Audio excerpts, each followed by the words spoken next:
agency. Ahoy! It's me. Just came ashore. From what? A boat? A ship, Effie, a ship. Anything over 400 gross tons is a ship.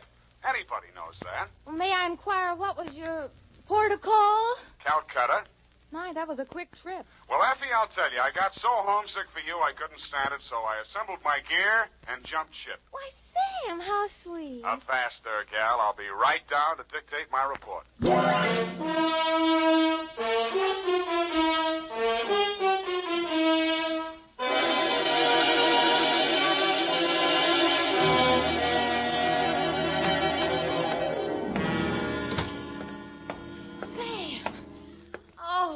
You are alive. Bon voyage, Effie. I've been worried sick. Where have you been? On my way to Calcutta, sweetheart, where the dawn comes up like thunder. Hey, what are you talking about?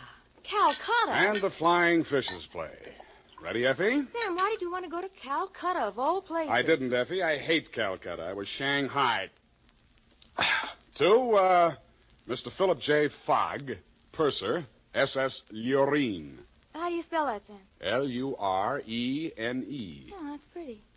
Sam, how could you be shanghaied in this day and age? I mean, isn't it against the law? Stow it, Effie. You're pumping bilge water.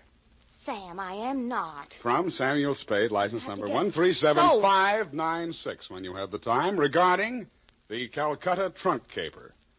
Dear Mr. Fogg, the following report will explain the enclosed voucher, which is a claim against your company for the amount of $500 and no cents.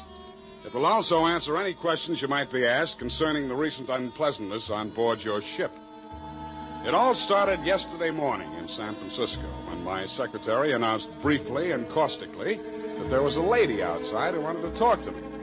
I judged that she was worth talking to. She was. Your secretary let me in. Well, I'm glad she did. What can I do for you? I'm Marcia Hopkins. I see. Mrs. Marcia Hopkins. I see. However, my husband is dead. I see. It's about my sister that I've come to you, Mr. Spade. I'm dreadfully worried about her. Who's your sister? Miss Constance Pendleton. And she's become involved with a ne'er-do-well, a completely worthless scoundrel, and a real foreign bluebeard. All three? It's one man, Mr. Spade, a Bulgarian, Major Andrea Rodnik. They're going to be married this afternoon, and I'm positive that his only interest is in her money. I'm convinced that he's going to kill her soon after the ceremony. He's done it to other wives in Europe. I've warned Constance and pleaded with her, done everything I could to stop it. But she's completely infatuated with him and refuses to listen to me. Mm-hmm. What do you want me to do? Prevent the marriage if you can. Get the truth about Rodnik's background and face Constance with it. Oh, Mr. Spade, in some way you've got to make her realize the seriousness of the situation. He's a ruthless character. Well, do what I can, Mrs. Hopkins. Oh, thank you, Mr. Spade. Oh, I've felt so alone and helpless until now. Oh, really? But you will do everything you can, won't you? We've got to save her life.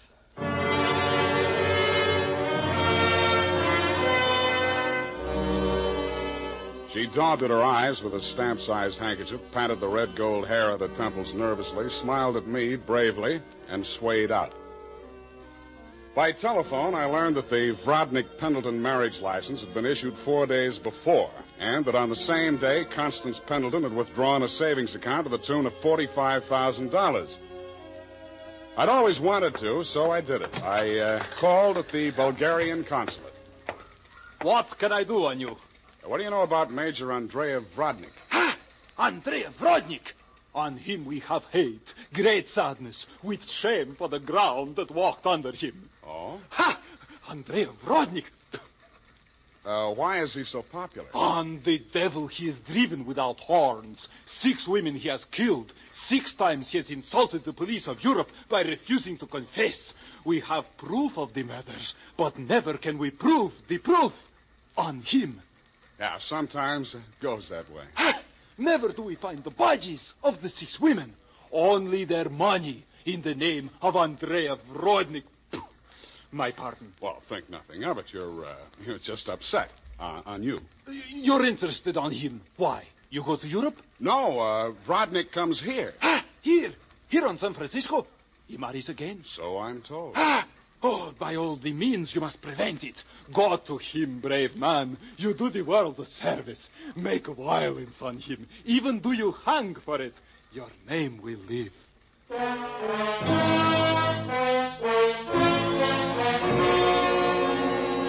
With those valiant words goading me on, I left. The farther I got into the caper, the more it looked as if Marsh's fears for Constance Pendleton were very real and very well-founded. When Constance opened the door of her hotel suite, I could see 3 trunks and a number of smaller pieces of luggage, all locked and ready to be taken out. Yes? Constance Pendleton? Yes? I'm a detective. My name is Spade.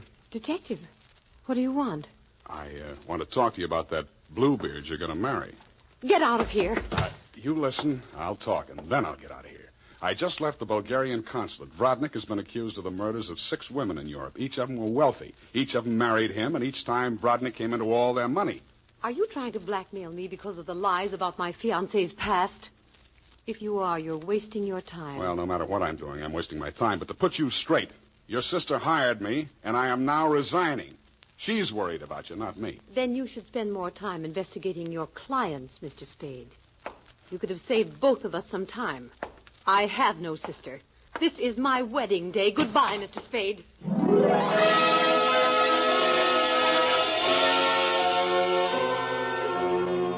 As I left the room, I maintained the stern facial expression I reserved for moments of great shock. But once outside the door, I allowed myself to be carried on the wave of rage and embarrassment for just a minute, and I kicked over 2 potted palms. As I limped down the corridor, I was overtaken by none other than Marcia Hopkins. Did you see her?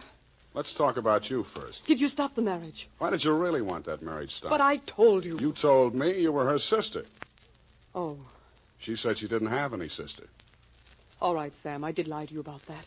But I'll tell you who I really am. I don't want to know who you are. I don't ever want to know. All I want from you is my honestly earned fee and a brief but permanent goodbye. Oh, no, Sam, please listen to me.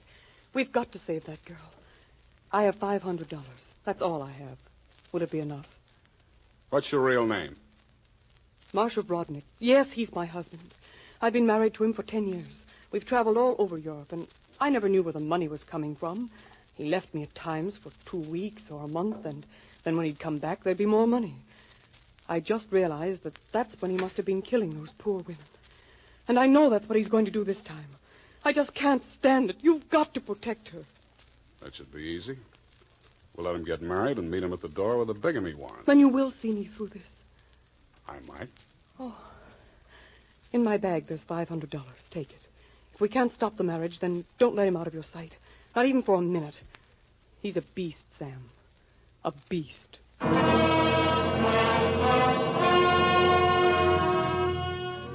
Marcia dropped me in front of the Beast's Hotel, and I climbed some fake marble steps to the 2nd floor and knocked at his door.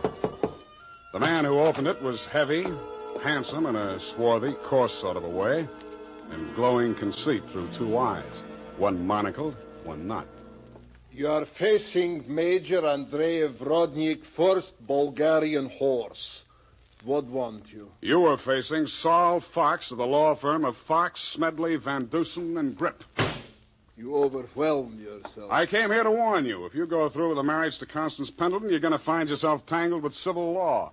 Warn Andrei Vrodnik, who has personally led more saber charges than you have teeth in your skull. Yes. Who has personally split, slashed, and impaled on his own blade more men than you have fingers and toes. You warn me? What is this talk? You're going to have a bigamy charge slapped on you 5 minutes after you slip her the ring. The warrant signed by Mrs. Marcia Vrodnik. Bigamy? Ha! I laugh. This is not bigamy. Marcia's your wife, isn't she? That bigamy was committed when I married her. I had another wife then. You call yourself a lawyer, then you know that only the 2nd marriage is bigamy. The ones following that are nothing but interludes. Okay, Major, go ahead and have your interlude. I'm just warning you. Oh, speaks. We are being married on Redwood City from a justice of the peace 1 hour previous. Then we are sailing through the SS Lurin at midnight with our honeymoon. Already a droshky waits for the baggage and luggage. Go now before I'm losing my temper. If you're ever in Calcutta, look me up. Da!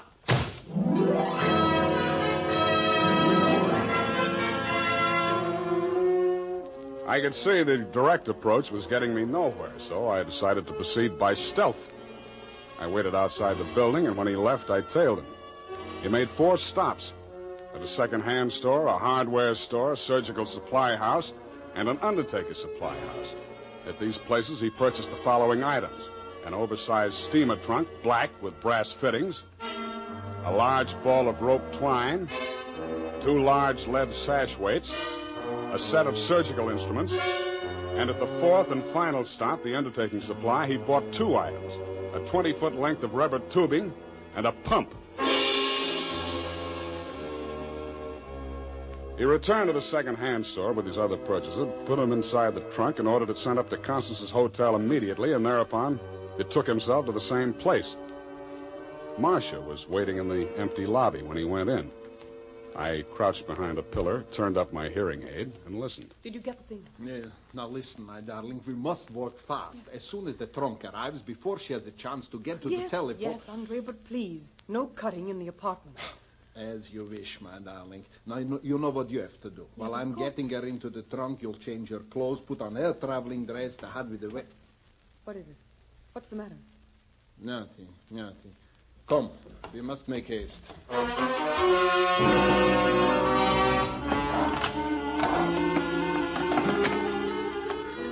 They made haste to the elevators, and I made haste to the row of house telephone booths around the corner and called Constance's room. Hello? Mrs. Rodnick?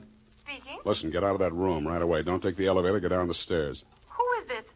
What are you talking about? I haven't got time to explain, and you haven't got time to listen. All those stories about your husband are true. He's going... Hello?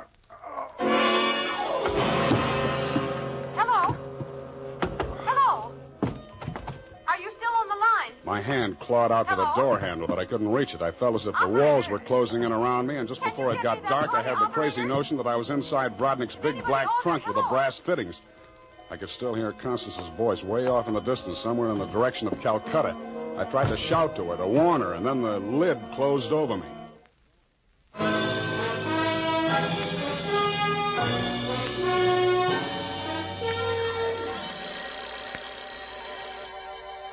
I shook my head, trying to get the bells out of it. Then I remembered where I was and what had happened. I was still wedged into the bottom of the phone booth where I'd slumped when Brodnick sapped me. I got out of there somehow and grabbed a taxi for the Embarcadero. The time was 11:55. The SS Lorraine was scheduled to sail at midnight.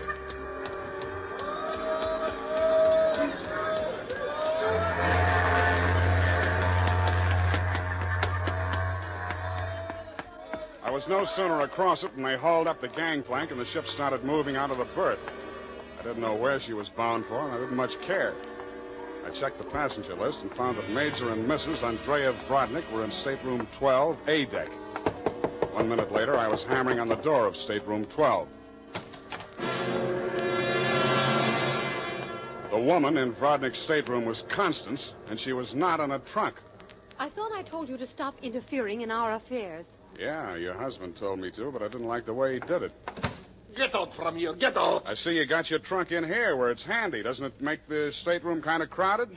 Why don't you give up, Mr. Spade? 2 times already. You are twice a fool.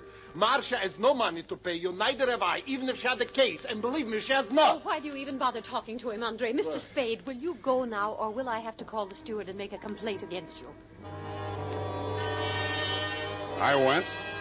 I still thought Marcia Hopkins was somewhere on that ship. I still didn't like the look of that trunk. I found the purser's office and went in. You looked at me as if you thought I was a stowaway, Mr. Fogg, and you were right. I'll have to make arrangements for you to ride back with a pilot, Mr. Spade. You realize, of course, that you're subject to a fine. Look, I don't want to do anything illegal. You know, it was just an impulsive thing. Couldn't I book a passage? Oh, there's the matter of your passport. We could arrange your visa and so on in St. Pedro. We'll put in there in the morning. Well, that's good enough. How much is the fare? Oh, let me see. That's $483.87, exclusive of tax. Oh, hey, now, wait, I wasn't thinking of taking quite such an extensive voyage, you know. I just wanted to get a little sea air, and, how much to Pedro? I'm afraid you don't understand, Mr. Spade. This is not a coastwise steamer.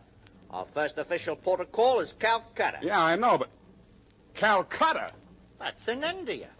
Well, don't you have something a little less expensive, like steerage or... There is only one stateroom available, number 14A deck. Take it or leave it. Okay, Calcutta.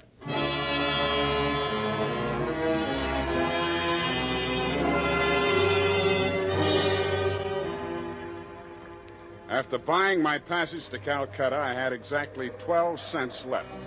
This I gave to the steward who showed me to my stateroom. He thanked me, kicked me in the shins, and left. Out on deck, a tall, red-nosed old gentleman in knickerbockers and a yachting cap was taking a turn around the deck. With him was a face I'd seen in the morning lineup down at the Hall of Justice a dozen times. He was a hotel thief by profession, name of Norman Gorman. He knew me, too, but he didn't give me a tumble. I fell into step with him. Sea air. Nothing like it, am I right? Yeah, I guess it's okay, but there's so much of it. Bracing. Salt spray. Nothing like it. Hey, Norman, my lad. I hate it. I hate boats. Suppose there was a fire on board. Fire? Oh, ridiculous. This your first voyage to the Orient? Yeah. The inscrutable East. You've made this trip before? Oh, yes, indeed. I've worked this line. Yes, indeed. I make this voyage very often. Business interest out in India. Tea, you know. Runs in my family. Sturgis's Golden Orient in the little yellow package. Ever tried it? No, I never indulged. Huh? Don't drink tea. That's ridiculous. Commodore, I need a drink. I ain't happy. Suppose there was a fire on board here. Well, let's all have a drink. Yeah, suppose there was Shall a we? fire. Come on, I'll shot you to a drink, sir. Not me, Commodore. I just remember this is Fire Prevention Week.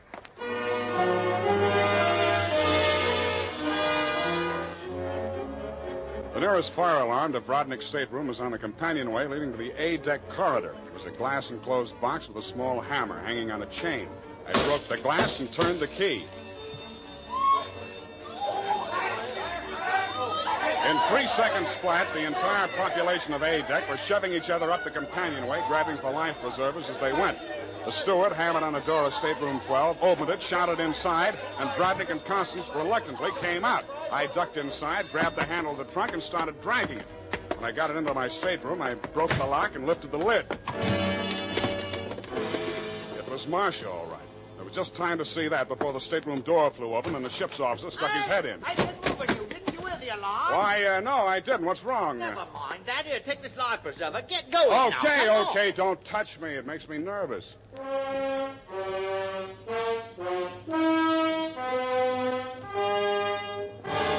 20 minutes later, the captain announced to the mob up on the deck that it was a false alarm, and the passengers drifted back to their cabins.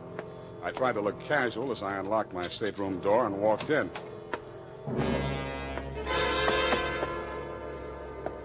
Then I stopped trying.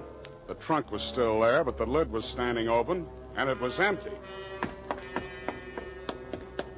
I went down to B deck and found the cabin occupied by Norm and the Commodore. That door was locked, so I kicked it in.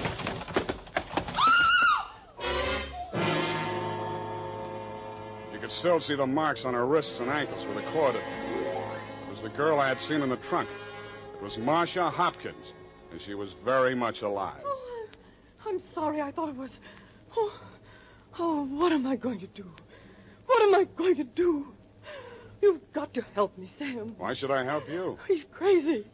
They're both crazy. It all depends on who's in the trunk, doesn't it, Marcia? When it was Constance, you didn't think he was so crazy. Oh, don't you understand? I had to pretend that I'd help him. He was going to kill her right there in the hotel room. I told him it was too dangerous. If anybody looked in the trunk, it would be safer if she was in there alive.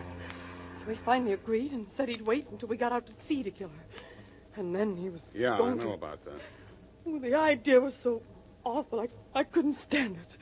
I started to scream, and then he stuffed the gag in my mouth and tied me up. He must have used chloroform or something, because the next thing I knew, I was in the trunk. And that little dark man was leaning over me. He and that old man with the knickers. They brought me here. So they pulled a switch on you. You were the fall gal all along. Oh, you've got to believe me. It was the only way I could save her life. You're the only one I can turn to, Sam. That little thief and the old man, they'd deliver me dead if there was an extra $25 in it. Oh, say you'll help me, Sam. Please say it. When you ask me like that, what else can I say? Oh, you do believe me, darling. You do believe me. Come on, let's get out of here. I'm sorry, Mr. Spade. Please step back inside. I promised my associate, Mr. Gorman, that I would not allow this young lady to risk her life by leaving this cabin. You're getting into this caper at the wrong end, Commodore. It's wound up. They've bungled it. It's no good anymore. You may be right. But you understand my position, sir. I can't take any chances. You've talked to Mr. Gorman? Norm? Yeah, I talked to him. He took you into his confidence? Stop making with the pistol, Commodore. You don't know how to use it anyway. Well, heavens, Norm. You're as white as a sheet. What is it? Oh, he's sick. Go get a doctor. Yes, indeed. Right away. Listen, Spade. Take her with you. Get out of here. I don't want no part of this. You got it bad, Norm. I'm sick, I tell you. The way I had it sized, this was a clean caper, a snatch. I figured the dame here's an heiress or something. Maybe they drop her off in L.A., connect some ransom, and go on. I figured there was enough for all of us. Oh, but that creep, that Rodnick, he's crazy. He's a regular Jack the Ripper. Stop babbling, Norm. Tell me what happened, exactly what happened. I get a sinking feeling in my stomach every time I think about it. Well, I go in, see? He's very smooth, very businesslike. He offers me a drink. I accept it. He mixes a couple of highballs for me and the dame, then he starts talking. I guess she don't know all about it before this, because she gets just sick as I do. First, I think he's kidding. Then he drags out this set of cutlery like a doctor uses to operate on people. Only he's got something else in mind. The porthole, you understand? Oh, please. I don't want to hear anymore. Being as it's you he has in mind, I don't blame you. My stomach. Hey, Norm. Norm. Here he is, the ship's surgeon. Oh, dear me. What? Stand away from him, please. Help me get him into the bunk. Sure, Doctor. Take the shade off that light, please. Yes. He's dead, isn't he? Oh, yes, he's dead, of course. Who poisoned him? I didn't waste any time answering him. I grabbed him by the arm. Before he could object, I was pushing him up the companionway to A deck. It was probably too late to save Constance's life. She'd drunk the same poison, and I was pretty sure she had, but if I was going to nail him for the murder of Constance, I had to get there before the evidence vanished. We got there just in time. I don't need to tell you what we saw, and I'd rather not. Brodnick rose slowly to his feet, clicked his heels military fashion, and bowed very low. The ship's surgeon. How opportune. Perhaps you could advise me, Doctor. After all, I am, in all honesty, even still, a mere amateur at this sort of thing.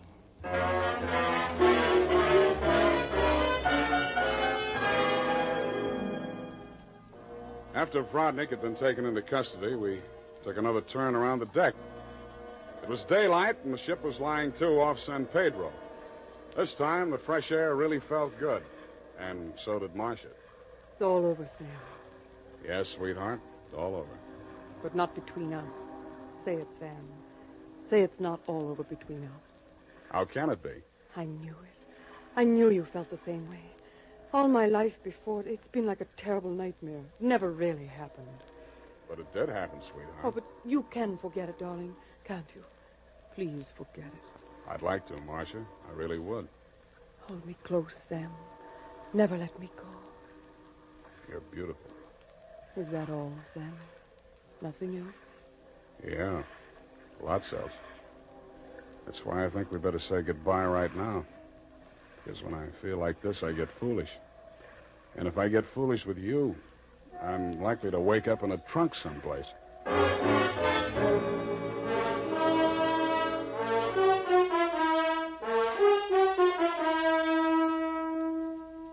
And that, Mr. Fogg, is the true account of the Calcutta trunk caper. As my voyage was interrupted through no fault of my own, I trust you will advise your company to refund my passage minus the one-way trip to San Pedro. Period, and a report.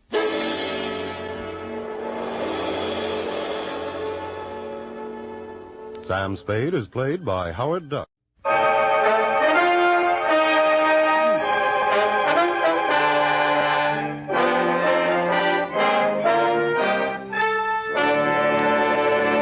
Kreml Hair Tonic and Kreml Shampoo present the new adventures of Sherlock Holmes, starring Nigel Bruce as Dr. Watson and Tom Conway as Sherlock Holmes.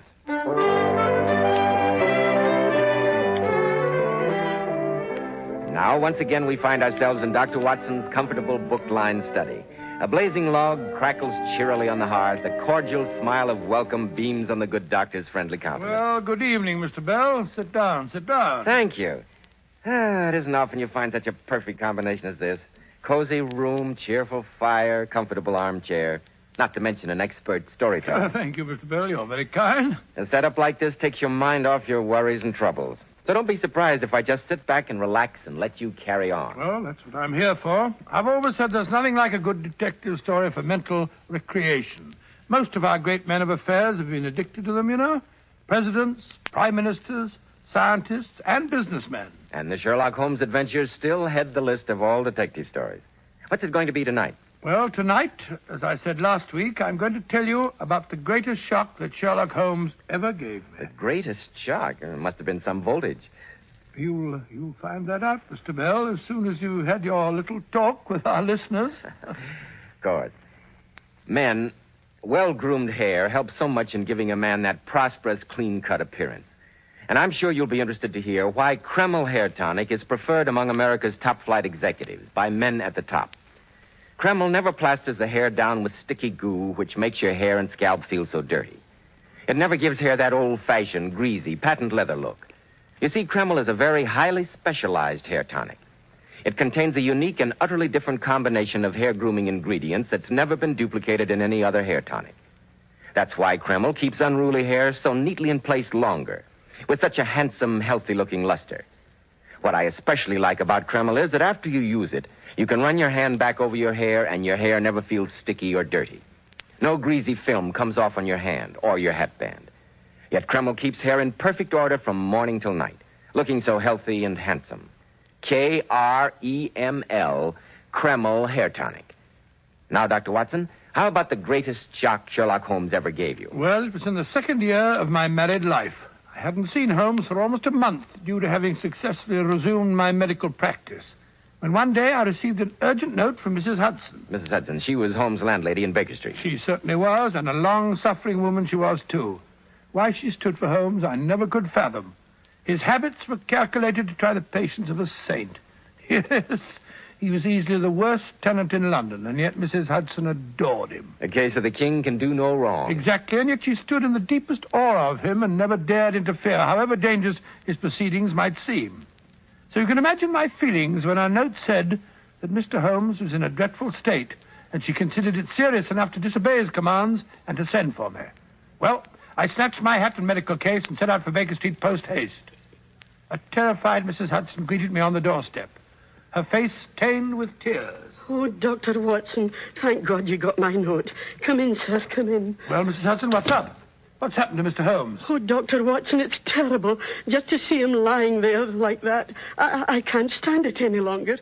He's breaking my heart. No, Mrs. Hudson. This won't do, you know. Pull yourself together. What's the matter with Mr. Holmes? Oh, he's dying. What? Yes, sir.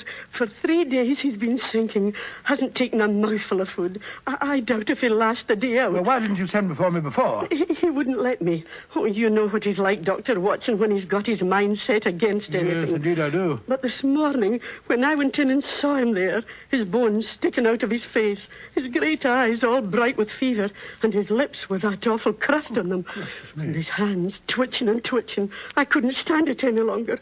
I couldn't stand by and watch him die, could I? I thought to myself, orders or no, I'm sending for you. Yes, I should hope so. So I said to him, but Mr. Holmes, this is an extremity. He didn't say anything. I don't think he even heard me, Doctor. He's out of his head most of the time, croaking and moaning to himself. Oh, Dr. Watson, it's a pitiful sight.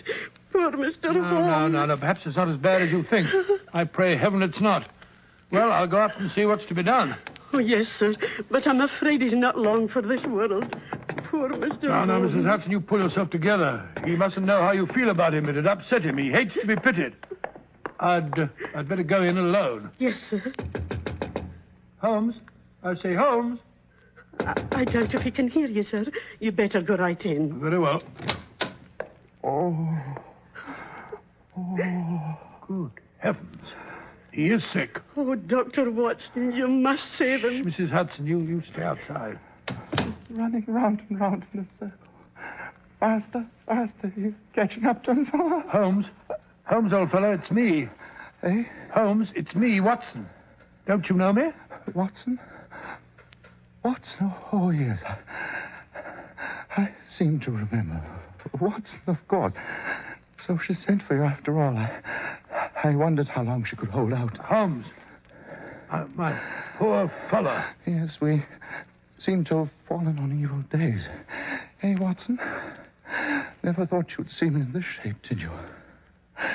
Oh, I pallbearer at your funeral, and now look at me.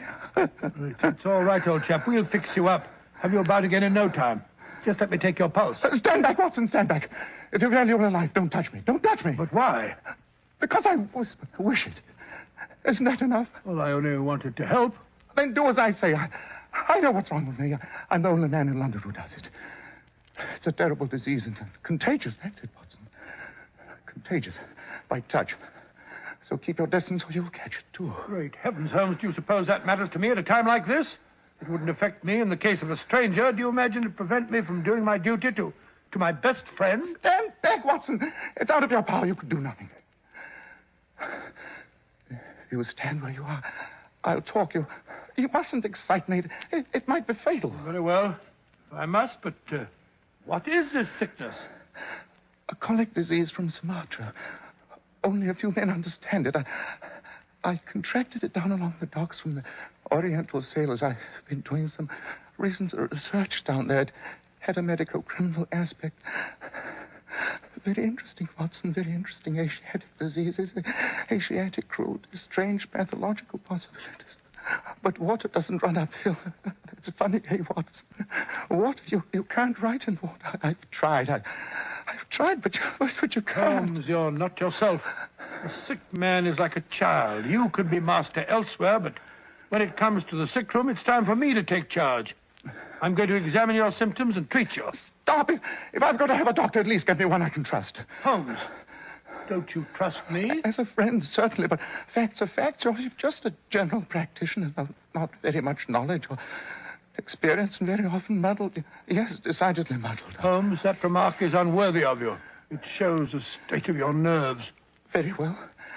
What do you know about Tapanuli fever? Or the Black Formosa corruption? Well, I've never heard of either of them. You see? Very well, let me call in Dr. Ainstree. He's the greatest living authority on tropical diseases, and he happens to be in London now. I can get him here inside half an hour if you'll just... No, I won't have him. I won't have him. I'm the one who's sick. I'll be cured my way or not at all. There's only one man who can save me.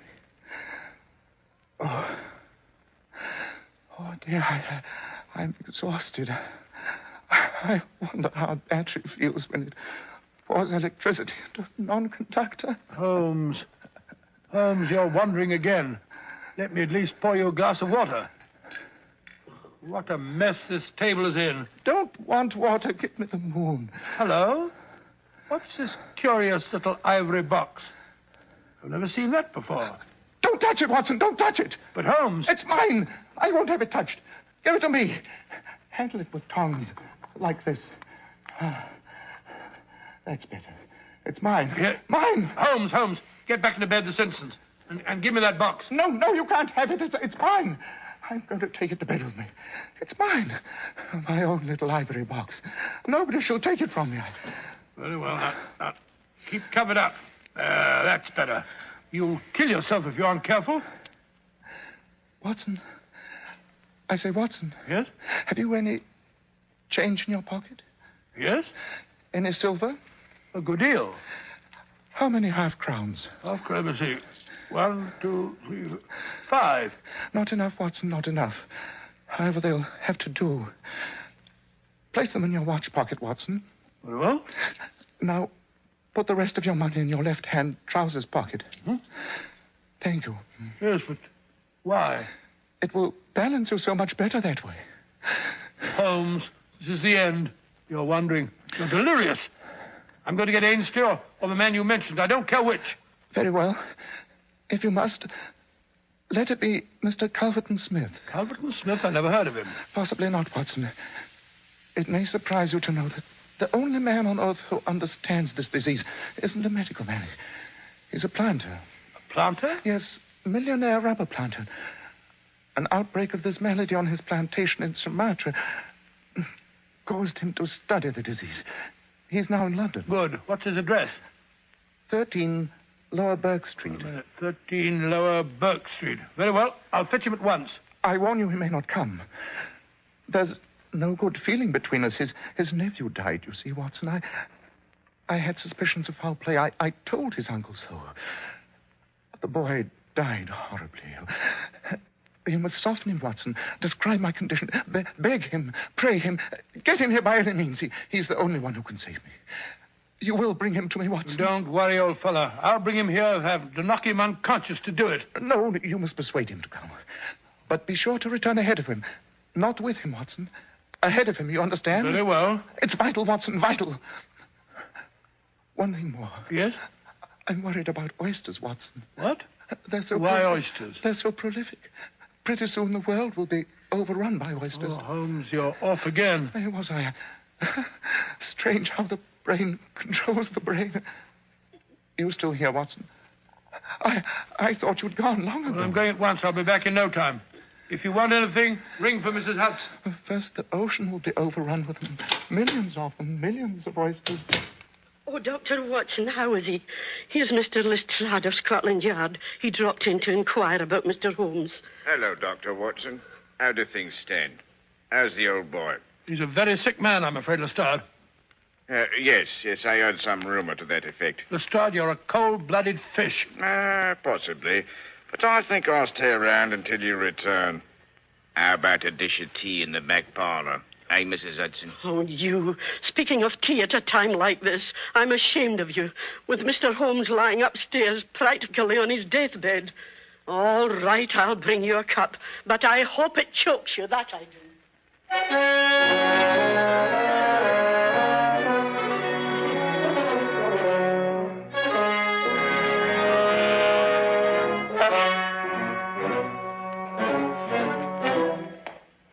9, 11, 13. Here we are. Suppose he's not at home. He must be. Yes, sir? Is Mr. Calverton Smith in? Yes, sir. Will you take my card in to him at once and tell him it's urgent? Yes, sir, but he's in his study working. He don't like to be disturbed. But it's a matter of life and death, don't you understand? I must see him. Here. Perhaps this will help. Oh, thank you, sir. I'll do my best. Will you step inside, sir? I won't be a minute.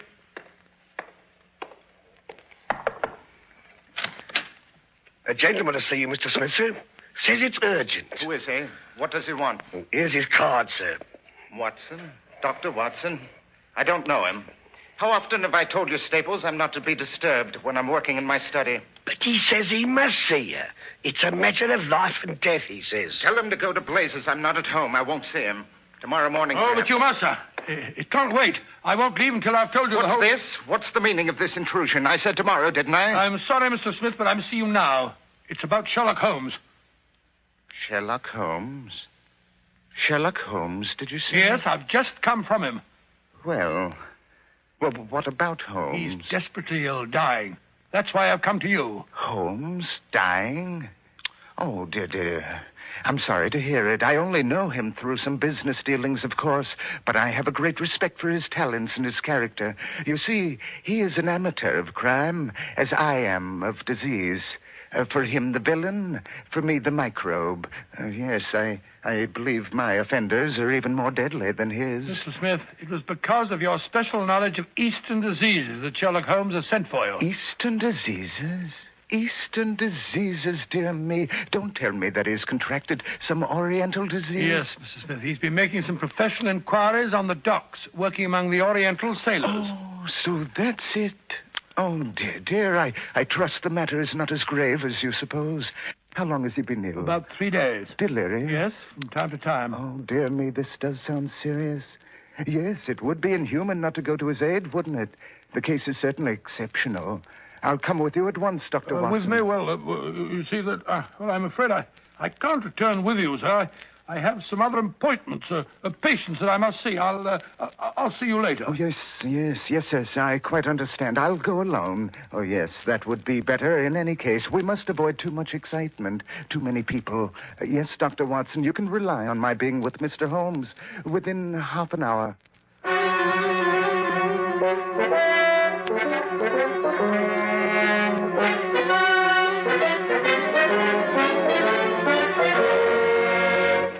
In just a moment, we'll return to Sherlock Holmes and find out if Mr. Culverton Smith is able to cure the detective's strange malady. But first, more and more men today are beginning to realize they should take better care of the hair they've got. Remember, if you want your hair to look healthy and handsome, you need a hygienic scalp. So why settle for just any hairdressing when you can enjoy the extra advantages of Kreml Hair Tonic? Kreml contains a special combination of hair grooming ingredients which is found in no other hair tonic.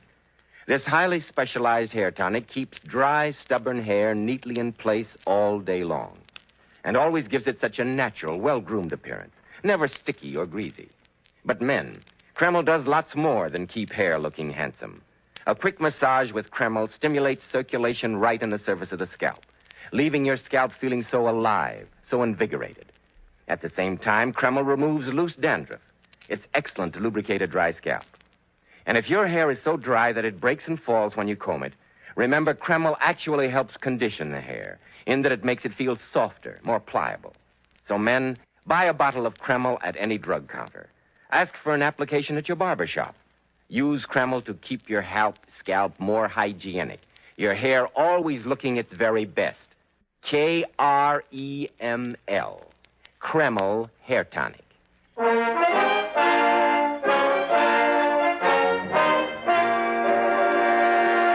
Well, Dr. Watson, I see what you meant by the greatest shock Sherlock Holmes ever gave you.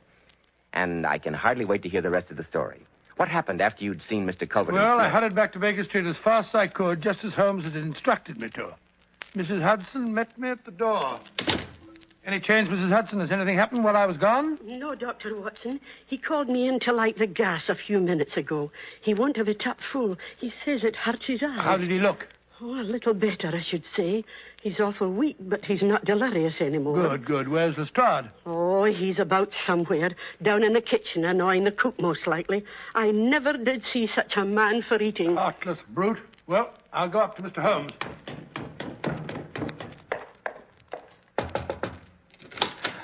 Here I am, Holmes. Did you see him? Yes, he's coming. Admirable, Watson. Admirable. I knew I could count on you. What did you tell him? I told him about the sailors in the East End and that you were delirious. Quite right. Yes. You can now disappear from the scene. What? I'll do no such thing. I'm going to wait and hear his opinion. So you shall, Watson, so you shall, but not where he can see you. There's no hiding place in the room except the space behind the head of my bed. Suppose you crawl in there. Crawl in there? Watson, I'm a sick man. I must be human. It's got to be behind the bed or not at all. I don't want you discussing the case over my dead, my inert body. You can hear what he says perfectly from your hiding place. Oh, there he is now. What's it to be, Watson? Behind the bed or out of the room? Oh, very well, if you insist. I'll wedge myself in there. There's not much room in here. Quick, Watson. Quick if you love me. Oh, it's a tight fit. I can't move a muscle. Good. Don't speak. Don't move. Whatever happens, don't budge. Just listen. Listen to every word. Don't move. Don't move. It's a gentleman by the name of Smith, Mr. Holmes. He says you sent for him. It's all right. I understand the case. You can leave us. Yes, sir. Oh. So there you are, my fine fellow. Pretty bad fix, eh? Oh. Holmes. Holmes, can you hear me? It's me, Smith. You? I hardly dared hope you'd come. I should think not. But here I am. Coals of fire, Holmes, huh? Coals of fire. Very good. Very noble of you. You're the only man who can save me. You realize that, eh? Do you know what is the matter with you? The same thing that killed your nephew. Yes, dear Victor. He was dead on the 4th day. Strong, hearty fellow he was, too. Surprising that you should both contract such a strange, out-of-the-way disease in the heart of London. A disease, too, of which I had made a special study. Very smart of you to notice that in Victor's case, but rather uncharitable to suggest that it was cause and effect. Oh, I knew that you did it. Oh, you did you? Well, you can't prove it. You've got a fine nerve, spreading reports like that about me, and then crawling to me for help when you're in trouble. Don't hold it against me. Let bygones be bygones. I'll put it out of my head. Only cure me, and I'll forget it. Forget what? About Victor Savage's death. You've as good as admitted it, but I'll forget it. I swear I will. It'll make little difference whether you forget or remember. You'll never see the inside of a witness box. Oh, no, quite another shaped box, my dear Holmes, I assure you. I'm not interested in my nephew anymore. It's you I'm after. So, you think you contracted this disease among the sailors, eh? That's the only way I can account for it. And you think you have brains. Consider yourself smart, don't you? Well, I'm smarter than you are, Mr. Holmes. Think back. Think back. Can't you remember any other way you could have got this thing? I can't think. My mind's gone. For heaven's sake, help me. Yes, I'm going to help you. I want you to understand how this happened to you. I want you to know before you die. Oh, it's terrible. Give me something to stop the pain. Oh, so now it's painful, eh? Yes, the natives used to do some squealing toward the end. Now listen. Can't you remember any unusual incident in your life just before your symptoms began? No, nothing. Something came by post. Remember that? I'm too sick to remember. Well, I'll help you. You hear me? You shall hear me. Yes, the pain, it's killing me. You remember a box? A little ivory box. It came by post on Wednesday. Do you remember? Yes, it had a spring inside. I cut myself. It drew blood. It was a joke. That was no joke, you fool. That spring was covered with the germs of this disease. Who asked you to cross my path? You've got what was coming to you. I sent that box, and it has killed you. I remember. The box, the little ivory box. There it is on the table. So it is. Yes, by George, the very one. Well, it may as well leave the room in my pocket. Here, Mr. Sherlock Holmes. Here goes your last shred of evidence. You can have it, only save me. Save me. Now, at last, you know the truth. You know I've killed you. You knew so much about the fate of Victor Savage that I've sent you to share it. Now what are you going to do? Do, Mr. Sherlock Holmes? Why, now I shall sit here and watch you die. I can hardly see the light. Turn up the gas. The shadows begin to fall, do they? Very well. I'll turn it up so that I may see you better. There. Uh-huh. And now, is there any other little service I can do for you, my friend? Yes, you can give me a match and a cigarette. What's the meaning of this? You're not sick? You've been malingering. You're not sick at all. Not sick, just weak. Yes, the best way to act a part is to be it. I give you my word that for 3 days I haven't touched food, drink, nor tobacco. It has been rather irksome. Ah, yes, here are the cigarettes.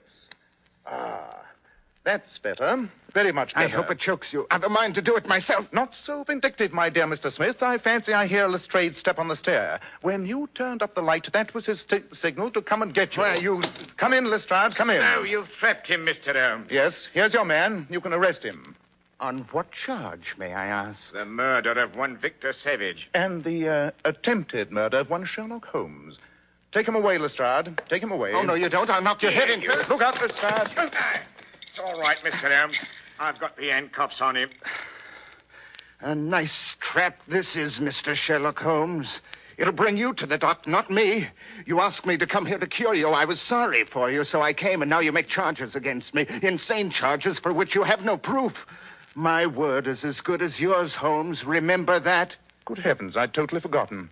My dear Watson, 1,000 apologies. You can come out now. About time, too. I'm just about numb, crouching behind there all this time. Mr. Smith, allow me to present my witness, Dr. Watson. I'm sure he found your conversation most enlightening. Well, that settles that. Come on, you. Keep moving. Well, now you're pulling my leg. The spring didn't really prick you, did it, Holmes? No. Well, you see, my dear Watson, a thing you have to understand is that neither you nor Mrs. Hudson are particularly convincing when it comes to acting. So it was necessary to impress you with the reality of my condition in order to obtain results. And then, you may believe that I pooh-poohed your professional ability, but you can put that down as a part of the delirium. I have the highest regard for your talents, both as a doctor and as an historian. Oh, now you're pulling my leg. Look here. You didn't, as I said, really get pricked with that spring, did you? Oh, certainly not. I always handle strange packages with suspicion. Well, what I want to know is how you managed to assume that ghastly appearance. 3 days of fasting does not improve anyone's beauty, Watson. For the rest, a bit of Vaseline on the forehead, belladonna on the eye, rouge on the cheekbones, and a crust of beeswax on the lips all produce a rather satisfactory effect. Only, I couldn't afford to let you get too good a look at it. I'll take your pulse and temperature. Quite. And now, if you will tell Mrs. Hudson that her invalid has recovered sufficiently to desire a large steak with plenty of fried onions. I've been promising it to myself for hours.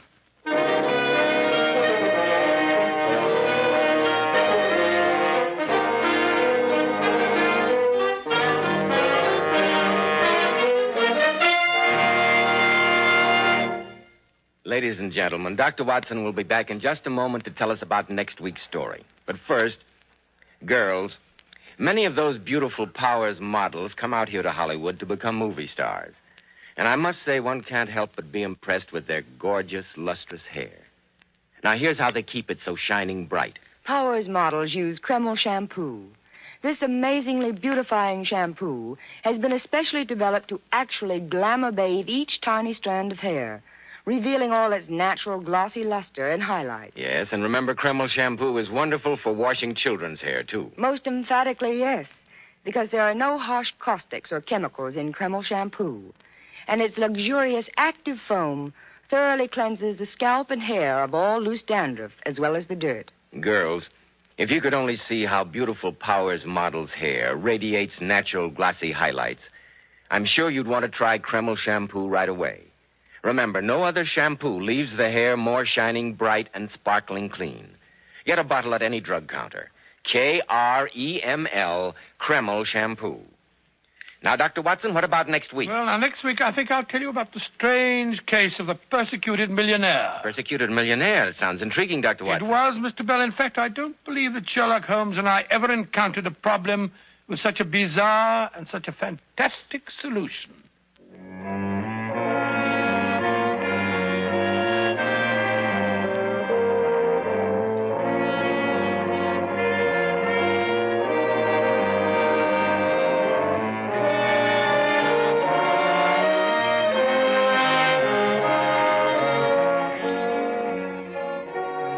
Tonight's Sherlock Holmes adventure was dramatized from Sir Arthur Conan Doyle's story, The Dying Detective. The Sherlock Holmes series is produced by Tom McKnight, with original music composed and conducted by Alex Steinert. Nigel Bruce appeared by permission of California Pictures. Tom Conway through the courtesy of Eagle Lion Pictures. This is Joseph Bell, speaking for Kreml Hair Tonic and Kreml Shampoo, and inviting you to be with us next week at this same time when Dr. Watson will tell us about the strange case of the persecuted millionaire.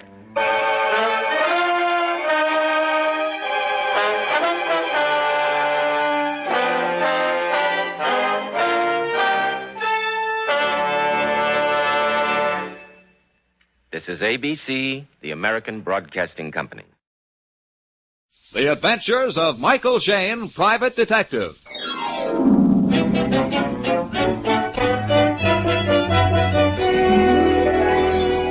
The people who make 76 gasoline and Triton Motor Oil, Union Oil Company, present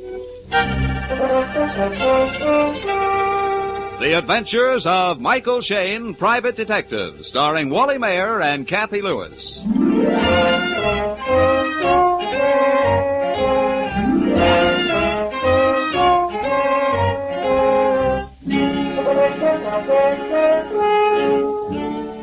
Even the busiest detectives can't always be detecting. And on this late Saturday afternoon, we find Mike Shayne and his pretty assistant, Phyllis Knight, driving through the timber country high up near the Nevada border. They're on their way to keep an important date. A date with a wedding. But no, not theirs. It's the wedding of Betty Harrison, daughter of the timber tycoon, and Mike has been unwillingly dragged along to help Phil carry out her social obligations. You know, I ought to have my head examined coming way out here to see two people I don't know get married. Oh, Mike. Betty was my closest friend at finishing school. Yeah, but I only finished high school. Now, where do I fit into this high society stuff? Michael, it's a quiet wedding. We're the only guests. And I'm supposed to hold the bridegroom's fevered head? Mike, where is your romance? Romance I've got, Angel, but when it comes to rice and orange blossoms, I'm strictly allergic. Mm-hmm. You're hopeless. Hey, look. Look, there's the Harrison place. Place, you say? That, my love, is quite a shack. And there's Betty. There's Betty waiting for us. Yeah, say, honey, that guy with her looks familiar. Huh? Mike, that's Inspector Faraday. In the flesh, and that spells trouble. Betty? Betty! Phyllis! Phyllis, I'm so glad you've come. Oh, you look wonderful. Me too. Betty, this is Mike Shayne. Hello. I'm pleased to meet you. Well, I'll be. Mike and Phyllis. Say, Inspector, aren't you early with your vacation? No, I'm here on business, Mike. Mr. Harrison phoned me. Said he was leaving on the second section of 98. But he transferred to his own private trainer for me to meet him here. Father wasn't planning to come up for the wedding. Then all of a sudden, I get a wire that he is. Hey, that must be Harrison's train now. Yes, it runs up to a little station behind the house. Well, then why don't we walk over and meet it, huh? Let's. Father will be surprised. Betty, hey, where's the bridegroom? Don should have been here by now. Oh, bridegrooms are always late. Those last 3 hours. You be quiet. Betty! Oh, there's Don coming now. Hey, he's a bit of all right. Mm-hmm. Sorry I'm late. Had a flat tire. Oh, Don, dearest, this is Phyllis Knight, Hello. Mr. Shayne, Mr. Faraday, Don Manchester, my fiancé. How do you do? Hello there. How are you? Well, there she is, a-coming around the mountain. You know, this is something to see, an engine pulling one coach. They dropped the lumber cars off at Camp Junction. Is that what they Hey, look. There's somebody getting off. Oh, that's Mr. Oliver, Father's business associate. Oh, that's Mr. Miller getting off the back platform. I still don't see Mr. Harrison. No. Oh, Mr. Oliver. Oh, hello, Betty. Where's Father? Oh, as usual, in his private compartment. Hasn't even stepped out since we left Northwood City. He's probably napping again. He certainly was fine company. Well, I'm going up to the house. That's one happy character. Let's climb aboard and get Father. Sort of like a welcoming committee, huh? Okay. Inspector, watch your lumbago on these steps. Never mind my lumbago, Mike. Watch out for those fallen arches of yours. Oh, get him. Man. Here's Father's compartment. I'll sneak in and shout boo. Father! Something's wrong. What is it? It's Harrison stretched out on the floor. Betty's fainting. Here, put her on that couch, Don. Wait a minute. Rub her wrists. Wait a minute, I'll get some water. Well, Inspector, how's Mr. Harrison? He's dead, Mike. Looks like a heart attack. Uh-huh. Maybe so, Inspector, but this heart attack has had a little help. What are you talking about? About murder, Inspector. Froth on the lips and dilated eyes don't spell a heart attack. Somebody slipped Mr. Harrison a nice big slug of poison.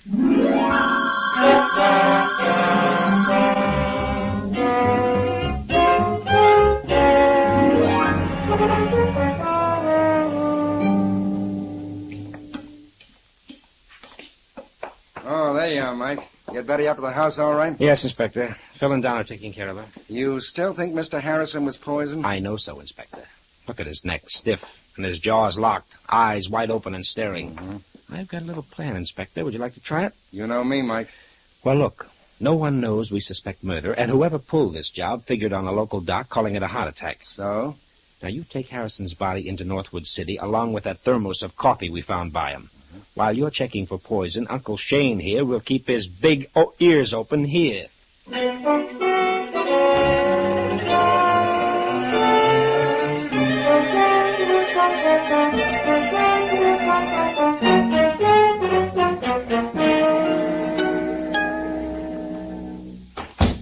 All right, honey, how's Betty? Oh, she's a little better, Mike. She's sleeping now. Oh, the poor kid. Say, what was that Betty said about her father not coming up for her wedding? Well, originally he didn't like the idea of her marrying. But she was going to go through with it anyway? Yes. Then Mr. Harrison changed his mind, that's all. Maybe it is, maybe it isn't. Mike, when you start double-talking, I get worried. Angel, look, there were 3 men on that private train making a 50-mile trip. Now, come to the end of the line, what happens? Well, I'm listening, Mike. Miller gets off the back platform and scoots. Oliver hops off the front and goes away mad. And we go aboard and find Mr. Harrison dead. Uh-huh, that's it. This Mr. Harrison is the big boss, honey. You'd think those other two would wait for him, sociable-like. Oh, it's probably just a coincidence, Mike. And is it a coincidence that Faraday is here? On business? All right, mastermind. So what do you make of it? Angel. A good detective works from facts, so let's go get some. Facts? Where? Where, Mike? Mr. Miller's room is at the end of this hallway. Let's stop in and say hello, huh? Oh, I hope you know what you're doing. Yeah, me too. Here's his room. I'll knock. There's no answer, Mike. So, being friendly people, we'll go in and wait. Well, you can't just barge into somebody. Why not? The door's not locked. Come on. Mike, I don't like this. Well, now, don't you worry your pretty head. Wow, the remains of a fire in the fireplace. I always love to poke around ashes. Now, let's see. Those look like letters. Mm-hmm. Letters they were. Letters to Betty. Well, she's asleep in her room. While someone conveniently burns her mail. Mike, let's get out of here. What's the matter, Angel? There's just us two. That's where you're wrong. Mike. Huh? Well, Mr. Miller. And with a nice shiny gun. We don't like snoopers around here. Get going. Just a mistake, Miller. Just a mistake. That kind of mistake isn't healthy. Get out while you're still lucky. Sure. By coincidence, we were just leaving. Come on, Angel. Right away. The gentleman doesn't like our type. And I'm afraid the feeling is very mutual.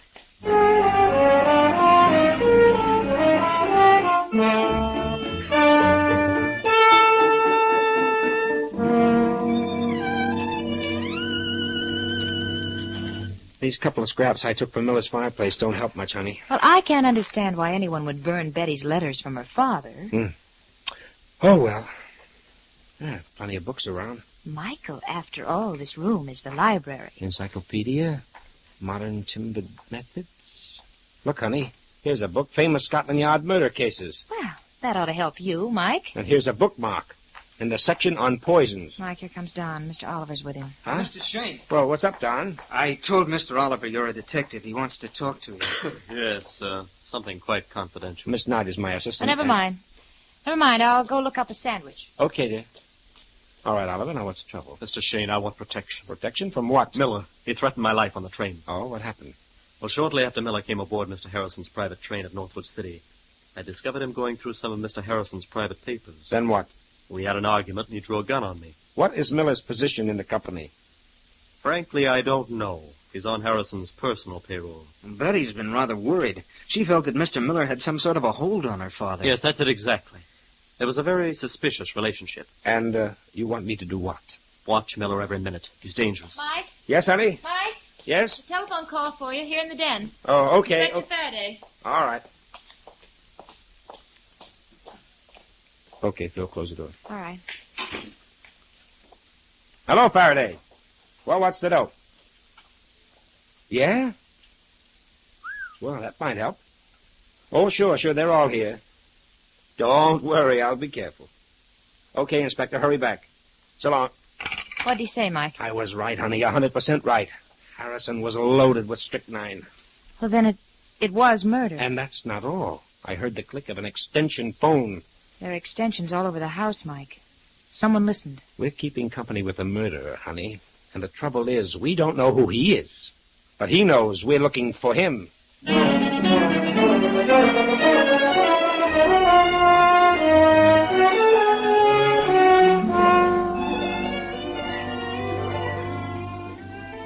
In just a moment, we'll rejoin Mike and Phyllis in their adventures.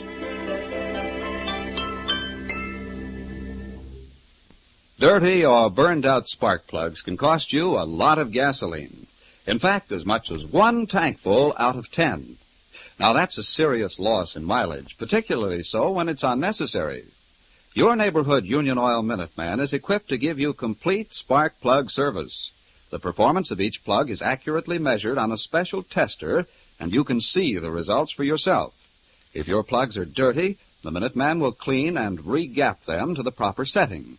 If they're burned or worn out, he can furnish you with correct replacements.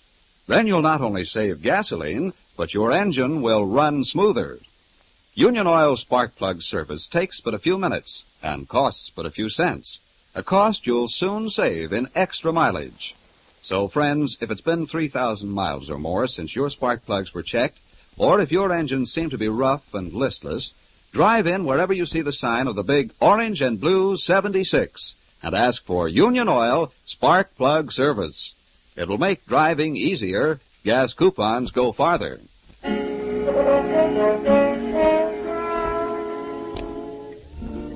It is a few minutes later. Mike and Phil have learned that what started out as a happy wedding has turned into a grim case of murder by poison. We find them walking rapidly towards the station behind the Harrisons' house. The murdered man's private coach is still there on its siding, made almost invisible by the tall trees which turn the weak moonlight into gloomy shadows. Come on, honey. I'm hurrying as fast as I can. I want to see if that briefcase is still in the car. Inspector Faraday remembered that Harrison mentioned some important papers he was bringing up with him. Well, then whoever was listening on the extension, they know about it, too. Right, and I want first crack at that briefcase. Hey, maybe you do, Mike, but so does someone else. Yeah, a flashlight. In Harrison's private car. Maybe it's the murderer. Hang on, honey. We'll find out. Mike, there he is at the end of the car. Hey, honey, look out! Mike, did he hit you? No, a clean miss. Oh, he got away out the front. Could you see who it was? No, a flashlight in my eyes. Well, we'll catch up with him sooner or later. Oh. Let's go look over the compartment. Here it is. The briefcase. Oh, what a break for us. We frightened him away without the case. Sorry, honey. Bad guess. The lock on the briefcase has been forced open. Oh. And whoever was here opened it and got what he wanted. Correct. Now, here's some papers. Business letters, checkbook, some kind of a report. Honey! What's the matter? This report. It's from the Atlas outfit. Atlas? Uh-huh. The detective agency in Los Angeles? Sure. Listen to this. On the basis of our completed investigation, you have sufficient grounds to instigate criminal action against Z. Z? Evidently, Harrison didn't want the name mentioned. Well, Mr. Harrison was certainly checking up on somebody. And getting ready for the kill. I'll bet that's why Inspector Faraday's here. Mike, this is the motive for the murder. All we have to do is find out if Miller or Oliver is the Z in that report, and we've got the murderer. Partly right, Angel, partly. But I'd say it was better this way. Find out which one of them is Z, and the other guy is the killer. Huh? I don't get it, Mike. Look, Angel, look. The murderer listened in on my telephone conversation with Faraday. He heard the inspector tell me about this briefcase, and he knew it held evidence that could hang him. Well, of course. That's why he dashed down here. Right, Angel. He beat us to the briefcase, and yet this report is here for us to find. Oh. You see? Mm-hmm. He wanted us to find this report, and that means the killer isn't Mr. Z.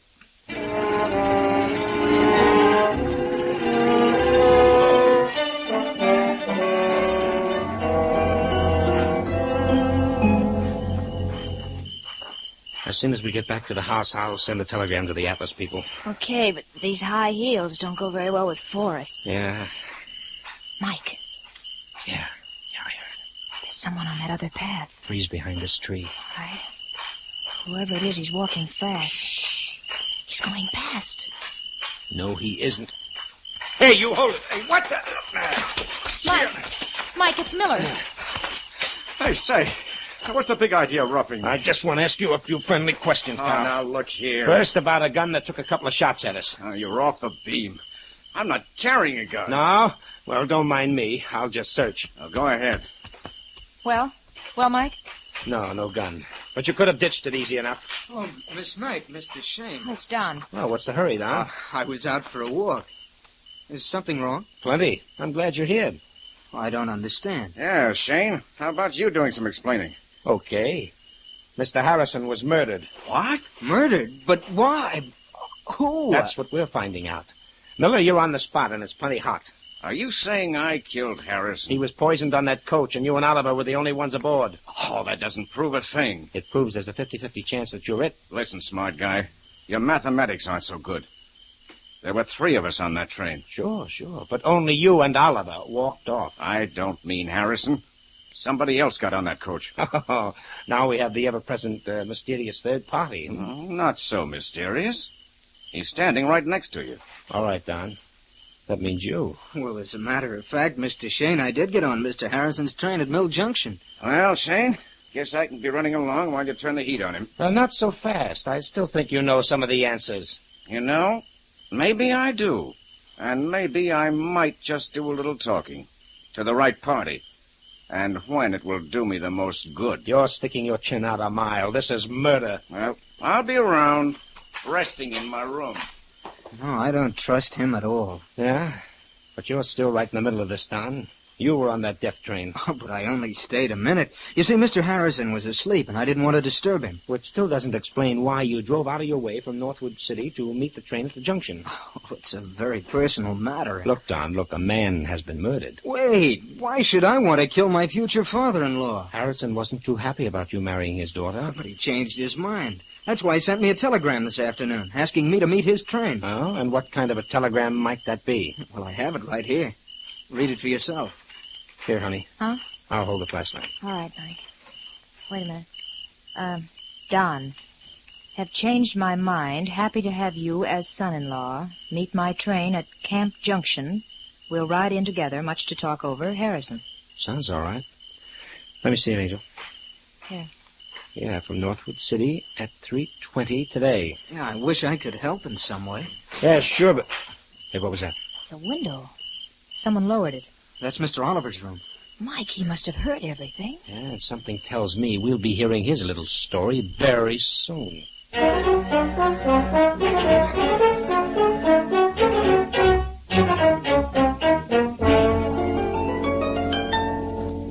That's right. The telegram is to the Atlas Detective Agency, Los Angeles.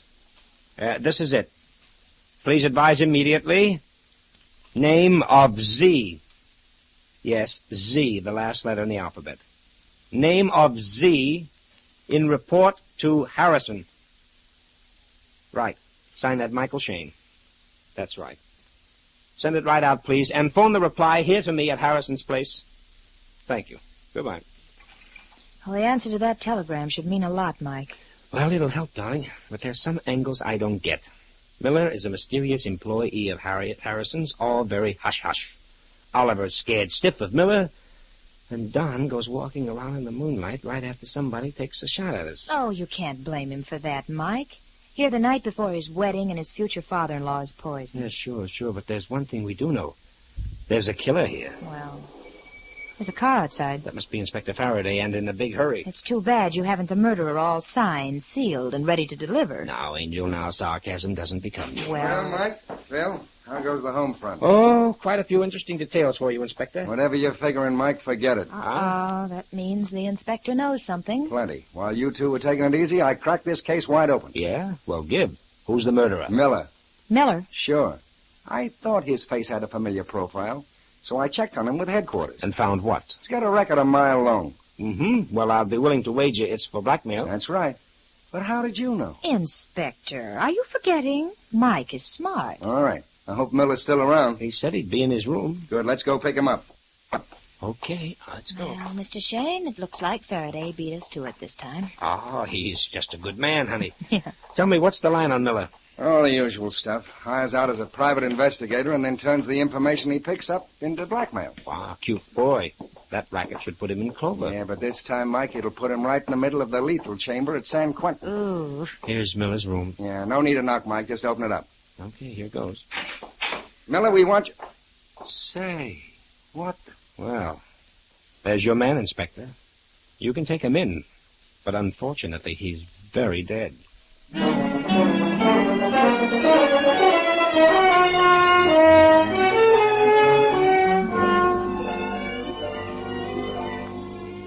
We'll return to Mike Shayne and his adventures in just a moment.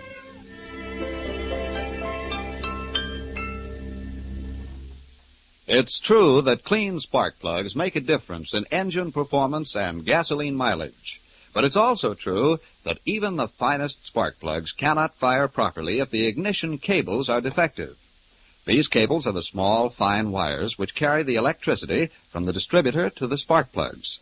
They should be carefully inspected whenever your spark plugs are checked, because old or damaged ignition cables leak electricity, which means that only a thin, weak spark reaches the plugs.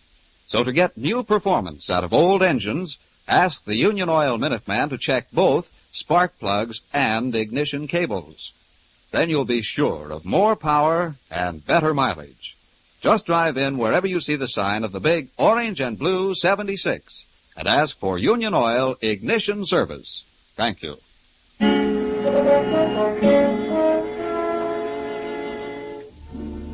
Phyllis, Mike, and Inspector Faraday have just burst into Miller's room, only to find him dead, shot through the heart. This new development has put quite a crimp in the inspector's plans, and Mike is pointing this fact out to him. Looks like you were wrong about Miller, Inspector. At least wrong about his being the murderer. Miller could still have been the one who bumped off Harrison, then somebody took care of him. Well, that would leave us with 2 killers.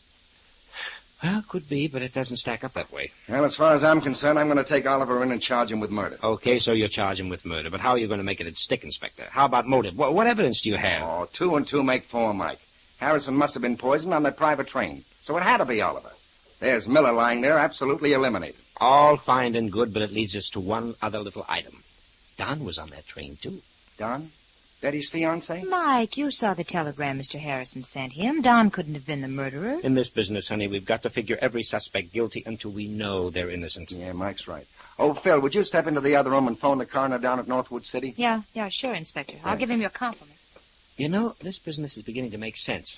The one who poisoned Harrison had to get rid of Miller because he knew too much. Miller said he might do some talking when the right time came. Well, Mike, for my money, Oliver fits into the picture.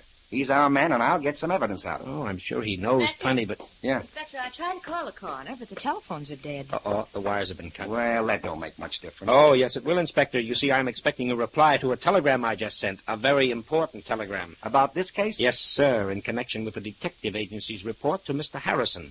The answer to that why might be just what we need. Oh, now that the phones are dead, what are we going to do? Do? Simple, darling. The inspector will sit tight here while you and I go for a nice moonlight ride back to Northwood City.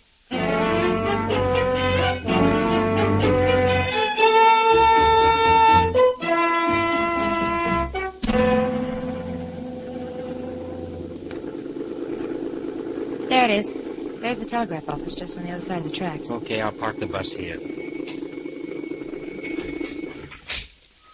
Now, watch it. Easy crossing these tracks, honey. Oh, thanks for the tip, old boy, but you could have carried me. Huh? More trains. Yeah, this is the main line from San Francisco. Isn't this the place where Harrison transferred to his private train? Correct. Well, here's the telegraph office.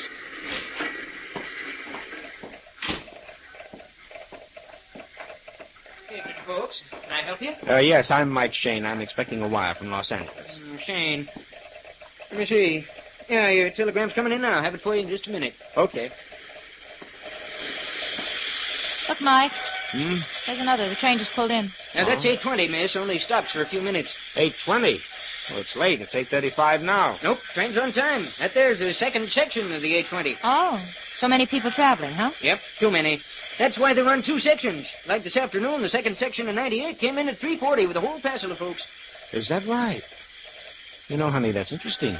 Very interesting. Yeah, of course it is, isn't it? What are you staring at me that way for? Well, here's the telegram, mister. Oh, swell, swell. Oh, come on. Who was Mr. Z in that report? Well, this does it, honey. This does it. That Z is nobody else but Oliver. Oliver?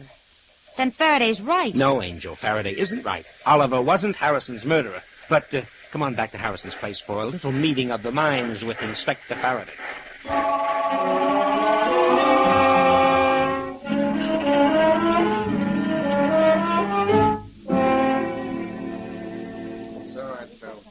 All right, is everybody coming? Yeah, they're coming, I Mike. told Betty and Don, Oliver. Good girl, good girl. Now to open these French windows. There. Okay, Faraday. Now out on the porch with you. Right, Mike. Phil, drape that beautiful body in that chair. Oh, thank you. Yes, my Lord Master. Well, here comes Betty and Don. Oh, hello. I'm sorry it was necessary to bother you. Don and I understand. I'm glad to help in any way, Mr. Shane. Thanks, Don. Come over here. Stand by me out of range. Certainly, but out of range? I don't understand. Now, what is all this rigmarole about in the middle of the night? There's nothing to get excited about, Oliver. I asked Miss Knight to call you downstairs for a conference. A conference? About what? About mysterious happenings around here, but particularly about why Harrison had you investigated by a detective agency. Mr. Shane, what do you mean? I mean you've been cheating the Harrison Timber Company out of thousands of dollars. Oh, that's ridiculous. Why, Mr. Harrison trusted me implicitly. He did, until he finally caught up with you. That's why he was going to turn you over to Inspector Faraday today. I won't listen to this. There's no proof. There's plenty of proof, all written down in black and white. What's more, you knew Harrison had you dead to rights. That's why you poisoned him. You're mad. I never killed anyone. It's no use, Oliver. You're hooked like a fish. No, I didn't murder him. You can't frame Mike, me. he's running. He's running towards that window. I'll stop him. No, Don, no. Drop that gun. That's better. You knocked the gun out of my hand. You let Oliver get away. Oh, no. Here comes the inspector. And he's got our friend Oliver by the well-known collar. No! Here he is, Mike, squirming, but safe and sound. I didn't do it. I'm innocent. Take him in, Faraday. You've got enough on him to make it stick and stick hard. Yes, he's a dead duck. Oh, Mr. Shayne, I can't believe Mr. Oliver would kill my father. But, he didn't, Betty. What? Well, you just told the inspector to take him in. Sure done. I'm taking Oliver in for theft. But for Mr. Harris's murder, we'll take you. Me? Oh, what are you saying? Sorry, Betty. Don wanted to marry you in the worst way. He married a couple of other girls with wealthy Oh, parents. Betty, don't listen to When him. your father suddenly wired he was coming up, Don knew it was the showdown. That's ridiculous. Oh, no. You had a hunch Harrison engaged Miller to investigate. It's a lie. You saw the telegram Mr. Harrison sent me just this afternoon. Sure, Don, sure you got a telegram. A telegram you sent to yourself. All you did was slip over to the Northwood City, wait until the train pulled in, and then send that telegram to your own address and sign Harrison's name. Oh, nothing but lies. No, son. It's a fact that we can prove. Because you made a mistake, a bad mistake, Don. You saw the train pull into Northwood City and thought that Harrison was on it. But you didn't know that there were 2 sections of that train today and that Harrison was on the second section. You sent that telegram 20 minutes before Harrison got there.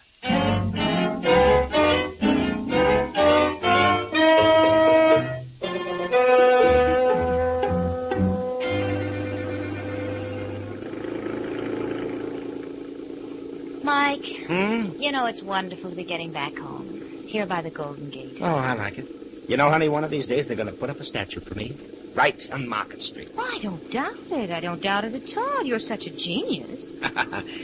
Well, maybe not a genius, but quick with the answers, huh? Speaking of answers, is a couple you still owe me? Oh, please, honey, no more Now, questions. remember, Mike, that statue to a genius? Okay, shoot me the question. When did you know for sure that Don was the murderer? When we found Miller shot, of course. Why then? Don't you remember, honey, when we caught up with Miller sneaking back to the house from Harrison's private train, he said he would talk to the right person when it would do him the most good? Yeah, I thought he meant Faraday. Oh, no. Our blackmailing friend was talking right through us to the only other party there, which meant Don. He was throwing out a hint for a payoff. Well, of course I know, but how about... That's all, honey, please. That's all. Positively all. And hold on to your hat because I'm turning. Just a minute. This isn't the way to the office. You're turning into Golden Gate Park. Ha-ha! Is that bad?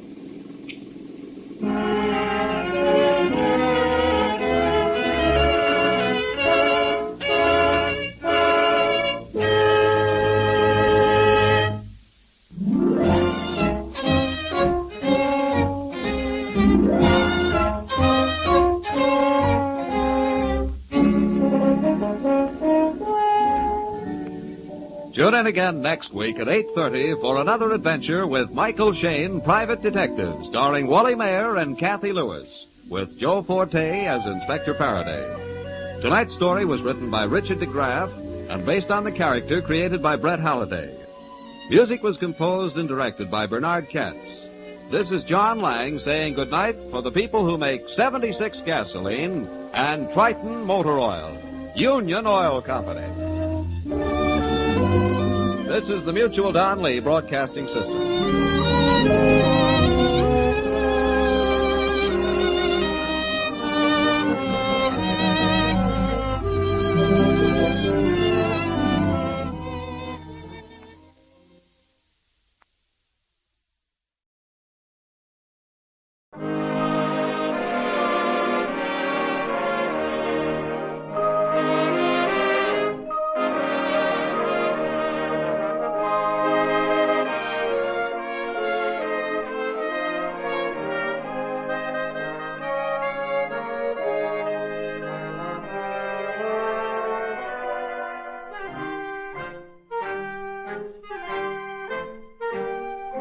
Tonight, we again present the famous Mr. Chameleon of Central Headquarters in his most famous cases of crime and murder. As all of you know, Mr. Chameleon is known in the police as Chameleon, the man of many faces, who appears in various impersonations to track down his prey.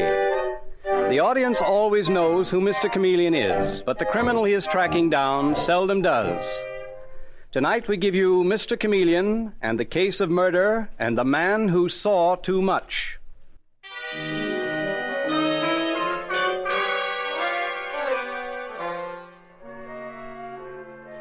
Our story opens at twilight, in that lively section of New York City where Broadway crosses Columbus Circle. Already electric signs are flashing in the dark, and the sidewalks are swarming with hurrying forms.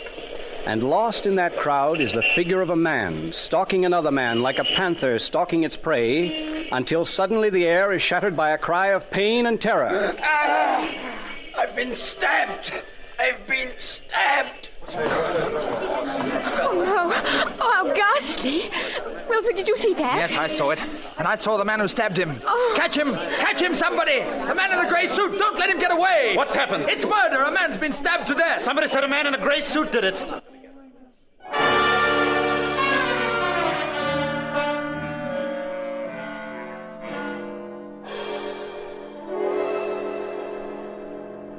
And sometime later, at Central Headquarters in the office of the police commissioner, the commissioner sits talking to Mr. Chameleon, the great detective who is known and feared throughout the underworld. The commissioner is saying... And that's all we have to go on, Chameleon. Some unidentified man who was with a woman cried out that a man in a gray suit did it.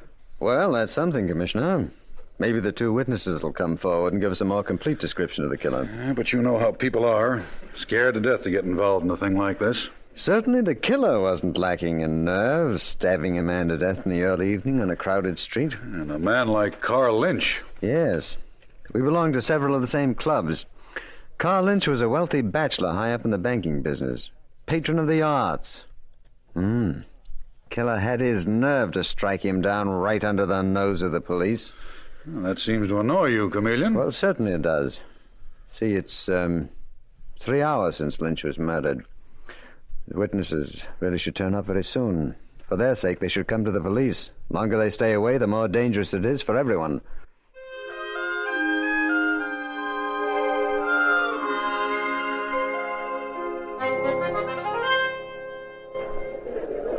Wilfred, don't you think we should have gone to the police instead of putting it off this way?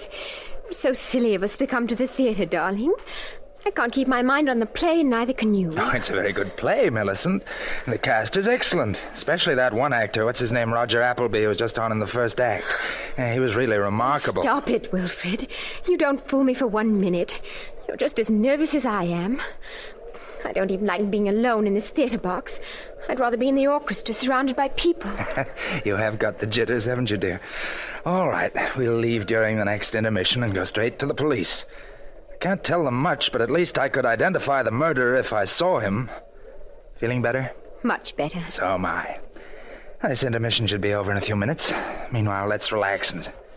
Oh, Millicent. What's the matter? Have you a pin in your evening wrap? Something just pricked my arm. Oh, no, there's no pin. Well, there must be. It was a sharp, quick stab. And I feel so strange, so drowsy, as if... Oh. Wilfred! Wilfred! Oh, help! Help!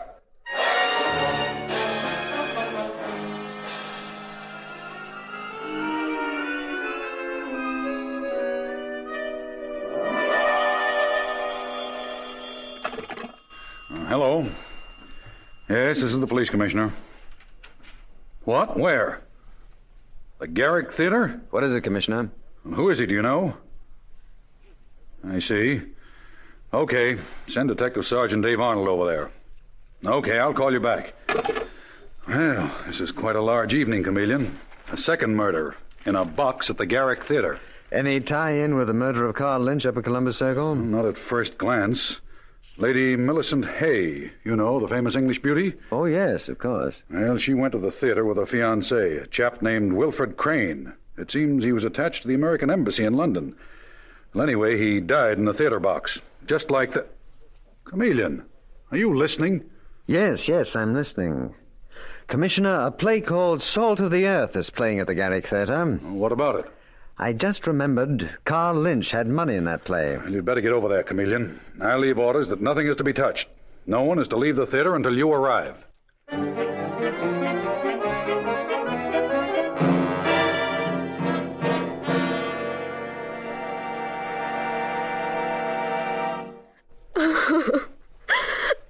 Mr. Chameleon, is Wilfred really dead?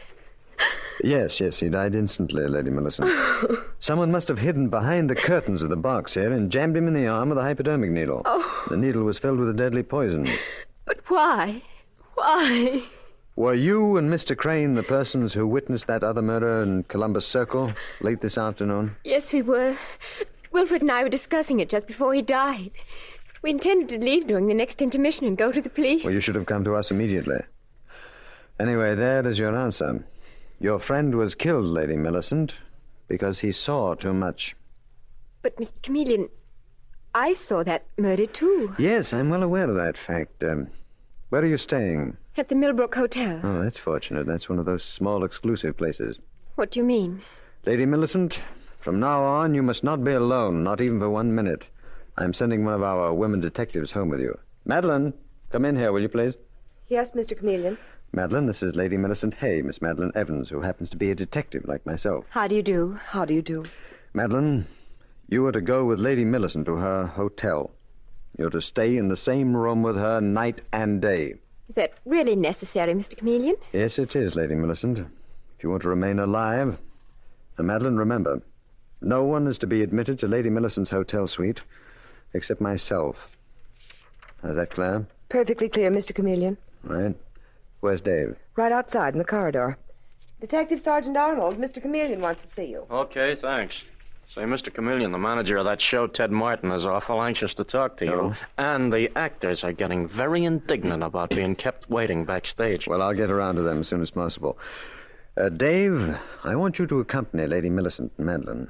Now, you're to take up your post outside the Millbrook Hotel. Now, I believe there's only one entrance. Is that right, Lady Millicent? Yes, Mr. Chameleon. Good. Now, Madeline is going upstairs with Lady Millicent, Dave, and you are to keep an eye on that entrance. All night, if necessary. But, Mr. Chameleon... Dave, believe me, I know exactly what I'm doing. Nothing is more important than keeping watch over Lady Millicent.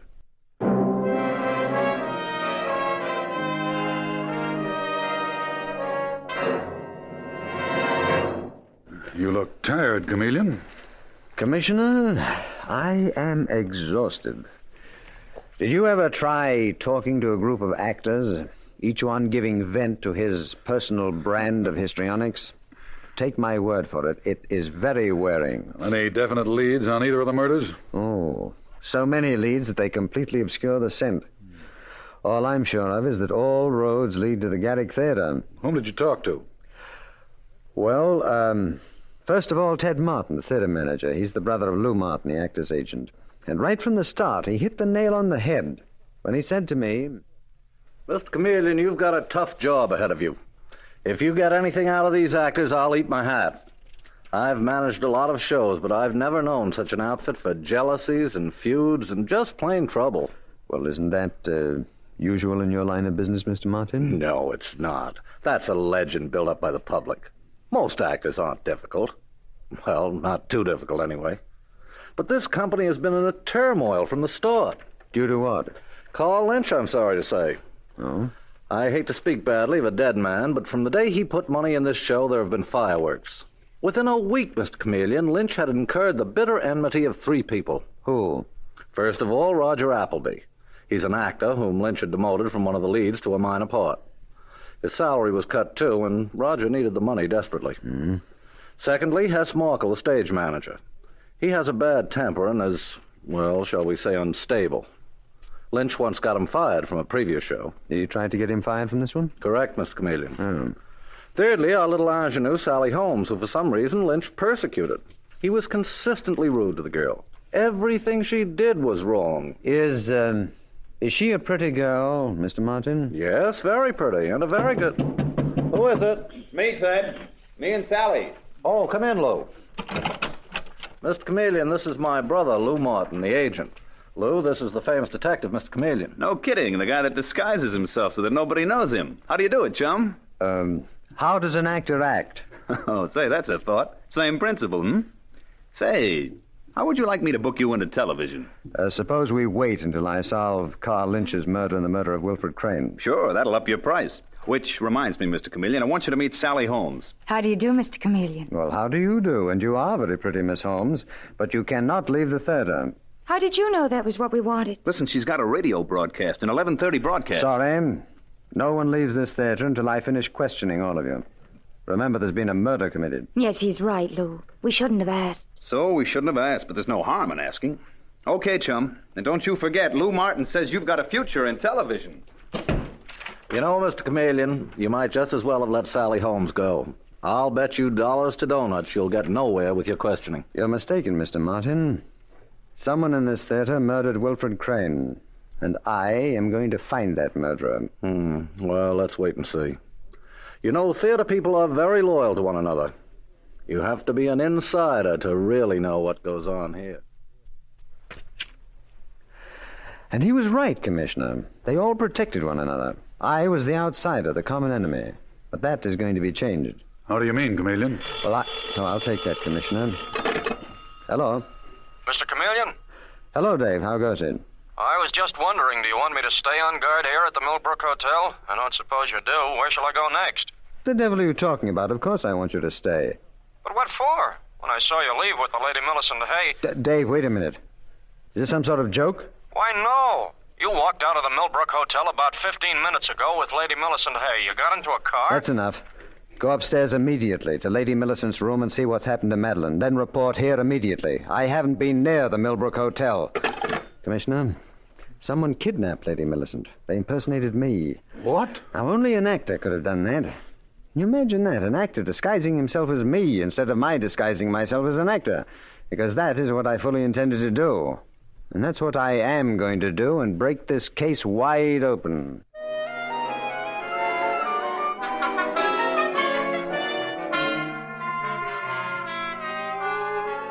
Mr. Chameleon and the case of murder and the man who saw too much continues in just a moment.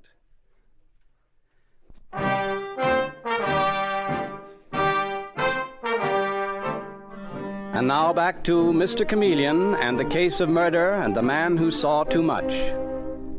It is later that night, and in Mr. Chameleon's office at Central Headquarters, a distraught Madeline Evans is saying bitterly, I'll never forgive myself, never, Mr. Chameleon. But that man's voice on the telephone sounded just like yours. He called up from the hotel lobby downstairs, and when the doorbell rang... You stepped into the hall and were promptly struck on the head and knocked unconscious. Yes. He dragged me into a closet, and then he must have knocked on Lady Millicent's bedroom door and convinced her he was you. And she went with him. Now, the murderer of Carl Lynch has already done away with Wilfred Crane, the first witness to his crime. Now he's got the second witness, Lady Millicent. Madeline, you realize that she is in terrible danger. She may already be dead. Yes. Yes, I know, Mr. Chameleon. Well, this tells us one thing about the murderer, however, narrows down the field. What do you mean? Well, the person we're tracking down, certainly an actor. Clever one. So good at impersonating me that Lady Millicent actually went with him. That man I want to see. As Lou Martin said, he should have a future in television. Well, so should Rupert LaRue. Rupert? Who's he? Rupert LaRue, Madeline, is an old Shakespearean actor with prominent teeth and long gray hair. And since I won't have time to let mine grow, I'll have to wear a wig. Mr. Chameleon? Mm-hmm. And I'll carry press clippings, too. The printing department's taking care of them now. While the police are scouring the city looking for Lady Millicent, I am going to haunt the Garrick Theater and get a good look at that actor, Roger Appleby, and the stage manager, Hess Markle, and anyone else who might have impersonated me.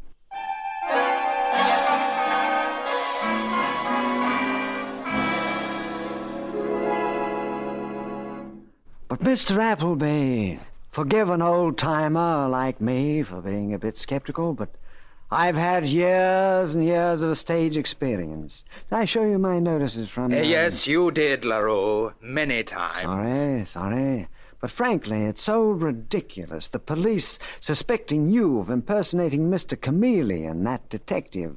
Why, you couldn't possibly get away with it. Well, I could if I wanted to. Really? How? As one artist to another, just how would you go about it?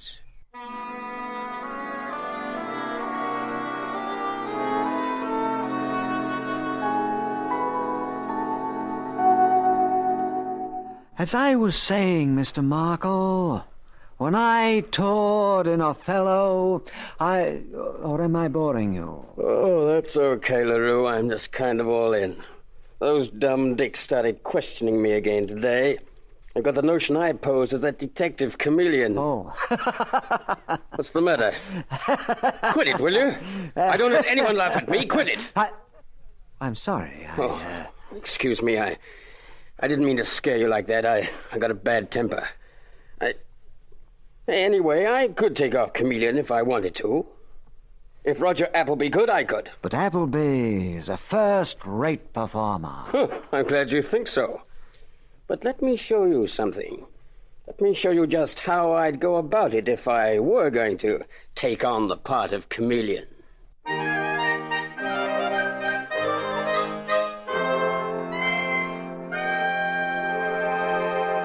To the greatest artist of them all.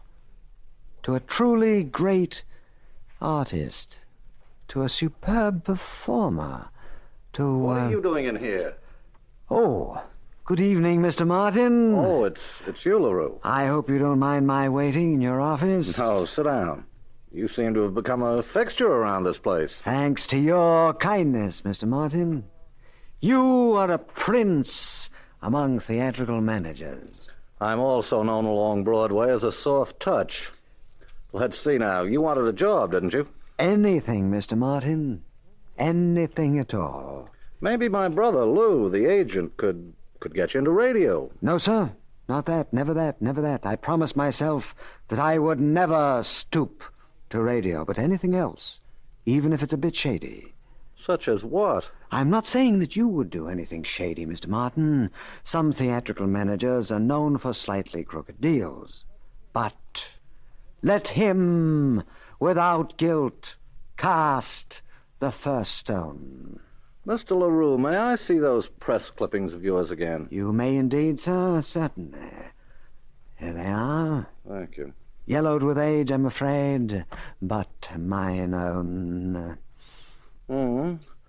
They seem to be on the level. On the level? My dear Mr. Martin. Mr. LaRue, suppose you come back tomorrow. It's quite possible I might be able to get you a job as well as a doorman or something similar. Will you do that? With pleasure. Shall I come here to your office? Why, yes, if you'd like to. I'd like to very much. I never get tired of looking at those fascinating photographs on the wall.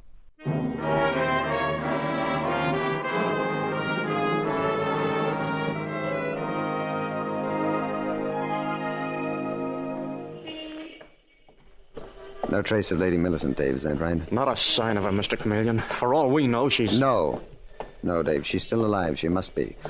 Poor Madeline's sake. And I think I know where she is. I think I know who managed to impersonate me and get away with it. Well, they must be good. Yes, that's the point, Dave. That's the theory I've gone on. Must have been a very clever actor to have fooled you and Madeline. Well, here's the address.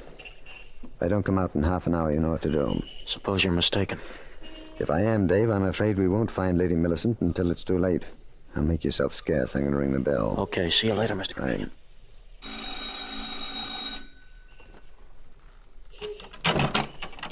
Yes? Good evening. Is Mr. Ted Martin home?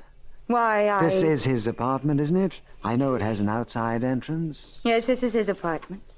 Is he expecting you? He should be.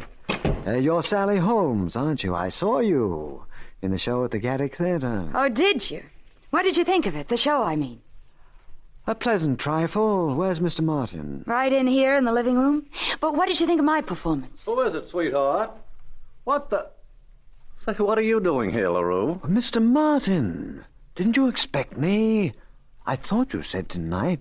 Oh, of course, you didn't expect the young lady to be here. What? Now, wait a minute. Would you like me to come back later? Who is this character, Ted? And what business did you have with him that you didn't want me to know about? Who are you? Rupert LaRue. Perhaps you've heard of me. I toured the Middle West in... 1700, I'd say.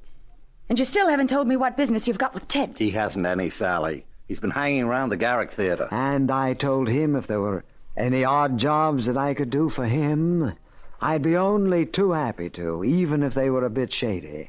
So we reached an agreement. What about? Are you crazy? What about, Mr. LaRue? About Lady Millicent Hay. What's that? I understand her continued existence is becoming a burden. I'm afraid I wasn't supposed to discuss that in front of anyone. Say, what are you up to? What are you up to, LaRue? Leave him alone, Ted. You're not to touch him until I finish talking to him. Can't you see he's lying? About what? Lady Millicent? Is that a gag? Shut up. Don't you dare to speak to me like that, Ted Martin. I thought you weren't very anxious to see me tonight. No wonder. You had plans that didn't include me. Mr. LaRue, what were you going to do about Lady Millicent? Well, take care of her, I suppose, and then take her someplace else. To some girl's apartment, I think. What? Sally, he's making this up. Why, no. Oh, is this the young lady who'd been getting money from Carl Lynch before he was murdered? Dear, I'm afraid I've spoken out of turn. I really had better go. You're not going anywhere, LaRue. Oh, don't look at me like that, Sally. Can't you see this is a trap? I told this man nothing. Then how could he know? How could a broken-down old ham like this LaRue... Miss Holmes, the trouble with the theater today... Oh, shut up! How could he get this information unless you'd given it to him, Ted? I have no idea, Sally. But I'm going to find out. But of course you told me, Mr. Martin. You said this young lady had been blackmailing Carl Lynch, and because you loved her, you protected her. But you become alarmed after Lynch's murder, so you wanted to get out from under. And frame me for the whole thing. Is that it, Ted? You were going to kill Lady Millicent and plant her body in my apartment. Who's that? I think you know who it is. Ted, don't let him hurt me. Who is she talking about, Mr. Martin? Your accomplice? The man who really murdered Lynch and who posed as Mr. Chameleon? Is that who's coming down the hall? Well, hi, Sally. Hi, Ted. And who's this old creep? What's your name, chum? My name is Chameleon. What? Chameleon? And you, Martin, neglected to tell me that you were an actor before you became an agent. Not only an actor, but a famous impersonator, as I learned through your brother Ted here. Ted, you dirty rat, what did you have to tell him that for? Oh, he didn't tell me. But his office walls are covered with photographs. Half of them addressed to you, describing you as a great artist. I'm flattered, of course, that it took a great artist to impersonate me successfully. That still doesn't prove anything. Sally spilled the whole story, Lou. She gave it away that we intended to kill Lady Millicent. And Ted told Chameleon that we'd been blackmailing Lynch. No, Sally. Carl Lynch's canceled checks made out to you told me that. And that cover-up, that elaborate pretense of persecuting you. Poor Lynch, he was like a lot of other suckers in this town. He fell for you, Sally, and then the Martin brothers moved in and blackmailed him. Only Lynch threatened to tell the police. So he died. Am I right? Or was it Sally here, disguised as a man, who did the killing? No, it was Lou. He stabbed Lynch, and then later he killed the witness. That man Crane. Sally, look out! All right, put them up. I'll use this gun if I have to. Don't move, Lou. Ted. Sally, you hurt?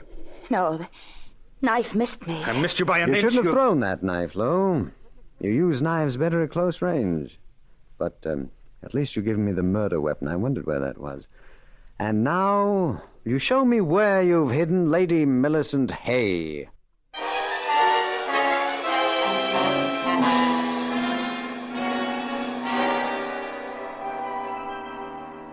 Mr. Chameleon, when you walked into that room, it was like a miracle. I thought no one would ever find me. Well, no one thought of looking in the exclusive apartment of a successful theater manager and a successful blackmailer, I might add, Lady Millicent. It seems that Ted Martin and his brother Lou had been blackmailing for years, using Sally as bait.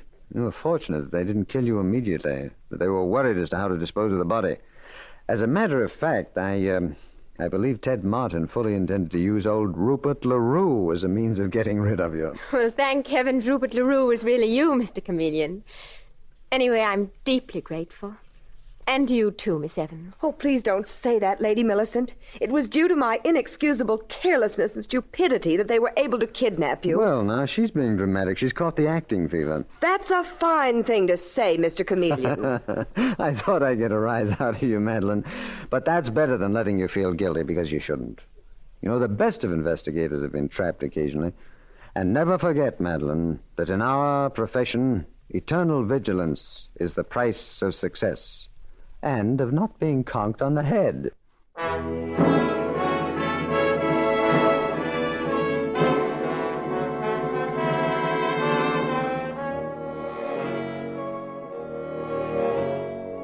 And with these words, Mr. Chameleon concludes tonight's murder case.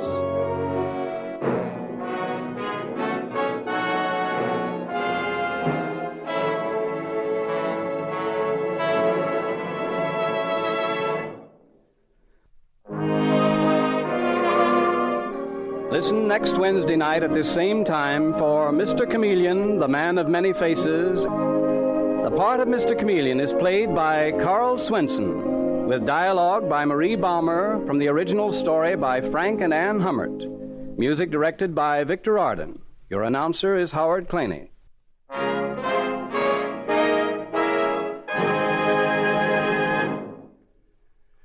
This is CBS, the Columbia Broadcasting System.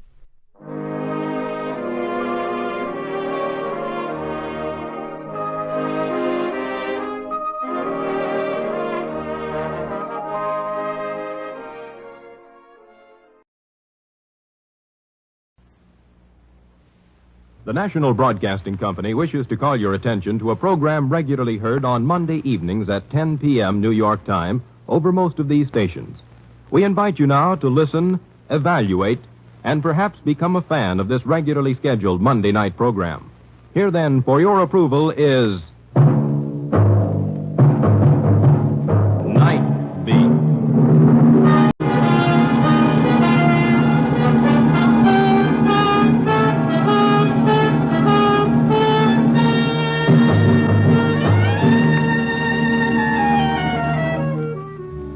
Hi, this is Randy Stone. I cover the Night Beat for the Chicago Star. Stories start in many different ways. Tonight's story began when one man tried to destroy another with the strangest weapon of all, darkness.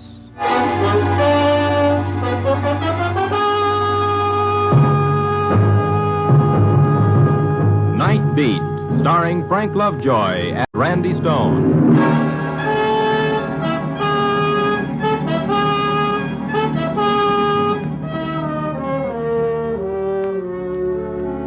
When your job is to walk into the darkness and discover what makes a city tick, you pick up some mighty strange friends. The winos dreaming of a muscatel paradise and cold, dark doorways. The petty larceny boys with their fast deals. The painted little dames defying the world with their brassy laughter. The homeless and the hopeless. In the city, the night is for the lost. Sometimes you feel a hunger to be with someone of the everyday world, some nice, well-adjusted soul who's got a reason for waking up tomorrow morning. I guess that's why I dropped in to see Bessie Chatfield tonight. Bessie, a little gray-haired librarian who has charge of a small storefront library on Huron Street. No one around this time of night but Bessie and a young fellow in a gray raincoat alone at a reading table. We haven't seen you, in such a long time. Well, since Forever Amber, you haven't had the kind of high-type literature that interests me. And when you finally do drop in, look what time you get here. 10 o'clock. Right when I have to go over and start turning off the lights. Oh, I timed it that way so I could get you behind these bookcases away from that fellow at the reading desk. I'm afraid your timing is about 35 years off, Mr. Stone. Oh, these light switches, why do they always put them so high up? Aren't you going to tell that fellow it's time to go home? This is the way we tell them. We flick off the lights and then flick them on again. First, off like this. No! Don't do that, no! What? Turn the lights on quick. Let me handle this. What's the idea of doing that, mister? Is that supposed to be smart or something? Oh, now take it easy, fella. Or Take did it he easy. pay you to do it? Is that the deal? You tell George Brewster that the game doesn't amuse me anymore. You tell him if he keeps it up, I'll kill him. I turned the lights out. It's closing time. What? Closing time? Oh. Yes, of course. What's wrong with you, buddy? Are you sick or Sick. something? Yeah, that's me. Sick. Only mine is a childhood disease. Childhood. Now, what in the world was that? Ever seen him before? He's come in a couple of times this week. Spent all his time reading some reference books at the table. Seemed to be such a nice, polite young man. Considerate, kindly. Let's take a look at those books. My heavens. I My heart is beating a mile a minute. And did you see his face? It frightened me. He was even more scared than we were. Of what? These are the books he was reading? Yes. The Mind in Limbo, Abnormal Psychology, Modern Psychiatry. Why would he want books like this? Maybe he was looking for somebody in these books. Who? Himself, Bessie. Probably himself.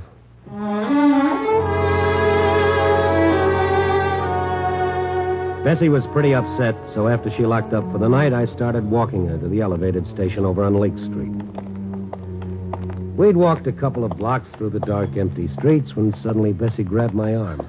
Mr. Stone. What? That man down the street, looking into that store window. That's him.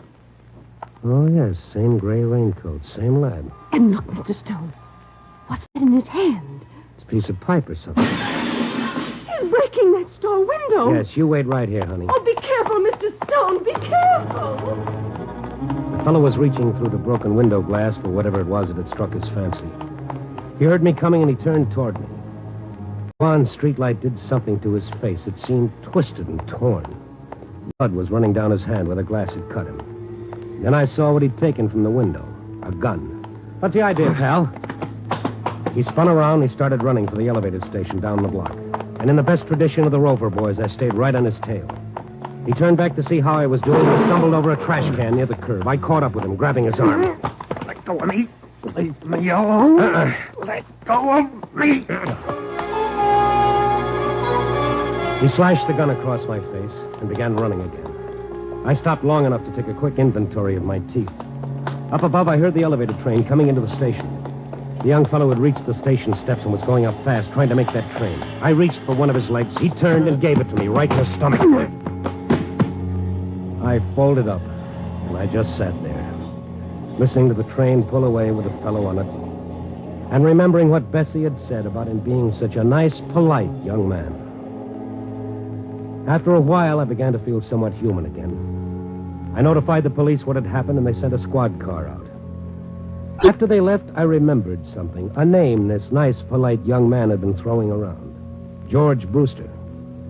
I found a phone book in a cigar store. There were 3 George Brewsters. The first number didn't answer. I tried the second. Hello? I'd like to speak to George Brewster. Oh, he's not in right now. Is there any message? Who is this? I'm his sister. Is anything wrong? Well, if this is the right George Brewster, something is wrong. Is there any reason why a young fellow would want to kill your brother? Oh, that would be Morrison. Oh, I warned George. Morrison, huh? Tom Morrison. Where does he live? Our old apartment, 612 Hamlin Avenue. What makes you think he wants to kill George? Well, this character broke into a store tonight and stole a gun. I sort of think he had your brother in mind when he did it. Oh, no. What am I going to do? Well, lady, I know what I'm going to do. As fast as I hang up and can get another nickel into this phone, I'm going to call the police. Oh, I feel so bad. It's not really Morrison's fault, poor man. No. He's just a prince of a fellow. Goodbye, lady. I've got to make that call.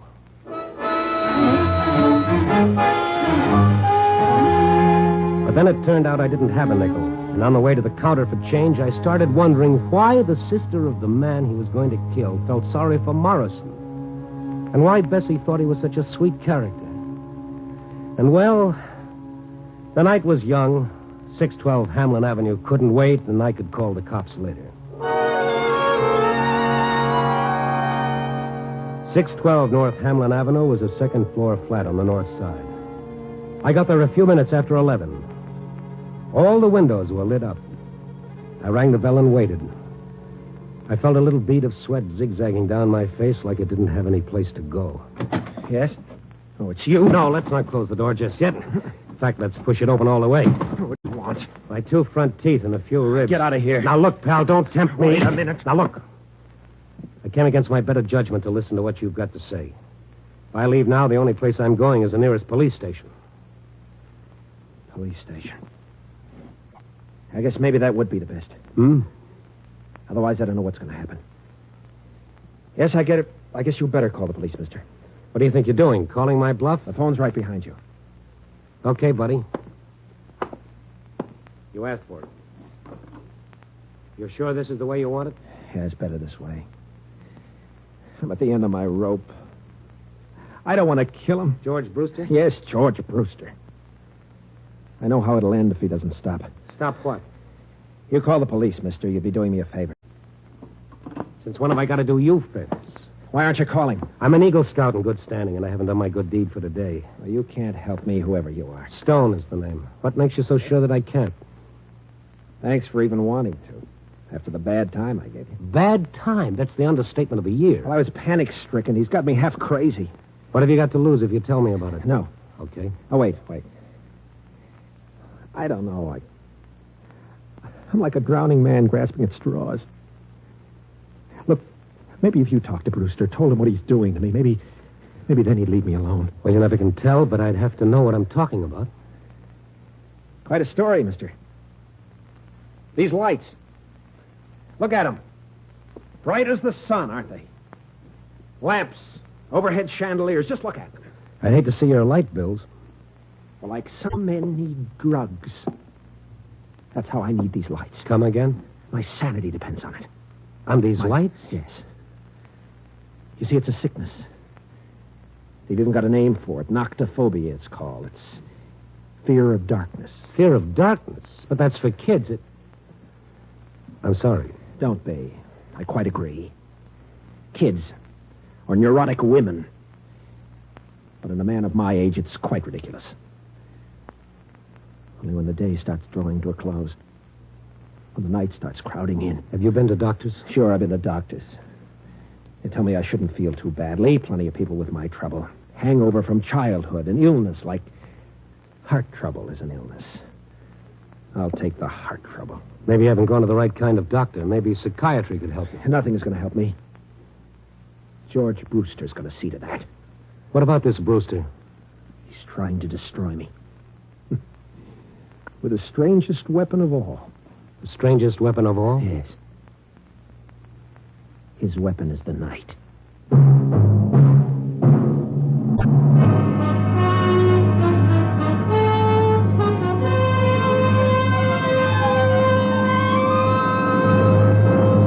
NBC is bringing you an encore performance of Night Beat, starring Frank Lovejoy as Randy Stone. Before continuing with our story, here is the star of another NBC program, Brian Donlevy. Thank you. It's a great pleasure to be listening here with you to Night Beat. This encore performance is NBC's way of introducing you to one of its regularly scheduled Monday night broadcasts. If you're enjoying Night Beat today, why not make it a habit to listen to the series each week in its regular time period? You'll find Night Beat just ahead of my own adventure series, Dangerous Assignment, every Monday. So, if you enjoy adventure and mystery, give a listen to Night Beat and Dangerous Assignment tomorrow night and every Monday night on most of these NBC stations. But now, let's listen again to Randy Stone.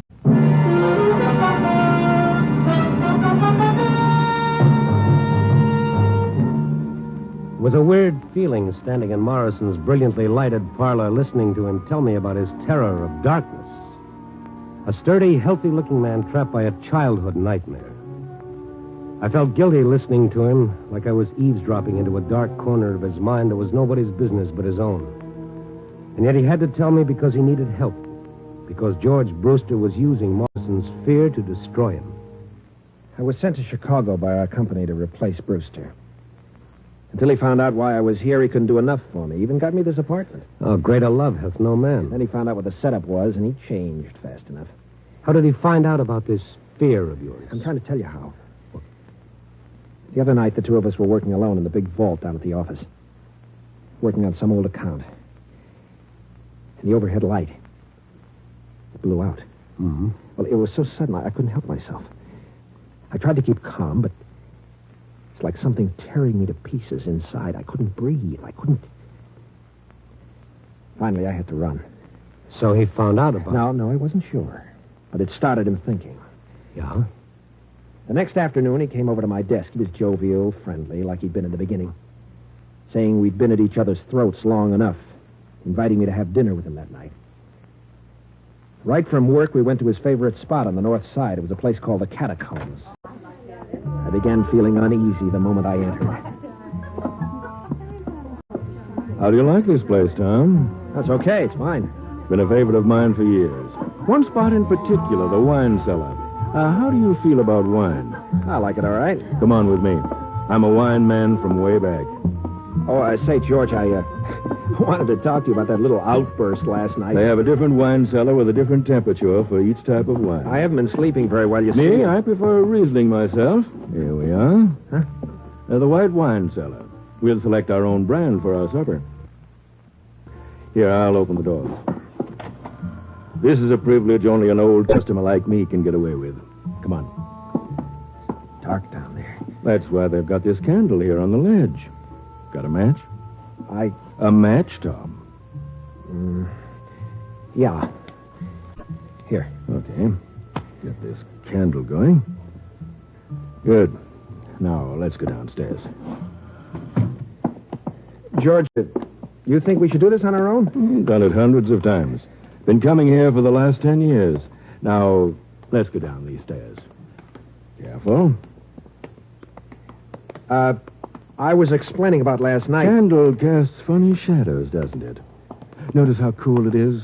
20 feet below street level. Look, I want to talk to you about last night, George. I don't want any misunderstanding. It's just that I've been working pretty hard. Look, Tom, would it make you feel any better if you showed me you're not afraid of the dark? Okay. I'll blow out the candle. Just what are you trying to prove, Brewster? Nothing at all. It's your idea. Where are those matches I gave you? You gave me some matches? I must have lost them. It's not going to work, Brewster. I'm not insane, you know. I can stay down here until you're quite Funny, satisfied. isn't it? About the darkness. The way it seems to close in on you. The way you start thinking you can't breathe. I can see how someone could... What's the matter? This is ridiculous. Something so suffocating about a dark room. Stop it. Stop it. Only the heavy, smothering blackness. Stop it. Where are you going, Tom? Anything wrong? Anything wrong? Anything wrong? Anything wrong? Anything wrong? I ran out of that cellar like a scared kid. That was a rotten thing for him to do. Like a kid playing Halloween jokes. He's fighting for his job, Stone.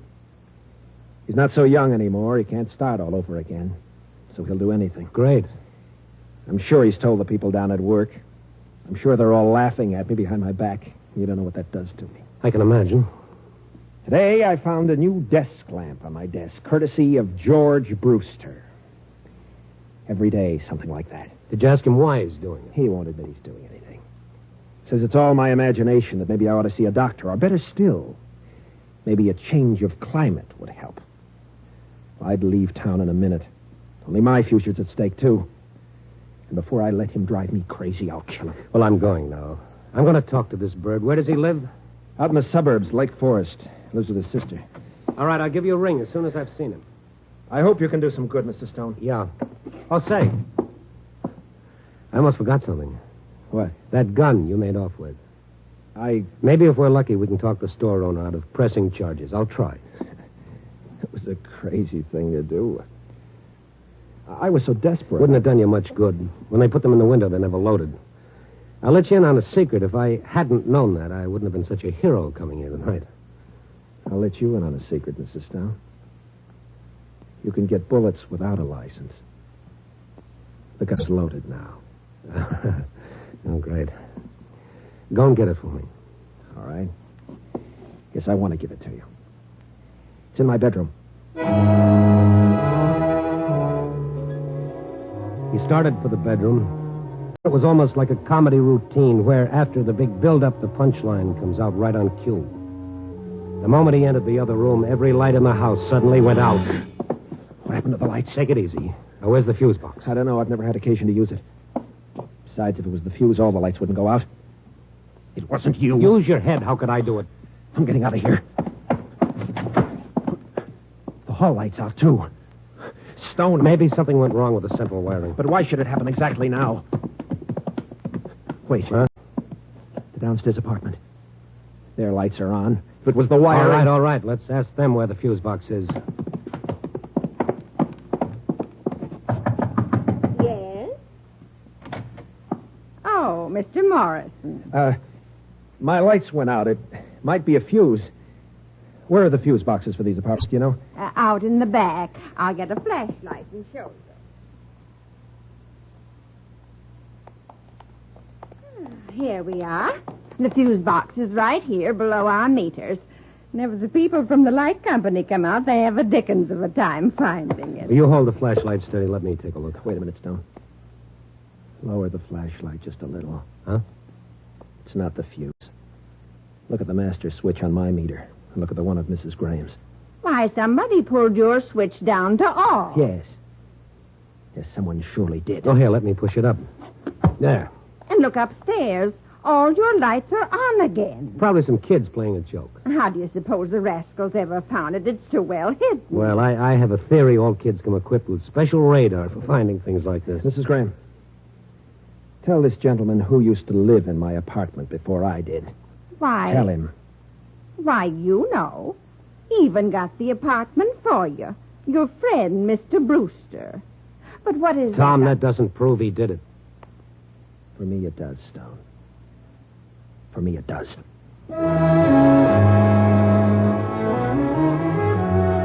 Morrison went around to the front of his house and up the stairs to his flat. I waited in the hallway until he came down again. He looked different. His face was hard and set. His eyes were like chunks of glass punched into the flesh. What are you waiting for, Stone? Well, when we were so rudely interrupted, you were going for the gun. I've got it now. Oh, yeah. Well, hand it over and I'll bring it back. No, thanks. Where are you going, and what are you going to do? I'm fighting for my sanity and my life. He's never going to do this to me again. Never. I can't let you do that. You're going to have to. The minute you leave here, I'm going to call every cop in the book. Yes, that's what you do, isn't it? Yeah. And I'd better give you the gun. This could become habit forming. I dropped to my knees in the hallway, and then the hallway subdivided like something under a microscope, and there were 2 hallways, and then there were 4. And then everywhere I looked, there were hallways. Morrison tried to push me aside to get by me, only it was a whole circle of Morrisons. I grabbed at his legs to hold him back. It was like grabbing at a centipede. And then all the Morrisons and all the hallways brought all their guns down on my one poor head. And that was it, brothers and sisters, that was it. Feeling better, Mr. Stone? Oh, if I felt any better, I'd call the embalmer. Oh, what a business. I heard a commotion, and I came out, and you were lying here. Is this a head or a cantaloupe? Oh, how did it happen, and where's Mr. Morrison? Oh, Morrison, yeah. How long ago did you hear this commotion? Just a couple of minutes ago. Oh, you came out of it real fast. Yeah, unironed Constitution. Have you got a phone? Yes, but don't you think you better... Come on, lady, grab my head, put it back on nice and neat, and let's get to that phone.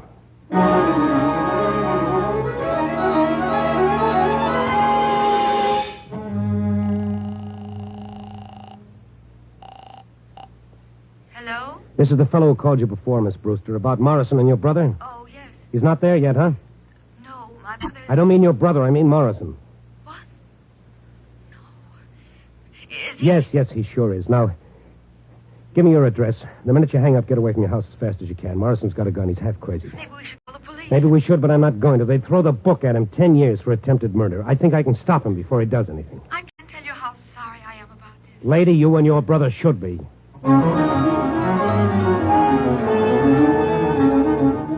The cab got me out to their Lake Forest house in less than 20 minutes. The house was on a hill, and a flagstone path wound round and round for a city block until it reached the front porch. As I ran up the walk, my head started rattling like a handful of pennies in a tin cup. I felt weak and tired. All the time I tried not to think about what I might find when I reached the house. And now I was at the end of the path, walking toward the front porch. A nerve deep in my throat started jangling like a burglar alarm. The house was in darkness. And Morrison was standing beneath a little porch light, his gun pointed right at me. You won't quit, will you, Stone? What have you done with him, Tom? He hasn't done anything with him yet, Mr. Stone. Huh? Who? I'm sitting over here at the end of the porch. I'm George's sister. Oh. I didn't see you in the dark. Why didn't you get away like I told you? I won't hurt her. It's him. He'll be coming along soon. George would never have done what he did. I begged him not to. To take advantage of a man's weakness. Well, Mr. Brewster is coming home. What? His car is stopping at the bottom of the hill. Now he's starting the long climb. Morrison, listen to You me. just sit there, the both of you. And I must insist that you be very quiet. Please listen to me.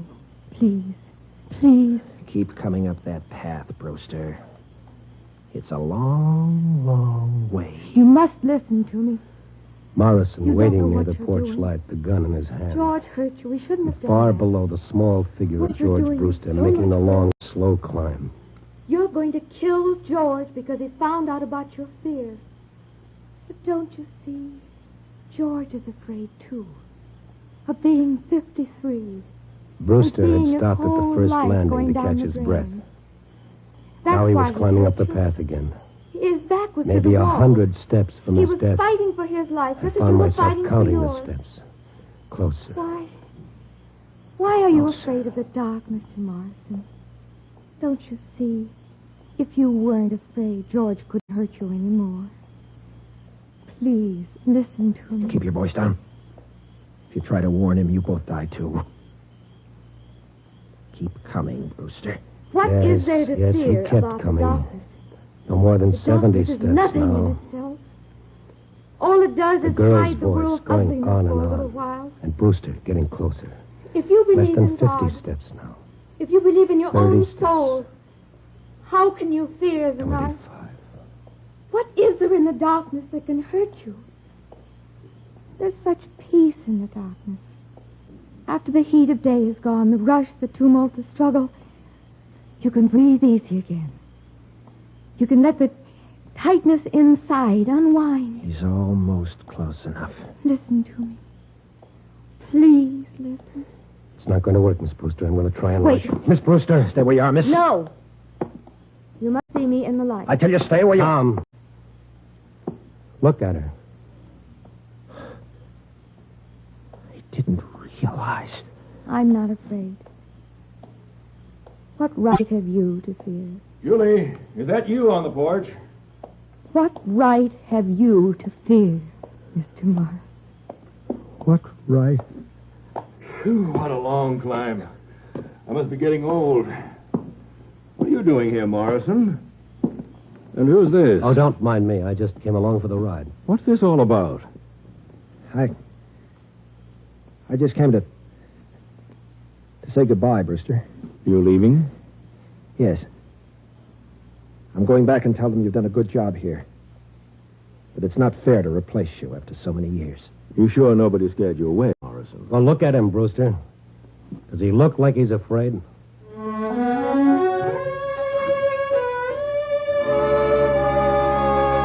I don't know if Julie cured Morrison of his fear of darkness. Cure is a pretty strong word. But maybe she helped. I kind of think so. I do know this. It's going to be mighty hard for Tom to fear the darkness knowing Julie is not afraid. But neither Tom nor I will ever forget what we saw as that porch light lit up her face. Julie Brewster, who did not fear the darkness, was blind.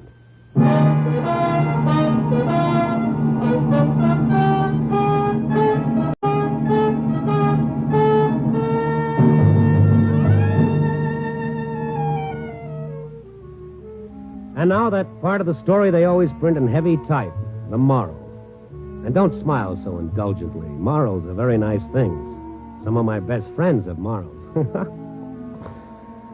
Seriously, Julie's whole life is a moral in itself. And trying to top it is like trying to follow Al Jolson with a Mammy song. The best you can do is tip your hat to the fellow who wrote, "Out of the night that covers me, I thank whatever gods may be for my unconquerable soul." He must have had someone like Julie in mind. 4 o'clock in the morning, a stale cup of coffee, a tired sandwich, a story to dictate, and I worry about my unconquerable soul. Honey. Copy, boy.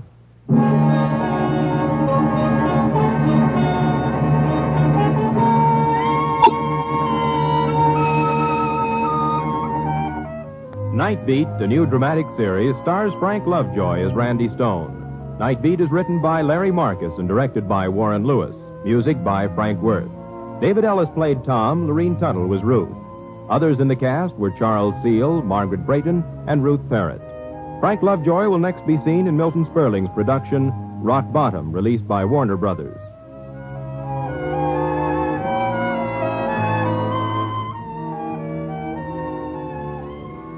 NBC has presented for your approval a special edition of Night Beat to acquaint you with this regularly scheduled Monday evening program. If you have enjoyed this repeat broadcast, join the millions of listeners who each Monday tune for adventure and mystery on the regular Night Beat series. Listen then tomorrow night, when again you will hear Frank Lovejoy as Randy Stone in another great action-packed story on Night Beat.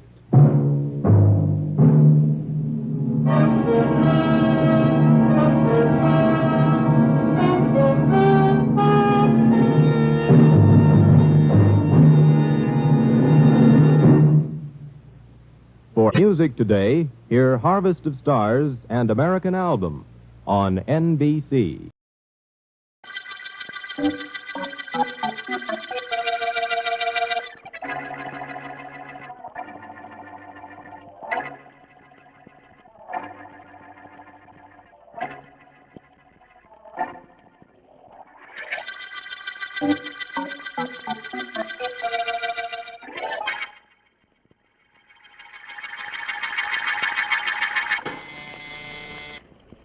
Yes? Mr. Vance, there's a lady to see in the outer office. She has no appointment. Will you see her? All right. Where's Miss Deering? Oh, your secretary's out to lunch, Mr. Vance. What's the name of the lady who's calling on me? I don't know. She can hardly talk, Mr. Vance. She just managed to tell me she had to see her. She's either awfully scared or terribly unhappy about something. Send her in, please. Come in, please, won't you? Thank you. Sit down, if you will, and tell me how I can help you. Oh, Mr. Vance. Oh, it's quite all right. You're safe here.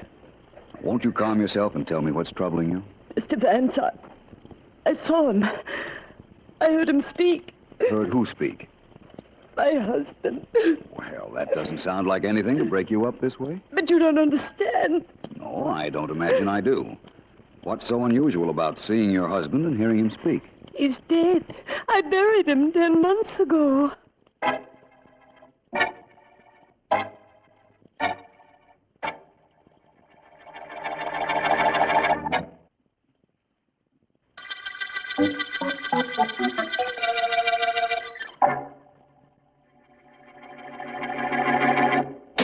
Stop that, Flo. Stop it. I'll stop it. I'll stop it when this plate cracks against your head instead of the wall. You little devil. I ought to... Keep away from me. Keep away from me, George. I'll let you have it with this lamp. You wouldn't do that to your ever-loving husband now, would you? Would I? You bet I would. Take your hands off the lamp, sweetheart. I'm sorry. I didn't mean to talk to you the way I did. Honey, honestly, I didn't mean to. George, why do you do things like that? Honey. Oh, George. George, how'd a girl like me ever get tangled up with somebody like you, huh? How? Put your arms around me, Flo. That's the way. No, darling. That's me. And, honey, that's you.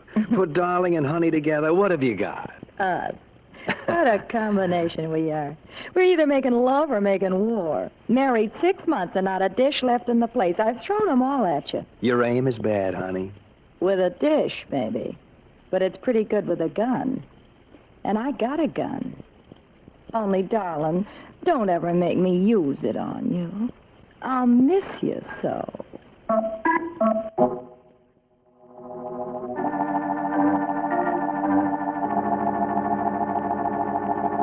Well, Vance, it certainly is an unusual situation. That is, if Mrs. Miller was telling the truth. I'm sure she was, Markham.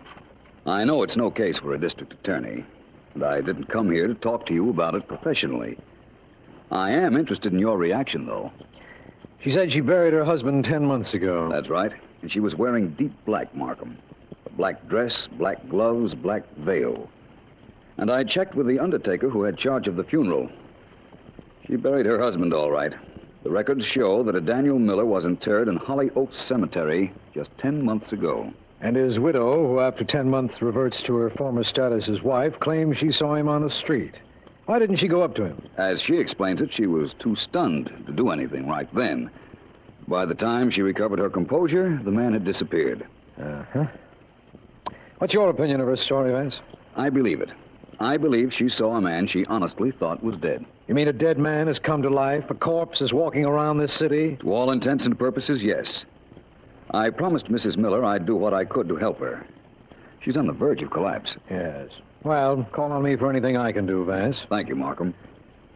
If you think of any way a man can be dead and buried and suddenly come to life, let me know, will you?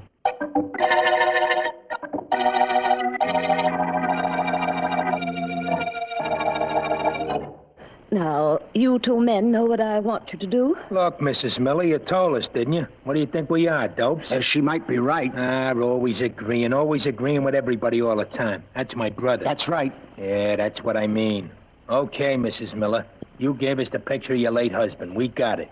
You told us where you think you seen him on the street. We got that, too. We'll stick around that street corner till we see a guy who looks like the picture. And if we see him, we follow him to where he's living now. That's right. You see, she does it, too. Now, look, I don't want any slips on this. I have an idea that some way, somehow, my husband has returned from the dead. Hey, I don't like that. Listen to him. He don't like it. He likes everything. I'll change his mind. Go ahead, Mrs. Miller. He left me a lot of money when he died, but he's probably working now somewhere in the neighborhood of the street corner where I saw him.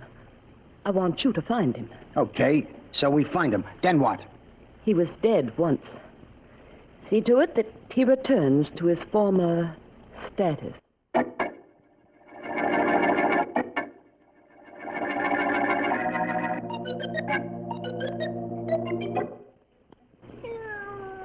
You're playing with that darn cat of yours again. Leave him alone. Don't be funny, Flo. Keep reading your paper. Chang and I having fun. Come on. Fun Here, with boy. a cat. Oh, brother. Well, I've got to go to work in a few minutes, and this is how I relax. Besides, honey, he's a full-breed Persian. Well, let him do something Yeah. constructive with those hairs of his he keeps shedding over the rug. Teach him to crochet or something. Maybe he can make me a shawl. He's a good cat, aren't you, Chang? Real good cat, huh? Yeah. George. Yeah? You never told me What's the anything matter? about where you came from before you married me. I was found in a cabbage patch. Don't get cute. On you, it Come don't look here. good. Yeah? I've been thinking about this for some time. Here's some string. You know, I don't know a darn thing about what you were before we were married. What about it? Don't talk to me like that. I'll bounce an ashtray off your head. Now, look, honey, we said there'd be no We more said of there'd this. be no more battling if you talk to me the way I'm entitled to be talked to. Kid, let's understand things. I'm your husband. I think you love that cat more than you do me. Every time I think of you feeding him and brushing him, I could... Darling. Oh, honey, let's not fight. What were we fighting about anyhow? You see, it isn't important. You don't remember. Now, come on over here, Okay. Get that lap of yours ready. All right. Ah, here we are. Oh, now I know why we fight. Yeah? Well, tell me. It's so good making up. Like this.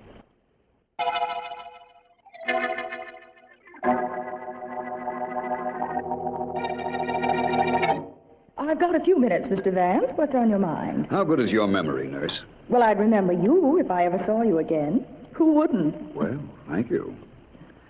Nurse, about 10 months ago, a patient named Daniel Miller was admitted to this hospital. The records say that you attended him. Miller, let me see. Appendectomy? No. To tell the truth, I don't know what he was in here for. His wife told me that he was in this hospital a few days before he died. But he was removed from here at his own request and died at home, as I understand. I know the man you mean. Short, medium weight, dark hair. I've never seen him. Oh, well, anyhow, I know whom you mean, Mr. Vance. I remember him very well. Raised quite a rumpus around here about going home, and we finally let him. What was the matter with him? Do you remember that? Yes, I do. He'd been poisoned. Poisoned, eh? Well, that's something I didn't know. Accidentally, would you say? Figure it out for yourself. When we told him what was the matter with him, he said something like, "She did it, finally. I want to get out of here. I'll take care of her in my own way."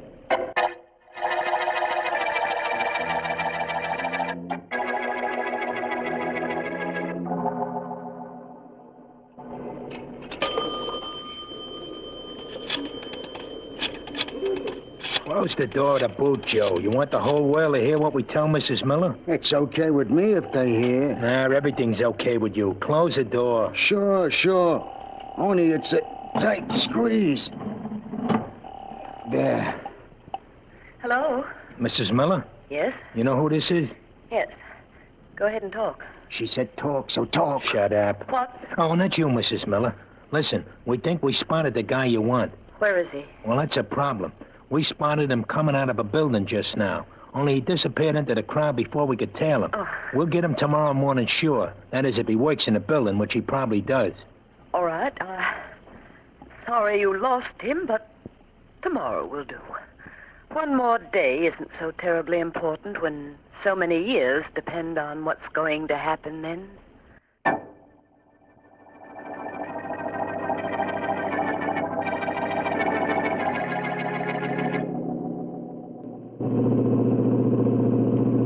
Thanks for getting me official permission to investigate the grave of Daniel Miller, Markham. No trouble, Vance. This might become something in my department after all, judging from what you told me. About Miller's having been poisoned? Yes. I still want to know how he returned to life.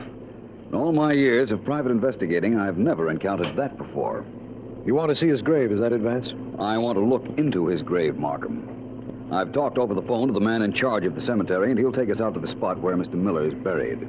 All that we need is for it to be raining, and this would be a perfect setting. Late at night, a cemetery, a corpse that walks and talks. What else do we need, eh? Some idea as to how this case will end. It would all be so simple if only Mrs. Miller were lying about seeing her husband. She wasn't. I'll personally guarantee that. Well, let's go. The cemetery caretaker said he'd meet me here at the gate. Do you see him? No, but then I can't see anything at all. What was that? Well, let's make it who was that. I'll feel better about it. Hey, who are you? Where are you? Right here. Scared you, didn't I? Yes, you certainly did. Why aren't there any lights on around here? The people we got around here couldn't see very good if there was lights. Well, Markham, you know what they say about a foolish question. Yes, remind me to apologize to the tombstones as we pass. Now, look here, you. The name is Mort. Rather appropriate, too, in view of this setting. Huh? Mort means death in French. He does? Well, what do you know? You must be Vance and Markham, you two, right? Were you expecting anybody else? Nobody I could talk to. Come this way, please. I'll show you the grave you're looking for. Daniel Miller, right? Right. That's correct. Well, he ain't very important around here. Only 2 autos at his funeral. Now, you take that grave over there. There's a man who should have been glad to die. 22 autos, and the speech has lasted 2 hours. In the rain, too. Doesn't it always rain at funerals? Only seems like it does. Now, you take this grave over here. Kind of like this and like that. It wasn't Excuse exactly me, what Mort, but who were in the automobiles at Mr. Miller's funeral? In the 2 cars? Well, there were a couple of men from a lodge he belonged to in one, and his wife was in the other. Crying her eyes out, she was. She did pretty good for the guy. Fact is, I ain't seen better crying this year. Where is the grave? A man in a hurry to get to the grave now. That's a good one, eh? Yeah. Well, it's right here. I dug it up like you told me to. Only I didn't touch anything. Why not? I wasn't told to. And besides, I wouldn't even if I was told to. I'm superstitious. Markham, mark this day down in the book. We have now heard everything. Well, we've got a job to do.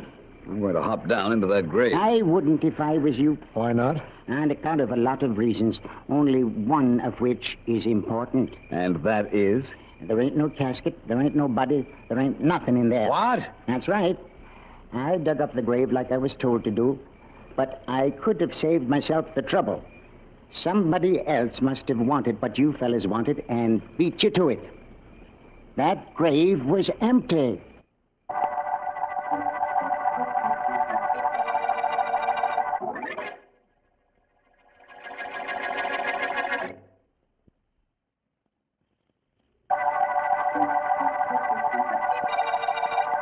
This is District Attorney Markham.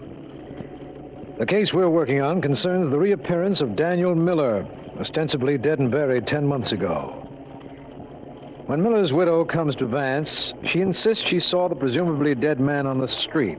Logic or explanation for the case is completely missing, especially inasmuch as an examination of Miller's grave reveals no body. Vance has gone to check into more details, and we are at a loss to explain any other characters in this situation, including 2 men who are... You know, I just thought of something. Us 2 guys keep hanging around on this street corner. People will think we're a couple of bums. Shut up and keep looking. I can look and talk at the same time. It's easy. You're getting on my nerves of this job is. Nothing to do but hang around here watching a building. I'm gonna get... Hey, Joe, there he is. That guy who just came out of the building, that's the guy. It sure is. What do we do now? We follow him. Only this time we don't lose him. Come on. Yeah. Don't we call Mrs. Miller like she told us to? We call her after we call on that guy who just came out of the building.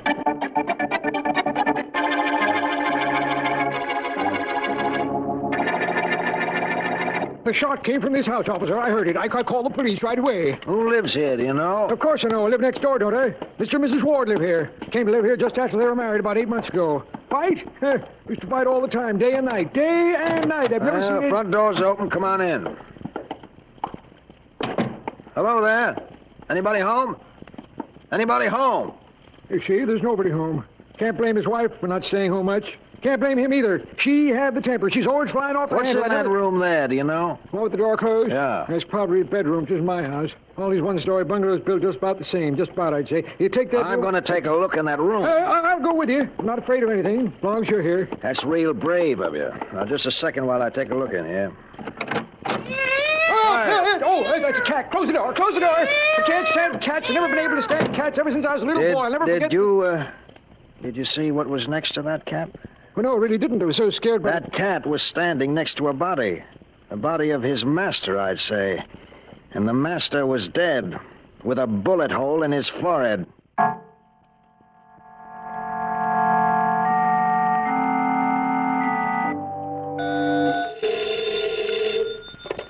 Hello, Philo Vance speaking. This is Markham, Vance. How many cases have you helped us solve, Vance?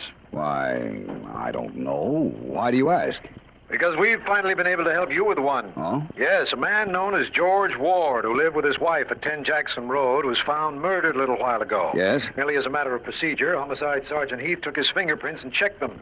He found that George Ward is really Daniel Miller, the man you've been looking for. Well, that's very interesting. What were the circumstances of the murder? Well, Ward, or Miller, was shot with a small caliber revolver. When the police officer on duty came into the room, the body was being guarded by a gray Persian cat. It belonged to the Wards, as I understand it. I see. Well, thank you for calling, Markham. This is beginning to make some sense to me now. It is? Definitely. I believe I know what happened to Daniel Miller 10 months ago, but I'm not sure. How do we find out? How, Markham? Why, by finding out who killed George Ward, of course.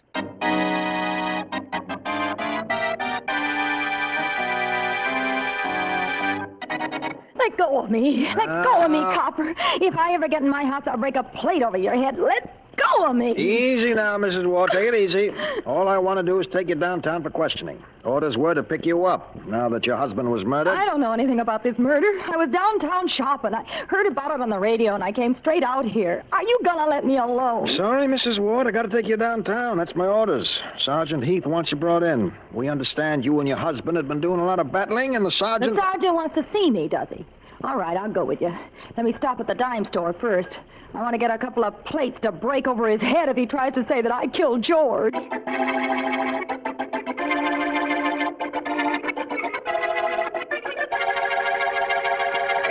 Okay, Mrs. Miller. You heard the radio. Guy named George Ward was killed. That was the guy whose picture you showed us. It sure was. It was his picture you showed my brother and me. We followed him to his house, a bungalow, and then we knocked him off. And now you want to be paid. That's right. It ain't wrong, lady. Shut up, you. Everybody tells me to shut up. Now, look. You two followed orders. You did as you were told. But how am I going to be sure the man you killed was my former husband? Oh, dear, this black dress. I could get you a wisp room, lady. Never mind. You got a point there, Mrs. Miller. You couldn't be sure that Ward and your husband was the same guy. Suppose we wait till tomorrow when you see the pictures in the paper. That ought to be proof enough for you. Sure it should. Sounds all right. Suppose you two come around here tomorrow night and I'll... Nothing doing. Nothing doing, lady. Why not? I don't know. Ask me brother. Well, why not come around here tomorrow night? I'll pay you then. Mrs. Miller, by tomorrow night, you could be 1,000 miles away from here. You got what you want. You're really a widow this time. All the dough the guy left, you know you can keep now. You don't have to worry about us ever coming back and throwing you out on your ear. You're pretty smart, aren't you? We sure are. I'm smart enough to know the score. No, lady, you're gonna have company until them papers come out. Joey and me, we're staying here. I won't have you in my house. I'll have you thrown out. Sit down, lady. You pushed me. You dared to push me. Why, I could have the both of you. You'd go to the chair, too, Mrs. Miller. You hired us. Remember it. Oh, expecting somebody? No. Well, get rid of whoever it is. Yeah, get rid of him. Both of you stay here. Oh, no, I'll go to the door. And I'll stay right behind her in case you get cute. Come on. I'll stay here, huh? You want me here? That's right. All right, Mrs. Miller. Open it up. Mr. Vance. Good evening, Mrs. Miller. I believe I have some news for you. May I come in? Not right now. I'm busy. It won't take a minute. There we are. Oh, I'm sorry. I didn't realize you might have had company. My name is Vance. Well, change it. Your friend isn't very sociable, is he? Seems to me I recognize him. Isn't he one of the Dilling brothers? The police are looking for them. Vance, I've got so much to tell you, but arrest these two men. They're murderers. They killed a man known as George... You've got a big mouth, lady. And you've got big hands, my friend. I don't like women being slapped. No? How much don't you like it? This much. Hey, what do you think you're doing to my brother? I think I've already done it. Yeah? Well, I can take Stay care right of you. where you are. I don't want to have to use this gun. Now, suppose we all relax and we finish this business that was started in my office yesterday morning, Mrs. Miller. What are you doing? Oh, I'm sorry. These black dresses, they pick up everything. I was just trying to get some lint off. You've got some of the lint off, Mrs. Miller, but your dress isn't entirely clean yet. Oh, is there something else? Yes, but it can wait. You're surprisingly calm, Mrs. Miller. Why shouldn't I be? You're here. I have nothing to fear now. Have I? I don't know. Did you ever meet a man named George Ward? George Ward. That's the man these two brothers admitted to me they killed. Why, you idiot. They said he was my husband. That's why they were here, and they tried to blackmail me. You never saw or knew Ward? No. Vance, I thought my husband was dead until I saw him on the street the other day. I never saw him again, never. If he changed his name to Ward, I didn't know it. That's entirely possible. You believe me, then? I believe that seeing your husband on the street was a great shock to you. I believe you honestly thought he was dead. I believe you didn't know he was living under the name of Ward. And I also believe you murdered him early this evening.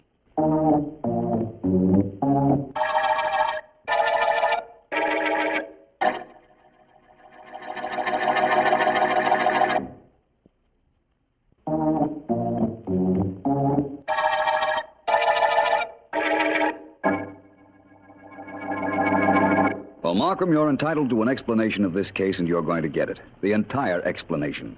Will you tell him, Mrs. Miller? You tell him. You're the genius.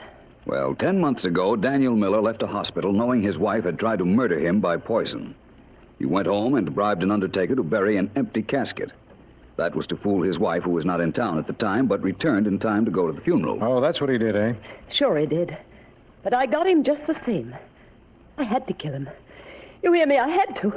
I couldn't stand him when he was married to me, but it was worse when he was married to another girl.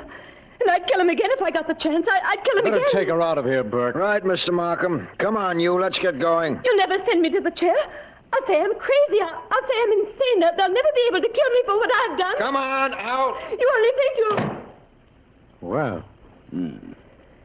Well, Vance, where were we? We were talking about how Miller had himself buried in an empty casket, which he later reclaimed. Yes. What happened after that? Daniel Miller then disappeared and adopted the identity of George Ward, marrying another girl and starting an entirely new existence. Then Mrs. Miller saw him on the street and realized he wasn't dead and might show up at any time to either accuse her of attempted murder or throw her out in the street. So Mrs. Miller went to you? That was a mistake. But she was so confused at the time, she couldn't even talk, much less think. However, she realized later she had to keep away from me. And she did, and hired the Dilling brothers to wait on the corner where she saw her husband and try and follow him to his new home. As I understand it, they did. Then later came back to Mrs. Miller, who they insist didn't know where her husband was living. But Vance, the Dilling boys wanted to be paid for the murder. Why didn't you think they did it? I was sure Mrs. Miller did the job. You see, what happened was this. When the Dillings spotted her husband, she was watching them. She followed them in a cab while they were following her husband. Sounds like a parade. Mm-hmm. That's how she found out where Miller was living, eh? Yes. You reason that she got into the house before they did, by the back door probably, and killed Miller. The Dillings found the husband dead, but they tried to get paid regardless. Exactly. We have Mrs. Miller's confession, of course, but I knew she was guilty because I saw that on her black dress there was a long gray hair. A hair that could only have come from a Persian cat. Of course, the Persian cat. Now, you had told me that the man who was murdered had a Persian cat. Yes. Well, the combination of circumstances couldn't be coincidence. Your laboratory has a hair from that cat and from Mrs. Miller's dress. I'm sure they'll match. I'm sure you're right, Vance. Just as I'm sure Mrs. Miller has reached the end of the line. And we've reached the end of the talking corpse murder case.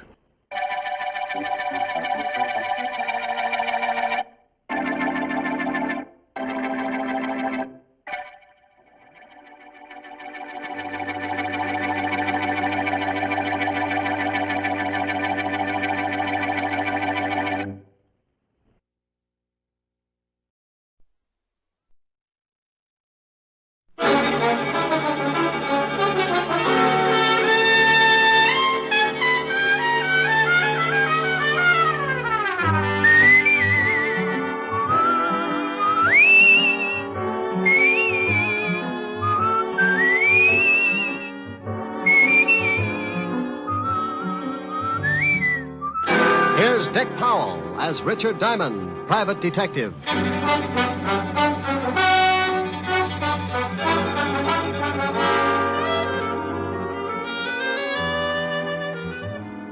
Hello there.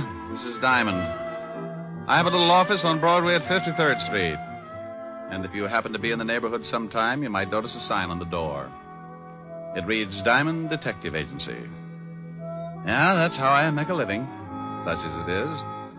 I sit at my desk behind that door and wait for someone to come in and hire me. Eventually, trouble works its way into someone's life and gives him a shove in my direction.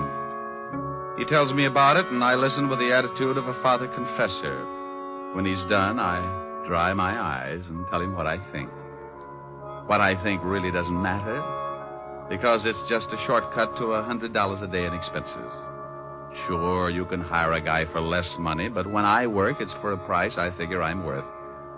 It's got to be that way because sometimes the work's a little dirty, and I have to swallow a lot of pride. I get mixed up in everything from simple divorce to muscle-bound homicide, and when trouble can't find me a client, it starts working on yours truly, and I wind up in a corner. I guess trouble figured I was just about due for a squeeze play because one night last week, 2 lifers in the state pen started working me into their plans.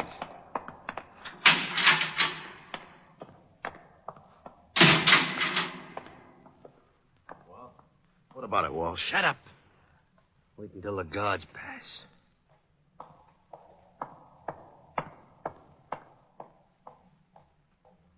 Okay. Drag out the cards like we was playing. Sure. Is it set for the night? Yeah. I got the car and everything. Yeah. We'll head for Florida and get across to Cuba. Oh, well, I'd be glad to get out of this 3 lousy years. Yeah, I got 8 behind me. I used every minute figuring how I'm going to take care of a guy. Oh, Walsh, you're not going to start that again? Forget it. Be glad you're getting out. You knock off that guy and you'll never make it to Cuba. Now, look, I figured this whole thing out. I paid out a lot of dough just to make it come off. And when it does, I'm going to kill an ex-cop. And you're going to help me. Me? Yeah. Unless you want to rot here. Oh, you're out of your mind. If this break comes off, it'll be the neatest trick in years, and you want to louse it up by knocking off some guy on the outside? You can stay here and rot if you want to. The only way I take you along is you help me to get a guy named Diamond. Yeah, but you waste a lot of time in New York. They'll have the roads covered by then. Look, just because this Diamond guy knocked off your brother and that bank job... You bust out of here, it's on my terms. Now make up your mind. It's getting late. Okay. Give me the layout.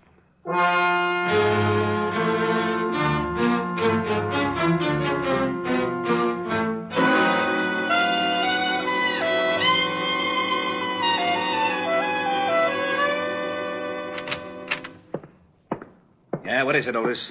We just got a call, Lieutenant. 2 prisoners busted out of Sing Sing, killed 2 guards. Who are they? Big time. Bob Wells and Charles Walsh. Charles Walsh? Yeah, lifer. I know. Diamond helped send him up before I took over this department. Otis, get Diamond on the phone. Diamond? Yeah, Diamond. Who'd you think I meant? Little Red Riding Hood? Yeah, Lieutenant. Oh, Diamond, Otis. Bring me my bicarbonate, Otis. Someday I'm going to get good and sore. What did you say? Nothing.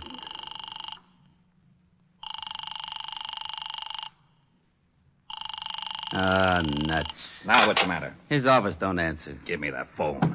We've got to find him before Walsh does. Maybe he's over at Helen Asher's house. All right, Otis, stop standing on one foot. You can leave.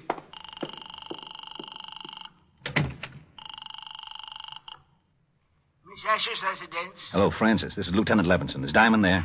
Why, no, sir, but Miss Asher expects him. Wait a moment, sir. Here's Miss Asher. It's Lieutenant Levinson for Mr. Diamond, Miss Helen. Oh, thank you, Francis. Hello, Walt. How are you, Helen? I was looking for Rick. Oh, I was just talking to him. He should be here in about 20 minutes. Why? Will you have him call me right away? Something wrong? No. Just tell him an old friend of his is in town, and I have to talk to him about it. Oh, all right, Walt. I'll tell him. Thanks, Helen. It'll be at least 20 minutes. He's walking over from his office.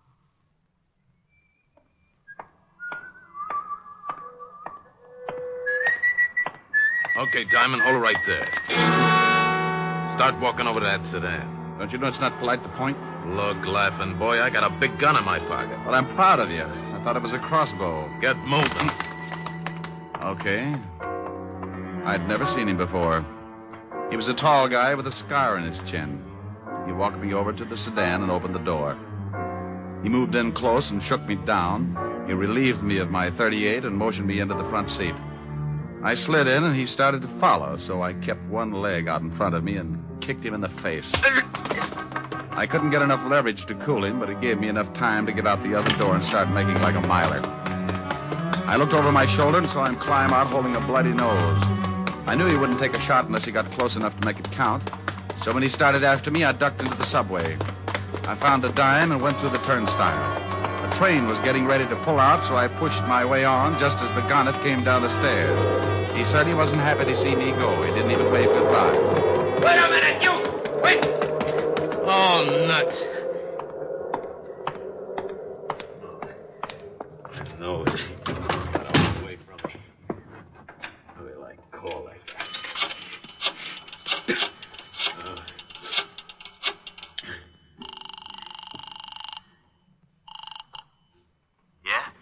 Yeah, you and your swell ideas. What's the matter? I waited for Diamond outside his office like you said. I started to hustle him in the car and he kicked me in the face. Oh. I think my nose is broken. You stupid. I told you to be careful. Yeah, sure you did. You think I like getting booted in the nose? Look, if you want Diamond so much, you get him yourself. Maybe you can tell me how you're going to get to Cuba without me? Huh? Oh. Well, what do you want me to do now? I still want Diamond. Yeah, but he jumped the subway train. How am I supposed to find her? I found out he's got a dame over on Park Avenue. Pick her up, bring her over here. Pick her up? I'd give you the chair for kidnapping. I'll use her to get Diamond. Pick her up if you want to get out of the country. Yeah, but a now, snatch. Look, I busted you out of the store. I can bust you right back in. No. Now, pick her up. Her name is Helen Asher. She lives at 975 Park. Well, what if someone else is there? What if there is? You want me to stop over making a fourth for bridge? Get him out of the way and bring the dame to me.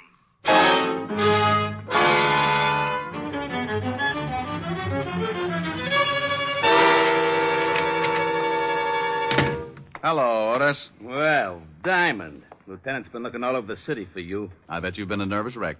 I wouldn't care if you fell off the George Washington Bridge, Shamus. Why, Otis? And after all, we've been to each other. Nuts. You better go on in and see the lieutenant. Sure.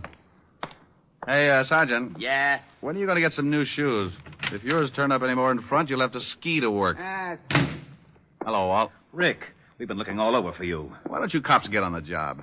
It's getting so it isn't safe for a citizen to walk the streets at high noon. What are you yakking about? Well, I leave my office to go to see Helen, and some goon tries to hold me up. Well, you're lucky you didn't get it right then. Do you know who busted out of jail last night? Go on, scare me. Charles Walsh.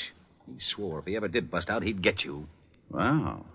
That explains something. Why, what happened? This character tries to hustle me into a car, so I shoved my foot in his face and beat it into a subway. But it wasn't Walsh. Might have been Bob Wells. He busted out with him. I can tell you in a minute. Got a file on him? Sure. Otis, bring in the file on Bob Wells. By the way, Lieutenant. Oh, Walt, do you mind if I use your phone? Now, go ahead. I better call Helen. Tell her I'm going to be a little late. Well, I just talked to her and asked her to have you call.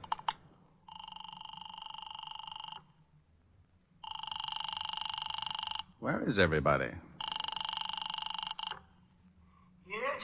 Francis? Oh, Mr. Diamond, please hurry over here. Something's happened to Miss Asher. What are you talking about? Miss Asher's been kidnapped. What? Yes, sir. A man came in and made Miss Asher go down to his car at the point of a gun. He also hit me over the head. Was he a tall man with a scar on his chin? Yes, sir. That's right. We'll be right over. Walt, I think the guy that tried to push me around has kidnapped Helen. Oh, no. He pulled a gun on her and slugged Francis. We better get over there. Now, if Charles Walsh is loose and he's trying to get me, then snatching Helen is a sure way to get me to come around. Hey, where's that file on Bob Wells? Wait a minute. Otis. Yeah, Lieutenant. Haven't you got that file on Wells yet? Yes, sir. Just bringing it in. Well, step on it. Otis is bringing it in. Yeah, Lieutenant. Let me see it. Hey, now, wait a minute. Oh, shut up, Otis. This is the guy, all right. He's the one who tried to pick me up. May I take one of these pictures, Walt? Sure, but what are you going to do? I'll see if I can find him. You go on over and talk to Francis. See if this is the same guy who took Helen. I'm going to go down to Skid Row and talk to a wise old owl who knows about things like this. I got out of the 5th Precinct in a hurry and grabbed a cab for Skid Row. I knew an old deadbeat down there who had a line on every crook in the underworld. And there was just a chance he could tell me where Bob Wells was hiding out. His name was Wilbur Truitt, and he hung out in a shabby dive called the Parrot.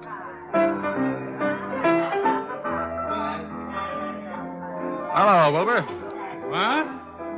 Egad, you at the piano, strike up a chorus of My Buddy, for the wandering boy has returned. Look, Wilbur. I would rise and bow from the waist as befits the occasion, but I fear that some sterno I accidentally came in contact with has rusted my spine, and I am forced to remain in a sitting position. I haven't got time to listen to the routine, Wilbur. I'm looking for someone. Here, take a look at this picture.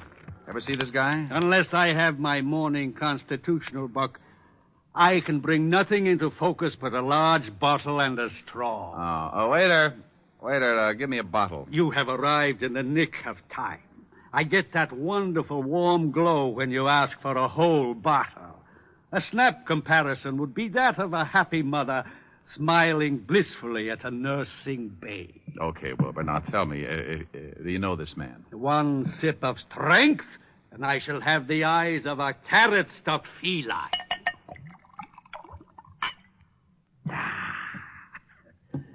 Now, yes, I can see the gentleman clearly.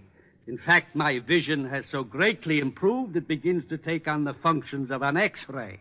For instance, I can readily perceive that the man in question is addicted to false stimulants, and his low brow and squinty eyes tell me that he is indeed a person of some doubtful character.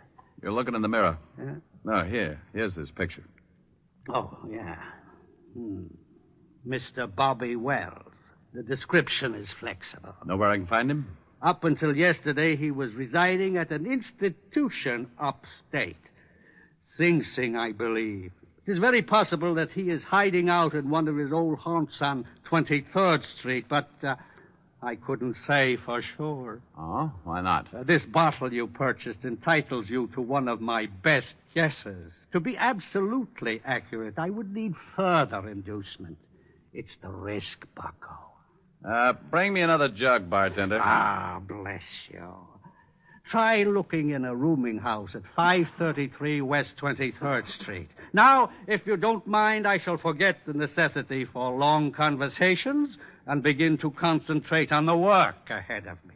Goodbye, bucko, and stop in again. Say tomorrow morning if you wake up feeling charitable.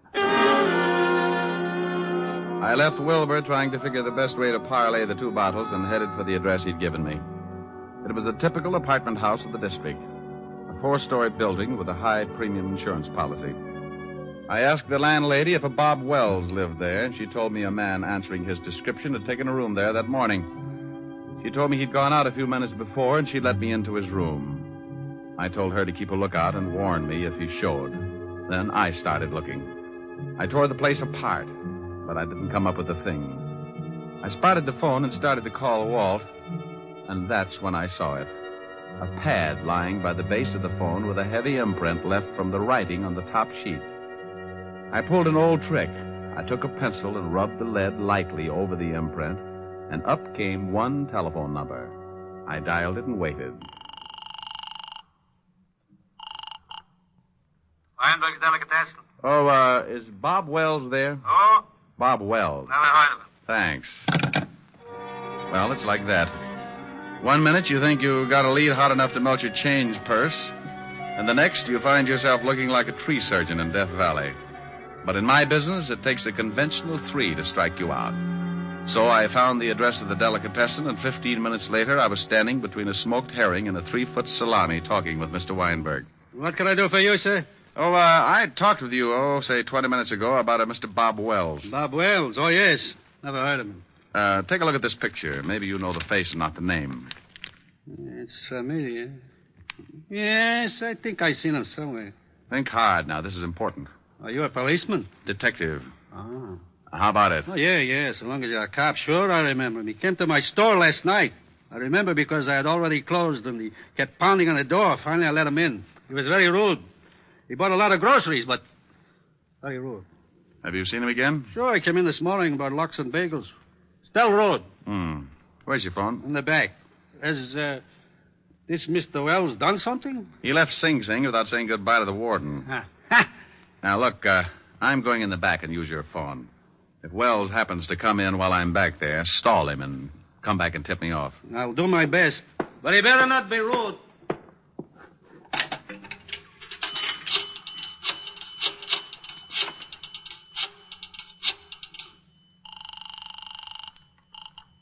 Homicide, Lieutenant Levinson. Hey, Walt, I'm in a delicatessen over on 24th Street. Yeah, Rick. I traced Wells this far, found out he's been buying food here, probably for Walsh.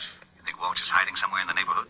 Yeah, that's my guess. They probably took separate places so they could move in a hurry if one hideout got hot. I'll be over there right away. Good.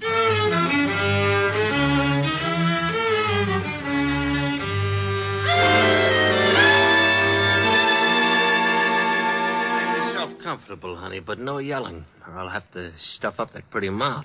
I don't understand this. Why did you kidnap me? I've been having a hard time getting in touch with your boyfriend, Diamond. Figure if his girl's in trouble, he'll come looking. I don't have a boyfriend. Sure. Play it straight. But you watch. Tonight I call your butler and tell him we got you. If Diamond wants you alive, he comes to a spot I got picked out. And he comes alone. I don't know any Diamond. Ain't she cute, Bobby? Yeah, cute. Want me to fix her so she forgets how to lie? No, I don't care if she claims Diamond's her uncle. Go on down to the delicatessen and get some food. I'm getting hungry. Okay. But I still think we ought to be getting out of town. In 1 hour, I call this dame's house. At 12 o'clock, I meet Diamond in the park. Then we get out. Why do you want to see this Diamond? Oh, we're old friends, baby. He sent me up for life, and he shot my kid brother full of holes. I just want to see that Diamond gets everything that's coming to him. You talk too much. You've got some bad habits yourself. Now get that food. And if you're too lazy to walk downstairs, I'll show you a shortcut. 3 floors, straight down. You can jump for it. Okay.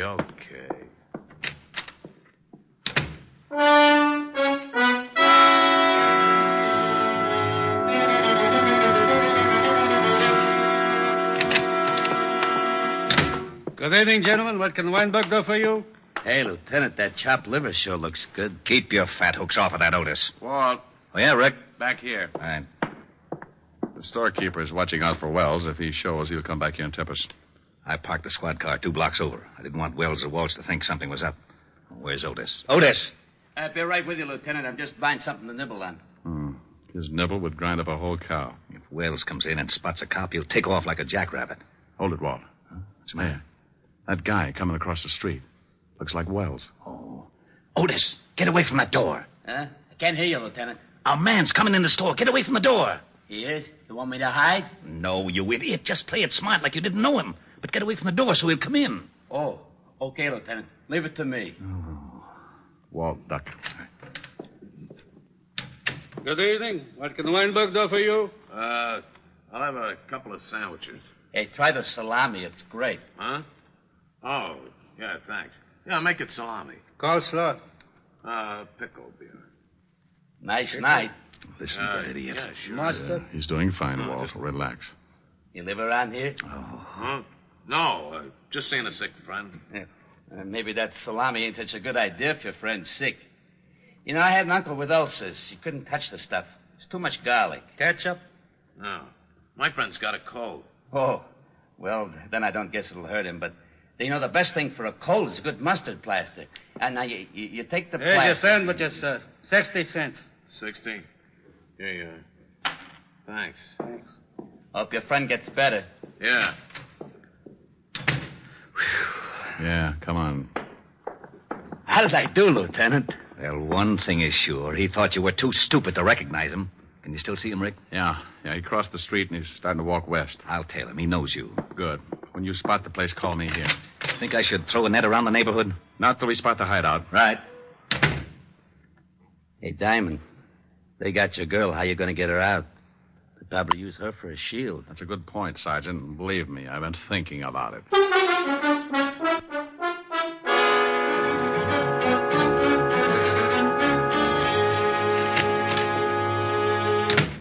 Here's the sandwiches. Swell. Hey, you only got 2. Oh, there was a cop in the delicatessen. A cop? Yeah, big stupid one. Listen, I told him I'm getting food for a sick friend, see, and he starts giving me all kinds of You sure you weren't tailed? Tailed? No, who tailed me? Cop stayed in the delicatessen. Okay. Here, honey. Have a sandwich. I'm not hungry. Oh. Suit yourself. Here, Bobby. Oh, thanks.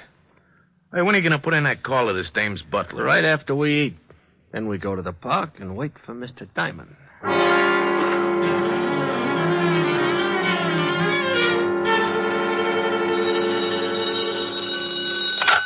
Yeah? I'm in a drugstore across from the building that Wells went in. It's about a block away. Nifty drug. Block west on your side of the street. I'll wait inside. We'll be right down. Come on, Otis. The lieutenant hasn't spotted. Okay. Thanks for the bagel, Weinberg. That's all right, officer. Come back again when you can pay for it. Come on, Otis. Move your big feet. Okay. Hey, you got any brilliant ideas how we're going to get Helen out of there in one piece? No, I gotta admit I'm stuck. Why don't you get that bear trap mind of yours working and make yourself a hero? Well, maybe we could start a fire in the building. It'd have to come out. Oh, swell. There's nothing I'd like better than a well-done girlfriend. Well, I was trying. Yeah. Hey, wait a minute. What's the matter? Otis, remind me to kiss you on both cheeks. Hey, what are you doing? That's a firebox. I'm turning in an alarm. There. Oh, we're going to start that fire? No, but Walsh and Wells won't know there isn't one. When the trucks come and the firemen bust in the place, they'll think it's burning down around their ears. Yeah, maybe then they won't watch Helen too close, huh? That's the idea. Well, here's the nifty drugstore. Yeah. Rick, I've been worrying about something. Yeah, I know. How do we get Helen out? Yeah. Well, relax. Otis came up with a solution. Otis? Yeah, I turned in a fire alarm. Now, when the trucks get here, you can tell them what's up, and they can go in the building and make like it was on fire. Well, won't Walsh know it's a phony if he can't smell smoke? The chief can tell him it's blazing in the basement. When they hit the street, we can get enough firemen to shield Helen and then take Walsh and Wells. I'll call the precinct and have the block surrounded. We'll need lights if they make a break for it. Which apartment house are they in? That one, across the street. After I call the boys, we better go over and find out which room they're in. Quietly clear the rooms on both sides in case the shooting starts before we expect it.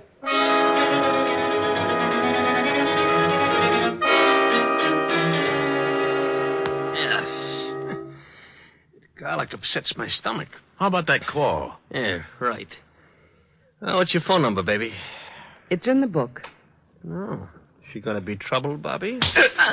He wants your number. Now, come on, we ain't got all night. All right. Evergreen 54308. Oh, that's better. Gotta be more careful, Bobby. Your lip's bleeding. Yeah. Hey, Walsh, what's that? Sirens. Maybe that's the cops. If somebody tailed you... I told you I wasn't tailed. Wait, I'll go see. It's fire trucks. They're coming down a block. I don't smell no smoke. Hey, they're pulling up in front of this building. The joint must be on fire. Let's get out of here. Maybe it's the building next to us. No, they're bringing the hoses right in front of the door of this joint. I'm getting out. Sit still. Maybe it ain't a big one. We can't go busting out in the street. Well, maybe it ain't a big one, but if it is, I don't want to end up like a pound of spare ribs. Shut her up. Why, you... All right, now, come on. Hey, what's that? Yeah, what is it? Fire department, we're evacuating the building. What are we going to do with the dame? Shove her in that closet. Just a minute. We'll be right with you. Hurry up. There's a fire in the basement. It's nearing a gas main. The whole place may go up any second. Did you hear that? Yeah, step on it. Okay.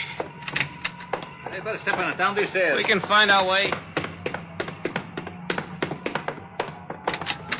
Hey, there's a couple of prowl cars. Yeah. Separate. We'll meet at the other place. Okay, Walsh, that's far enough. It's the Shamus. Get him, Walsh. Don't reach for it, Walsh. I owe you something, Diamond. You all right, Rick? Yeah, Walt.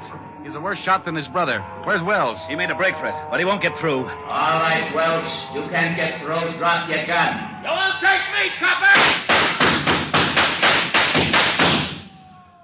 Well, that's that. What about Walsh? He's pretty dead. Come on, I want to find out what happened to Helen.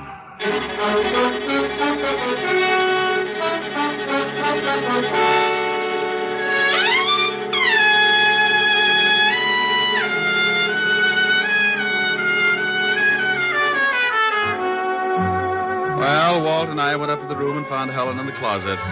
We took her downstairs, and she cried a little on my shoulder. I like that. Makes me feel so protective. Walt cleaned things up and dropped Helen and me off at her place. An hour later, Helen got back to normal, and we relaxed on the couch and forgot about Wells and Walsh. How do you feel now, baby? Better. I want to get Francis to fix some dinner for you? Oh, no, I'm not very hungry. You can have some if you want. No. Want to play some canasta or something? But you always said it was a bad 200 game. Yeah, it is. Well, I forgot my jacks. Silly. Want a neck? Ooh, what you said. Come here. No. Helen. No, I'm mad. Mad? What for? Because those two thugs ruined a wonderful evening. What's the matter? Want me to go? Oh, you idiot, of course not. I had a big surprise planned. You did? Yes. Believe it or not, I had 2 wonderful seats for South Pacific, and now it's too late to go. Oh, no. Oh, yes. Oh, well, I'm sorry, baby. I'd love to have seen it. Me too. Well, I'm not exactly Ezio Pinza, but I'll try to make it up to you. Oh, Rick, that's a wonderful idea. All right. What'll it be? Some enchanted evening? Oh, really? Me. Some enchanted evening. You may see a stranger. You may see a stranger across a crowded room. Rick. What's the matter? I was just trying to make like Pinza. But, honey, it's safer for you to make like Diamond. Oh. And somehow you know even then, that somewhere you'll see her again and again. Oh, you're not Pinza, but it's wonderful. Thanks. Some enchanted evening, someone may be laughing. You may hear her laughing across a crowded room. Oh, Rick. And night after night, as strange as it seems, the sound of her laughter will sing in your dreams. Rick. Who can explain it? Who can tell you why? Ricky. Fools give you answers. Wise men never try. Oh, Rick. Oh, honey, what's the matter? I was just falling in love with myself. Come here. You never let me finish. Do you mind? Oh, no. And I'm sure Mr. Pinza doesn't either.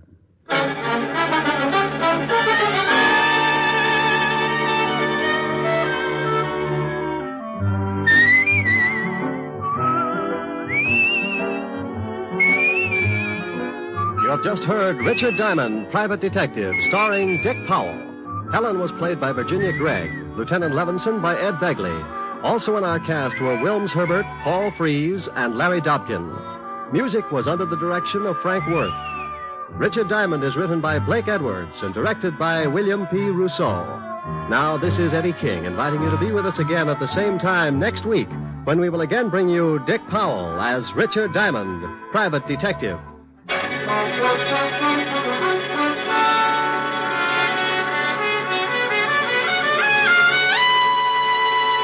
This program has come to you from Hollywood. This is NBC, the national broadcasting company.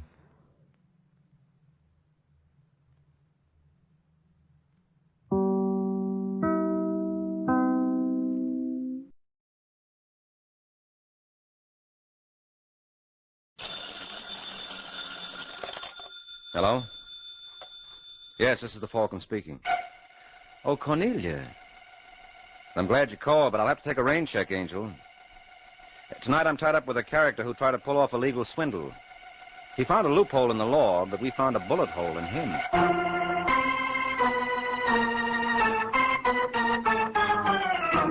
This is Ed Hurley, friends, inviting you to listen to The Adventures of the Falcon, starring Les Damon.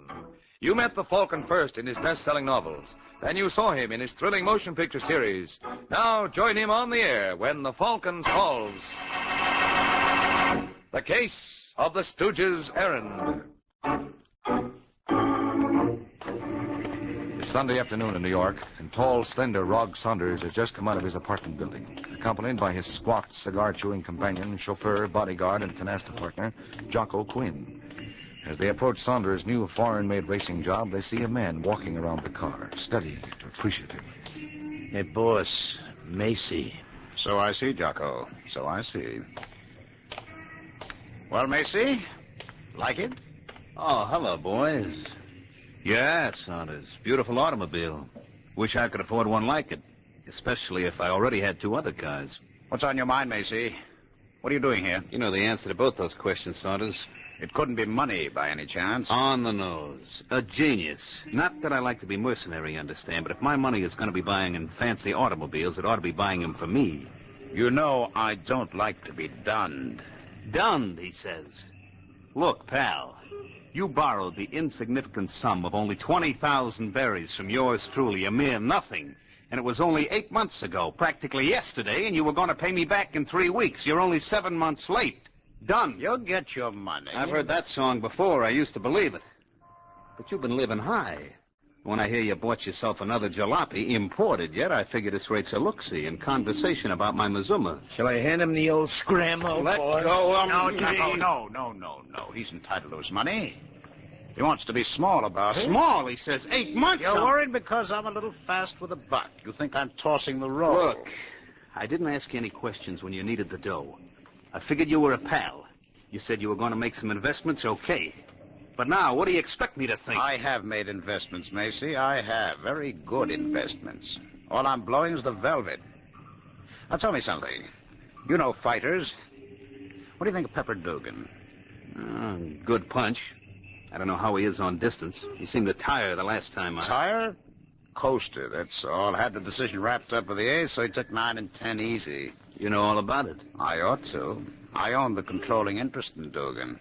Oh? That's where your 20 is, Macy. That's what Dugan cost me 8 months ago, 20 grand. And since then, he's won 3 fights. Big ones. He's worth double the 20 now, at least. Yeah, could be. So you've seen a profit. Now let me see my 20. I'll do better, Macy. I'll give you a choice. Cash or what you lent me, plus a 5 for Dugan. How's that? I'm offering you Dugan's contract for the 20 I owe you, plus 5 grand more. That's all I'm asking. A profit of 5 G's. You said yourself Dugan is worth plenty, over 25 now. Yeah, but then why should you... did me a favor. I'm doing you one. That's all. I don't know. Well, it's up to you. Take it or leave it. You want cash? I'll pay you cash. You want Dugan? Just give me back my notes and a check for the balance. I'll think it over. You do that, Macy. You just do that.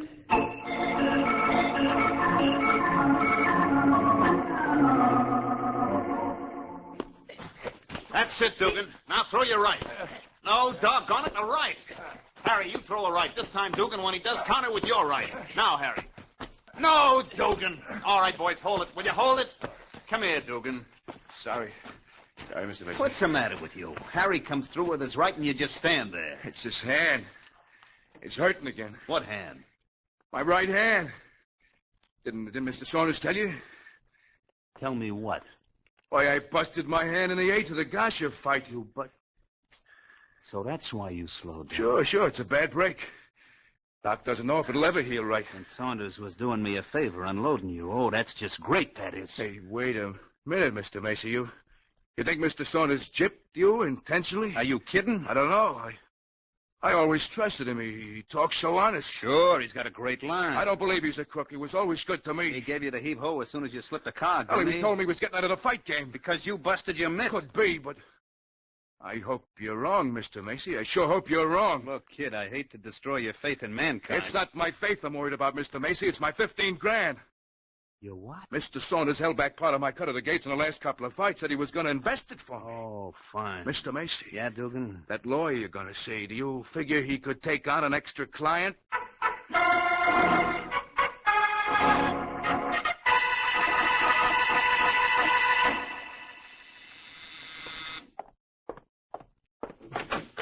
Hello? Hello, does Michael Waring live here? I do.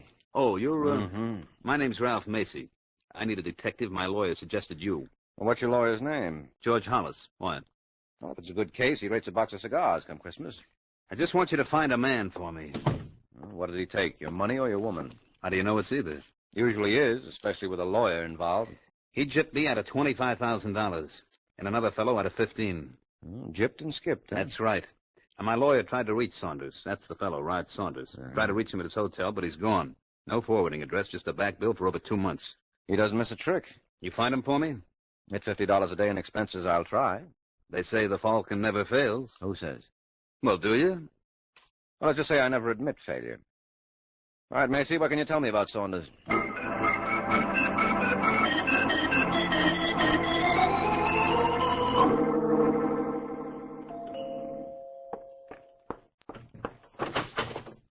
Yes? Are you Ivy Gray? That's right. Well, they told me Saunders has expensive taste. I see what they mean. What are you talking about? You and Roger Saunders. I understand you were good friends. Were. We still are. Oh. Well, then maybe you can tell me where to find him. Maybe I can. What do you want to see him about? About 10 minutes. What is it, Ivy? Someone for me? Yes. He didn't give his name. Oh, no, don't tell me you're Saunders. Why not? Isn't that who you wanted? But it's too simple. I've just started looking. Looking?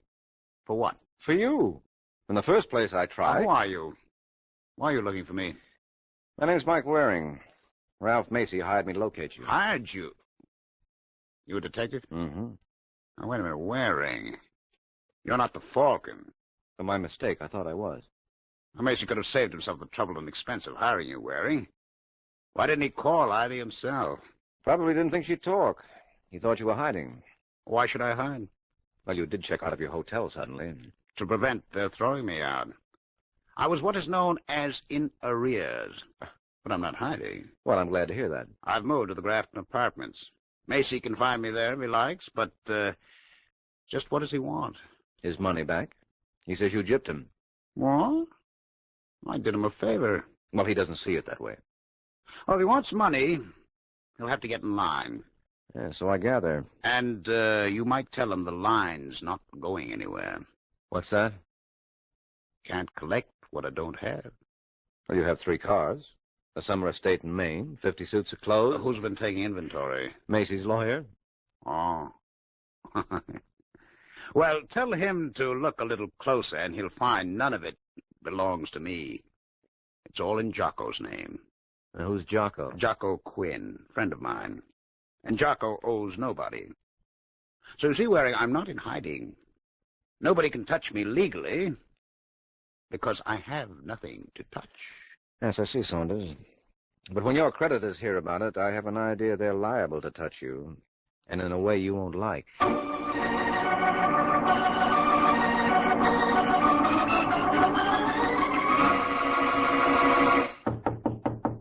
in. That you, Dugan? Yeah, Mr. Macy, I just come from the doctor. I hope he had good news for you. You'll need it. Huh? I got a report from Waring. He located Saunders. Oh, good. Good, he says. Saunders has pulled a legal cutie. Handed all his marbles to Jocko. I don't get you. You don't get anything, pal. Neither do I. It's hocus pocus with our greenbacks. There's nothing we can do. Wait a minute. Take it slow, will you? Look, it goes like this. Saunders has turned all his cash into merchandise. Clothes, cars, houses, whatnot. And he mortgages the whole package to Jocko. I still don't get it. The stuff is in Jocko's name. Legally, we can't touch it. But Jocko is just Saunders' stooge. So Saunders has full use of the whole works, and we're out in the cold. Can he do a thing like that? He's done it. That's just great. That's all I need. You know what the doc said? Your hand still isn't right. I can't fight for at least a year. Oh, no. That's what he said. That means no dough coming in. Now I gotta collect from Saunders. That's all I gotta. So do I, but the question is if how. That lawyer of yours is no help, I'll just have to help myself. If I could only get Saunders sometime when Jocko isn't around. After all, I still got one good hand. Yeah, Dugan. You've also got a very good point there. I hope something comes of it.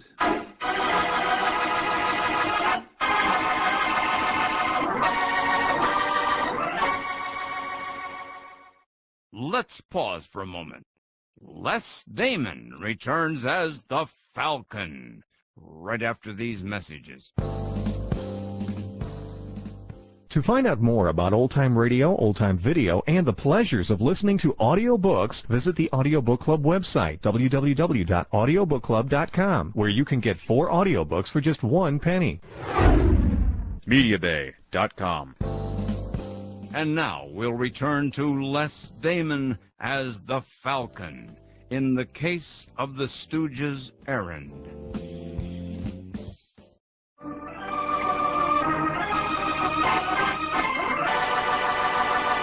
A few days have passed since Macy and Dugan decided they weren't going to get a legal technicality to stand between them and collecting the money Rog Saunders owed them. They're also not going to let Saunders' stooge, Jocko Quinn, stand between them and the money. But Jocko knows none of this as he enters Saunders' apartment, where he's met by a white-faced Ivy Gray. Jocko, where have you been? Just down to get some cigarettes from Mr. Saunders. Why? Was anyone with him when you left? No. Was he expecting anyone? Only you. You're sure? What is this? Where is Saunders? Why doesn't he... He's in the other room. Well, why the questions? Look for yourself. Huh? Go ahead. Right in there. Okay. Mr. Saunders, I'm back. Hey, what's the matter with him? He's dead. That's what's the matter with him.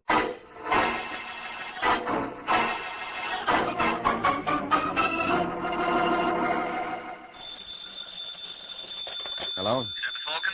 Yes, this is the Falcon speaking. Macy again, Waring. Oh, have you lost Saunders again? In a way. Well, I thought last time was a little too easy to be true. I know where he is, Waring. It's not that. Oh, well, keep it up. You're making great sense. He's dead. Oh. Well, couldn't happen to a nicer guy. Murdered. Am I supposed to register surprise or sympathy? Sympathy. For a guy who gypped his friends? For me, the police think I did it. Well, did you? No. Why not? I've been told it's against the law. Oh, and you never break the law. Well, I parked overtime once, but I paid my fine. Okay, you're a model citizen. What do you want me to do about it? Convince the police. It'll take more than a character reference. That's why I'm calling on you. You can find the real killer. Can I? The Falcon never fails. You dreamer, you. This is one dream that better come true, Waring. All that depends on it is my life.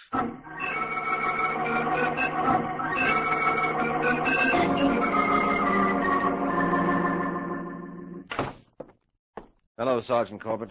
Well, goody. It's Mike Waring. Did you come down to headquarters to see your client, Waring? No, of course not, Corbett. I came down to see you. He loves me. To know you is to love you. How did we get into this? What do you want, Waring? What have you got on the Saunders killing? He's dead. Well, thanks so much. His girl found the body. Ivy Gray? Yeah. What's this? List of things you found on the body? Yeah, just the usual. Handkerchief, key, package of cigarettes, matches, coins. Any fingerprints in the apartment? His own, the girls, and Jocko Quinn's, guy who works for him. So right away you suspect Macy? Macy had a beef. Claims Saunders gypped him. If you suspect everyone whom Saunders gypped... We do. Then Macy doesn't have the list? No. You brought him down here? Just for questioning, we let him go. Oh, that's too bad. Why? Since he's my client, I'd like to feel sure he's innocent. And nothing could give me greater confidence along that line than your thinking he's guilty.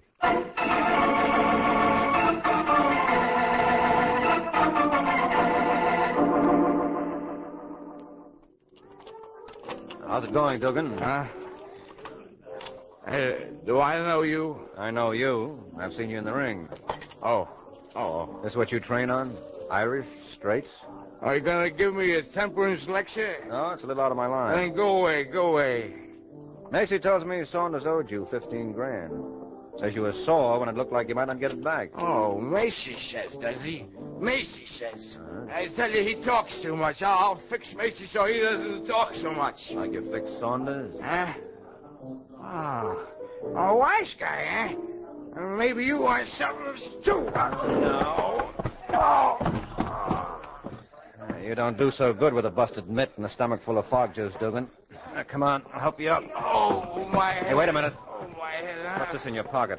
What do you mean? I think I'd better keep this until you come out of dreamland. Hey, give me that, You've had too many shots of alcohol to risk letting you take any shots with a gun. Now, come on your feet.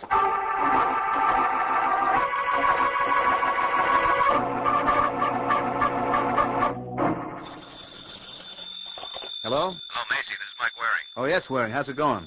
I don't know yet. I've just seen your boy, Dugan, loaded to the gills and packing a rod. Uh-oh. You can say that again. He was planning to go gunning for you. For me? Why? Well, that was my fault.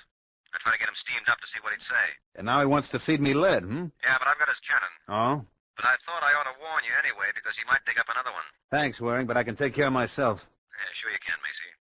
The question is, can you take care of Dugan?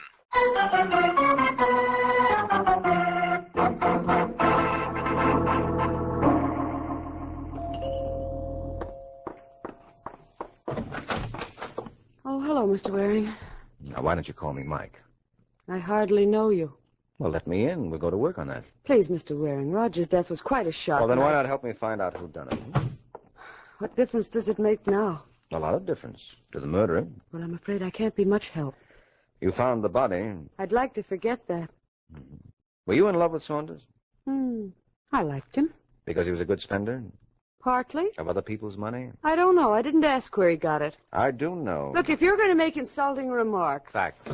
Goodbye, Mr. Waring. Just a minute, Ivy.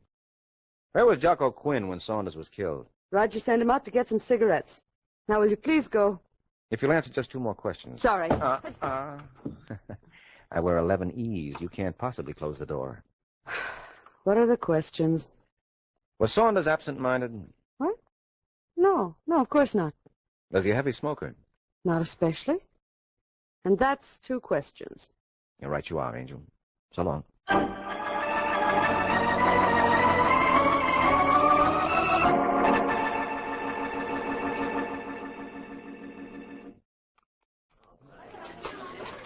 Pardon me, you Jocko Quinn? Yeah. Good. I heard that you eat in this bean wagon. In fact, I've heard quite a lot about you, Jocko. It's time we met. Who are you? What do you want? My name's Mike Waring. Oh? I've heard about you, too, Falcon. Well, then we ought to get along fine. You having dinner? No, just looking for you. Well, I'm finished. Here, sister, keep the change. Thanks. Oh, come on, Waring, if you want to talk to me. Sure. Now, what do you want? Information about Saunders' murder. I don't know nothing. No. Don't be so modest, Jocko. I wasn't there. Where were you? Saunders sent me out for cigarettes. You're lying, Jocko. What? I said you're lying, and I can prove it. Yeah? Yeah, Saunders had a pack of cigarettes on him when he was murdered. He wasn't a heavy smoker, so he wouldn't have sent you out to get him some. So, Jocko, what do you got to say to that? What have I got to say? Just this? Oh, no, you don't.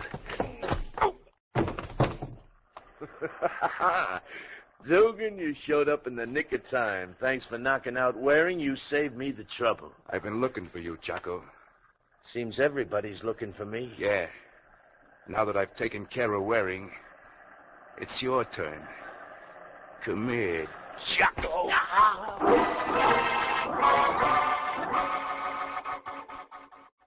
Let's take a short break. Les Damon returns as the Falcon in a moment. Henry Aldrich. Coming, Mother. Dimension. George Burns and Gracie Allen. Boston Blackie. Hopalong Cassidy. Edgar Bergen. The Shadow. John and Blanche Bickerson, the Whistler. This is Stan Freeberg, reminding you that my friends at Radio Spirits have a free catalog listing 4,000 old-time radio shows available on high-quality cassettes and CDs. Collect your favorite episodes of The Shadow, Jack Benny, Our Miss Brooks, The Life of Riley, Suspense, Boston Blackie, and hundreds more. Call for your free catalog right now. Operators are standing by. 1-800-RADIO-48. Or if you prefer, 1-800-723-4648. We'll rush your free catalog listing all your old-time radio favorites. Just call 1-800-RADIO-48 or 1-800-723-4648. And now, Les Damon returns as the Falcon in the conclusion of The Case of the Stooges Errand.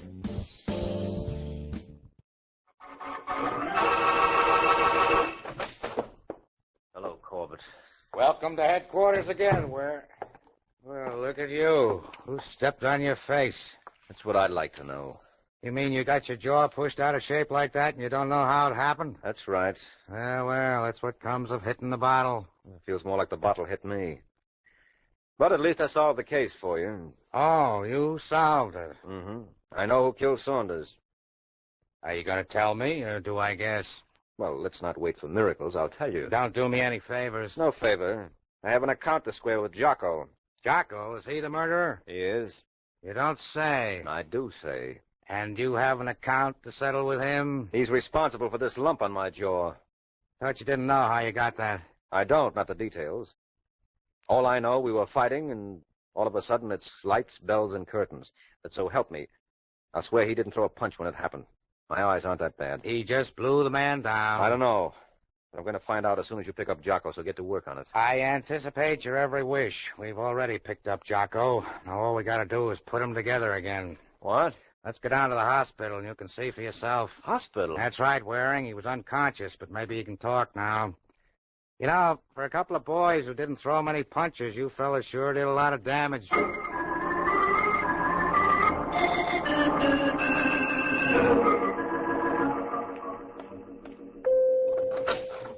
Hello, Jocko. Visitors. Hello, Sergeant.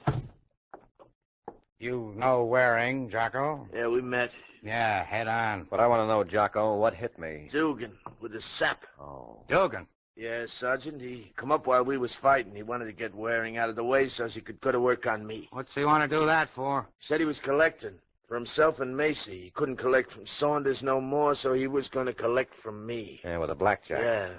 He got me in his car, tried to get me to sign a paper, and when I said no, he started swinging. Well, I can see why you didn't want to sign away your stuff after you'd killed a man for it. I didn't kill Saunders. He always treated me good. Why did I want to kill him? For all the stuff he put in your name. With Saunders dead, you stand to keep it. But I didn't kill him. And how about that lie about the cigarettes? Okay, so I lied. That don't make me a killer. Well, why'd you lie? Because I didn't go out for cigarettes. I went down to Louis' cigar stand to place a buck. I played the numbers with Louis, only I didn't want Mr. Saunders to know because he didn't like me to play. I didn't want to make trouble for Louis, so I tried to keep him out of it. That's all. What's a joke, Sergeant? I'm not laughing at you, Jocko, but look at Mastermind here. He had the case all solved. There was just one little thing wrong with his figuring. It gave him the wrong answer.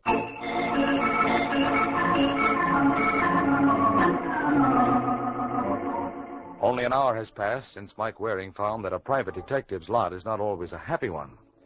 Now the Falcon has arrived at Ivy Gray's apartment, still in search of the elusive solution to the case.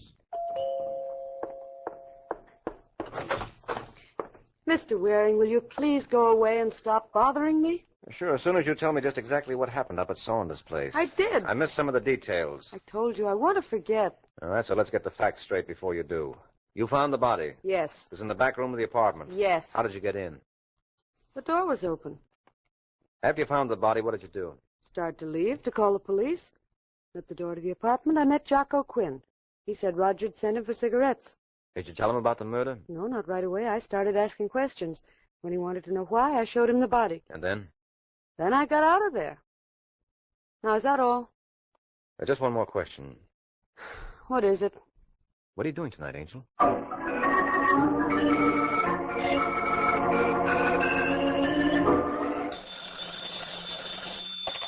Homicide, Sergeant Corbett speaking. Mike Waring's out here, Sergeant. He's out there? Well, send him in. I want him to see this. Yes, sir. All right, Macy, sit down next to Dugan. You on the other side of him, Jocko. Okay. Just what is this, Sergeant? I'm going to prove a couple of points, but we'll wait until Waring gets in here. He's right outside. Prove, he says. You don't have anything on us. We'll see. All right, Waring, come right on in. What are you so all-fired cheerful about, jolly boy? What's the matter, Waring? Still sore that you pulled the boner? I haven't tossed in a towel yet. Hello, Macy. Hello, Waring. And Jocko, what are you doing out of bed? He's going to wrap this case right around your boy's neck, Waring. Yeah? Sure. Dugan told him he was collecting for himself and Macy. That means they were working together. And the beat-up of Jocko was part of a plan. Plan? This is the first I heard of it. That's right, Sergeant. Mr. Macy didn't know. Yeah, well, you told me to take it if we did have a Shut up! Shut up! Must we go through all this rigmarole? You shut up, too, Waring. We tried your way. Now it's my turn. I like my way better. Except it doesn't work. Oh, I wouldn't say that. Oh, you got the case solved again? No, not again. Still. Huh? I said Jocko killed Saunders. He did, and this time he's not squirming out of it.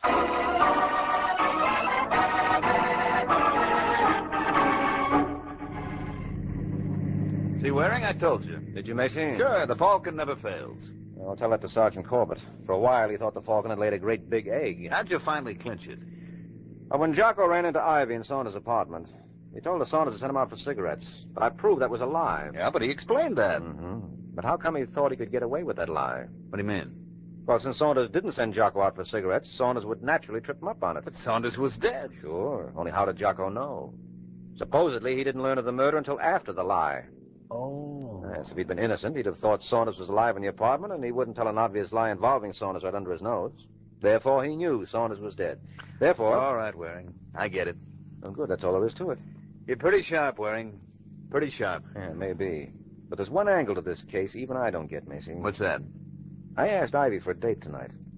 And if the Falcon never fails, how come I'm spending the evening with you,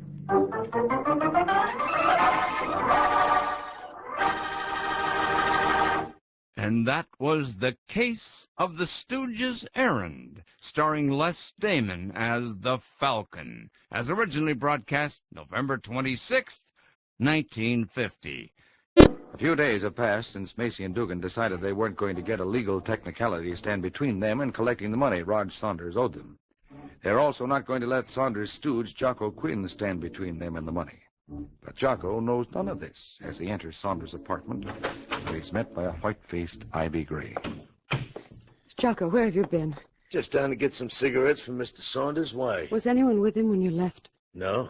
Was he expecting anyone? Only you? You're sure? What is this? Where is Saunders? Why doesn't he... He's in the other room. Well, why the questions? Look for yourself. Huh? Go ahead. Right in there. Okay. Mr. Saunders, I'm back. Hey, what's the matter with him? He's dead. That's what's the matter with him.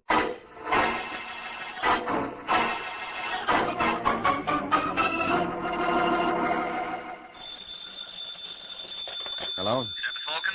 Yes, this is the Falcon speaking. Mason here again, Waring. Oh, have you lost Saunders again? In a way. Oh, I thought last time was a little too easy to be true. I know where he is, Waring. It's not that. Oh, well, keep it up. You're making great sense. He's dead. Oh. Well, couldn't happen to a nicer guy. Murdered. Am I supposed to register surprise or sympathy? Sympathy. For a guy who gypped his friends? For me, the police think I did it. Well, did you? No. Why not? I've been told it's against the law. Oh, and you never break the law. Well, I parked overtime once, but I paid my fine. Okay, you're a model citizen. What do you want me to do about it? Convince the police. It'll take more than a character reference. That's why I'm calling on you. You can find the real killer. Can I?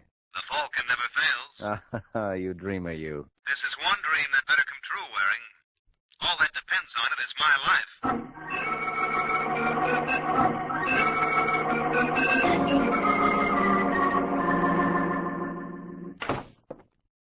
Hello, Sergeant Corbett. Well, goody. It's Mike Waring. Did you come down to headquarters to see your client, Waring? No, of course not, Corbett. I came down to see you. He loves me. To know you is to love you. How did we get into this? What do you want, Waring? What have you got on the Saunders killing? He's dead. Well, thanks so much. His girl found the body. Ivy Gray? Yeah. What's this? List of things you found on the body? Yeah, just the usual. Handkerchief, key, package of cigarettes, matches, coins. Any fingerprints in the apartment? His own, the girl's, and Jocko Quinn's, guy who works for him. So right away you suspect Macy? Macy had a beef. Claims Saunders gypped him. If you suspect everyone whom Saunders gypped... We do. Then Macy doesn't head the list? No. You brought him down here? Just for questioning, we let him go. Oh, that's too bad. Why? Since he's my client, I'd like to feel sure he's innocent. And nothing could give me greater confidence along that line than your thinking he's guilty.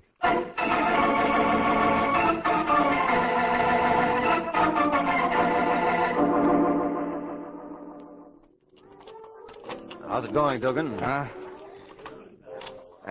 Do I know you? I know you. I've seen you in the ring. Oh. This what you train on?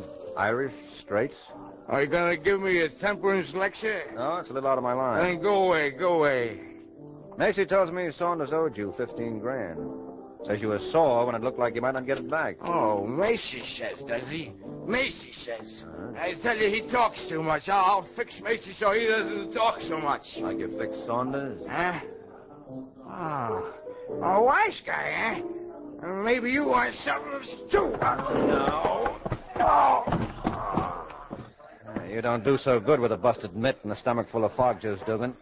Come on, I'll help you up. Oh, my head. Hey, wait a minute. Oh, my head. Huh? What's this in your pocket? What do you mean? I think I'd better keep this until you come out of dreamland. Hey, give me that, You've had too many shots of alcohol to risk letting you take any shots with a gun. Now, come on your feet.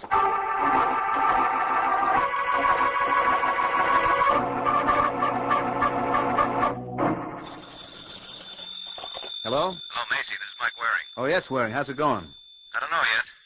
I've just seen your boy, Dugan, loaded to the gills and packing a rod. Uh-oh. You can say that again. He was planning to go gunning for you. For me? Why? Well, that was my fault.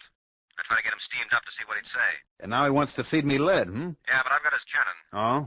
But I thought I ought to warn you anyway, because he might dig up another one. Thanks, Waring, but I can take care of myself. Yeah, sure you can, Macy. The question is, can you take care of Dugan?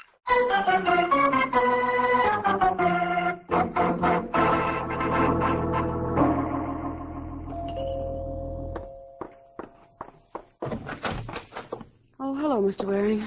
Now, why don't you call me Mike? I hardly know you. Well, let me in. We'll go to work on that. Please, Mr. Waring, Roger's death was quite a shock. Well, then why not help me find out who done it? What difference does it make now? A lot of difference. To the murderer. Well, I'm afraid I can't be much help. You found the body. I'd like to forget that. Were you in love with Saunders? I liked him. Because he was a good spender? Partly. Of other people's money? I don't know. I didn't ask where he got it. I do know. Look, if you're going to make insulting remarks... Facts. Goodbye, Mr. Waring. Just a minute, Ivy. Where was Jocko Quinn when Saunders was killed? Roger sent him out to get some cigarettes. Now, will you please go? If you'll answer just two more questions. Sorry. I wear 11 E's. You can't possibly close the door. What are the questions? Was Saunders absent-minded? What? No, of course not. Was he a heavy smoker? Not especially. And that's two questions. You're right you are, Angel. So long.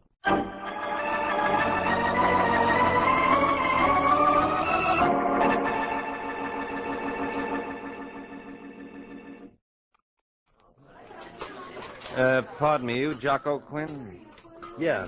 Ah, good. I heard that you eat in this bean wagon. In fact, I've heard quite a lot about you, Jocko. It's time we met. Who are you? What do you want? My name's Mike Waring. Oh? I've heard about you, too, Falcon. Well, then we ought to get along fine. You having dinner? No, I was just looking for you. Well, I'm finished. Here, sister, keep the change. Thanks. Oh, come on, Waring, if you want to talk to me. Sure. Now, what do you want? Information about Saunders' murder. I don't know nothing. No. Don't be so modest, Jocko. I wasn't there. Where were you? Saunders sent me out for cigarettes. You're lying, Jocko. What? I said you're lying, and I can prove it. Yeah? Yeah, Saunders had a pack of cigarettes on him when he was murdered. He wasn't a heavy smoker, so he wouldn't have sent you out to get him some. So, Jocko, what do you got to say to that? What have I got to say? Just this? Oh, no, you don't. Dugan, you showed up in the nick of time. Thanks for knocking out Waring. You saved me the trouble. I've been looking for you, Jocko. Seems everybody's looking for me. Yeah. Now that I've taken care of Waring, it's your turn. Come here, Jocko.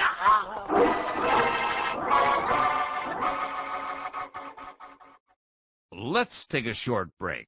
Les Damon returns as the Falcon in a moment. Henry Aldrich. Coming, Mother. Dimension. George Burns and Gracie Allen. Boston Blackie. Hopalong Cassidy. Edgar Bergen. The Shadow. John and Blanche Bickerson. The Whistler. This is Stan Freeberg, reminding you that my friends at Radio Spirits have a free catalog listing 4,000 old-time radio shows available on high-quality cassettes and CDs. Collect your favorite episodes of The Shadow, Jack Benny, Our Miss Brooks, The Life of Riley, Suspense, Boston Blackie, and hundreds more. Call for your free catalog right now. Operators are standing by. 1-800-RADIO-48. Or, if you prefer, 1-800-723-4648. We'll rush your free catalog listing all your old-time radio favorites. Just call 1-800-RADIO-48 or 1-800-723-4648. And now, Les Damon returns as the Falcon in the conclusion of The Case of the Stooges Errand.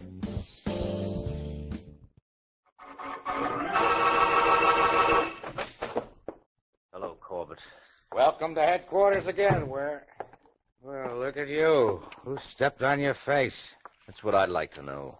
You mean you got your jaw pushed out of shape like that and you don't know how it happened? That's right. Well, that's what comes of hitting the bottle. It feels more like the bottle hit me. But at least I solved the case for you. Oh, you solved it. Mm-hmm. I know who killed Saunders. Are you going to tell me, or do I guess? Well, let's not wait for miracles. I'll tell you. Don't do me any favors. No favor. I have an account to square with Jocko. Jocko? Is he the murderer? He is. You don't say. I do say. And you have an account to settle with him? He's responsible for this lump on my jaw. Thought you didn't know how you got that. I don't, not the details. All I know, we were fighting, and all of a sudden it's lights, bells, and curtains. But so help me, I'll swear he didn't throw a punch when it happened. My eyes aren't that bad. He just blew the man down. I don't know. But I'm going to find out as soon as you pick up Jocko, so get to work on it. I anticipate your every wish. We've already picked up Jocko. Now all we got to do is put him together again. What? Let's go down to the hospital, and you can see for yourself. Hospital? That's right, Waring. He was unconscious, but maybe he can talk now. You know, for a couple of boys who didn't throw many punches, you fellas sure did a lot of damage.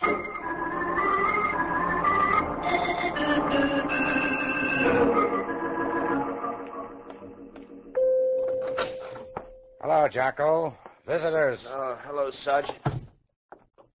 You know Waring, Jocko? Yeah, we met. Yeah, head on. But I want to know, Jocko, what hit me? Dugan, with the sap. Oh. Dugan? Yeah, Sergeant. He come up while we was fighting. He wanted to get Waring out of the way so he could go to work on me. What's he want to do that for? He said he was collecting for himself and Macy. He couldn't collect from Saunders no more, so he was going to collect from me. Yeah, with a blackjack. Yeah.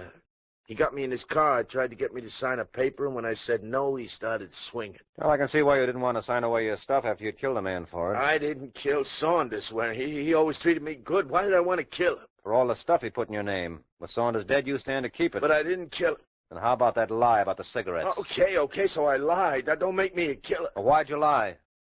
Because I didn't go out for cigarettes. I went down to Louis' cigar stand to place a buck. I played the numbers with Louis, only I didn't want Mr. Saunders to know because he didn't like me to play. I didn't want to make trouble for Louis, so I tried to keep him out of it. That's all. What's the joke, Sergeant? I'm not laughing at you, Jocko, but look at Mastermind here. He had the case all solved. There was just one little thing wrong with his figuring. It gave him the wrong answer.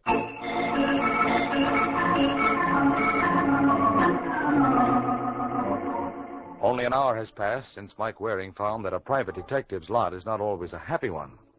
Now the Falcon has arrived at Ivy Gray's apartment, still in search of the elusive solution to the case. Mr. Waring, will you please go away and stop bothering me? Sure, as soon as you tell me just exactly what happened up at Saunders' place. I did. I missed some of the details. I told you I want to forget. All right, so let's get the facts straight before you do. You found the body? Yes. It was in the back room of the apartment? Yes. How did you get in? The door was open. After you found the body, what did you do? Started to leave, to call the police. At the door to the apartment, I met Jocko Quinn. He said Roger'd sent him for cigarettes. Did you tell him about the murder? No, not right away. I started asking questions. When he wanted to know why, I showed him the body. And then? Then I got out of there. Now, is that all? Just one more question. What is it? What are you doing tonight, Angel?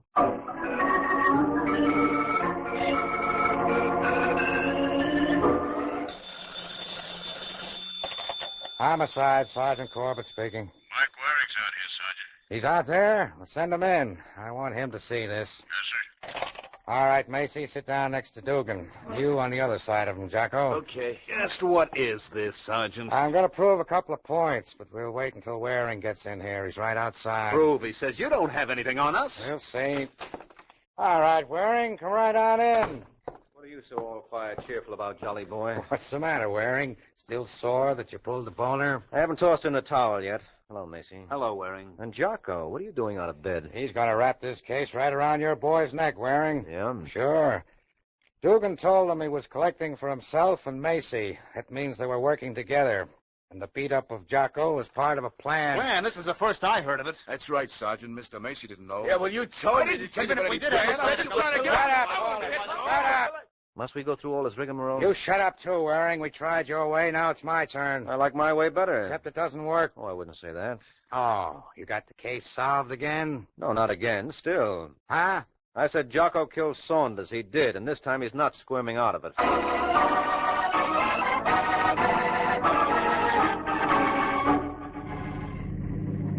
See, Waring, I told you. Did you, Macy? Sure, the Falcon never fails. I'll tell that to Sergeant Corbett. For a while, he thought the Falcon had laid a great big egg. How'd you finally clinch it?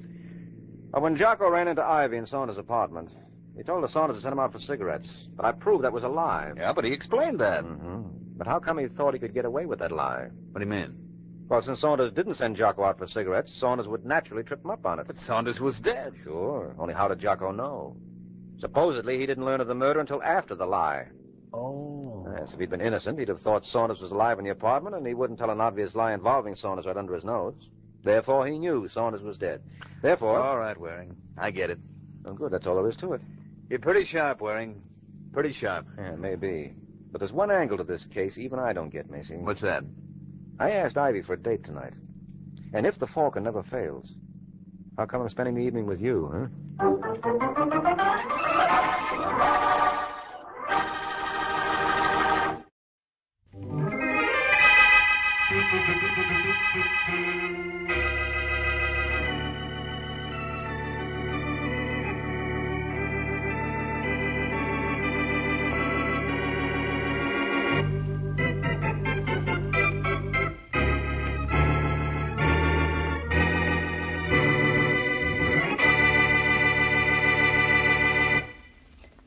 Donald, what's the matter with your appetite? Nothing's the matter with my appetite, Mom. Ask me what's the matter with the stuff you cooked.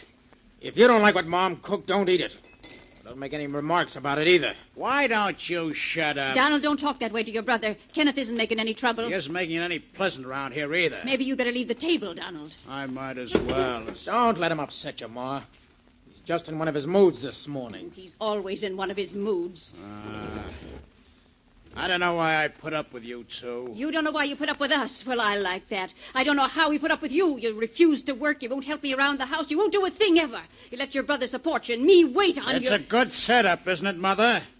Or do you want me to move out and do things my way? Maybe that wouldn't be as bad as I've always imagined. Maybe I ought to let you. You won't. You'll do anything to keep me out of trouble. By the way, I need $10 for this afternoon. I won't give it to you. All right, then. I'll better give it to him, Ma. We'll just go out and try and steal it if you don't. Thanks, brother. Sometimes you're almost a good guy. You ought to be Sure. ashamed to take money from me, Donald. It's Kenneth's money. He works for it, and all you do is spend it. That's the way it's supposed to be. He makes it, I spend it. Where's the $10, Ma? I'll get it for you. But believe me, this is going to stop one of these days. When it stops, I'll start. That's simple, isn't it? Keep me happy, I keep out of trouble. I ought to let you go. You'll end up in just one place, the electric chair, and maybe that's a good idea.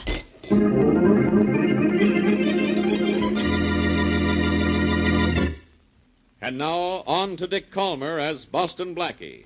Enemy to those who make him an enemy. Friend to those who have no friend.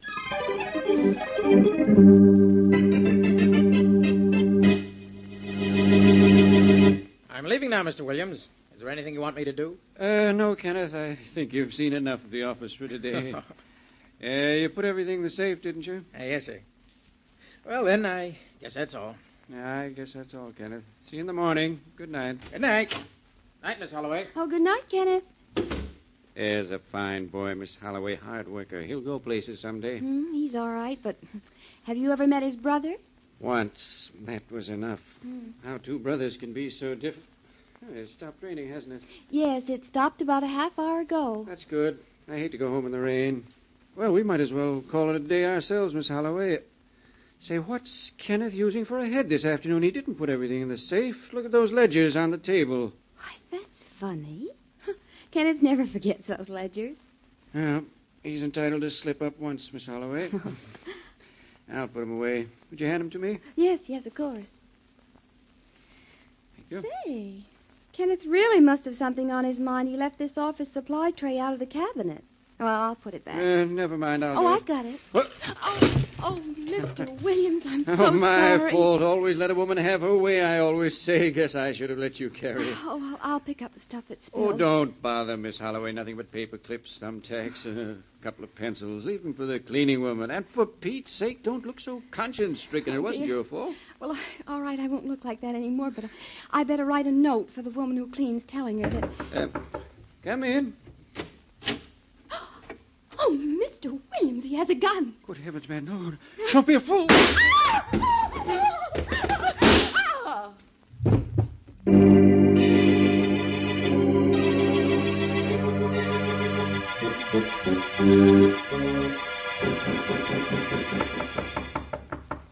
Yeah, who was it? It's your mother, Donald. I want to clean up your room. Okay, come on in, clean it. Who's stopping you?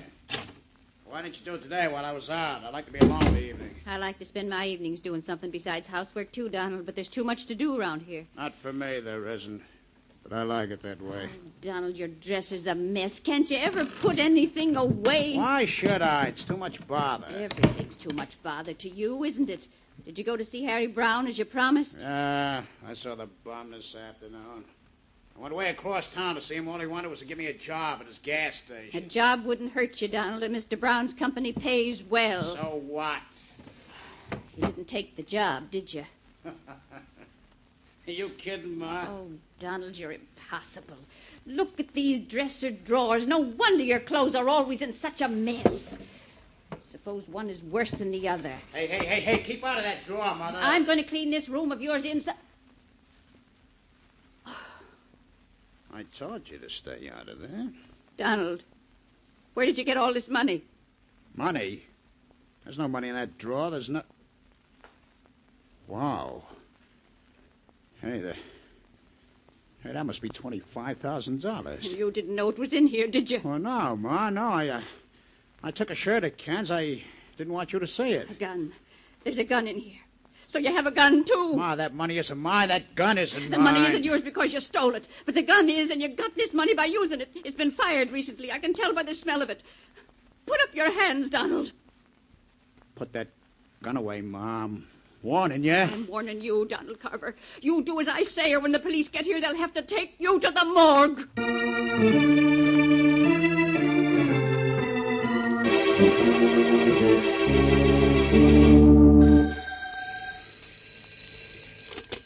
Hello. Hello, Blackie. This is Mary. Oh, hello, Mary. You sound excited. What's the matter? Well, did you hear what was on the radio a minute ago? No, I didn't. Mine isn't on. Well, Inspector Faraday just solved a robbery and a murder in 1 hour and 30 minutes. And guess who was arrested? Who? Donald Carver. Donald Carver? Who's he? Oh, Blackie, don't you remember the woman who came to see you about a year ago? The woman with the son who needed a talking to? Oh, yes, of course. My talking to him didn't take, huh? Well, it took for a year and then wore off. Apparently, there was a robbery and murder early this evening, and Carver's mother found some of the stolen money and the murder gun in her son's dresser drawer and phoned the police. His own mother turned him in, huh? Mm-hmm. Gee, must have been a pretty tough thing for her to do. Yeah. Hey, wait a minute. I just remembered something else about Mrs. Carver. Huh? She said if I didn't straighten Donald out, she'd do something drastic to get rid of him. Yes, that's right, she did. Mary, it's not like a killer to keep a murder gun in his dresser drawer.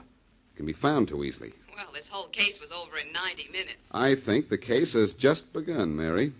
Who was killed and where? A man named Williams and his secretary, Miss Holloway. It happened in Mr. Williams' office where Donald's brother Kenneth works. That's 18 Oval Square. 18 Oval Square, huh? Uh-huh. Well, I'm going to Oval Square right now. And I'll bet before long I have Faraday running around in circles.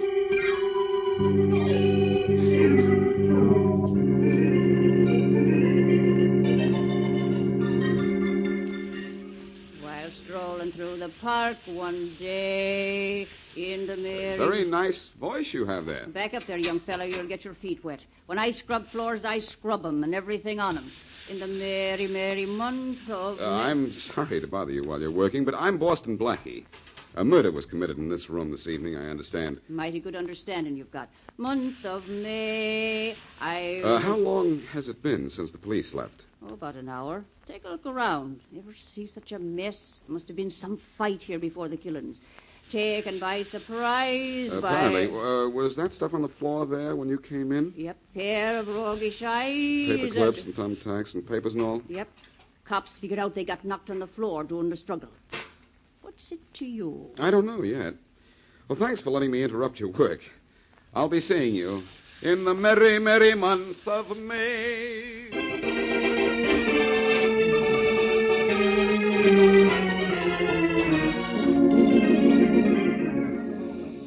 Blackie, are you sure this is Mrs. Carver's house? I'm positive.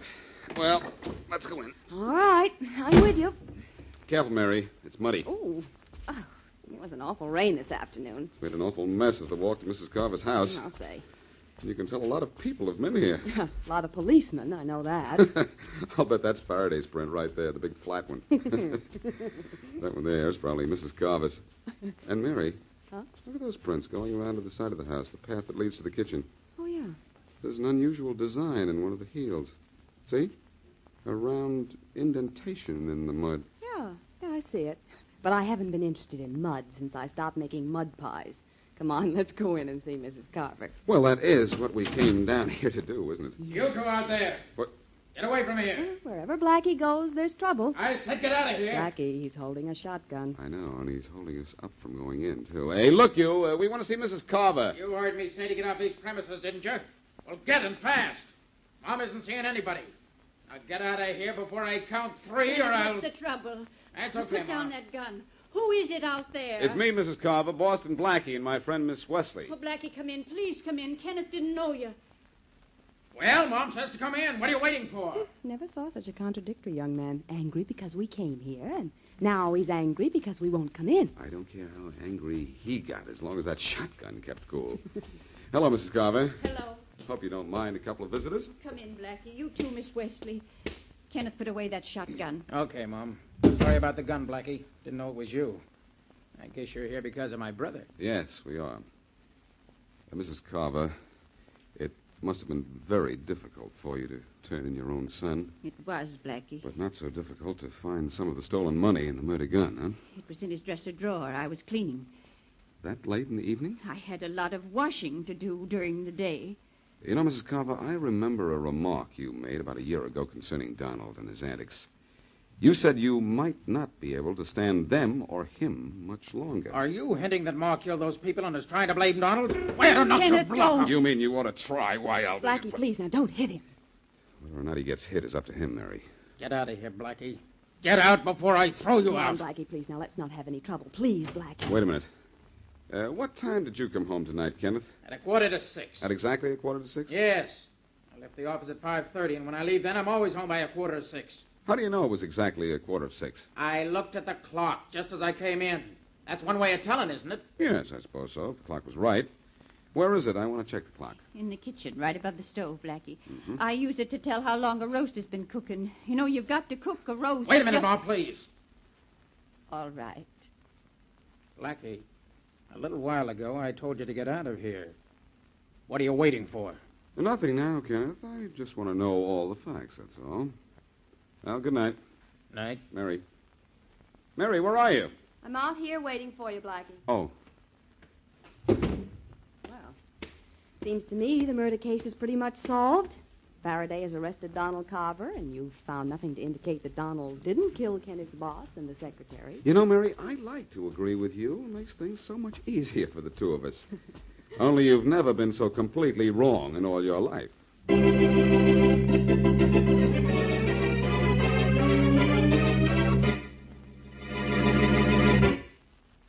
And now, back to Boston Blackie.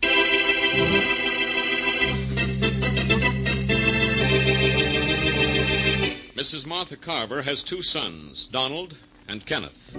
Son Donald is a ne'er-do-well, whose demand for money keeps the family broke. Shortly after son Kenneth leaves his office, his boss and boss's secretary are both shot and killed by a man who then robs the safe. Part of the stolen money is then found by Mrs. Carver in her son Donald's dresser. A recently used pistol is found there, too. So Donald is arrested. Boston Blackie, however, feels that Donald has been framed, but he can't prove it. As we return to our story, Blackie is in Inspector Faraday's office seeking further facts.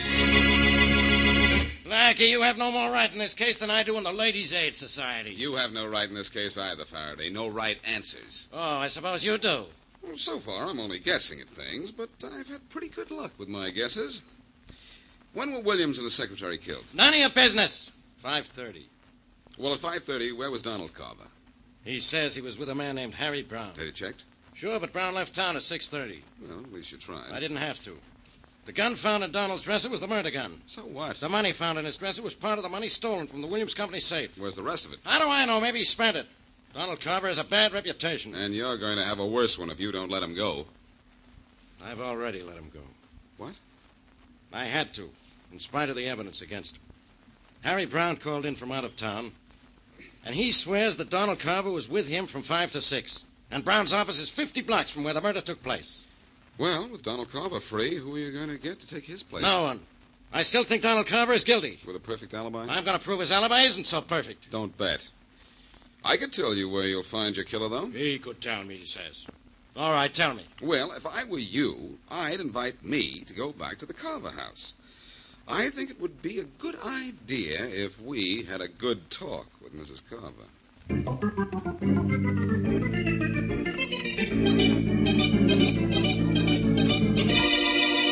Well, what are you sitting there looking at me for? The police let me go. They think I'm innocent. Is my own brother going to convict me? Why don't you get out of here, Donald? Want to try to make me? Yeah.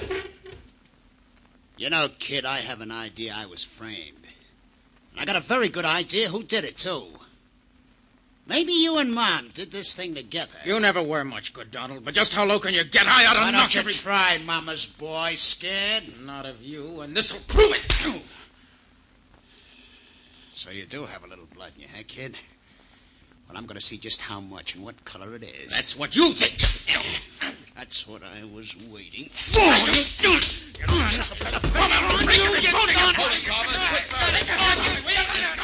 right, Carver, relax.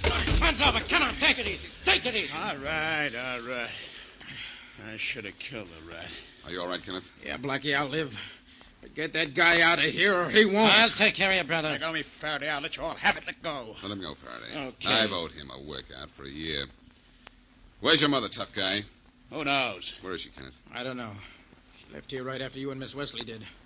Only I don't know when she's coming back or where she went. I think maybe you had the right idea about talking to Mrs. Carver, Blackie. I've got another idea, only this one is a question. Kenneth, I went up to your office after the murders.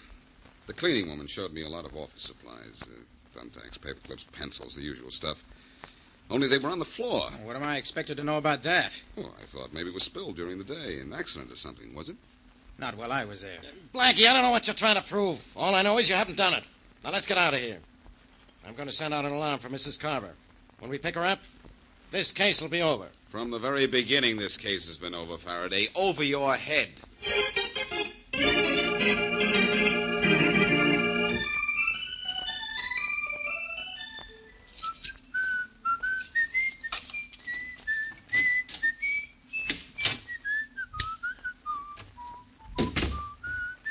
Stand right where you are, Blackie. What? Well, Mrs. Carver, and a gun. What are you doing in my apartment? You're looking for trouble, Blackie. It looks like I found it. Why the gun, Mrs. Carver? I don't want to hurt you, Blackie. But if you don't stay away from my boys and me, I'll kill you. I don't know who killed those people, but I don't want you to find out. Mrs. Carver, be smart and put down that gun. Why should I? Because I think you trust me. After you put down the gun, you're going to do one other thing. What is that? Call your sons, both of them. They're at home. And you're going to tell them to meet you in Inspector Faraday's office. Am I? Yes.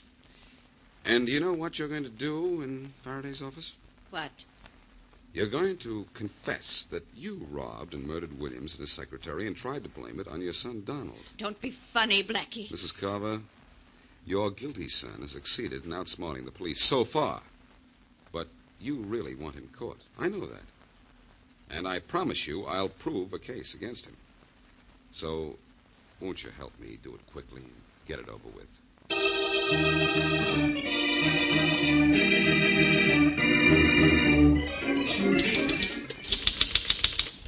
I shot and killed Mr. Williams and his secretary, Miss Holloway, and robbed the safe. Then I put part of the money... A little more slowly, Mrs. Carver. This is being typed as you talk. I'm sorry. Are you even with her, Casey? Yes, Inspector Faraday. All right, Mrs. Carver, go on. Mother, why did you let them talk you into this? You know you're not telling the truth. I know what I'm doing, Kenneth. And now I know what you tried to do to me. I'm sorry, Donald. Go on, Mrs. Carver. I know this isn't pleasant for you, so let's get it over with. Finish your statement, Mrs. Carver. Never mind Blackie. All right. Then I put the money and the gun I used in my son Donald's dresser drawer. I did this so he would be sent to the electric chair, and my son Kenneth and I could live in peace again. Donald made our lives miserable. I think that's all I care to say just now. I think you've said enough, too, Mrs. Carver. Let's have it, Casey. Here you are, Inspector. Now you'll just sign this, Mrs. Carver, and we'll let you rest. Thank you. Where do I sign? There, just after the word signed. Blackie, you and Casey sign as witnesses, will you? Yes. With pleasure, Faraday. No, you can't do it. Now, wait a minute, Mom. Don't sign that. I won't let you. I'll admit it. I did it. No, Donald, don't try to protect me. No, Mom, not protect you. I'm just telling the truth. Wait a minute. What is this? This is what I've been waiting for, Faraday. Donald, I was hoping you'd confess. You just couldn't see your mother go to the electric chair, could you? No, not for something she didn't do. Let her go, Faraday. I'm the guy you want. Ma, tell me the truth. Tell me you're lying. I'm sorry, Donald, but my confession stands. No, it doesn't. It's a lie. I know you hate me, and I don't blame you, but you're not going to jail for something I did. I killed those two people. I'll take over from here, Mrs. Carver. Faraday, on my way back down here, I stopped and bought a large box of thumbtacks. Mind if I spill them on the floor? Blackie, this is no time for fooling around. You've messed things up enough. What's the idea of the tax? Well, pardon the pun, but it may tax your mentality to get the idea. Now, but if some people can sleep on a bed of nails and prove something, I can walk across a floor of tacks and prove something. Now, I want you to watch this, will you? what are you trying to do, Blackie? Trying to pick up a tack and pick out a killer. Oh, stop wasting my time. Mrs. Carver just confessed to the crime. Now Donald Carver has confessed. I thought you had this whole thing figured out. I do, Faraday. And I did when I came in. Now, look at the bottom of my shoe. There, what do you see? Thumbtacks. So what? Now look at the bottom of Kenneth Carver's shoes, and you'll see so what. Are you nuts? He didn't walk across these tacks. No. But there were tacks on the floor of the Williams office, weren't there? Yeah, but what is that? Let's see one of your shoes, Carver. What for? Just let's see one of them. Okay. There you are. And there you are, Faraday, a large-headed thumbtack. Look closely, and you'll find it's the same kind you found on the floor of the murder room. A guy can pick up a thumbtack anywhere. Not the kind you have in the heel of that shoe of yours, Kenneth. And I have further proof you murdered your boss and tried to pin the crime on your brother Donald. Oh, you don't have any proof. If he didn't do it, Ma did. She wanted him sent to the chair. If she did, she picked a very poor time to frame him. Your mother knew your brother had an appointment with Harry Brown, 50 blocks from your office. Mrs. Carver, you knew your son Donald was nowhere near the Williams office, didn't you? Yes. But you didn't know it, did you, Kenneth? So I didn't know it. So what? What does that prove? Any more than the fact that I have a thumbtack in the heel of my shoe. That proves plenty, that thumbtack, believe me. Kenneth, you didn't leave the building the night of the murders. You came back, shot your boss and his secretary, and stepped on one of the thumbtacks that were on the floor. How they got there, I don't know. Maybe there was a fight, or they were dropped accidentally. Wait a minute, Blackie. Don't get me all mixed up. Suppose this Kenneth guy picked up the thumbtack on the street, any place at all. Just because it's in his heel doesn't mean he was in the office. Oh, but it does. You see, it had been raining when he got home, and Kenneth, good son that he is, wouldn't go in the front door and muddy up the living room. He went in through the kitchen. Remember, Mrs. Carver? He told me he looked at the clock, and you told me it was in the kitchen. He did come in through the kitchen that evening. Sure. And the footprints leading to the kitchen had a small, round indentation in the heel. I noticed it when I came to the house with Mary. I could have accused Kenneth then, but I wanted the whole story first. Now I know he kept most of the money and put the rest of the money and the gun in Donald's dresser. He tried to frame me, did he? I'll tear that guy apart. But don't bother, Donald. I've already done that to his alibi. Faraday will take it from there.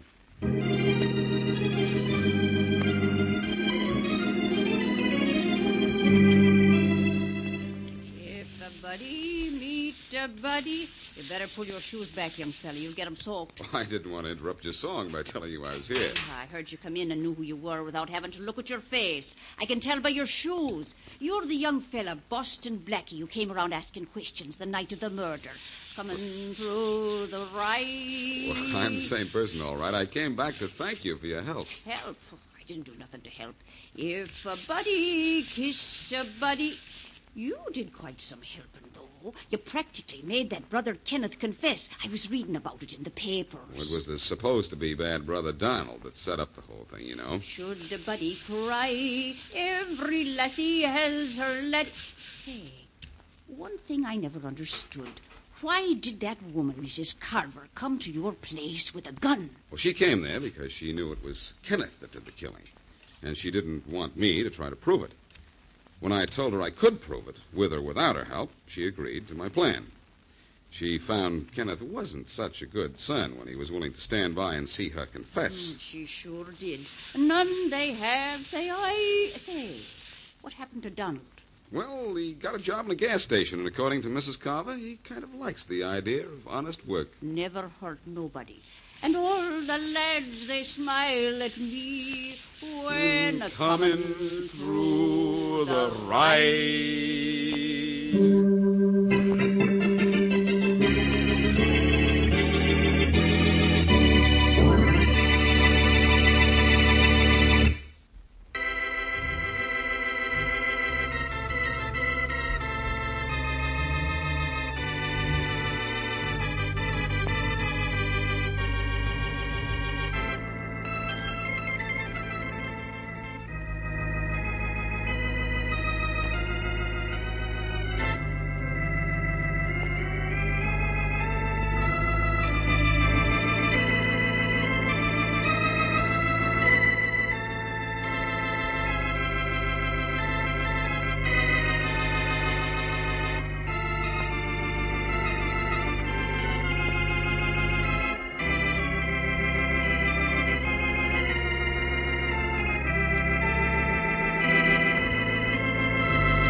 Broadway's My Beat, from Times Square to Columbus Circle, the gaudiest, the most violent, the lonesomest mile in the world.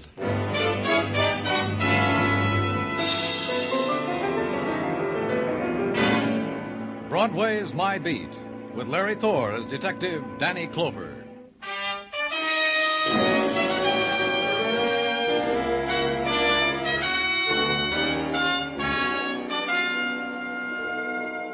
Broadway, where you walk through the October evening and hold close the things you want to save for memories. Then Broadway's as innocent and nostalgic as music drifting from a carousel. And you move on. You get hit in the face by a guy fishing for nickels under a grating.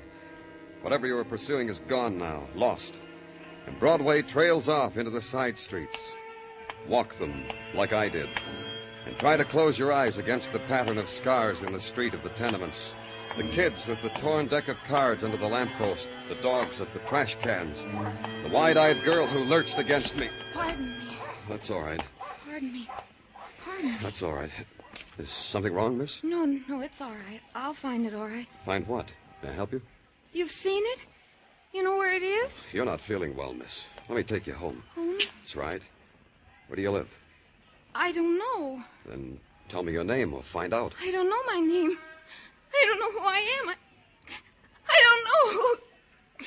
Tell me who I am. Now, just take it easy. That's better.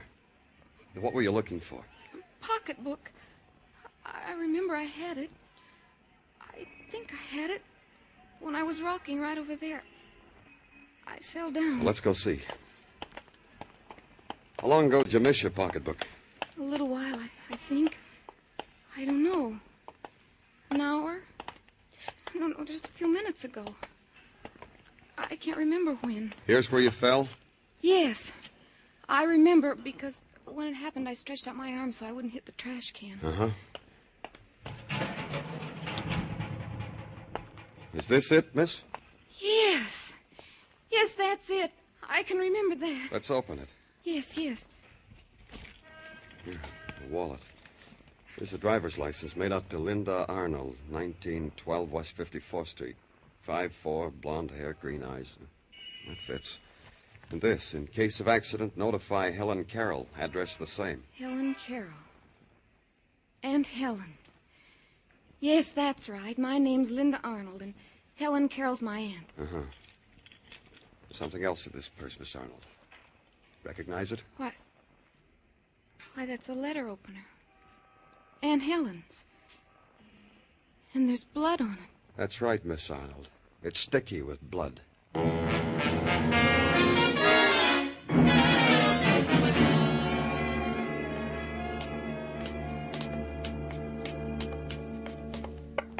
Which is your apartment, Miss Arnold? That one. The one at the... Okay. There, you all right? Yes. I'm all right. It's the one at the end of the hall. I have your key? It's in my purse. Muggavan. Hi, Danny. You got the call, huh? What call? Homicide, Danny. You mean you didn't get it? Then why are you here? Miss Arnold lives here. She's ill. I found her wandering in the streets, so I brought her home. You said someone was dead. Who is it? Who's dead? Who, Muggavan? A woman named Carroll, Mrs. Helen Carroll, in the kitchen. Here, take care of her, Muggavan. Make her lie down someplace. Okay, Danny. The bedroom over there. Here, Miss Arnold. Let me help you. Danny, we've been waiting for you. Hi. You got a cigarette, Danny? Oh, sure, Dr. Siski. Here. How? Stabbed in the chest. Over and over. Pierced the lungs, the heart. The murderer made very sure, Danny. Like it was what he'd lived for all his life. Who called it in, do you know? Yeah, Detective Muggavan said some man from a coin box. Wouldn't give his name. Stabbed. Boys know with what? No weapons and evidence, Danny. They think it was a knife, a small knife like... A letter opener, maybe? The boys mentioned the possibility of a letter opener, yeah. There's a girl in the bedroom, Doctor. She'll need your help. Don't take me to her, Danny. I killed her. I killed her.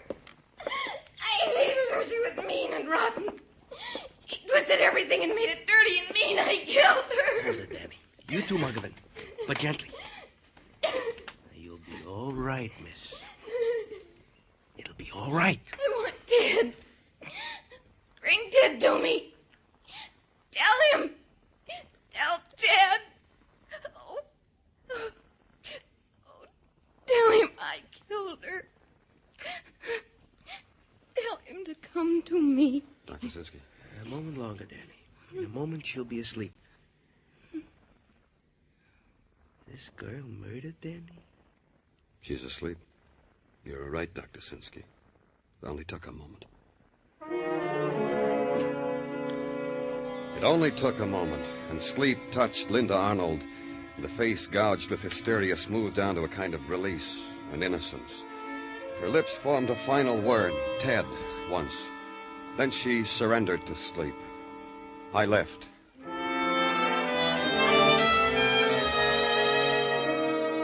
Routine, then. Questions. Questions prefaced with the word Ted. And answers from people who lived in the apartment house. Ted?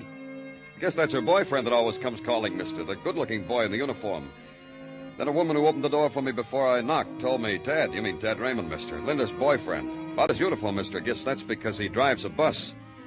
And more questions. And find out Ted Raymond drove a bus for cross-country tours. Go to the depot. Ted was off yesterday, but here's his address. But Ted wasn't home when I got there. Assign a man to call me when Ted got in. The next morning at 10, a phone call. Ted Raymond had been out all night. He just got in. I went there.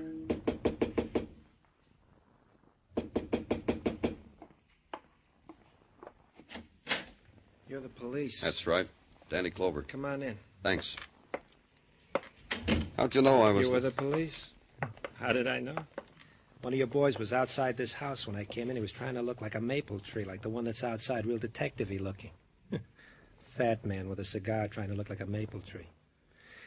I came home, he went across the street and made a call, then you came. Have a chair. Thanks. You know why I'm here? Sure. Uh-huh. That's why you were packing that bag over in the bed. Maybe I was doing the wrong thing. I don't know the etiquette about getting arrested. Do they furnish prisoners with small and necessary items like razor and toothbrush and combs and brushes, huh? Go ahead. Look, that's what I'm packing. Look and then arrest me. Arrest you for what? Come on, come on. Now don't get cagey on me. Arrest me for murder. I killed Helen Carroll. Where were you all last night, Ted? Killing Helen Carroll and walking the streets atoning to myself for my crime. How'd you make out? Fine. She needed to be killed. All her money. Linda never got a cent of it. Kill her Aunt Helen, marry Linda, be rich. Logic. But now I'm caught. How'd you kill her? I stabbed her. With what? How do I know with what? I picked up something and stabbed her. Let's go, Mr. Clover. Take me down to headquarters, get me a secretary, and I'll dictate my confession. It could have ended there with the boy's confession and arrest. Could have been easy. Easy to erase the words of a girl, the cries of a girl uttered in anguish and hysteria, the sickness of the lost. Easy to put out of mind the blood on a letter opener found in her purse, found behind a trash can. A girl wandering aimlessly in the twilight. That never happened. But you know it did, all of it. So you make a call to Dr. Sinsky, and he tells you the girl is in the police hospital. Yes, she can talk to you. She's been asking for you. And the girl sitting upright in the bed is a girl who was never lost, who never cried, except alone. I've waited for you to come back, Mr. Clover. You're better now. Feel all right? Look at me. What do you think? You look fine. I tried. I made them bring me lipstick and powder. And this negligee. It's one I've been saving. You like it? You consider this an occasion, Miss Arnold? Isn't it? Can you remember what you told me when I brought you home the other night, when we found your aunt? I remember it exactly, word for word. I said it killed her because I hated her. My aunt was mean, Mr. Clover, and rotten. That's why I killed her. This makes it an occasion, doesn't it? You lived with your aunt? Ever since I was in pigtails. Ever since I was 12. I think it began the first night I stayed in her house. Yeah. That's right. That's when it began. What began? The hate. The loathing. Why? Because she made me cry. Because she put me in a dark room and let me cry all night. You'd done something wrong? Mm-hmm. I did wrong. My mother and father were dead. That's what I did wrong. There was no one to take me except a school friend of my mother's. I call her Aunt Helen. That's what I did wrong. And after that? Have you ever had to live on the charity of a bitter old woman, Mr. Clover? It could have been so nice. She was that rich, $100,000, Alfred said. $100,000, and we ate out of paper bags we dressed in. Alfred? Who's he? Alfred Carroll, my uncle. My aunt's husband. Poor thing. We didn't even know about him. Where is he? I don't know. But find him, Mr. Clover. He'll be so relieved that I've killed her, so happy. I'd like to see his face. Find him for me, please. We will. We'll put out an all-points bulletin. Thank you. Now you'll put me in a cell, I suppose. I'm well enough for you to do that. Ted Raymond says he killed your aunt. You're not fooled, are you? He said that because he loves me. Turn your back, Mr. Clover. I'll get dressed so you can put me away.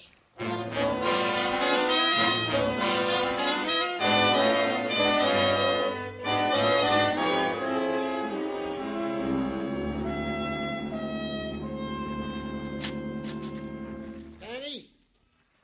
Hi-yo, Danny. Oh, come on in, Tartaglia. Oh, what's on your mind? Oh, things, Danny. Especially to extend to you formally the warm hand of welcome back from your vacation west of the Great Divide. Oh, thanks, Gino. And to remark that the western winds have indeed done wonders to your features.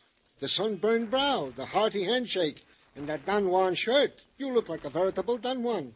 Thanks, Gino. And to tell you that I have prepared myself during your vacation for whatever problems perplex your brain. Oh, tell me about it. Well, I have been studying the exploits of Mike Schreck, the bald-headed miracle detective from Philadelphia. Detective Schreck is a man who has coined two interesting theories. Gino. First theory, find the woman. Second theory, the criminal always returns to the scene of his crime. Put them together. In other words, when a man walks past the scene of the crime with a girl... He's the killer. Hey, how did you know? Lieutenant Clover? That's right. Come in. Thank you. I understand you're looking for me. I am? My name is Alfred Carroll. Yes. Yes, we were looking for you, Mr. Carroll. Do you know why we want you? Yes. Yes, of course I do. It's about my wife's murder. It's this way. 2 people have confessed to your wife's murder. What? That's right. Linda Arnold and Ted Raymond. I'm not a young man anymore, Lieutenant. Would you mind if I sat down? Please do. That's strange. Why should 2 people confess to my wife's murder? What? Why should they do that? I killed my wife. I killed Helen.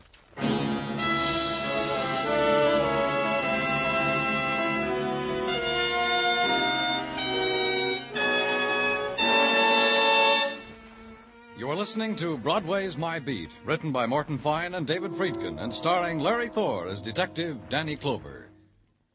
Keep your guard up. That's the key slogan of the 1950 National Guard recruiting drive, and it's a slogan as timely as today's headlines.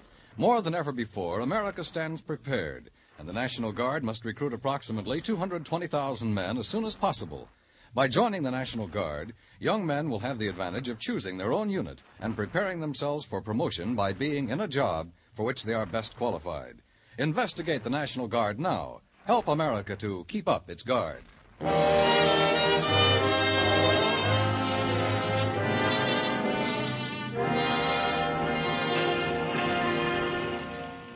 In the late October afternoon, Broadway stands on a corner, sips its coffee, snaps at a coney, and sums up the day. Some days are better than others. You know because the Translux says it was. Our men in Korea are doing fine, it says. A horse out in far Hollywood paid 90 for 2, it says. But you went on it, were you, kid? For the rich, they run, I kid. Get this item. Look what it says.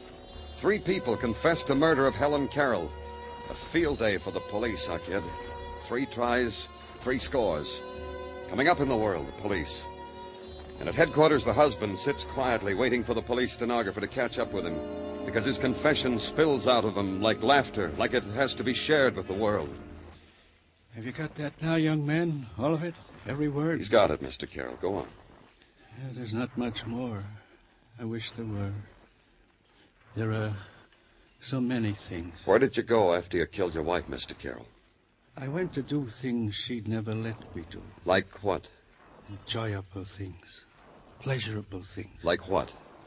I went to a bar and had a drink. A lot of drinks. With her money. With Helen's money. What else? There was a girl there sitting all alone. She came up to me and asked me if I was having a good time. I said, indeed I was. Then I asked her if I could buy her a drink. And she smiled. What have you done with Linda? Where's Linda? How much money did your wife have? $100,000. Imagine. $100,000, and she made us live like pigs, like beggars. She wouldn't even let me get a job so I could have money for myself. Why does she keep her money? It's all in the bank, in her name. It's all coming to me now. You know what I'm going to do with it after I die, after you... What are you going to do with it? I'm going to leave it all to Linda, to my child. I think of her as my child, but she isn't, you know. It's like a blessing to have Linda in our house. I want her to have all that money. Let me look at the transcript, Florio. Thanks. You'll see to it that Linda gets that money, won't you? You said here you stabbed your wife with a letter opener, Mr. Carroll. What did you do with it? Didn't I tell you that? I must have forgotten. In the excitement. I walked around, and all of a sudden I was on the dock. A garbage scow floated right past, so I threw the weapon onto the garbage. I thought that was right for Helen. Is this the letter opener? Let me see. Yes, that's it. It belonged to Helen. That's what I killed her with. I found it in Linda's purse with blood on it. You lie. You're lying. I threw it away. I threw it on that barge. You're lying. Tartaglia, see that Mr. Carroll gets home. I killed her. I killed her. Take her home, Tartaglia.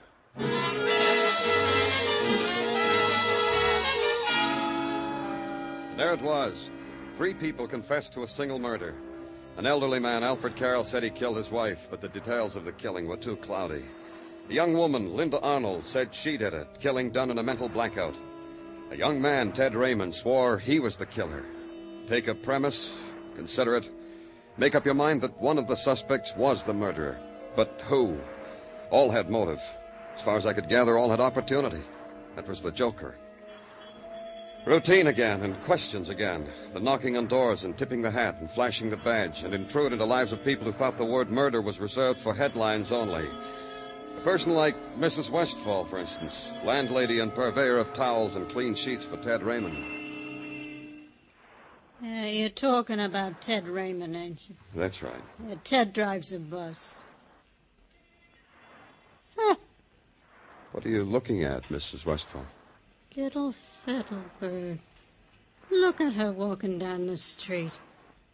Giddled in her uppity ways. It's just October, and she's got out the raccoon coat already. Look at her. Ted Raymond. He drives a bus driver. Jockey for a bus. Look at Giddle. Do you know whether he made any phone calls? On my phone, where he always makes them. Broke a date with his girl. I heard him because I was peeping with my ear. Then what'd he do? I don't know. Maybe he went to work where he works at the bus depot. I'll bet it's not even real raccoon.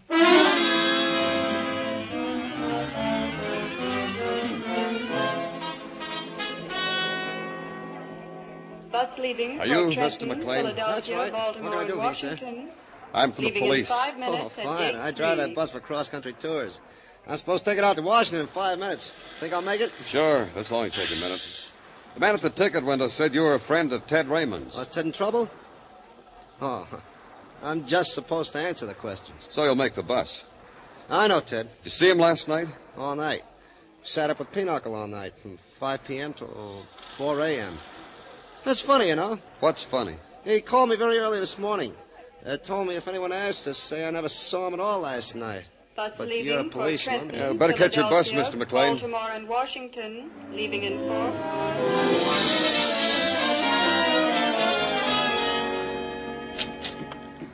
Your name, Clover? That's right.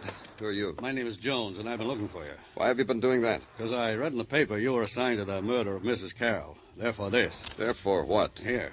$100 bill. Take it.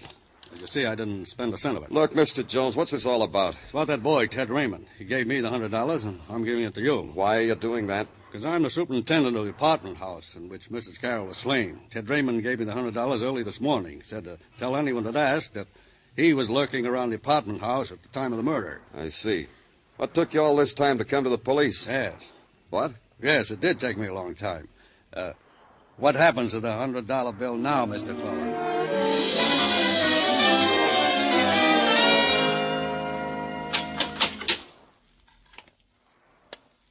Hello, Ted. Your marbles must have come loose, Mr. Clover. You leave that door open, I make a dash for it, escape, become a fugitive from justice, make a name for myself in the papers. But you won't do that, will you, Ted? The dreamer. You won't do it because you like it here. Yeah, that's right. I like it here.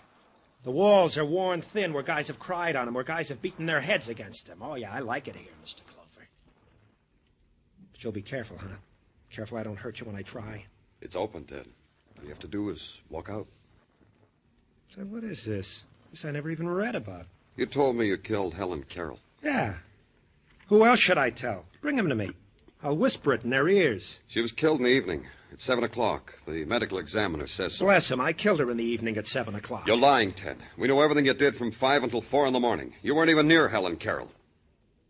How much did you lose at Pinochle, Ted? You're crazy. The man you played cards with, McLean, is he crazy too, Ted? All of us and Jones? The man you paid $100 to establish at the scene of the crime? That the current price for a confession to murder? Answer me, Ted. So I didn't kill anybody, so you don't have to put your hands on me. Who did you do it for? It's this way, Mr. Clover. Somebody gets killed, I feel guilty. So I confess and I don't feel guilty anymore. It was for Linda, wasn't it? I do it for her, too. For Linda, huh, Ted? Leave her out of this. I want you to leave her out. Look, Mr. Clover, you're wrong. Linda couldn't kill. She's a sick... But she wouldn't kill. Not Linda. She's just sick, that's all. All she needs is... How sick? Ask her doctor, he'll tell you. Dr. Malcolm. Dr. Malcolm? Yes, Dr. Robert Malcolm in the Equitable Building. Go ask him how sick a girl like Linda can be. We won't need you anymore, Ted. The guard at the end of the tier will show you where to go. Goodbye, Ted.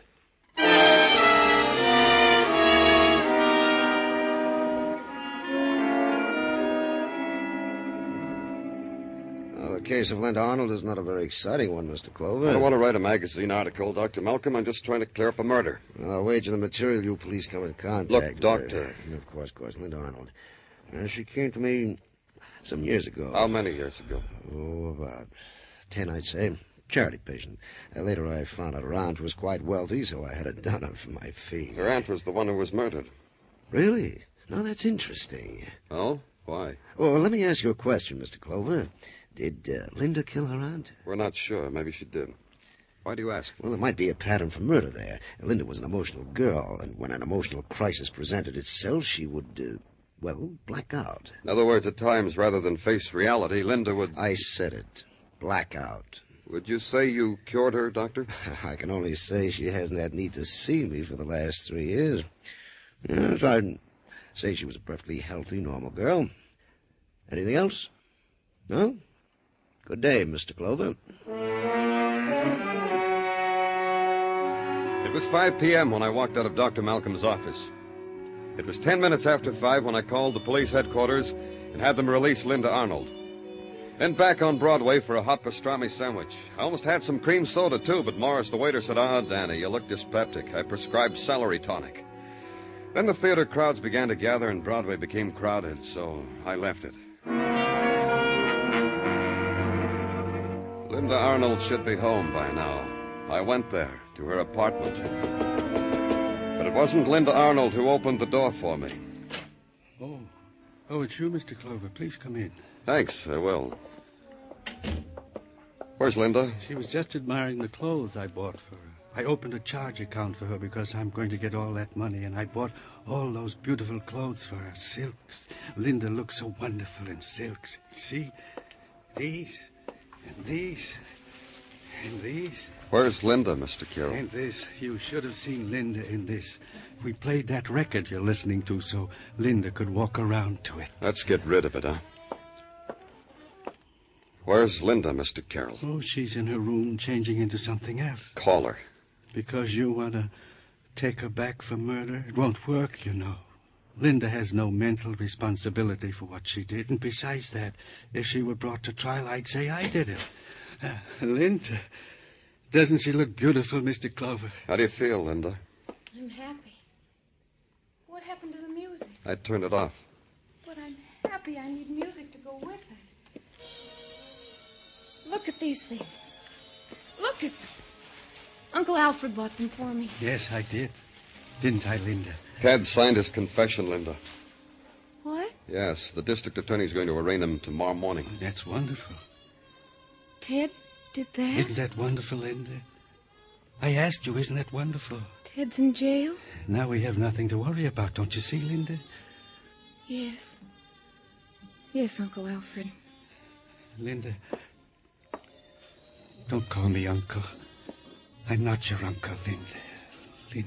Linda, you're so lovely, lovely. Oh, Linda. You. Take your hands off me. You old man. You. Take your hands off How me. dare you talk to me like that? Get out of here. Get out of my sight. How dare you? I killed for you. Planned this whole thing for you. The years I waited for you. You. Old man. Old man. Leave her alone. I'll show you. Take her, Mr. Clover. Take her. Me too. Alfred, you're crazy. Listen to me, Mr. Clover. I planned it all. It was I who told her to walk around, to be found in a daze with a knife in her purse. No jury would convict her. I killed my wife, and Linda helped me to do it. Linda? All those beautiful things. They'll take them all away. All these things. All these beautiful things.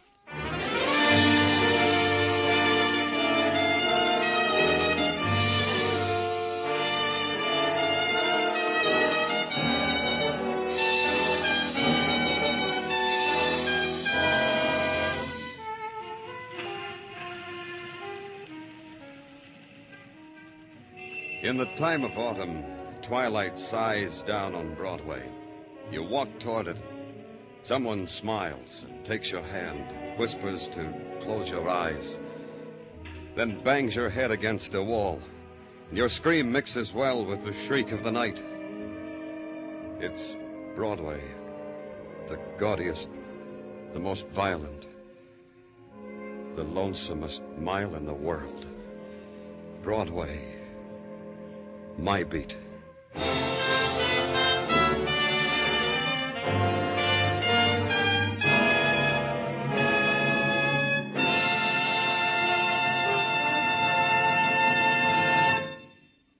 Broadway's My Beat stars Larry Thor as Detective Danny Clover, with Charles Calvert as Tartaglia. The program was produced and directed by Elliott Lewis, with musical score composed and conducted by Alexander Courage. Included in tonight's cast were Joyce McCluskey, Herb Butterfield, Peggy Weber, Lou Krugman, David Ellis, and Jack Crucian. Jack Smith, Dinah Shore, Margaret Whiting, Bob Crosby, the Andrews Sisters, Lowell Thomas, Beulah, Ed Murrow. Anywhere else, they'd make up an all-star list for a week. But at CBS, the Stars address, you can hear them every evening, Monday through Friday.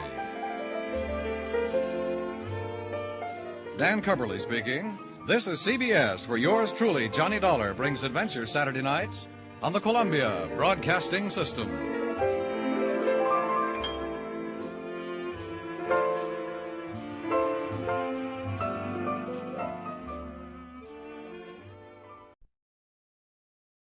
Tired of the everyday routine? Ever dream of a life of romantic adventure? Want to get away from it all? We offer you Escape. Escape, designed to free you from the four walls of today for a half hour of high adventure. Tonight, we escape to a train headed for Calcutta and an exciting tale of the most sought-after emerald in the world As Richard Sale tells it in his famous story, Figure a Dame.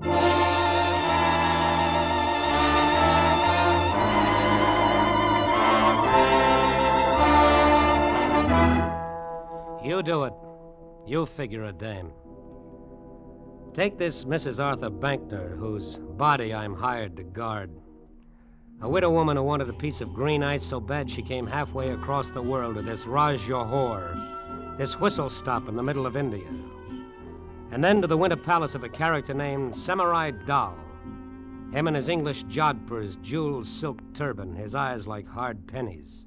Him I didn't like. The star of Kilimanjaro. It has finally brought you to me. What, Mrs. Bankner? Oh, yes, Samari Dahl. Is that how I call you, or is it Mr. Dahl? However you call me, madame, will be satisfactory when you pay me the $150,000 we agreed upon. American dollars. Give him the money, Joe. I can't wait any longer. Oh, I think I've lived my life for this moment. First, we look at the emerald, huh, Mrs. B? But Mr. Dahl wouldn't... Oh, Joe, it's not done that way. This is India. Different customs, different manners. How true, Mrs. Bankner. First, we look at it. An old Brooklyn custom. Huh, Sam? Of course.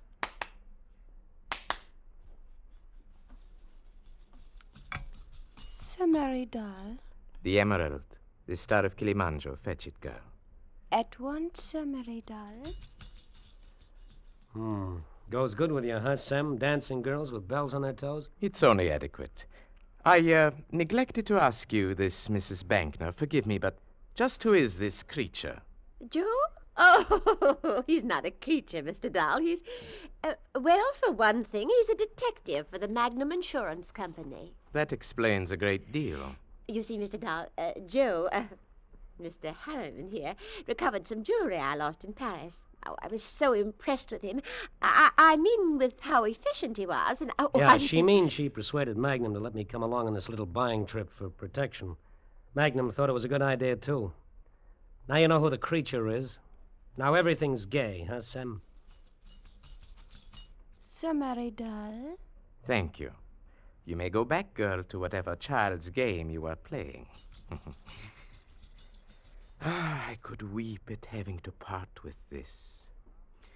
Here, the star of Kilimanjaro. Oh, Joe, look at it, look. Oh, all my life, many, many jewels, but, oh, none like this. None. Yeah. It's something. It'll do. Oh. You are satisfied, Joe? Yeah. And you, Mrs. Bankner, it satisfies you? Oh, yes. Then it remains only for me to be satisfied. Give him the money, Joe. Give it to him. Yeah, okay. Okay, here, Sam. You can count it if you want to. I want to. Oh, exquisite money. Good. Oh, Mrs. Bankner. Yes. If, by some grave misfortune, you should lose the star of Kilimanjaro, or, more exactly, it be stolen from you, then please to refer the thief to me. I shall be happy to buy it back from him at a good price.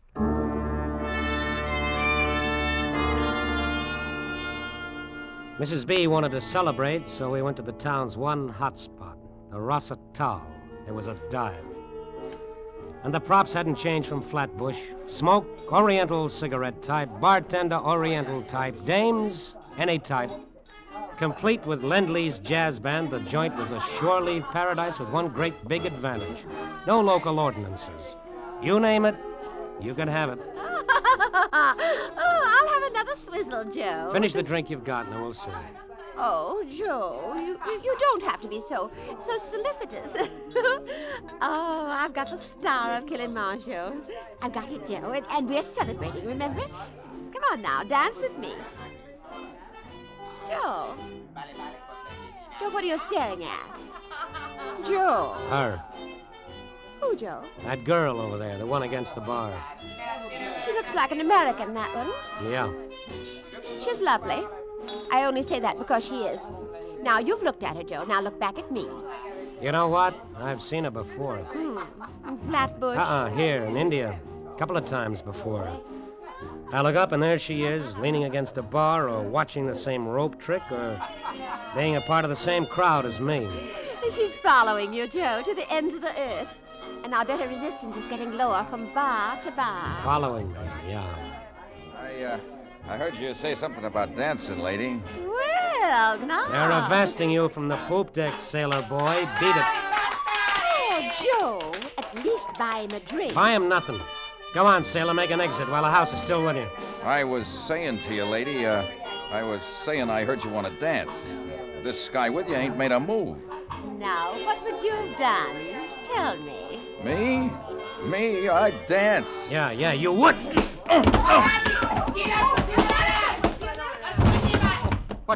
What has happened here? The Jolly Tar, he happened. Get him out of here. Oh, yes, sahib. Amit Tohan, this man on the floor. Out! You shouldn't have hit him, but... Joe, I liked watching you do it. And I'm of the same mind. It was a beautiful thing. Oh, you too, mister? You want to play too? No, my boy, no. I know an Irish Red Cross when I see one, so I brought you both drinks. My pleasure. Why, thank you. I am not Irish. You may not know it, son, but you are. You know, someplace on your tree there's an Irishman. Do you mind if I sit down?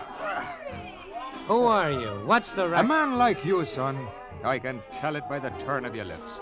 A seeker, you might say. After what now? A woman's smile? And there's that here in India. Fortune? There's that here, too. Things, that's what. Without the Irish poetry, who are you? Rafferty. John Rafferty. Yeah, we're happy to know you, Mr. Rafferty, even for just this moment. We're leaving now. Oh, really? But why? Let's stay, Joe. Sleep. We'll need it. The train to Calcutta leaves early tomorrow. And so it does. Then this is not goodbye after all. For I'll be on that train myself. Sleep, I'd said. For the widow with the emerald, maybe, but not for me.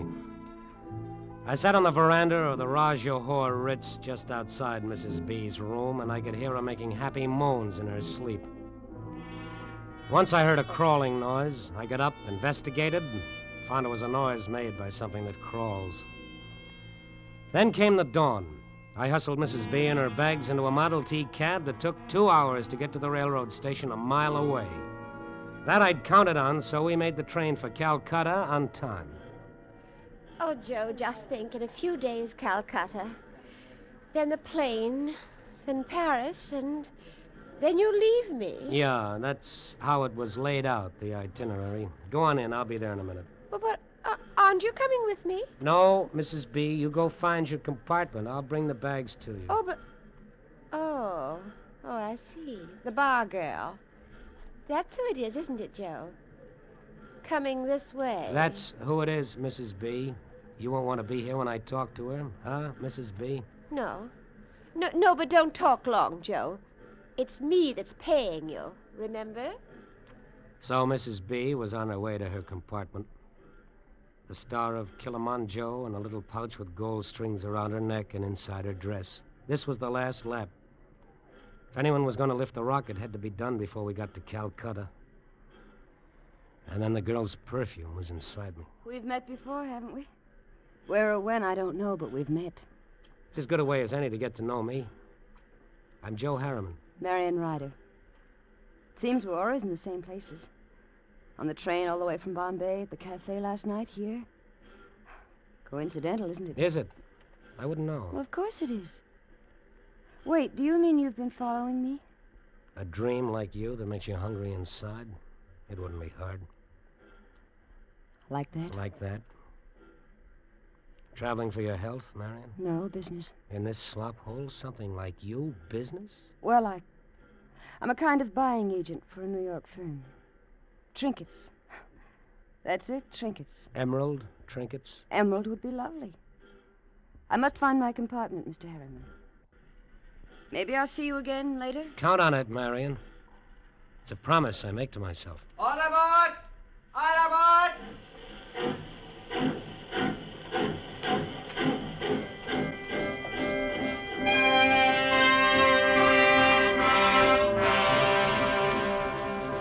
I didn't see her again until later. I sat in my own compartment next to Mrs. B's and did a lot of thinking. Important thinking, and I didn't want it mixed up with her perfume. Maybe she was an out-and-out jewel thief, and that bothered me. She was a cinch to get caught if she tried to lift that stone. And you can't make that good time with a girl who's behind bars. I did my thinking like that for a long time. Had a couple of meals in between, and read, and did some more thinking.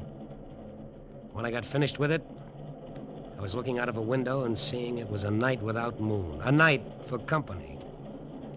I walked down to the club car and found what I was looking for.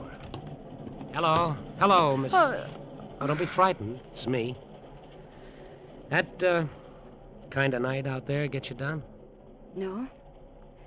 I was just toying with my memory. Sit down, Joe. Oh, thank you. Toy with your memory some more. It wears wonderful on you. And then tell me about it. All right. Now shall I tell you about it? Uh-huh.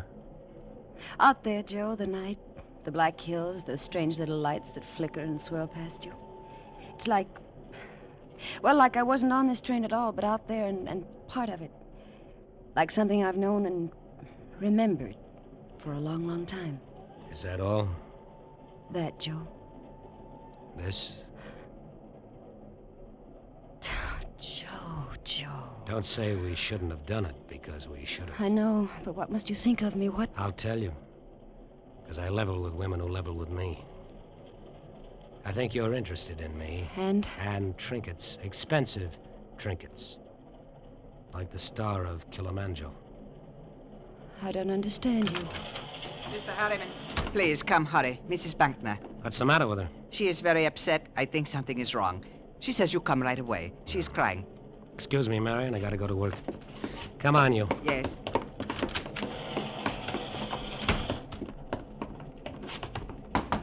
Mrs. B. Mrs. B, something wrong? Oh, Joe. Oh, Joe, I had a nightmare and I woke up. I was so frightened. No. All right, conductor, thank you. You can go now. Yes, sir. I called for you when I woke up, but you weren't there. And... Oh, Joe. Sit here and put your arms around me. Oh, Joe, hold me tight. Yeah. It's better like this. You close to me like this. Uh-huh. Oh, look at me, Joe. What do you see? You're so helpless, I could kiss you. Try me, Joe. Yeah. Joe. Joe, you're hurting me. Joe, what? Joe! Her throat was soft against my hands. Her arms waved around for a little while. The look in her eyes was something I had never seen before. She didn't struggle much. She didn't do anything much. Except not believe it was happening to her. That she was being murdered. Then she quit believing anything. She was dead.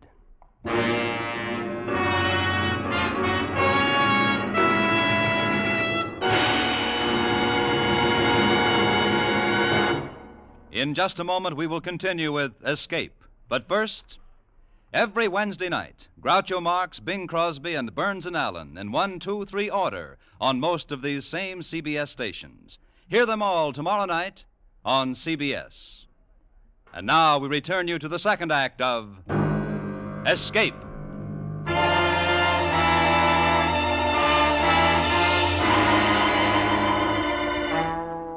There wasn't much trouble falling asleep after that.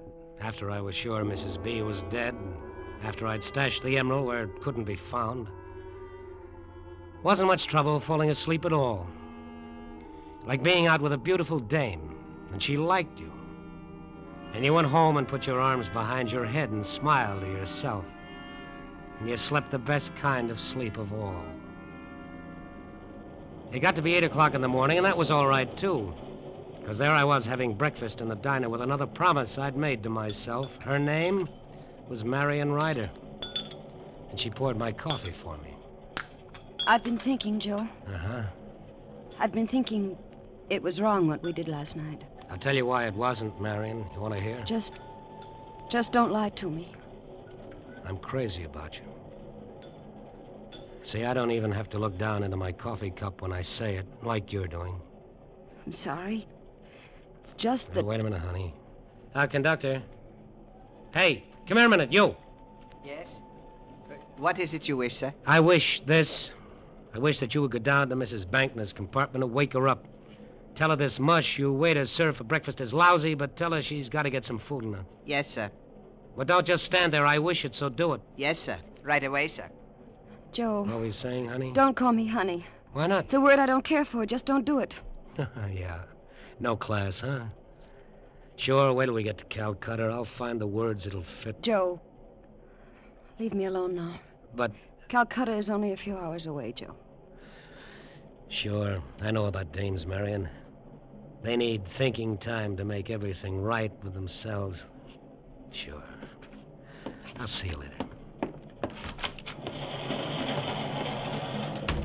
Morning, my boy. Morning to you. Morning. Oh, hello, Mr. Rafferty. Have you had your breakfast yet? Yes, don't remind me of it. Oh, you come along and have a coffee with me, then. Thank you, but no. Oh, by the way, my boy, Mrs. Bankner. What about her? Well, nothing about her, but I'm in the next compartment to hers, and I heard the conductor knocking on a compartment door just now, and she doesn't seem to answer. Oh, she sleeps heavy. Oh, well, she's lucky. Well, I'll see you later. Yeah. Mrs. Bankner? Breakfast, Mrs. Bankner. What's the matter, conductor? She doesn't answer. I've been knocking. Oh, yes, sometimes she does that. Have you got a key to the door? Yes, but... Open it. Very well. Holy... Something is... Yes, something is. All right, come on in. Close that door. Look at her, will you? Something is... You said that. She's dead. I'll tell you something else. The lady's been murdered. You said... I said murdered. Look at the marks on her throat, strangled. Sir, her hand. Please, she is holding something in her hand. Oh, yeah. Yeah, she is at that, a button. Perhaps the man who did this thing to her. His button. That's a real good, perhaps. Come on. Not a word about Mrs. Bankner to anybody, you understand? Yes, but... I'm a detective. I know about these things. Not a word. Come on. When do we get to Calcutta? In 3 hours, noon. First stops are for water. A 5-minute stop at a village, Mipirai, then Calcutta. As soon as we get there, telegraph to Calcutta to the police. Tell them what's happened. And that's all. You understand? Yes. Well, now we go in here. In here. But this is Mr. Rafferty's compartment. Yes, the guy who did it.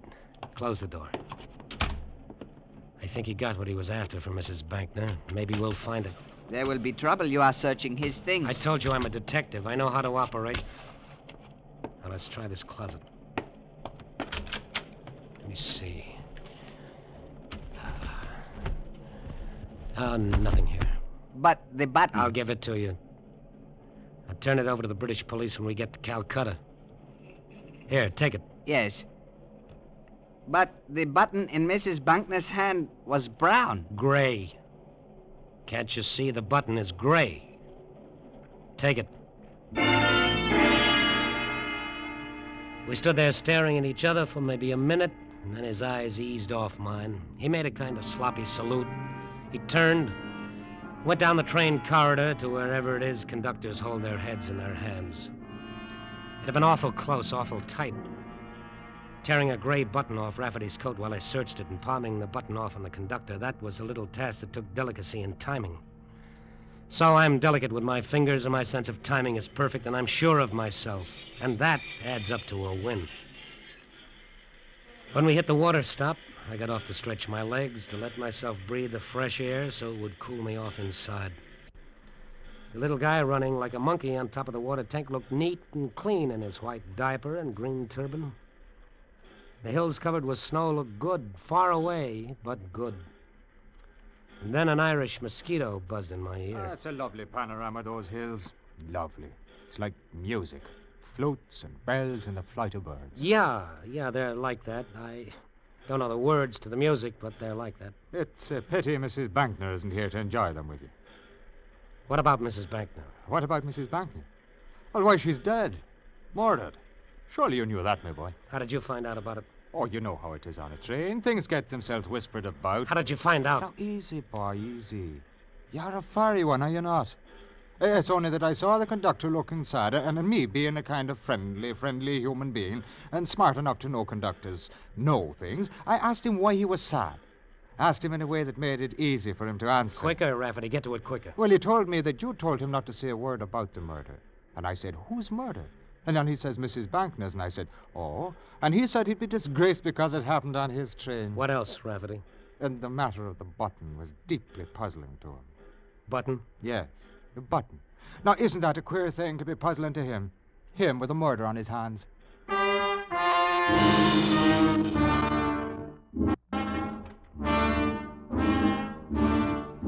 train got going after that. Me too, my brain, that is. Things going around in my brain. Everything got mixed up with that crummy little button and that crummy little conductor. Imagine a guy so scared he had to shoot his mouth off like that, and shoot it off to Rafferty, of all people. The conductor needed a little talking to, a finger waved under his nose. The way it happened, I was standing on the observation platform by myself, and he came right up to me. Mr. Harriman. I beg your pardon, Mr. Harriman. Yeah? I beg your pardon, Mr. Harriman, but lunch is being served in the diner. An early lunch. We shall be in Calcutta in an hour. Come here, you. I beg your pardon. I said come here. You wish it? Uh-huh. You know something? You look worried. Because I am. Why? This whole affair. The murder and the... Button? That, sir. And the other thing. You say Mr. Rafferty is the murderer. I told you not to talk to him. I told him hardly anything. I didn't tell him he was suspect. Oh, it's good you didn't. Real good for you didn't. Just let Rafferty coast, you understand? Then when we get to Calcutta, the police will arrest him because you've got the evidence. The button. I've got it, only... Only what? Only I thought it was brown. You did, huh? It was brown. You're sure of it? It was brown. When it was in Mrs. Bankner's hand, it was brown. When you gave it to me in Mr. Rafferty's compartment, it was gray. See, I have it here. It is gray. Yeah, I'll take it. Sir? Give it to me. Thank you. Now, you know what? It was brown. Yeah, it was. But I'm saying something. I'm saying, you know what? Sir? I'm saying you've got to go. You really got to go. Sir, what are you doing? Right now, you Sir, got to go. It was gray. No, no, no!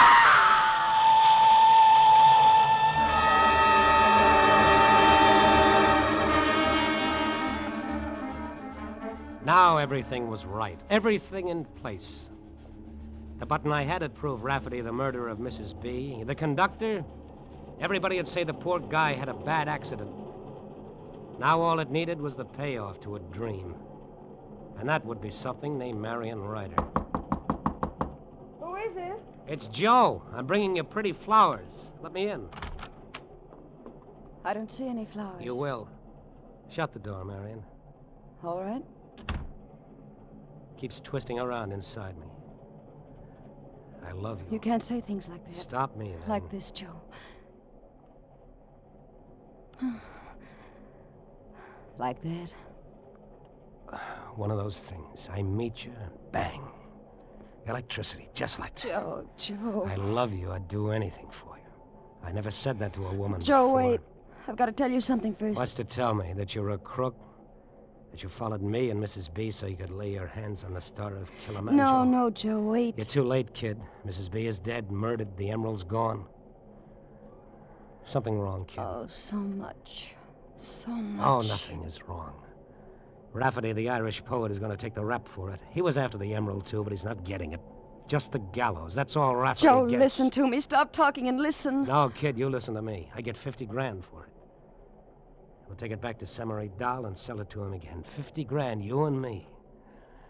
We can die from so much joy. I killed her for you. You? You killed Mrs. Bankner? You murdered her? Sure. Kid, it wasn't hard. You mean that much to me, so it wasn't hard. It was almost a pleasure. A down payment on our happiness, you might call it. Oh, you spoiled everything. Oh, Joe, you poor fool. Marion, is that right, Joe? You're such a fool. Get out of here, Rafferty. No tricks, lad. This gun I hold makes holes in people. You're people, aren't you, Joe? Or are you? What do you want here? Tell me before I go for my gun, I do foolish things like that. I don't doubt it. But first I'll tell you, lad. I know how you planted a murder on me with a button from my coat. And I know where the Star of Kilimanjaro is. So you're nothing but a filthy, stinking jewel thief, just like I figured. Not quite, Joe. Marion, tell him how I know these things. Tell him who I am. He's the chief of the Magnum Insurance Company agents in Bombay. Rafferty, you're crazy. No. Magnum cabled him to follow you and Mrs. Bankner to make sure the emerald got back safely. Magnum didn't trust you with a stone like that. They put another man on to make sure you wouldn't steal it. And you had to kill her. They can't prove it. I'll pin it on Rafferty, so help me. But you killed her. You just admitted it. Only to you. Your word isn't worth dust. You're a crook yourself. No. Not quite. Marion? All right, I'll tell him. Joe, I happen to be Rafferty's wife. She said it. It only took her a couple of seconds, but that's what she said. But it took a long time for the words and the sound to get to me. And you know something? Looking at her then, and watching her mouth move, she looked real sad, and suddenly real lonely. You do it. You figure it, dame.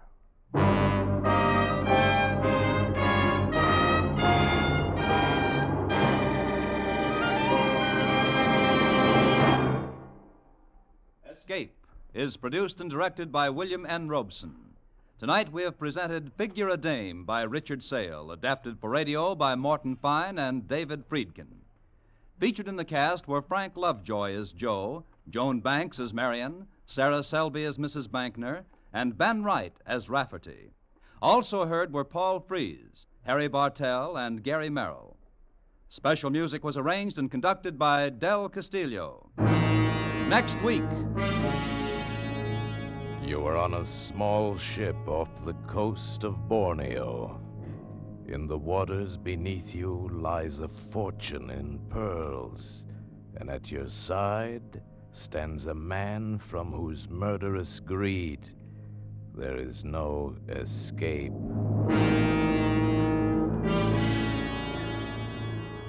Next week, we escape with Floyd A. Nelson's exciting tale of reckless men and their lust for treasure, Seeds of Greed. Goodbye, then, until this same time next week, when once again we offer you Escape.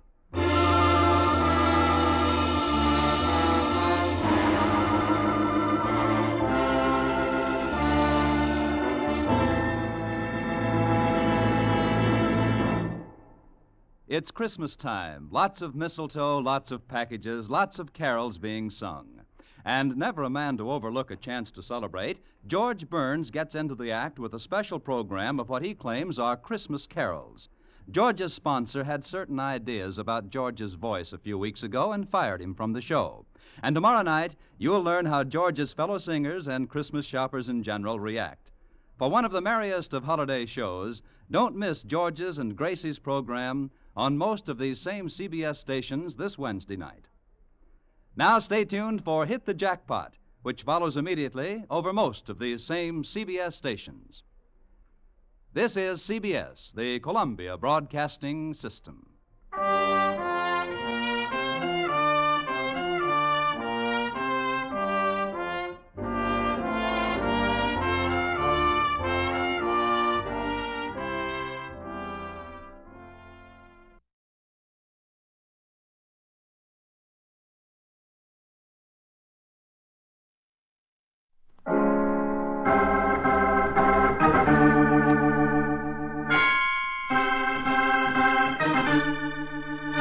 My name's Regan. I work for Anthony J. Lyon, International Detective Bureau.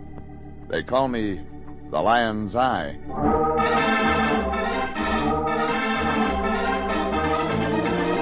Jeff Regan, Investigator, starring Frank Graham as Regan with Frank Nelson as Anthony J. Lyon.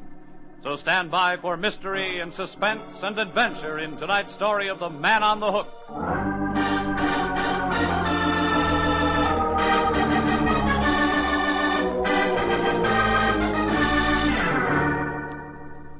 What the newspapers said, George McDonald was the way to get L.A.'s racket boss, Eddie Slogan.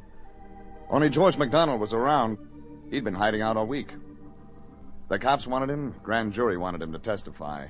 The Eddie Slogan mob wanted him. Eddie Slogan was what the grand jury wanted him to testify against. So I had to be the one that found him. That made me a popular guy, like a clay pigeon at a skeet shooter's convention. The thing got rolling at a bowling alley on Vine Street. My lucky day, looked like. I bowled a strike. I went back to the bench to mark the strike on my score pad. Only something was written on the score pad. In lipstick.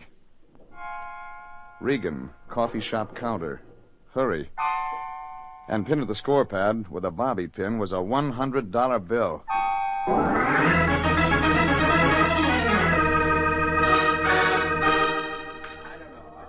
Well, it be, mister. Coffee? Yeah, that's okay. No cream. Mind if I sit on this stool, Regan? No. No, sit down. Thanks. Mine's Joe, too, Sonny. 2 coffees, all the cream in one. You call coffee Joe. You must have been in the Navy. Shore duty. Regan, open your hand under the counter. I'm going to put 4 $100 bills in your hand. With the one pin to the score pad, that makes 500. For which I do what? Find George McDonald. Listen, lady, half the cops in town are looking for McDonald. Not to mention Eddie Slogan. I'm Eddie Slogan's wife. Lady, I'm not a finger man. It's not that. I don't want McDonald for Eddie. What do you want him for? For me, Regan, I love the guy. Sure you do. That's straight. I love him. Get another shamus, sister. Don't be so special, I'll see you Regan. around. Who? Regan, $500. Regan? I'll see. Yeah. That is an argument. Yeah. Hey, mister, your name Regan? Yeah. Phone for you. Okay, I'll be right there. Regan, we can't talk here. Your car's parked out back in the alley. Hey, you know a lot. I've got eyes. Baby blue. We'll get around to that. Yeah. Okay, see you in my car in 5 minutes. Thanks, Regan. Thanks. Hey, mister, you gonna answer the phone or do I hang it up? I got it. Hey, this is a place of business, Sure. Yeah? Oh, hello, Jeffrey. Your landlady said you mentioned something about bowling this afternoon, my boy. I'm glad I've located you. So you've located me. Yes. Well, Jeffrey, a splendid client has come our way. Wants to pay us $500. Why, yes, Jeffrey, that's right. Offers to pay our International Detective Bureau $500. To find a missing person, Lan. Yes, Jeffrey. Yes, that's right. Guy named George McDonald. Jeffrey, you astound me. Client has baby blue eyes. Well, now, I can't say that I noticed, Jeffrey. And good legs. Nice, slim, good legs, Lan. Jeffrey, what are you talking about? You didn't notice the legs? Fatso, you're getting old. Mr. Helegan had his trousers on, Jeffrey. How could I see his legs? Give me that again. Give you what again? I don't think I understand you, Jeffrey. You mean a guy came to the office to hire us to trace George McDonald? Well, certainly, Jeffrey. Mr. Happy Helegan, the used car king. And gave you $500? Yeah, that's right. You're to go see him right away. He's at his used car lot on Beverly Boulevard. He wants you to hurry, Jeffrey. My boss, Anthony J. Lyon, didn't have anything more on Happy Halligan, so I hung up the phone and went out back to the alley where my car was parked. Now we had 2 clients and $1,000 in the kitty. All I had to do was find George McDonald, the guy every cop in L.A. and the Eddie Slogan mob had been looking for a week. It'd be easy. Mrs. Eddie Slogan was waiting for me in my car, all right. But those big, blue, innocent baby eyes were out of place, like a couple of lambs in a den of tigers. Cigarette? Not my brand. Mind if I do? Lighters on the dashboard. Thanks. So you want me to find George McDonald, Mrs. Slogan? My name's Naomi. Yeah. I want you to find him. There's your light. I've got it. Maybe you know a guy named Happy Halligan. I know him, Regan. Sure. What's Halligan's angle? George McDonald's a used car salesman for Halligan. You must have read that in the papers. Go on. Halligan got in touch with your office today. He wants you to find George. First names now. I told you I was in love with the guy. Why does Halligan want McDonald? Halligan's got ideas too big for his 2 pets. Halligan in rackets? Mm-hmm. Dime style. And he wants to put on weight. That's it. So he'd like to get his hands on McDonald and put the squeeze on your husband. You're real quick, Regan. Whose side are you on? My side. I heard Halligan was hiring you to look for George. You heard? So Eddie heard. Eddie's got the kind of door around town that's got fast ears. I believe it. Well, Regan, if you do find George MacDonald, I want him first. Here's your 500. So long. What's the matter? People scared? Listen, sister, I've got your number. Have you? Well, dial me, Regan. Just to make sure. Yeah. Why not? Well, Regan. That's your busy signal? You mean George? You said you loved him. Regan, I'm not a one-party line. Come and see me. Got a place of my own in Beverly Hills. Why do you want MacDonald? Because when they get him, Regan, whoever gets him, maybe he'll talk. You mean he might talk about you and him? Eddie wouldn't like that. That adds. That's why you gotta get to MacDonald first. Regan, I'll see you later. Hey, hold it. Hey! She slammed the door and started to run. There was a back entrance to the bowling alley, and she ducked in and disappeared. Then I looked up into my rear vision mirror, and I saw why Mrs. Eddie Slogan had run. A black sedan had pulled into the alley. 5 guys in it. Hat brims down.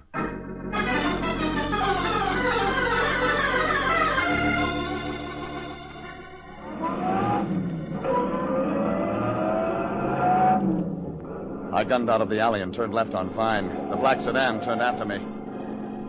There was plenty of traffic on Vine, but I felt conspicuous, like a giraffe in a flea circus. Below Melrose, I dodged into a side street to try to duck the black sedan. I shouldn't have done that. The black sedan crowded me over to the curb. And then a guy with a couple of cold, sawed-off gray eyes got out and opened my car door. Leave town, Eddie Slogan says. Cost him something for my time. Sure. Here. You want something extra for expenses, come around. Anytime. We'll be open. No use giving him his change with those 4 other hoods in their car. But what did I care? $1,000 could buy a lot of bandages. I drove on to Happy Halligan's used car lot on Beverly Boulevard. Only after a couple of blocks, the black sedan picked up my trail again. I slowed down in front of Happy Halligan's. The black sedan slowed down behind me. Then I got an idea. I drove right on into the lot.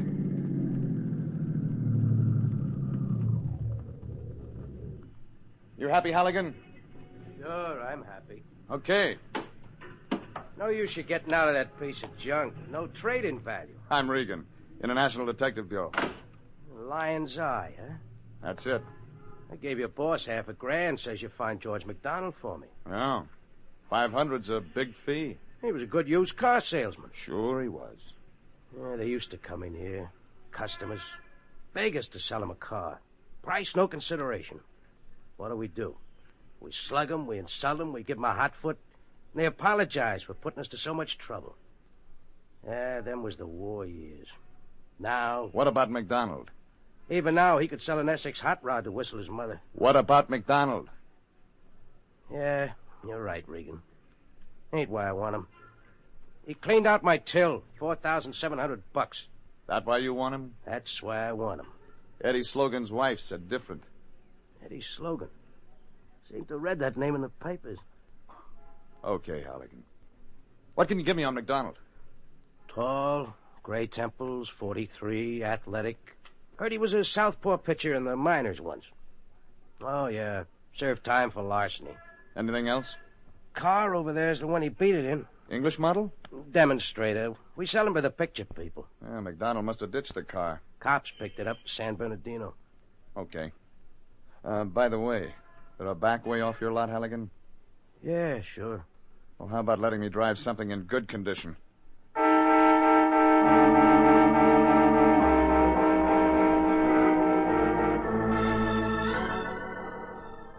We went to the back of the lot, and Halligan gave me the keys to a job with white sidewalls. I drove out the rear exit. I crossed Beverly Boulevard a couple of blocks up, and the black sedan was still out in front of Halligan's. I headed for the press room downtown at police headquarters. I was looking for a little reporter named Gabby. who's usually got answers to what goes on around town. And parts with them. For cash. All right, Regan. Hello, Jack. Gabby around? Yeah, over there. Oh, yeah. Thanks. Hey, Gabby. Huh? Oh, hi, Ray. Hi. What's it? Information. Huh? Cash or credit? Here's 20. Hey, thanks, Ray. Thanks. What do you need? I want to know about George McDonald. Huh?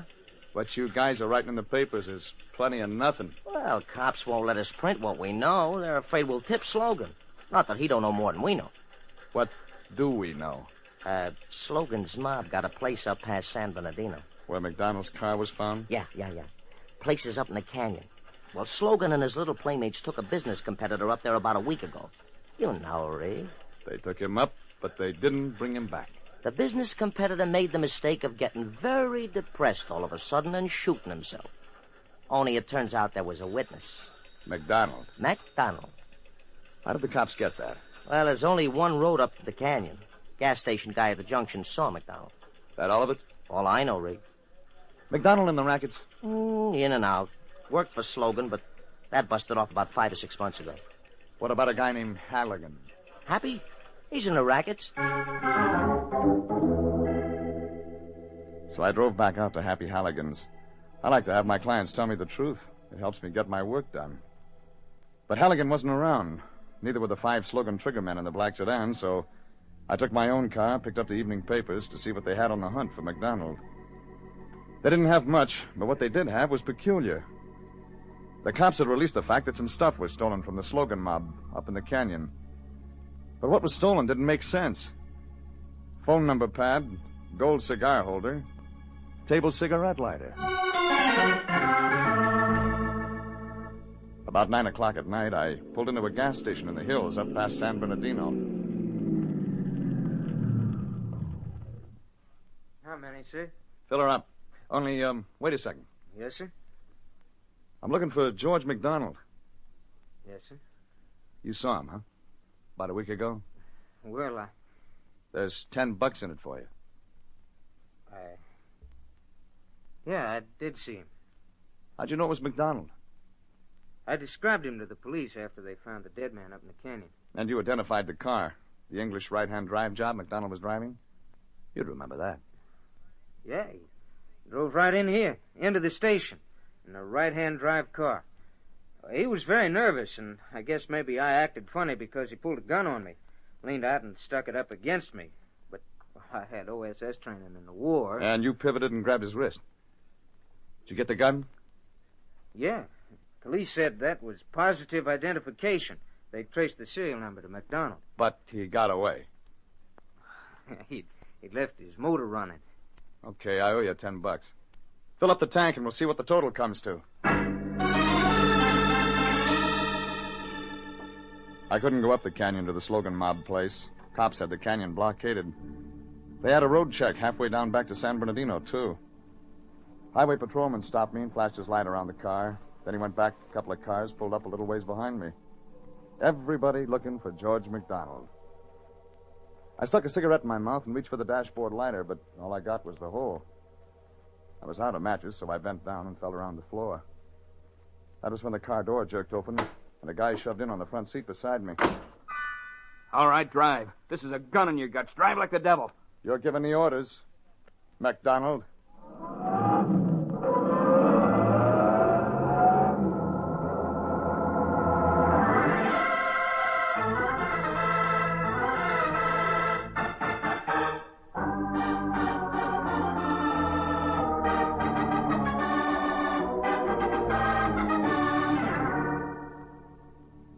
I had $1,000 worth of George McDonald in my car.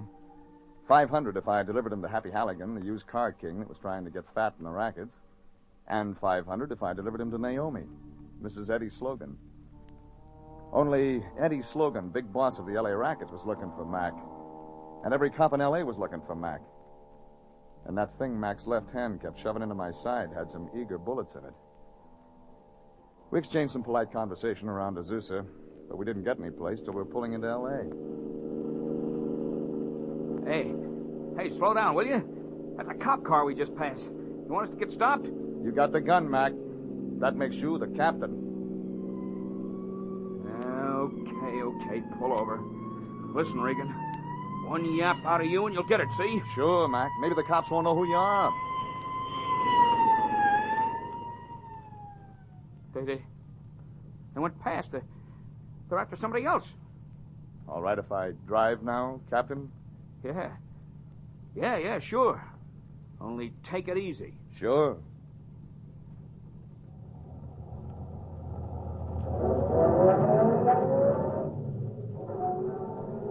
Where we bound for, Mac? I don't know. They got nice rooms at the Biltmore. Cut it out, Regan. Listen, McDonald, if the Slogan guys get to you, you'll get it like a rat in a gutter. Shut up! And the funny part is, you weren't the guy that was up there in the canyon and witnessed the killing. How do you know that? We'll get to how I know it. Listen, Mac, I'll give you a break. I'll hide you out. Well, Regan, if you're trying to pull anything, I'll... Yeah? Got a better offer?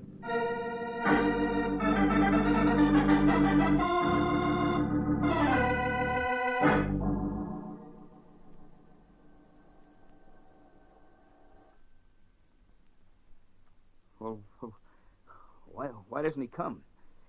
Why doesn't he come? He's coming. You sure I'll be okay here? Better than my place. Slogan mob's under me. Well, Jeffrey. Hi, Lion. A late evening holiday week call. Come in, welcome. Sure. Thanks. Hey, sit down, both of you. I was just sitting smoking a Christmas Corona and meditating on the peace and bounty of the holiday Lion, like to have you meet George McDonald. How do you do? As I was saying, I was meditating on the peace and... Oh, Jeffrey, Matt's going to stay here at your house with you for a couple of days, Lion. Jeffrey, you can't. You couldn't. You wouldn't. The Eddie Slogan mob and the cops are after him. He's got to hide out. Jeffrey, putting a thing like this on a sick old man. There's $1,000 in it for international detectives. $1,000? Yes, so there is. Hey, but why can't we turn him over to our clients? No offense to you, Mr. McDonald, but this is business. There's another way. McDonald wasn't the guy who witnessed the Slogan mob killing. I find the guy who did witness it. But I thought McDonald was the witness. Well, he wasn't. He's left-handed. What, Jeffrey? McDonald's left-handed. Happy Halligan said something about that. Said Mac used to be a southpaw pitcher once. And when Mac held me up in my car tonight, he kept the gun in his left hand. That may all be very well, but the fellow the gas station guy identified as the witness to the Slogan rub-out was right-handed. How do you know that? He drove into the gas station in the demonstrator car McDonald had been using. An English right-hand drive car. And he stuck his right hand with a gun in it out the car window. And the gas station guy grabbed his wrist and got the gun. It was McDonald's car and McDonald's gun. But it wasn't McDonald. Yeah, let's see. Steering wheel on the right side, right-hand window, right hand out the window. Yes, that's right. Where were you that night, McDonald? I don't remember. Look, you better give me all the help you can. Well, I was pulling a job. Burglary. I got sent up for it once, and I laid off. Skip that part. You didn't take the right-hand drive car on the job. Is that right? I did the job with another guy. We used his car. I left the demonstrator in front of my place. And then when you got home, the right-hand car was gone. The next morning, a guy I know that's with Slogan gave me the tip Slogan had just put out the word to get me, so I lammed. Your boss Halligan have duplicate keys for his demonstrators, McDonald? Sure. Well, how did your gun get into it? Maybe you'd left it in the car. I saw the serial number in the papers. It was an old one I lost 6-8 months ago. Or maybe it was stolen from you. That might fit. What do you mean, Jeffrey? McDonald, your ex-boss, Slogan, he the kind to leave important stuff around? Maybe written on a phone pad? I never worked for Eddie Slogan. I got a friend, Gabby, knows what goes on around town. Says different. Okay, but I busted with Eddie 5 months ago. Over Naomi? How did you... Mrs. Eddie Slogan? She told me she was in love with you. Not for 6 months. She stuck with him. Well, I'll see you, fellas. Jeffrey, you can't leave me here. Take good care of him, Lion. And don't let the cops or Eddie Slogan shoot up the place. Jeffrey!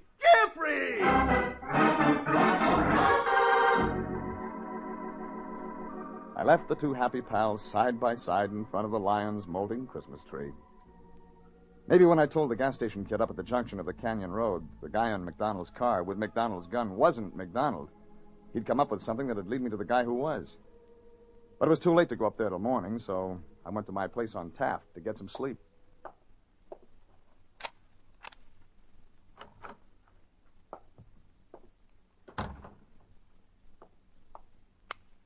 Give him something extra for expenses, Eddie Slogan says.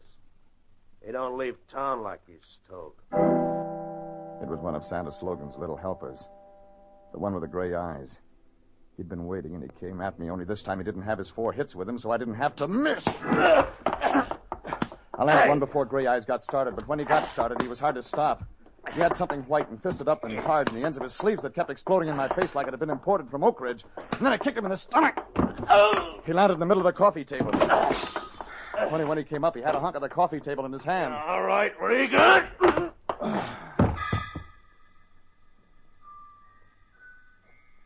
When I opened my eyes, Gray Eyes was gone. But somebody was coming toward me out of the kitchen. Or was I dreaming? Regan, you all right? I can't stay and help you. I can't. I can't breathe.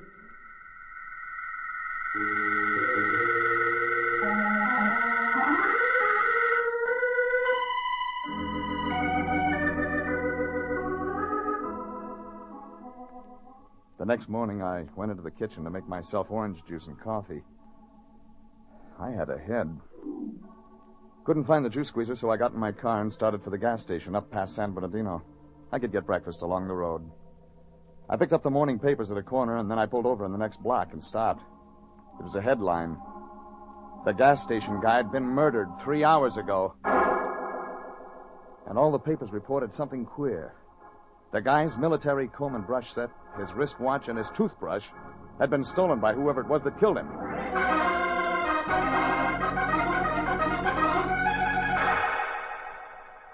When I got back to my place on Taft, the phone was ringing.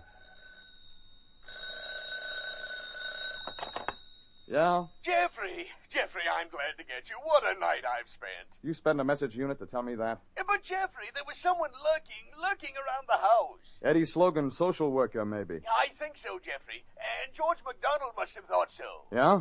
Because, Jeffrey, he became so nervous and worried that suddenly he slipped out of the house and left. Left? Yeah, half an hour ago. Well, why didn't you tell me? I did, Jeffrey. I just did. Yeah, you did. Well, Fatso, I got business. So long. I hung up the phone, stopped long enough to put on the new gold tie clip the Lion gave me for Christmas, and drove to Beverly Boulevard. I did some arithmetic on the way. Phone pad, plus cigar holder, plus cigarette lighter stolen from the scene of the Slogan mob killing, plus wristwatch, toothbrush, brush and comb set stolen when the gas station guy was murdered. I stuck a cigarette in my mouth, absent-mindedly reached down for my dashboard lighter. What I got was a hole. I added another item. Dashboard cigarette lighter stolen from Jeff Regan. A couple of blocks ahead on Beverly Boulevard was the Happy Halligan used car lot, where I'd left my car the day before to ditch the black sedan full of Slogan mobsters. I mentally added one more item to my list and drove past Happy Halligan's car lot and out on to Beverly Hills.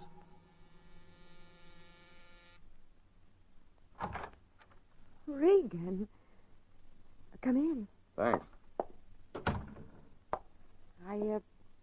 Mix your drink? No, thanks. Regan, last night... You walked out on me after your husband's helper sapped me. Well, I came to see you. I wanted to talk. Then the mug showed up and you had to hide. I hid in the kitchen. Yeah, but after he left, you beat it in case somebody came back. Well, I had to if Eddie had... You want to talk now? Sure. Sure.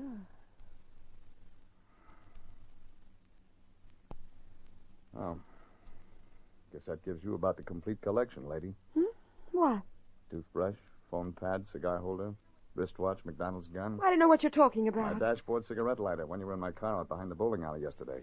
My orange juice squeezer from my kitchen last night. I didn't steal anything. Well, what's my new gold Christmas tie class doing in your hand right now? Regan, you stinking louse! Baby, maybe a racket boss's wife can afford to be a kleptomaniac.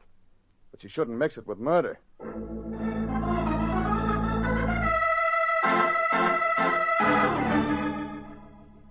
That wrapped it up. Naomi was the same as signed her name to the gas station guy's murder once you figured out the key. I called the cops and they picked her up. It was a big morning for them. They'd already picked up George McDonald in North Hollywood. I dropped by the Lyons house to see if he'd survived. He'd had 10 pounds scared off him, but there was plenty of them left. And all those silly, useless odds and ends stolen by that woman, Mrs. Slogan, because she was a kleptomaniac. Imagine. Yeah, imagine. But Jeffrey, even with the fact that she had McDonald's car and gun, how could the gas station fellow have mistaken Mrs. Slogan for McDonald when she was a woman? He didn't. He didn't? The Slogans used to go up the canyon often. The gas station was at the road junction. The attendant was a young, good-looking guy. Oh, you mean she... Naomi stole McDonald's car to go up to see that gas station guy. She talked him into helping her frame McDonald. She probably never intended that the kid lived long enough to give the frame away.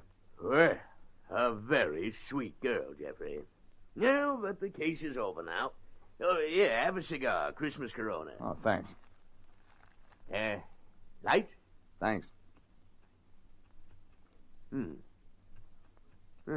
Seems to be out of fluid. Well, I've got my lighter. Oh, fine. Right here in my... I had it when... It's not in your pocket, Jeffrey? Yeah, but I had it this morning when I left to go to see Naomi. Oh.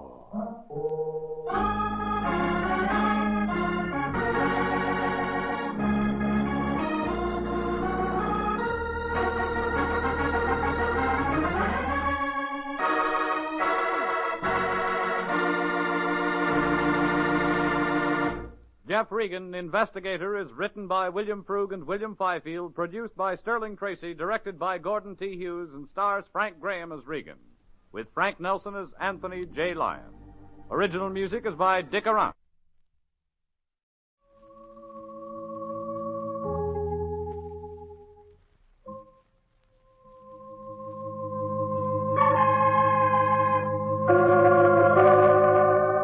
From New York, the makers of Clipper Craft Clothes for Men and 1,036 leading retail stores from coast to coast present the world's most famous detective, Sherlock Holmes.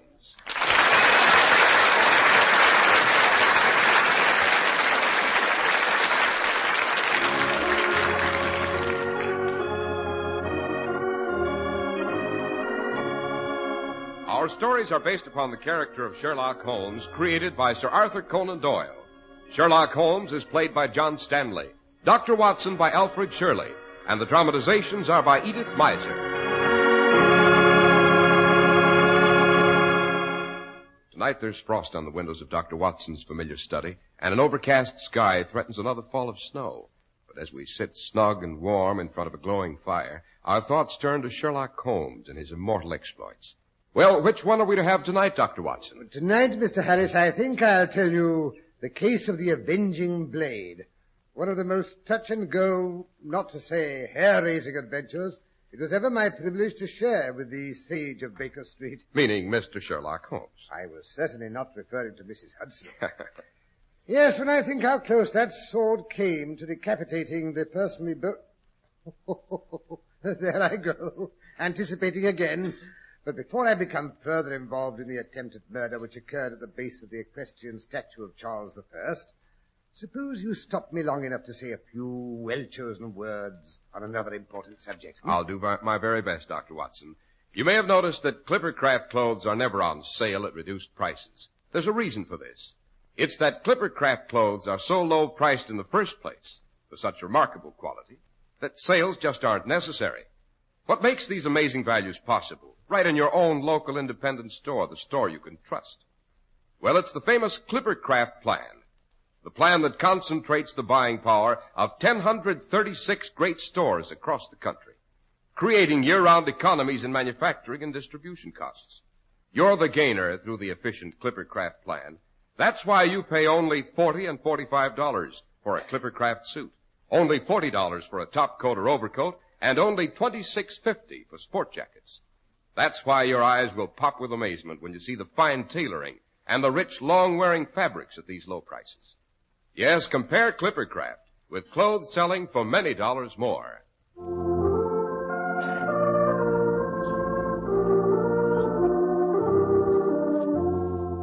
And now to return to the Avenging Blade, the attempted murder and the equestrian statue, Dr. Watson. Yes, the famous statue of Charles I stands in Charing Cross, which, as you know, is often called the centre of London. Charing Cross, isn't that the open space to the south of Trafalgar Square, Dr. Watson? Correct, Mr. Harris. But to begin at the beginning, it was one of those clear, rare days in late January which now and then surprise the city of London. The sky was a brilliant blue, and the light, powdery fall of snow reflected the dazzling sunlight outside. Holmes was lounging on the sofa in a brilliant purple dressing gown, his pipe rack within his reach, ashes scattered on the floor, and the crumpled morning papers littering the room in all directions.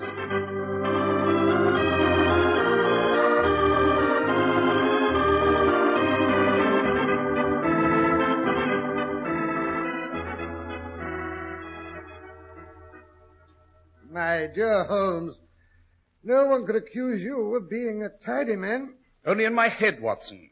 My brain houses what is probably the most accurate and complete collection of information in all of England, if not in the entire world. And it's all in meticulous and precise order. Conceit. Not at all, Watson, merely accuracy. But of what use are my unequal mental abilities? For months there's been no crime worthy of my attention, no case with any originality, any imagination. Oh, I wouldn't say that. You found the Shah of Baghdad's missing emerald. You outwitted the band of nihilists who were threatening to blow up both houses of Parliament. Commonplace, strictly routine investigations. Oh, there's our front doorbell. Maybe it's a case. Look out of the window, Watson, and see who's on the doorstep. That's a good chap. Pity you wouldn't bestir yourself now and then. Tallish man, dressed in Highland regalia, bonnet, kilts, even wearing a Scottish dirk in his stocking. Rather drafty attire for a day like this. By the way, Watson, what day is it? Wednesday, of course. I mean, what day of the month? Let me see. The 30th, I believe.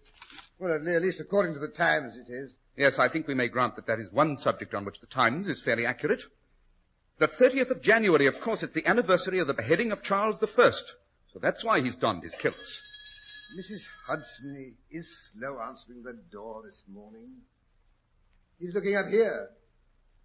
Great Scott, Holmes, it's the Duke of Buckinghurst. I suspected as much. For heaven's sake, don't just sit there, Holmes. Help me to tidy up this clutter. What sort of an impression do you expect to make sprawled there in the midst of all this mess? My dear Watson, if his lordship has a case sufficiently important to warrant my attention, he'll be in no mood to notice trifles. If not, I'm not interested in his lordship. I'm not impressed by titles, Watson. They're so apt to due to the chance of heredity, like red hair or a Roman nose. At least you might straighten your collar. Oh, come in. Oh, Lord Buckinghurst, this is an honor. Won't you sit down? Thank you. No, not that chair. I think you'll find this one more comfortable. May I relieve you of your bonnet? Would you like a drop of brandy? Watson, if you'll stop playing the palpitating hostess, Lord Buckinghurst might like to explain why he's called to consult me. Thank you, Mr. Holmes. It's all so fantastic, I really don't know where to begin.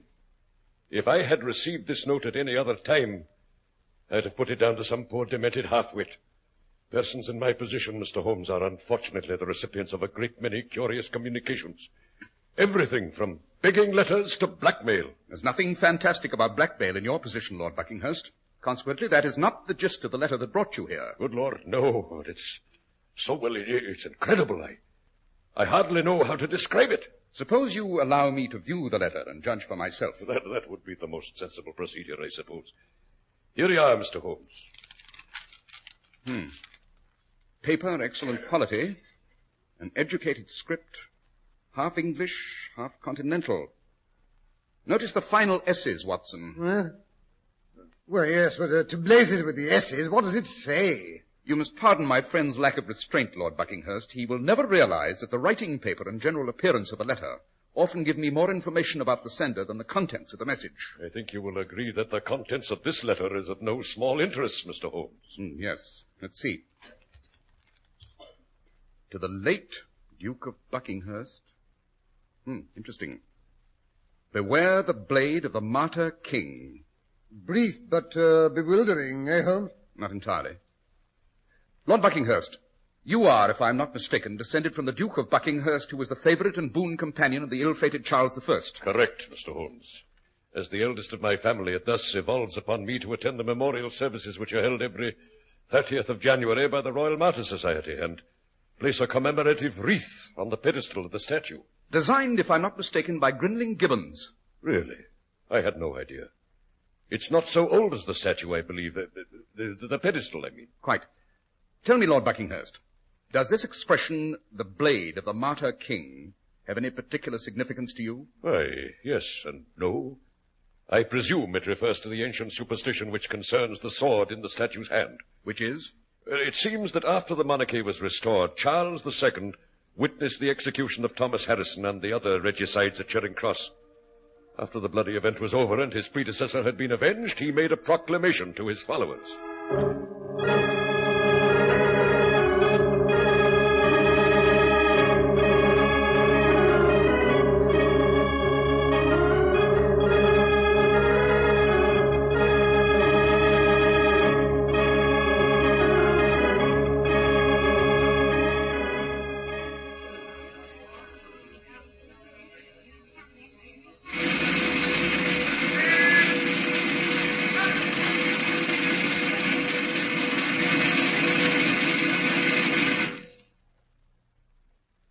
You have witnessed the fate which befalls those who dare to turn against the crown.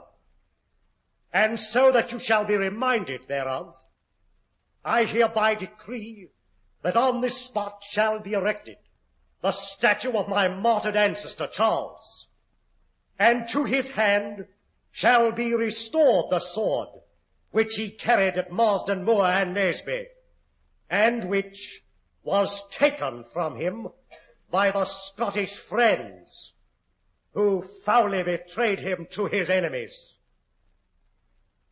If any man dare henceforth to plot against the crown, let him beware that sword.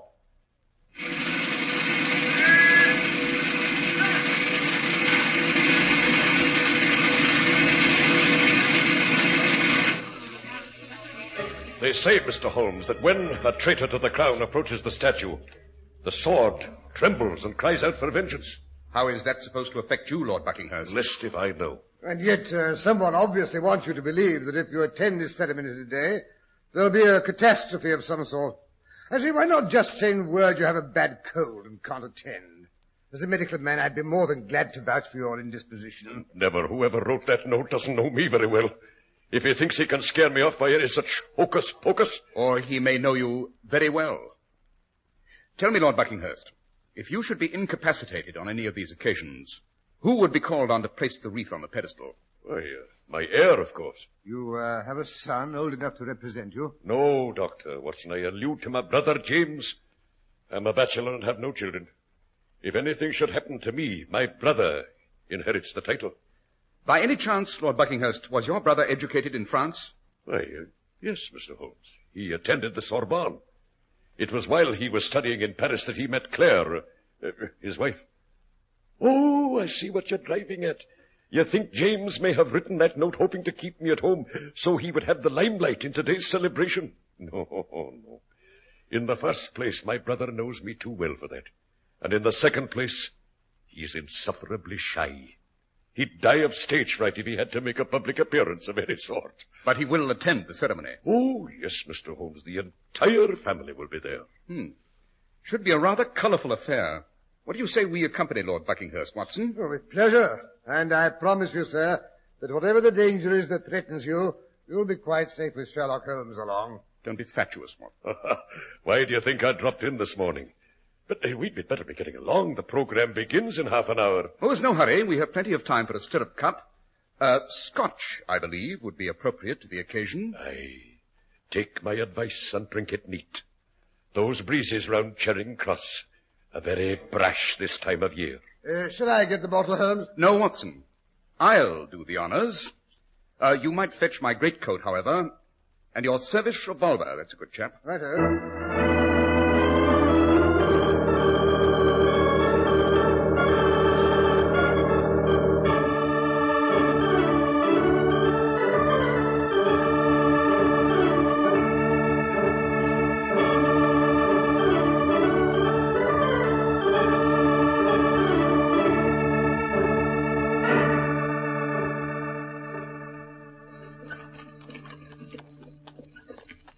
I don't know whether you know it, Lord Buckinghurst, but the statue of Charles I you are about to decorate has a rather ironic history. Really? It was cast in 1633 by Hubert Lesueur, a pupil of Giovanni Bologna, that had not yet been erected when the Civil War broke out and the first Charles was deposed and beheaded. It was subsequently sold by Parliament to a brazier by the name of Rivet. Rivet? Appropriate cognomen, eh, Holmes? Don't interrupt, Watson. Mr. Rivet was ordered to melt the statue down. Rank vandalism. That's the trouble with people always wanting to destroy someone else's handiwork. Calm yourself, Watson. Remember, the statue does stand in Charing Cross today. You mean old man Rivet didn't destroy the silly thing? He announced that he'd done just that. And for years he made a tidy living out of selling fragments of metal as souvenirs to both cavaliers and roundheads. However, when the Restoration came along, he sold the statue back to the government at a neat profit. It was subsequently erected on the spot where it now stands. Oh, the old scoundrel. I say, Lord Buckinghurst, you look a bit glossy-eyed. Don't you feel very fit? Matter of fact, I do feel a bit squeamish. Must be the most of the handsome cab. Never had it affect me this way before. Hold tight, we're nearly there. Just turning into Trafalgar Square. Goodness for that. Yes, look, Holmes. There's the statue up ahead. Quite a group of people gathered around. Lots of them wearing kilts, and there are bagpipers. I do enjoy a Highland air on the doodle sack, you know.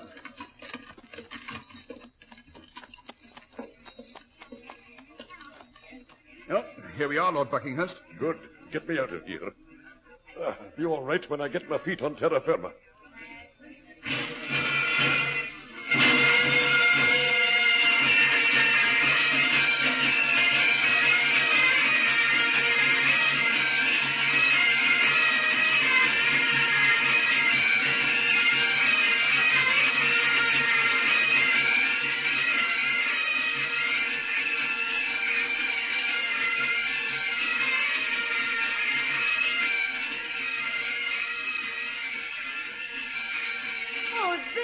Robert.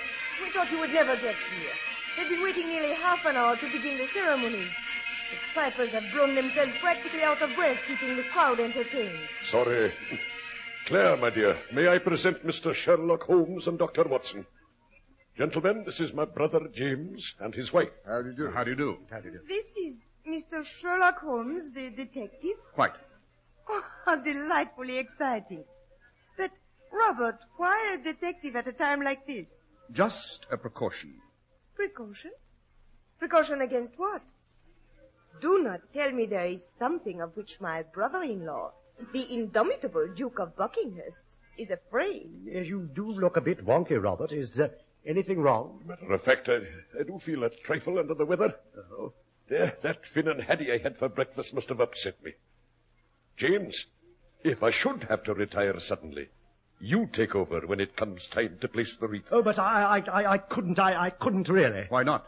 Everyone would be looking at me. I wouldn't know what to do. You don't do anything but carry the wreath, escorted on either side by bagpipers playing a dirge. But when you reach the statue, you place the wreath at its feet, and the pipers break into a Scottish battle song. That's all there is to it. Am I right, Lord Buckinghurst? That's all. James, No, I can't let him do it. James is just out of his sick bed. He would have to remove his overcoat. And in those kilts in this icy wind, it would probably kill him. The wind, Lady Claire? I say, look, the ceremony is nearly ready to begin. The minister's about to read the benediction. You'll have to excuse me. Oh, Robert, you can't leave now. I have to, James. I think I'm going to be sick.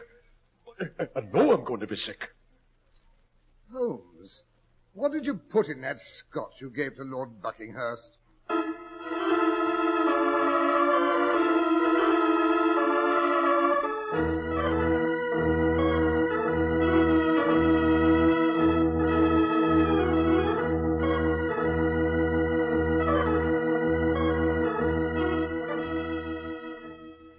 Here come the bagpipers with the wreath. Well, Lord Buckinghurst hasn't come back. Looks as though you'd have to carry on, Sir James. Oh, dear, I do wish Robert would come back. I'm not at all good at this sort of thing. James, I forbid you to do it. You can't take off your overcoat. Let someone else place the wreath. Let Mr. Holmes do it. Thank you, madam, but it's an honor to which I'm afraid I cannot aspire. My ancestors were mostly Roundheads, you know. I'm afraid King Charles wouldn't approve. I wouldn't want to come within striking distance of that famous sword. Oh, you are joking. Such an amusing man. Am I? Oh, dear. Yes, they've noticed Robert is missing. They're bringing the wreath to me. Here, somebody hold my coat. Oh, no, James, no. Sorry, madam. You know the expression noblesse oblige. Carry on, Sir James. Yes, I suppose I shall have to. Oh, dear, I wish I'd stayed in bed. James, you fool, you idiot.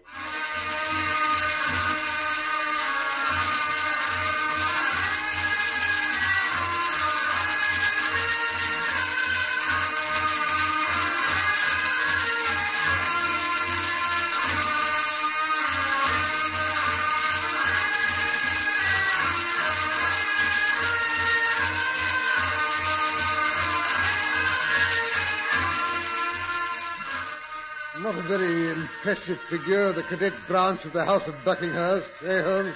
No man with knocked knees should wear kilts in public. Still, there are all kinds of courage, Watson.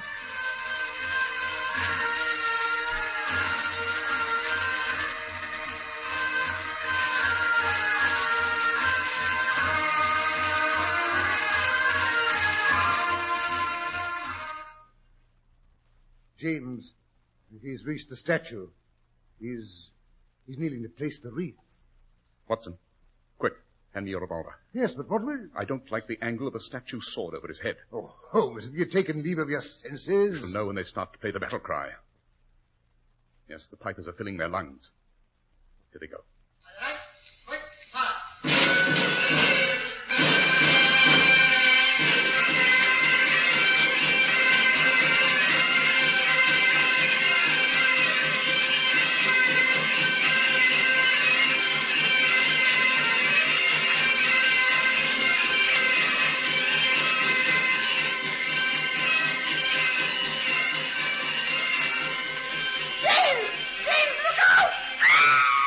The sword is falling! Good Lord, Holmes! The sword, you hit it in midair. You've broken it to bits. I prevented it from impaling Sir James's body. No, this is too much. It's killed him. He's lying on the ground. He's dead. Calm yourself, madam. Your husband's only fainted. The sword missed him completely. Oh. Watson, will you go and revive Sir James? I'll attend to her ladyship here. Very well, Holmes. And now, madam, Now what, Mr. Holmes? why did you attempt to kill your husband's brother? You knew the vibrations of the wild Stuart battle cry on the bagpipes would dislodge the loosened sword in the statue's hand. You knew it would probably pierce the back of anyone kneeling below. You screamed to warn your husband before the sword fell. Mon cher Monsieur Holmes, you are almost as clever as people say you are. I will not bother to deny your accusations. Why should I? There's nothing you can prove. What have I to be afraid of?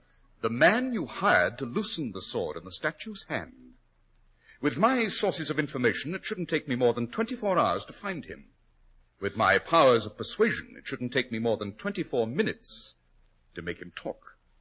What is that expression they teach the children in this country, Mr. Holmes? Do not count the chickens until they are hatched?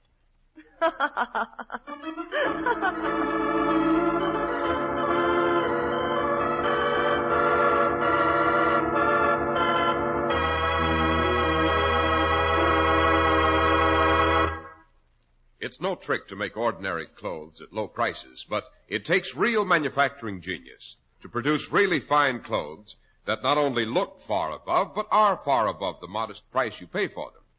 That's why we say try on a Clippercraft tomorrow. It'll be hard to believe you're getting so very much for so very little. Such expert tailoring, smart styling, and superb long-wearing fabrics.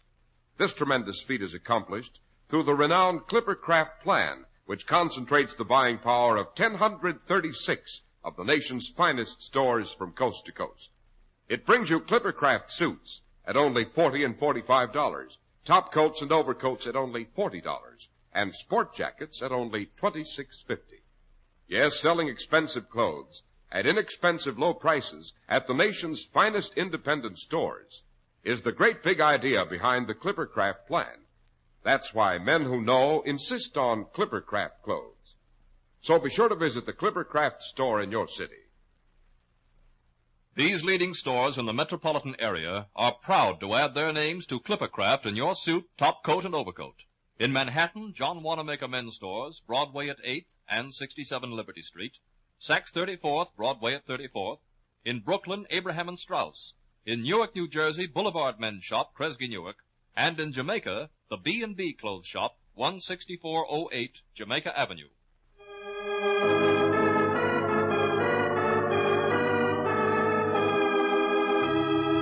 And now back to Sherlock Holmes and Dr. Watson.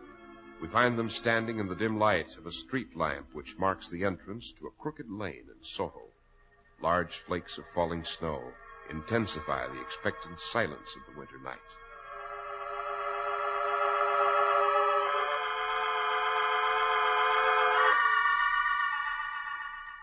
How much longer do we have to wait out here in this confounded snow, Holmes? It's after midnight. We shall wait here, Watson, until the Lady Claire arrives to pay a visit to the artisan who loosened the sword for her. You see, I was better than my promise. I tracked him down in less than 24 hours. What makes you so sure she'll come? She must, Watson. As long as Andre Bogard is alive, he's a threat to her safety. You think she'll try to finish him off? My dear Watson, a woman who's capable of attempting to murder her husband's brother so that he may inherit is capable of anything. Holmes, when did you first suspect the vixen? From the beginning. The letter of warning had to be written either by James or his wife. They were the only two who'd benefit by the death of Lord Buckinghurst. They were the only two who knew him well enough to know the effect the letter would be bound to have on him. You mean he'd attend the ceremony come hell or high water? Exactly. James didn't duck when the bagpipes burst into that violent squalling. Claire, however, screamed to warn him. Hence, she was the guilty party. QED. Here comes a four-wheeler. Yes, it's turning down this alleyway. Down behind these barrels, Watson.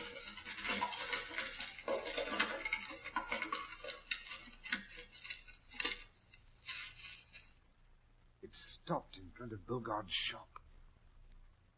I see she's not getting out. No.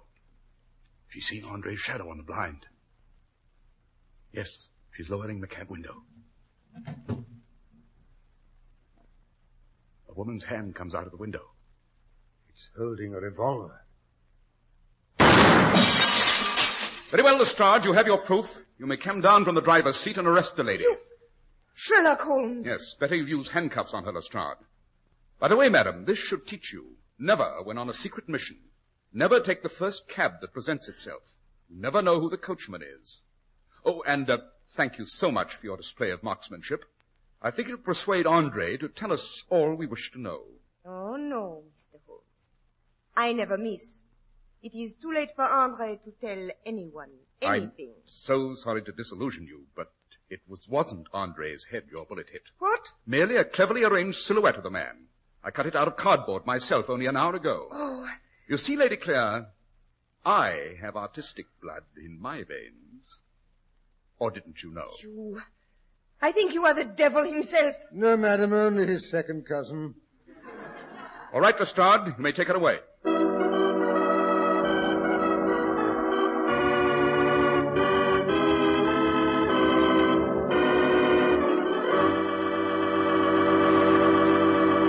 Well, that was a touch-and-go adventure, Dr. Watson, just as you promised. But tell me, what did Holmes put in the Duke of Buckinghurst's scotch? Something out of my medical kit, I'm afraid. Something called Epicac. It's a well-known emetic. You see, Holmes had to be sure the Duke of Buckinghurst would not be able to perform his part of the ceremony. Oh, I see. And now, Dr. Watson, what's the theme of next week's story? Next week, I'm going to take you back to Hurlstone, Mr. Harris. Hurlstone, wasn't that the ancient manor house that was the scene of the Musgrave ritual? Right. Next week's story is a different one, however. It concerns a gruesome family ghost story told by Reginald Musgrave's newly acquired wife, and how Mr. Plunkett, the Pickle King, insisted on sleeping in the room where Charles I had slept, and how the ghost story was reenacted with more accuracy than anyone had believed possible.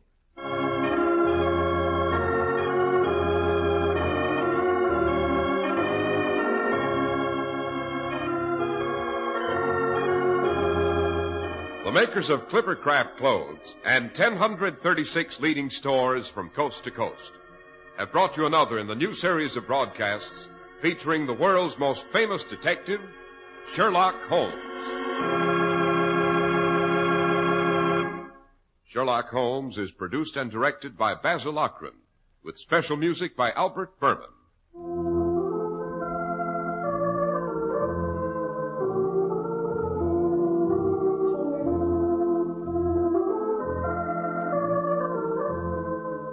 If you don't know your Clippercraft dealer, write Clippercraft, 200 Fifth Avenue, New York City.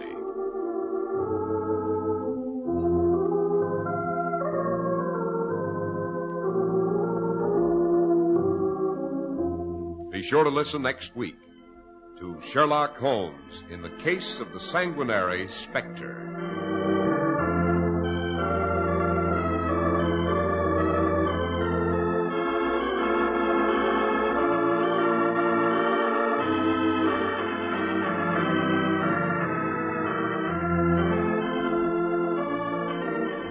If you'd like to attend the Sherlock Holmes broadcasts in New York, see your local Clippercraft dealer, and he'll tell you how to obtain your tickets. This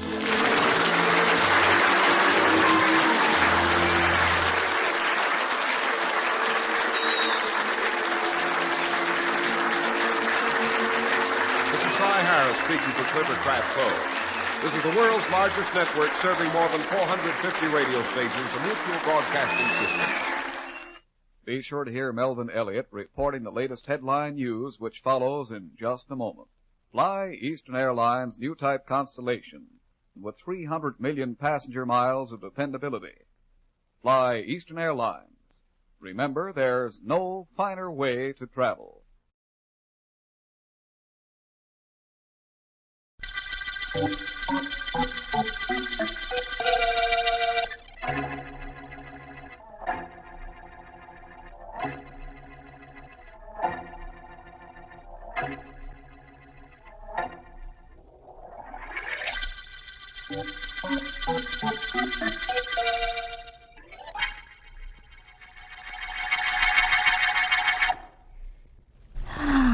Dan. We're not acting like two kids, are we, May? Why shouldn't we if that's the way we feel? Who has more fun than kids anyhow? Oh, I wish next week would hurry up and get here. You couldn't do anything about rushing it, could you? No, that doesn't mean I haven't tried. Last night I put on my bridal gown, closed my eyes, and said to myself, this time next week I'll be Mrs. Dan Sanford. Oh, Dan, you've made me so happy. Don't ever disappoint me, will you? I'll try not to. May, I have something I want to... No, not right now, Dan. There'll be no talking for the next 30 seconds. That's an order. May, let's stop for a minute and be sensible. Who wants to be sensible? After next week, I'll be sensible for the rest of my life. There may not be a next week if you listen to what I'm going to tell you. Never heard a better reason for not listening to anything in my whole life. Besides, I don't have to listen, Dan. I know what you're going to tell me. You're going to tell me what business you're in. But I already know. You do? Certainly. And I'm going to help you. Even though I know your business is murder.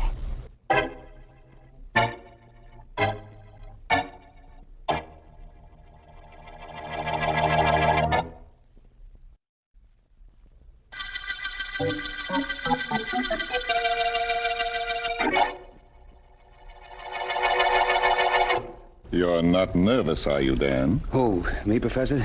No, I'm not nervous. Nothing to be nervous about. You have the rope? Yeah, sure, I have it. See? It's a noose, just like you told me. All right, then. Open the door, quietly. You'll find your victim seated in a chair, his back to the door. All right. You are nervous, aren't you? What is it, Dan? The job or the girl you're going to marry next week? I'm okay, I tell you. Never mind telling me. Show me. You just watch. Very well. The door, Dan. Quietly. Hold the rope ready. That's right. Walk over slowly. All right. Now! Hey, Dan, you fool! You haven't done anything. Let go of the rope! All right, Billy. Take it off your neck.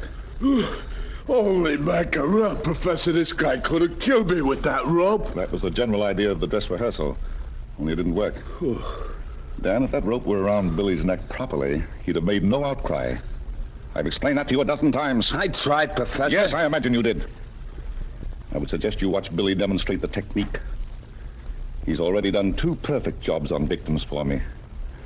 Assignments on which he acquitted himself admirably. Oh, was it nothing, Professor? I think it was. Show Dan how you do it, Billy. After all, he's one of us now. And he should be trained. Holy mackerel, I've showed him 1,000 times already. Look, stupid, you grab the rope like this, see? Yeah. You slip it over a guy's head, then Never mind doing it now. Show him when you two are alone. I'd rather you both left me alone at the moment. Hey, you gonna play that music box again? The new music box, Billy. The one you brought back to me after your last assignment. It's a beautiful addition to my collection. Would you like to listen to it?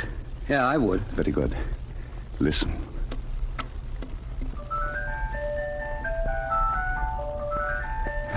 Isn't that beautiful? Not to me, it ain't. Well, you wouldn't understand. Do you, Dan? Well, do you understand how these music boxes I have in this room represent so much to me? How they make me an individual, apart and above everyone in this world? Well, I don't exactly understand that, Professor. Very few people would. But it doesn't matter. Dan? I have an assignment for you. You're first. Yes, Professor? There is a beautiful music box, a most unusual music box in the possession of a man named Daly. I want it, Dan. Tomorrow night. Yes, Professor. The music box is in his safe. I'll give you a plan of the room and leave the rest to you. Daly is very wealthy. There'll be money and jewels in the safe. What do I do with them?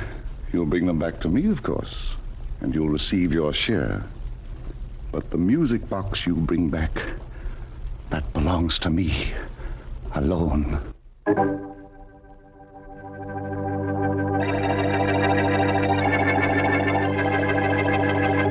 Sit down, Markham, sit down. Nice of you to drop into my office. Thank you, Vance. Always glad to see you. I'd have phoned, except that this is something I'd like to talk to you about in person. The district attorney making a personal appearance. Be careful, Markham. We will have a review of this meeting in Variety. They'd have nothing to print, Vance, because that's exactly what we have in 2 identical murders which have occurred in the past 2 weeks. Oh? Sounds interesting, my friend. What's the complete story? It's just this. 2 wealthy men in this city have been killed, strangled by a rope. Apparently, they interrupted robberies in their homes because the safes of both had been ransacked. We know a lot of money and securities were stolen. And the killer left no indication of his identity? None we can find. Sergeant Heath's looking for some kind of a lead right now. He's been working on the murder since they happened. Heath's a good man. If there's anything to be found, he'll uncover it. What did you want me to do? Find whoever it is who is responsible for the killings. Mm-hmm. Only I can give you nothing at all to work on, Vance, except that I'm reasonably certain both were done by the same man or men. That isn't much, is it, Markham? No. I'll tell you something very strange, though. I'd rather have one little clue than too many. Too many clues are confusing. I understand. I wish I could... Oh, telephones have no manners, have they? Just a minute, Markham. Vance speaking. Hi, Vance. It's Sergeant Heath, homicide. District attorney isn't there by any chance, is he? Why, yes, he is. Oh, his secretary wasn't sure if he was going to see you or not. Put him on, will you? Certainly. For you, Markham, it's Heath. Thank you. Yes, Heath? Mr. Markham, I think maybe we're getting a break in those rope killings. I checked the stuff stolen from both of the men, and guess what? Heath, please. Okay, I'll tell you.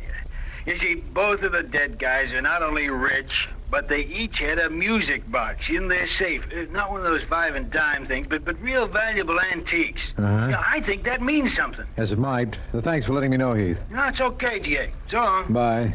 Did you hear that, Vance? Yes, I did. Very interesting, Markham. It isn't to me. Not until I find out what is meant by the fact that 2 music boxes were stolen. You want to know what it means? I'll tell you. It means that the killer has made his first mistake. The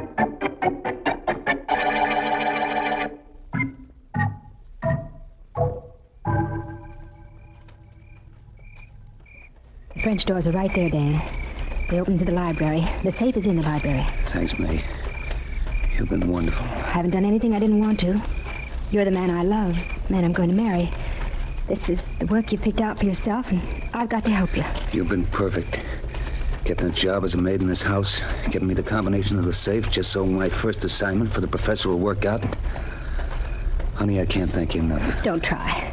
I left the French doors unlocked before I left. Let's go, Dan. Let's get this over with. All right. Here's for the doors. Oh, I should have oiled them. Nobody heard that. Come on in. Okay. Yeah. Use your flashlight, May. Here we are.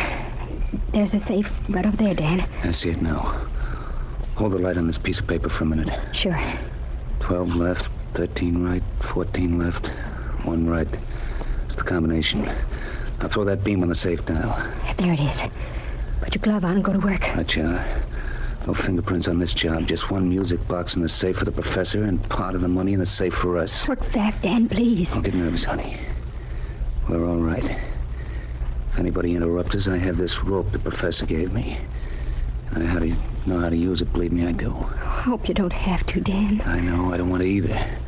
But if it has to be somebody's neck or Roz, believe me, it's going to be somebody else's. Dan. Yeah, what? I thought I heard a noise just now. A footstep. I didn't hear any... Yeah, I do.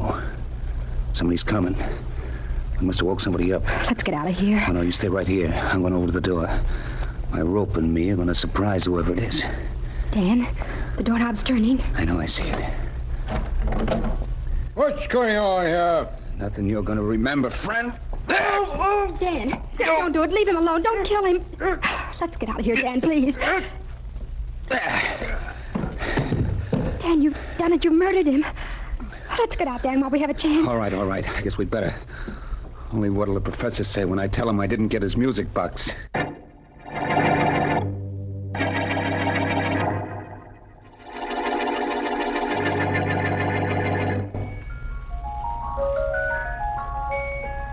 Yes, I understand, Ben. I understand very well what happened. Well, I'm glad, Professor. You see, it really wasn't my fault. Had the whole job planned perfectly when that Daly had to come downstairs just when I was working on the safe. Yes, it was too bad. For him, yeah. For you, too. Why, Professor? All I did was... Hey, cut that out. The music box Daly had. It's still in his safe.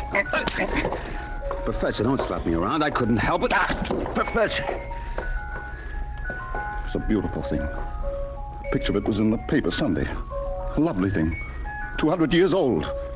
I could kill you like... Professor, please, give me another chance. I'll get it for you. Honest, I will. I'll get it for you tonight. Oh, no, you won't. It'll be a long time before I trust you with another assignment. Billy will get me that music box. Billy won't fail me. We'll wait a few days until the excitement of Daly's death dies down, and then Billy will get it for me. Honest, Professor, I'm sorry. You're sorry. You don't know what being sorry is. I know. I don't have that music box.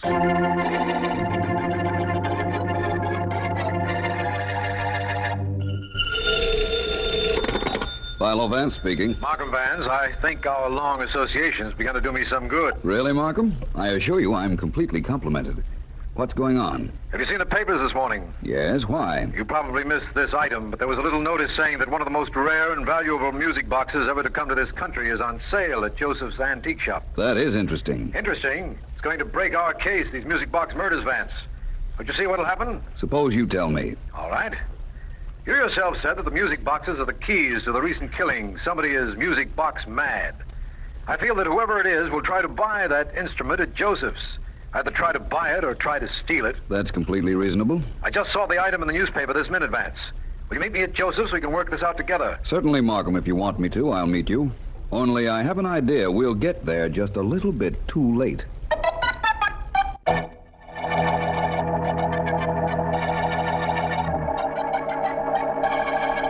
Try throwing the rope, Billy. Throw it this time. Holy mackerel, Professor. I'm beginning to feel like a cowboy. I do good work with the rope close up, don't I? What do I have to practice throwing it for? Sometimes you can't get close enough to your victim to slip it over his neck. You see that statue on the pedestal over there? Yeah, sure. Throw the noose over the head of the statue from here. Throw it over the head and then yank it. Go ahead. Okay, Professor, but ain't that hunk of statue worth a lot of dough? You know, I'm liable to break it when I yank it. If breaking that statue will help you sometime on a job, Billy, it's worth what it cost me. Throw that rope. Okay, if you say so. Here goes. Holy mackerel, I done it. Professor, I didn't mean... You're a much better pupil than Dan is. You did a good job, Billy. And as a reward, I have a special assignment for you. Tonight. Oh, yeah? An assignment that will give me a wonderful music box. and get you at least $15,000 or $20,000. What do you have to say to that? Me? See, all I can say is, holy mackerel.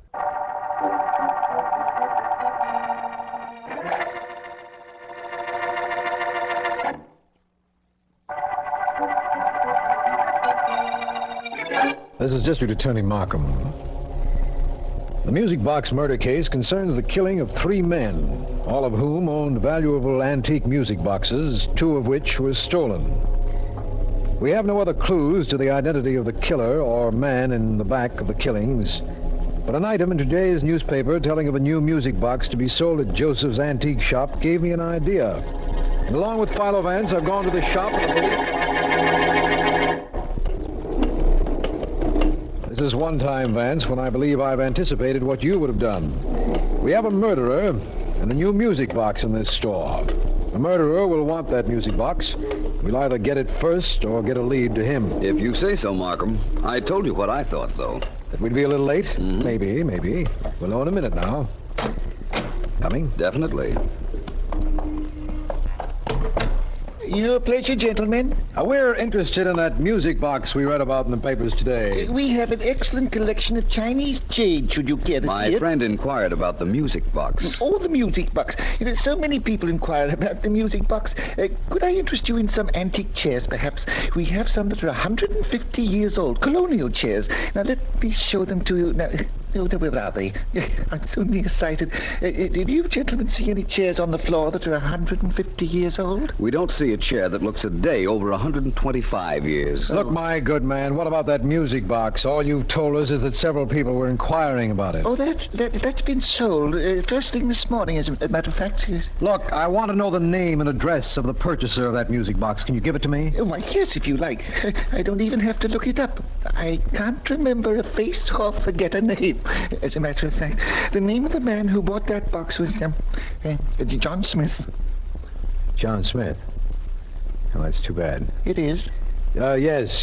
It's obviously a fictitious name, and any address he gave you would be equally fictitious. Oh.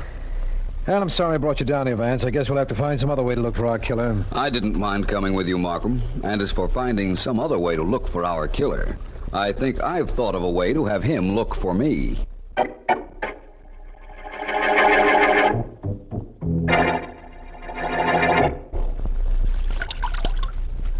Hold still, Dan. Please hold still. Honey, that water hurts. Water won't hurt anything. Gotta fix your face. It's pretty badly bruised. It should be. After the professor slapped me around for messing up that daily job last night, he had Billy go to work on me. That guy doesn't fool. Oh! Sorry, darling. Dan, let me ask you something. Oh, some other time. Now. You'll still stay with the professor, regardless of what he's done to you and had Billy do to you? Sure, why not? I messed up a job. I deserve what I got. Nobody's got the right to hurt you, Dan. Nobody at all. I take that back. One person has. Who's that? I have the right to hurt you, Dan. Because I love you so much.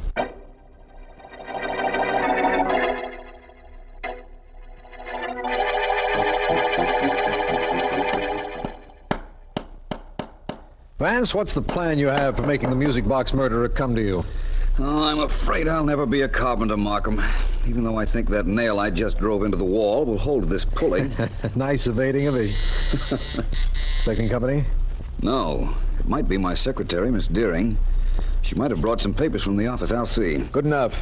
Tell Ellen hello for me if you're not inviting her in. Ellen wouldn't wait for an invitation. Yes? You're Philo, Vance? Why, yes. Won't you come in? I must come in. I've got to talk to you. Vance, you... Oh. My friend, District Attorney Markham. Hello, Mr. Markham. Hello. Maybe it's just as well he's here. Listen, Vance. Do you want to know who's in back of these rope murders? We most certainly do, young lady. Who are you? Well, the name is May Terry, only that won't mean anything to you. Now listen carefully. There's a man named Professor Davis who planned all 3 of the murders. Catch him and you'll have the real killer. How do you know that? Well, never mind how I know. All I'm telling you is that I'm getting even for something the professor did. And there's a stooge involved in this. Somebody named Billy something or other. He's the muscle man for the professor. He's the guy who uses the rope. This is very interesting, Miss Cherry. Do you know where the professor and his accomplice can be found? No, but that shouldn't be too hard for you to find out. That's one reason I didn't go directly to the police. I came to Vance because I have information but no proof.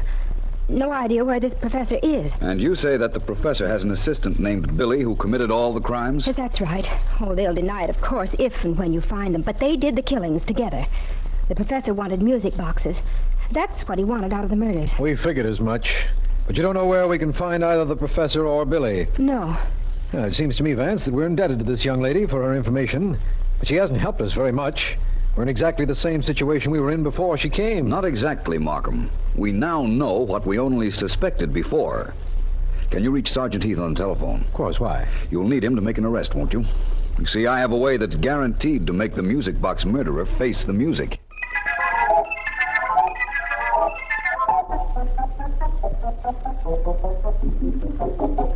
You're crazy, May. You're mad. You couldn't have gone to Philo Vance and told him about the professor. Oh, no, that's what you think, Dan. Nobody's going to slap my man around and get away with it. I also told Vance the professor's stooge Billy did all 3 murders. You hear that, Dan? All 3. And Vance, believe me, you're in the clear now. Get out of town fast. I'll meet you somewhere. Oh, why did you do a stupid thing like that, May? You spoiled everything. The professor will find out about it. Neither of us will be safe then. We'll be... Dan! Dan, darling, what's happened? Dan! Hang up the phone, Billy. Dan, answer me, please. Mighty fine rope throwing.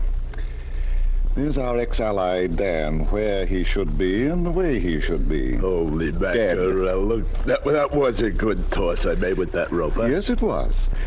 And now, Billy, we're ready for our next assignment. Well, what do we do about the dame this guy Dan was going to marry? Well, we'll take care of her, of course.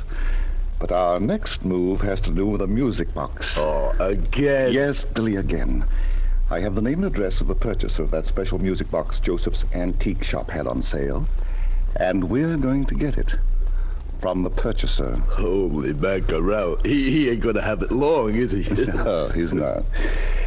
And we won't be bothered with Dan on this job.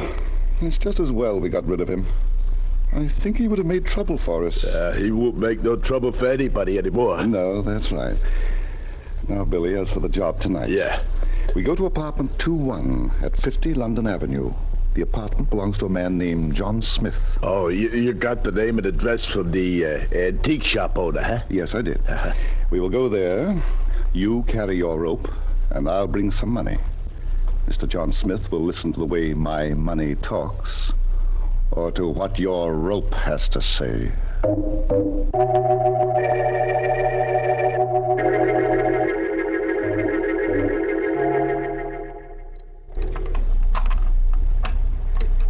A kitchen door is always easier to open than a front door, Billy. This one will be opened in a second. Holy mackerel, Professor, you don't have to be so quiet. We banged on the front door of this apartment. Nobody answers. That means nobody's home. We're less likely to be seen working the kitchen entrance, Billy. Ah, there. That did it? Yeah. One good thing about picking a lock, we can always bolt the door behind us and make sure of not being interrupted. Yeah, sure. This is John Smith's apartment, where we are going to get that music box I want. Apparently the tenant is out. And that music box is either in a safe or the living room. Which we're in right now. Now, how do we find Billy, the music? Look, on that table. It's the music box. Oh, it's the most beautiful box I've ever seen. Come over here, quick. Yeah, okay, I'm coming. Oh, gosh, that is pretty, ain't it? Huh? I want to hear it. Oh, now wait till we get home. No, I won't. I've got to listen to it now. I'll raise the lid.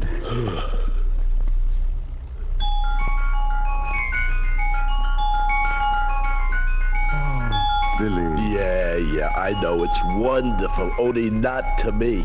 Personally, I prefer swing stuff. Now, you take that, Deb. Hey, somebody's in the next room. Come on, Professor, let's get out of here. Well, I'm ready. I've got the music box. Out the front door, Billy. Hurry. You don't have to tell me twice. I'm hurrying. Come on, let's get out. Oh, quick, Professor! There's a rope around your neck. I ran into a noose. Now, your hands are free. Get the noose off my neck. Trying to get it off. Sure, hurry. The quicker you get it off, the quicker I take you two down to headquarters. Put your hands up, both of you. All right. Come on, put them up. We don't have all day. All right. Sergeant Heath, you'd better take them along. Sure, DA, anything you say. Come on, you two guys. We want you both for a lot of murders. And you both ought to thank your lucky stars that rope you ran into didn't choke one of you to death. Yes, they should, Heath. They should thank their lucky stars for that. And we should thank PHILO Vance for trapping them for us. Although I still don't know how he did it.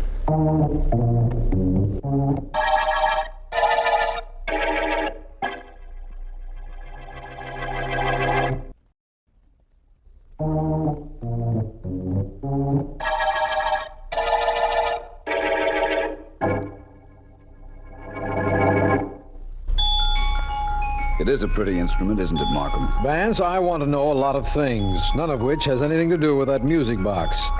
How did you get the professor to come up to your apartment so Sergeant Heath and I could grab him? I asked you two to be there. You were there, weren't you? Of course, and we have their confessions. What brought them to your place? I thought they'd head for the apartment of whoever that John Smith really was. They did. I was John Smith, Markham. I beg your pardon? I saw that item in the newspaper before you called me about it. Went to Joseph's, bought the music box, and gave the name of John Smith, but my real address. I knew the music box would prove a lure our murderer couldn't resist. Well, that's fine. And I thought I was so clever in reasoning out a plan to trap the professor. It was a fine plan, only you thought of it first. Oh, I just got the newspaper before you did, Markham, that's all. I rigged up that rope and pulley in my place, changed the name on my mailbox to John Smith, and had you and Sergeant Heath planted there, because I was relatively certain that the professor would come calling. And then, if he heard a noise, would be hastily leaving. Well, Heath made the noise all right on your instructions, Vance. And the professor and Billy ran right into the noose you had fixed up by your door. I wonder how the professor felt when that rope was around his neck. Probably he regarded it as an omen of things to come. When he ran into the middle of my rope, he knew he was at the end of his rope. That's right. And we're at the end of the music box murder case.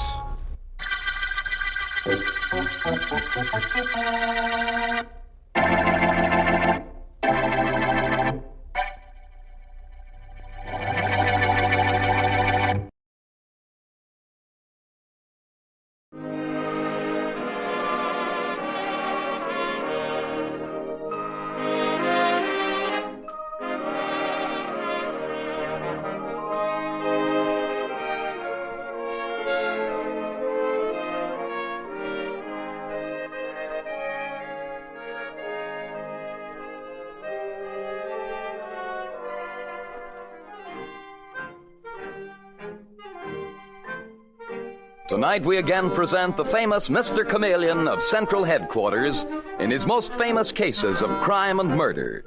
As all of you know, Mr. Chameleon is known in the police as Chameleon, the man of many faces, who appears in various impersonations to track down his prey. The audience always knows who Mr. Chameleon is, but the criminal he is tracking down seldom does. Tonight we give you Mr. Chameleon and the case of the game of death.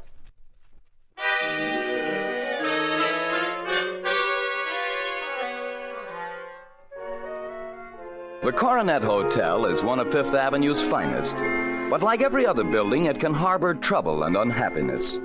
And in the elegant suite of the Cunningham sisters, Lois, the younger sister, is sitting weeping and crying out angrily to her sister Helene.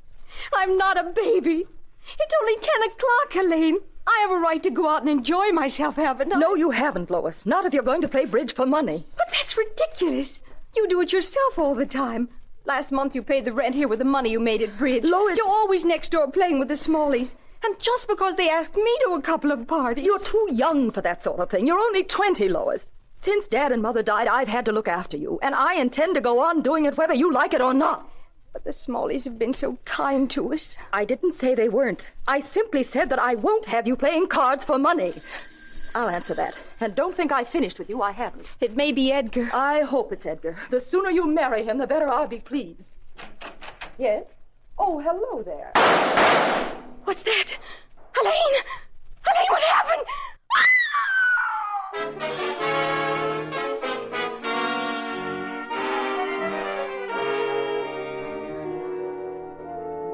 Meanwhile, strolling along Fifth Avenue, we find Mr. Chameleon, the famous detective from Central Headquarters, the man of many disguises who has long terrorized the underworld. And with him is his friend and co-worker, Detective Sergeant Dave Arnold, also off duty. But like two war horses scenting battle, they stop simultaneously. And Dave exclaims, Mr. Chameleon, do you see what I see? I see a crowd. 2 police cars in front of the Coronet Hotel. Add them all together when they spell, Dave. Trouble? Yes, come on. It looks like big trouble, Dave. Oh, there's Captain Robbins. He must be on the job. Hello, Captain. Mr. Chameleon, Dave. What's up? Plenty. A girl named Helene Cunningham who lives here with her sister was murdered an hour ago. Shot through the heart by someone who rang her doorbell. Oh, was she alone at the time? Our sister Lois was in the bedroom. She didn't see the murderer, but she claims it must have been someone Helene Cunningham knew because she greeted them as if she knew them. They got away, huh? Apparently, they ran down the stairs. Did the sister Lois send for the police? Well, no, Mr. Chameleon. The Smalleys did that. Henry and Catherine Smalley. They have the suite next door. Well, that's them over there talking to the hotel manager. Ah, nice-looking pair. Smalley? Henry Smalley. That name sounds very familiar. Do you mind if I talk to them, Captain? Go right ahead, Mr. Chameleon. Dave, will you wait for me, please? Okay, Mr. Chameleon. Mr. Smalley? Yes? I'm not on this case officially, but my name is Chameleon, and I'd like... You don't mean it. Catherine, did you hear that? This is the famous Mr. Chameleon. No, it's not possible. Why, you're young and attractive, Mr. Chameleon. From the way we heard you described, we expected a monster with horns. I don't follow you, Mrs. Smalley. Who described me to you? And why is it that your name sounds so familiar to me? Well, let's say we have mutual acquaintances, Mr. Chameleon, who have talked about the brilliant impersonations you use when working on a case.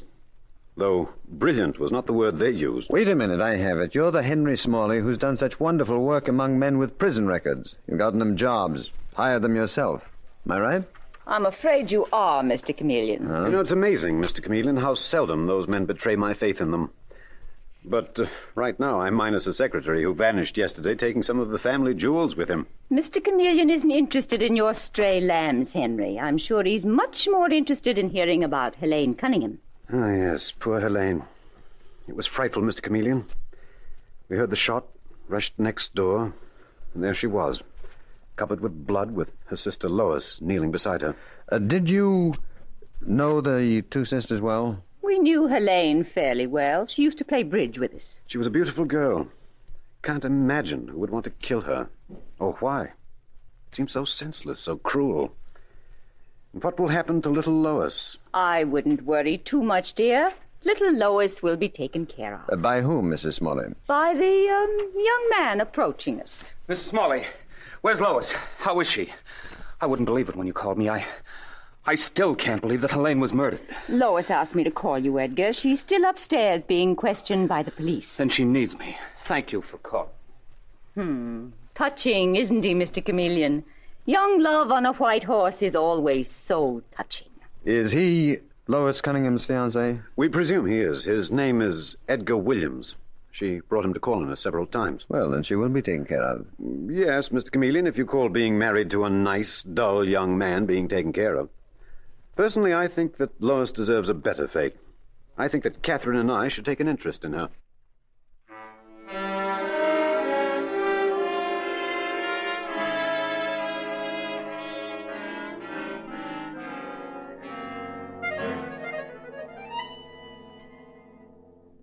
And personally, my dear Commissioner, I would just as soon have 2 vultures take an interest in that girl, Lois.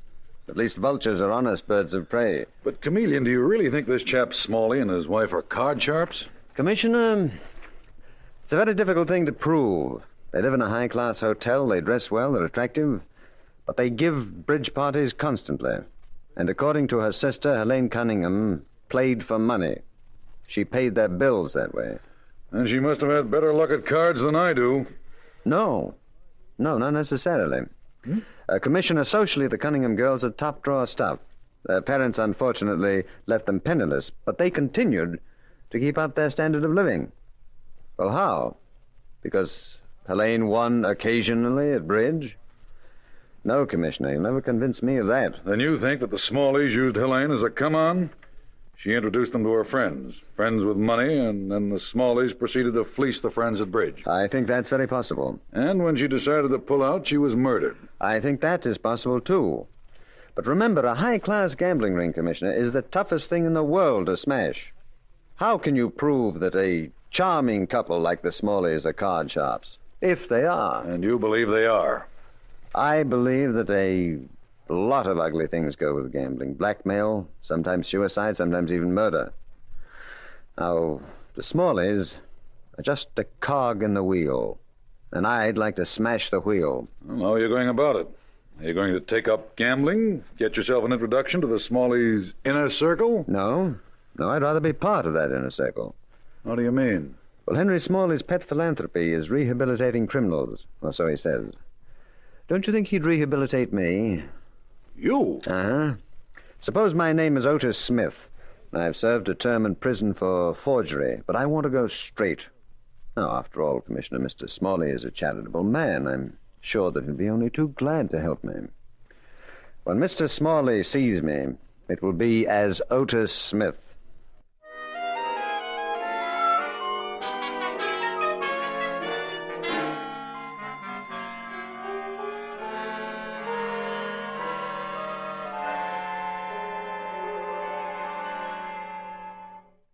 So your name is Otis Smith, and you served a term for forgery? 6 years at Leavenworth.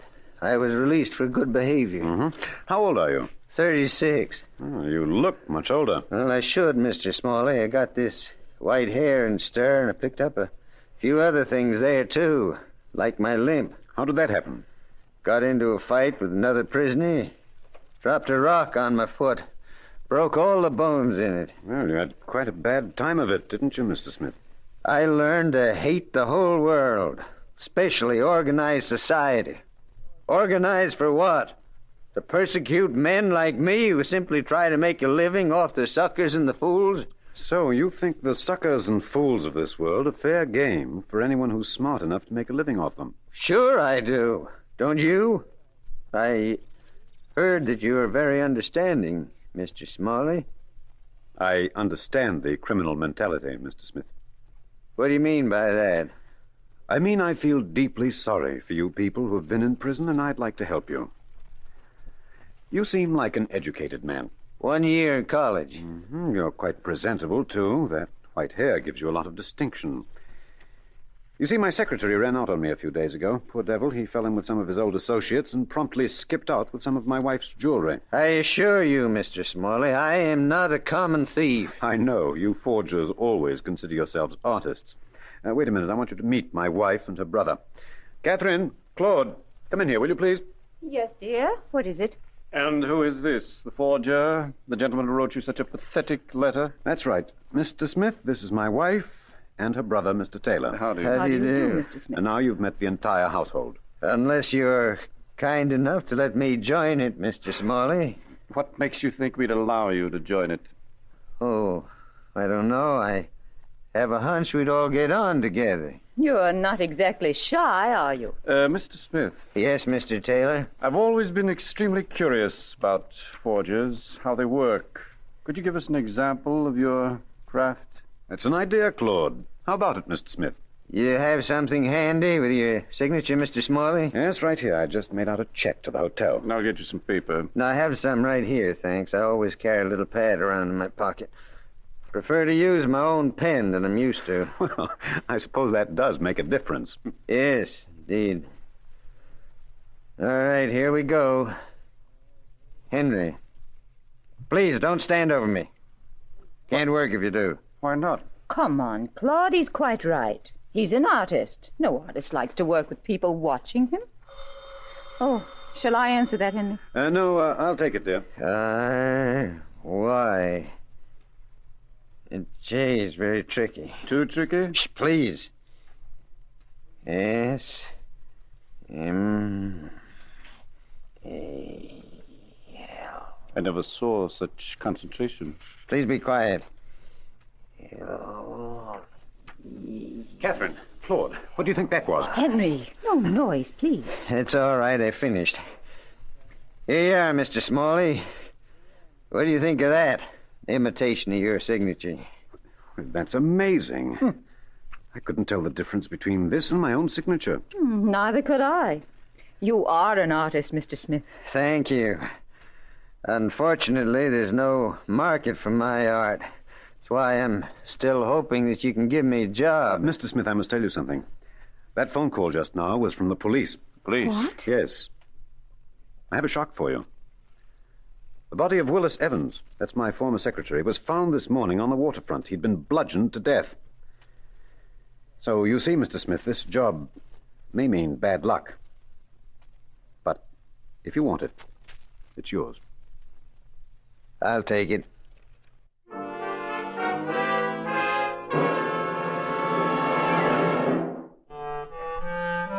Mr. Chameleon and the case of the game of death continues in just a moment.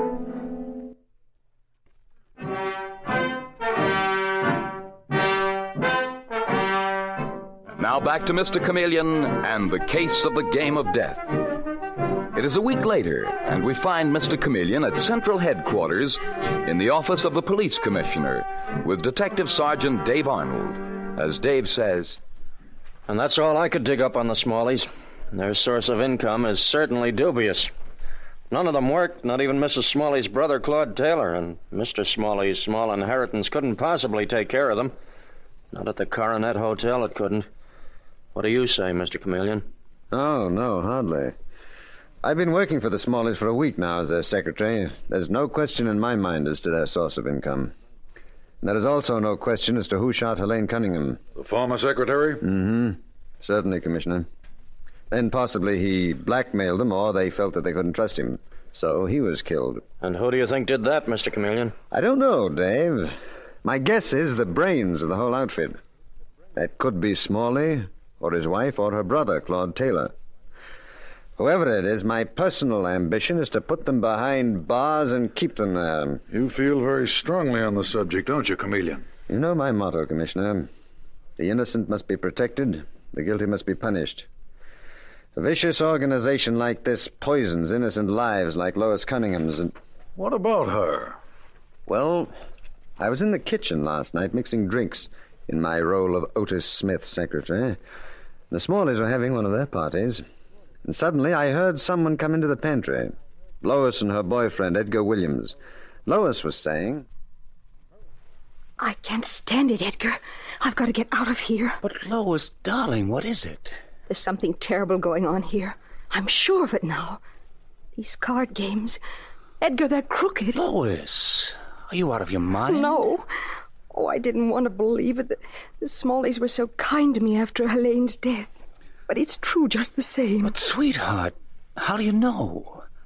I've never lost much money to the Smalleys. I've won as much as I've lost." Well, so have I. But other people have lost tremendous sums. The Carters, for instance, and Babette Dixon, and... Edgar, I introduced all those people to the Smalleys. "Sweetheart." "Oh, Edgar, I'm afraid." "Lois, the trouble with you is you need someone to look after you. You've had the jitters ever since your sister's death."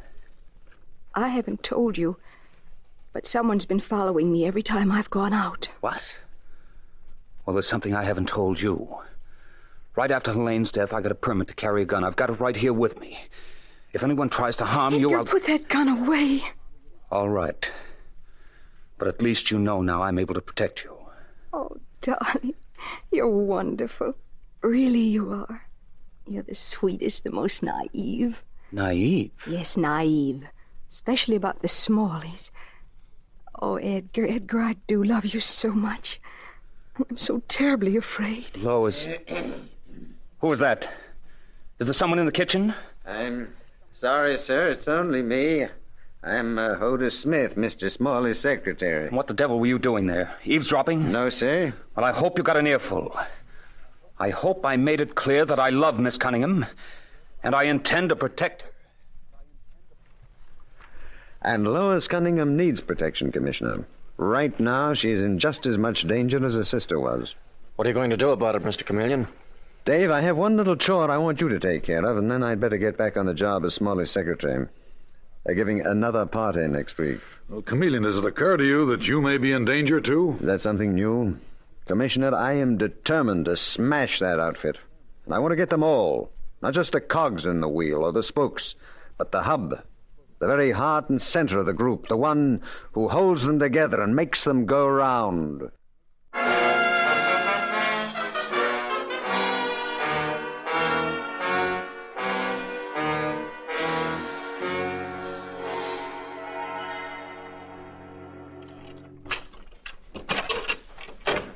I'm telling you, Henry. She told me she was finally convinced we were crooked. Even if she can't prove it, she can warn her friends against us. She'll frighten everyone away. What's that? Someone close the door. Who is it? It's I, Mr. Smalley. Otis Smith. Sorry I'm late. Well, we were beginning to worry about you, Otis. Weren't we, Catherine? Yes, we were. Where were you all afternoon? I had some shopping to do. You were gone a long time. Just where were you shopping? Oh, what's the matter? Don't you trust me? Otis, we've had an extremely disturbing afternoon. First, Catherine had an unhappy scene with Lois Cunningham, and then Claude comes home with news about you. About me? Claude, come in here, will you? Yes? Oh, he's back. Yes. Tell him what you found out. I've found out that you've been lying to us. Lying? Of course you've been lying, and you didn't get away with it. Mrs. Smalley, Mr. Taylor, in what way have I been lying? You lied about your prison record. My brother-in-law checked on it, and you're a second offender. Oh, that... Do you mean to say you don't realize how very serious that can be? If you're sent up once more, you may be in for life. That's why you should have thought twice before you forged my name on a check. You kidding? I never forged your name, Mr. Taylor. I have the check right here. I'll swear I never made it out. I'll swear to it in court. And you'll go up for life. No, I couldn't stand that. 5 years of it nearly finished me, nearly went nuts. In that case, maybe you'd be interested in a proposition. Okay, what's the deal? Anything but go back to prison. Do you carry a gun, Otis? Well, sure I carry a gun. Oh, I get it. Lois Cunningham, huh?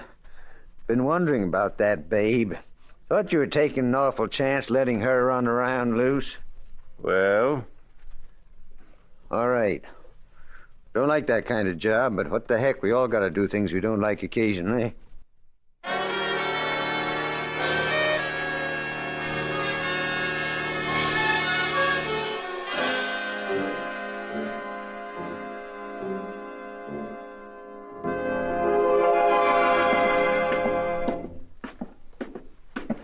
Now, look, Dave. You stay out here by the stairs. Don't come crashing in unless you hear a shot.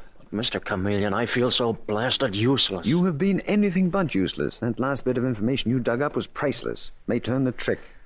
You think they'll all be there? They'll be right at my heels. They're going to make sure I pull off this job, that I kill Lois Cunningham. And if I don't, then they'll try to kill me. Or at least one of them will. And whoever does that is the one that we're looking for. Now, here is Lois Cunningham's apartment. See you later, Dave. I hope. Good luck, Otis Smith.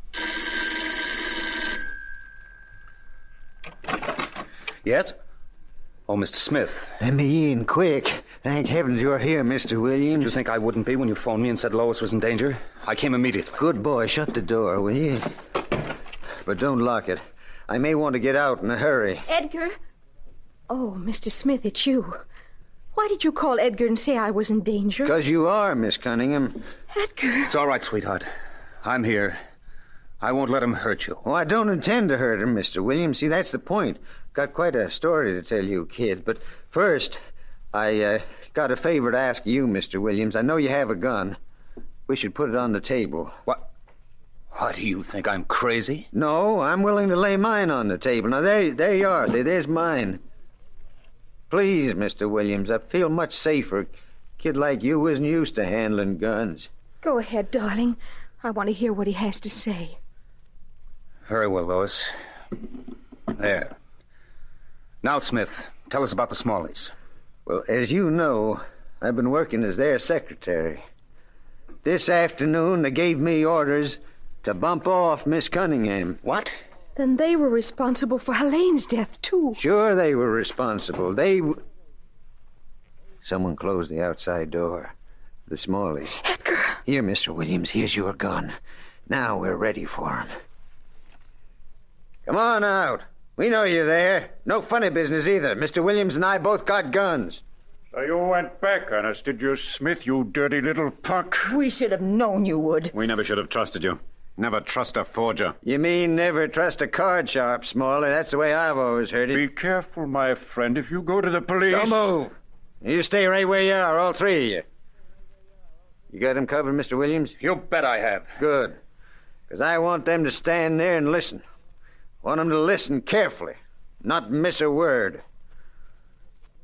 I not only have enough on you to send you to jail, I know which one of you is the head of the whole gambling ring. What? You heard me. The party in question is a cold-blooded individual without nerves or heart. Plays a fine game of bridge. Started playing young. Expelled from school at 16 for cheating at cards. Thrown out again during the first year of college. The name, as you know... Edgar! What are you doing? Shut up, folks! What's the matter with this gun? What's the matter with it? It's empty, Mr. Williams. I switched guns on you. I gave you mine. They're just alike, as you can see now. Why, you... Put it down! That's the time you played the wrong card. You shouldn't have tried to kill me. I was pretty sure you would. Edgar! Are you accusing me of being head of this ratty outfit? Me? Yeah, you, Mr. Williams. You with your boyish face and your naive charm. Served you well, too, haven't they? Even fooled this poor girl, Lois. Well, I've had my eye on you ever since Detective Sergeant Arnold dug up your school record. But I don't understand. What has Detective Sergeant Arnold to do with you? Are you a stool pigeon? No, just a detective. You know, that, monster that some of your jailbird friends told you about. Chameleon. Chameleon. Yes, I'm Chameleon of the cops. Doing the perfect impersonation of Otis Smith, forger. Well, thank you, Smalley.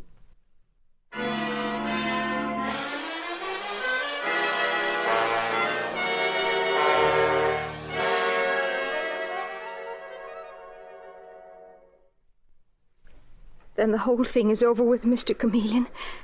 Edgar confessed. Yes, Lois, they all confessed. Or rather, they all accused each other.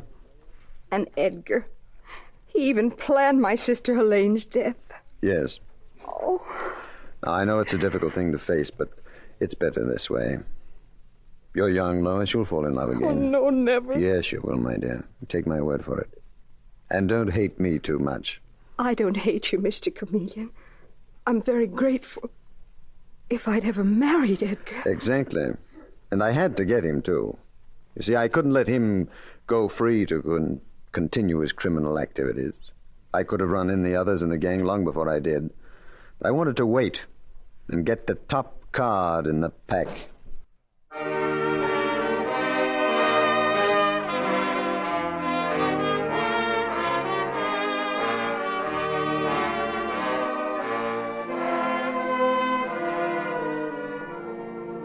And with these words, Mr. Chameleon concludes tonight's murder case.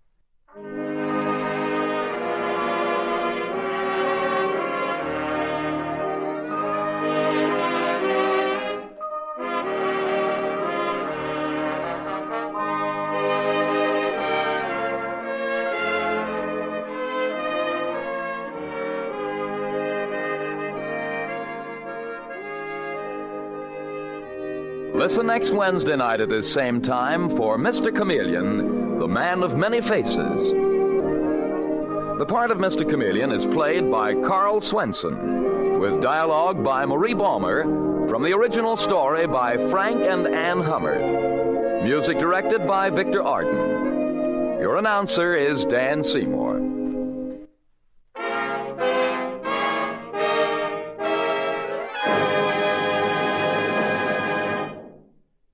This is CBS, the Columbia Broadcasting System.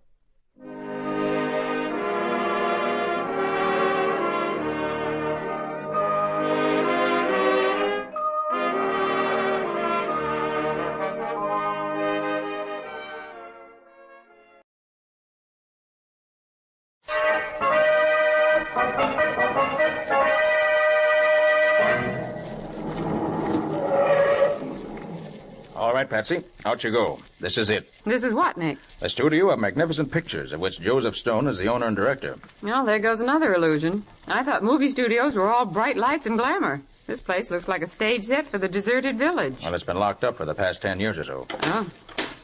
Oh, that's funny. The gate's locked. And that's our cue to turn around and go home again. You've got a nice, tasty jewel robbery waiting for you to solve back in town, and you should be working on that, instead of being way out here at the end of nowhere playing around a forgotten movie studio. I guess I'll have to pick the lock. Okay, if you must. Patient Patsy'll bear with your little game. This is no game, Patsy. Why, what do you mean? The house of Lulu Doré, the star of Stone's new picture, was broken into last night while she was at a dance. She was wearing her jewels, including the famous emeralds. Fortunately, though, nothing was stolen. There. There we are. All right, Patsy, go ahead. Seems funny there isn't a gatekeeper around. It does, doesn't it? Well, I guess they haven't got a full staff for the studio, considering they moved back from Hollywood just to do this one show. Why did they do that, Nick? Oh, Doré had a run-of-the-pay contract for the show she's doing on Broadway and couldn't go west. Hey there, where do you think you're going? Oh, so there is a gateman. I'm looking for Mr. Stone's office. Well, you can't see him. I'm afraid you don't understand. I'm Nicholas Carter. Mr. Stone's expecting me. I'm taking my orders from Lieutenant Riley of the Metropolitan Police. He says to admit no one. Riley? What's he doing here?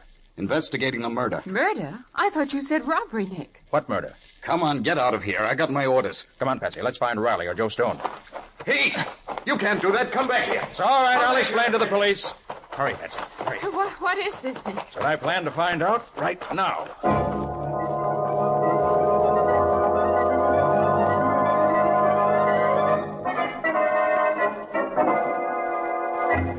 Then I take it this fellow Boyd, who's been killed, is a fairly unimportant chap, eh, Mr. Stone? Well, yes. He was just a darn good electrician.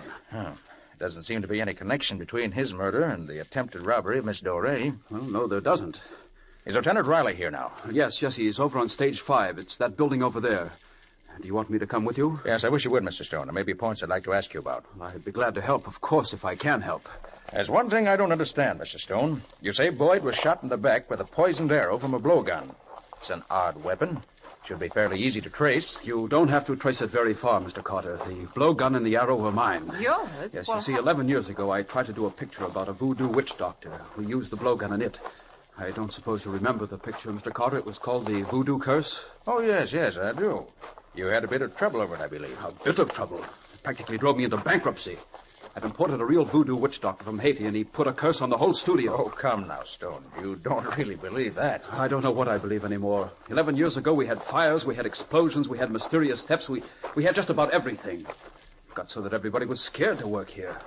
I had to close the studio, and now we have a murder. Why should the witch doctor put a hex on you? Oh, I had an argument with him, for a salary of some sort. He swore he'd break me, and he almost did. Well, here, this is stage 5 here. Well, Nicholas Carter. Hi, Riley. And Patsy. Hello. Well, what might you be doing here? He's come to help you, Lieutenant. Well, that's very obliging of him, I'm sure. Say, was that a crack? Why, of course not. Well, let's get to work. Riley, where was the body found? Right over there by that door, Nick, where the chalk marks are.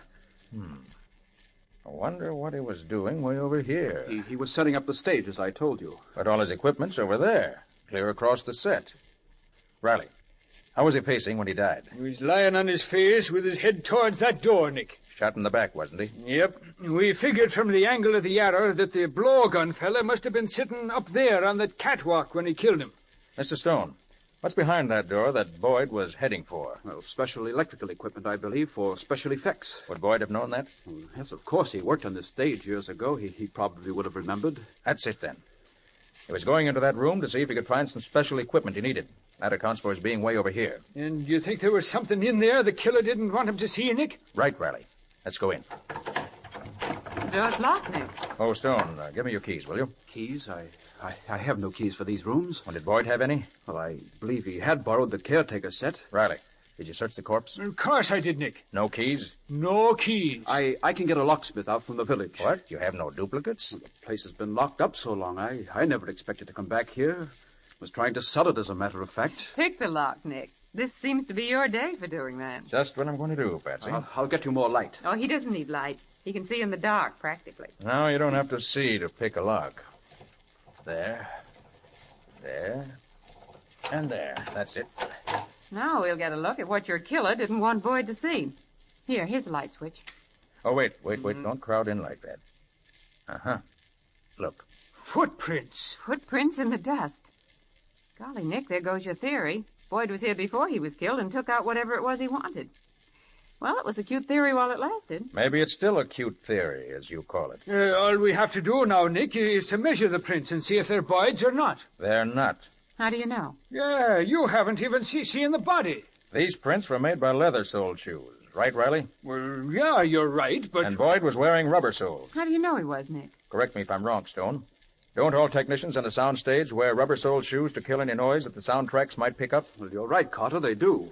Now, those leather-soled prints mean that it wasn't Boyd, but our friend the murderer who used the keys he took from Boyd to get in here. You lead to that crate. Let's see what's in it. No, don't walk on the footprints. We need them as evidence. I'll wager you'll find the crate empty. The murderer didn't just walk over to it, look in, and walk out again. Oh, no. He took away everything he didn't want Boyd or anyone else to find. You're right, Nick. The crate is empty. Shall we search the room, Nick? What's the point in that? If there was anything here, it's gone by now. Murderer seen to that. I wonder what was in this crate. I wonder if... Help! Help!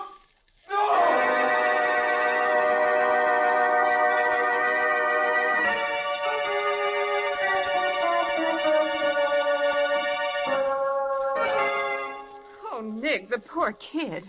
What is it, Carter? Another murder. Another... Good Lord. Can you identify him, Stone? Why, it's Bill Daly, our camera punk. Camera punk? What's that? Oh, it's studio slang for assistant to the cameraman. Hey, you people all run too fast for me. Hey, what's up here? See for yourself, Riley. Well, good gosh, another murder. And it looks from his position as if he was just coming out of that door over there. Oh, that's funny. Both he and Boyd... Any idea what he was doing around here, Stone? Yes, I sent him over here myself about an hour ago to look in that warehouse, see if there was any of that old photographic equipment we could remodel and use. Priorities, you know. Daly was very clever at that sort of thing. Yeah, that's a mean-looking knife he's got sticking in his throat, Nick. Knife? Good Lord. Well, what is it, Mr. Stone? That knife. It's from that same voodoo picture. There seem to be a few too many of those old props hanging around. Are there any more? Well, yes, there's a complete stock of weapons. Everything we used in that confounded picture. The voodoo curse? Yes. I rather think I'd like to see that film, Stone. Is there a copy of it around here anyplace? Well, as much as we ever shot of it, it was never finished, you know. Could you run it off for me? Well, certainly I will. I'll go arrange it now. Thanks. Well, Nick, what do you think? I'm not sure. Any opinions yourself? Yes. My money's on Stone's doing it. Stone? Why in the world would he do it? Well, I don't know. I haven't figured out the reason for it yet.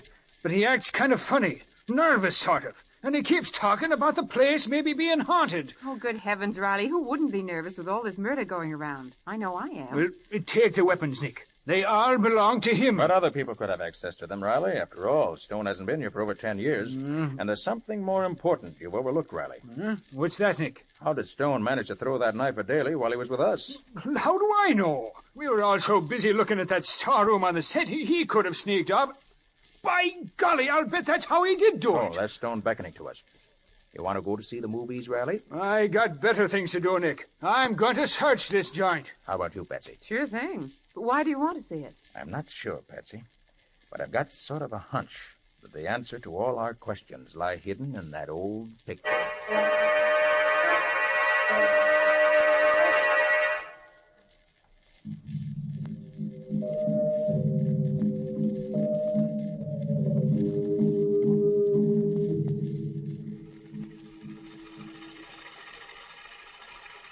Did all movie projectors make this racket 10 years ago?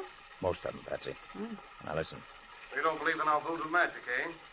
Well, if you've been here long enough to see some of the things I've seen. Really, Ross, there's something uncanny about these natives. Call it coincidence if you like. Who's the woman? Gosh, she's good looking. That's Lula Dore, the star of the picture Stone's shooting here now. Well, their voices sound funny and tinny. Yeah, they certainly do. It's easy enough to scoff when you've just come down from the States. But it is magic. There's no other way to explain some of the things that happen. Magic? Mumbo-jumbo, you mean? You'll never convince me it's anything else.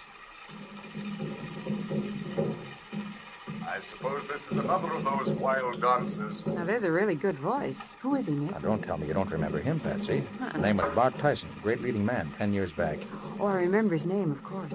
This is rather better than most of the dances I've seen. Patsy, I've heard that voice very recently.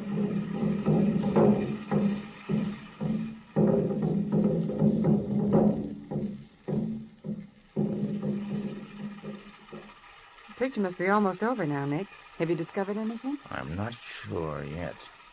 Gosh, they had some pretty fancy photography in those days. I thought all that underwater swimming stuff was comparatively new. Oh, no. Stone was the first person to use it. Well, how did they do it? Look at that man swimming. It couldn't be faked. It isn't. It was taken through some sort of a glass tank. That native has been underwater for 20 minutes. No human can hold his breath that long. That's what I've been telling you, Ross. They're magic, these natives. Magic. Maybe you're right. Maybe you're right. That voice. I've heard it somewhere before myself. I never heard Tyson act before. Hey, don't we see the ending? Nope. That's all they made, Patsy. The picture wasn't finished. Well, did you find out what you wanted to? I'm not quite sure. Well, Mr. Carter, did you like the picture? Oh, very interesting, Stone. Oh, that Lulu Dory certainly is beautiful, isn't she, Mr. Stone? I've never seen her in pictures before. Has she done anything else? No, nothing. Until now that she's starring in my new show on Broadway. That's funny. Think with her looks and her voice, she'd be a sensation. That's what I've always claimed, but, well, she got scared off after all these things happened during the filming of this one, and, well, she's stuck to Broadway ever since. And when Tyson, her leading man, was hurt, she rather felt... I was wondering what happened to Tyson.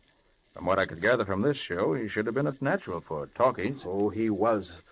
But we had a bad explosion, and his whole face was terribly scarred. That's why we could never finish this picture. He never could act in pictures again. Oh, what a shame.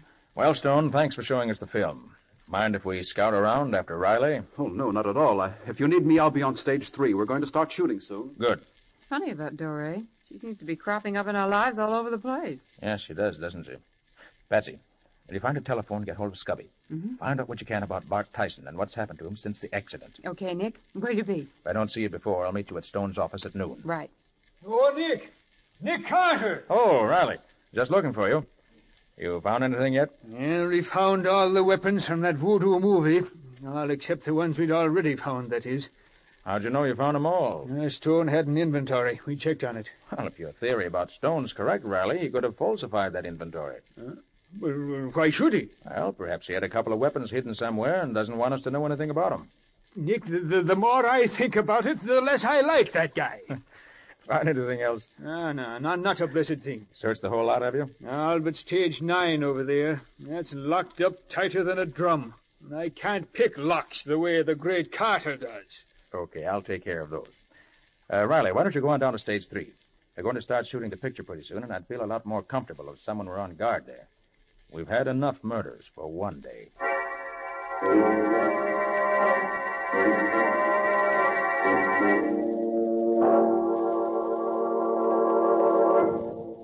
I suppose you think this is a gag, having us get all dressed up like merry villagers or something. It's not a gag, Patsy. It's insurance. What do you mean? Just what I said. When we're dressed up in our regular clothes, everybody in the lot knows who we are. But anyone seeing us dressed up like this will think we're actors and never look at us twice. I never thought I'd live to see the day when people wouldn't stare at Nick Carter, master detective, all dressed up in knee pants. Quiet. Did you check with Scubby? Yep. But just as Stone said, Tyson was hurt in that explosion and then just sort of vanished. Hasn't been heard of since. That takes care of that. Well, here's stage 9. The only place that hasn't been searched either by Riley or me. What do you expect to find? I don't know. It's funny, this door isn't locked. Everything else on the lot has been. Yes. Riley distinctly said it was locked when he tried it. Well, keep your eyes open. There may be a reason for it being open now. Golly, it's dark inside here. Here, take this flashlight. Okay. I've got another.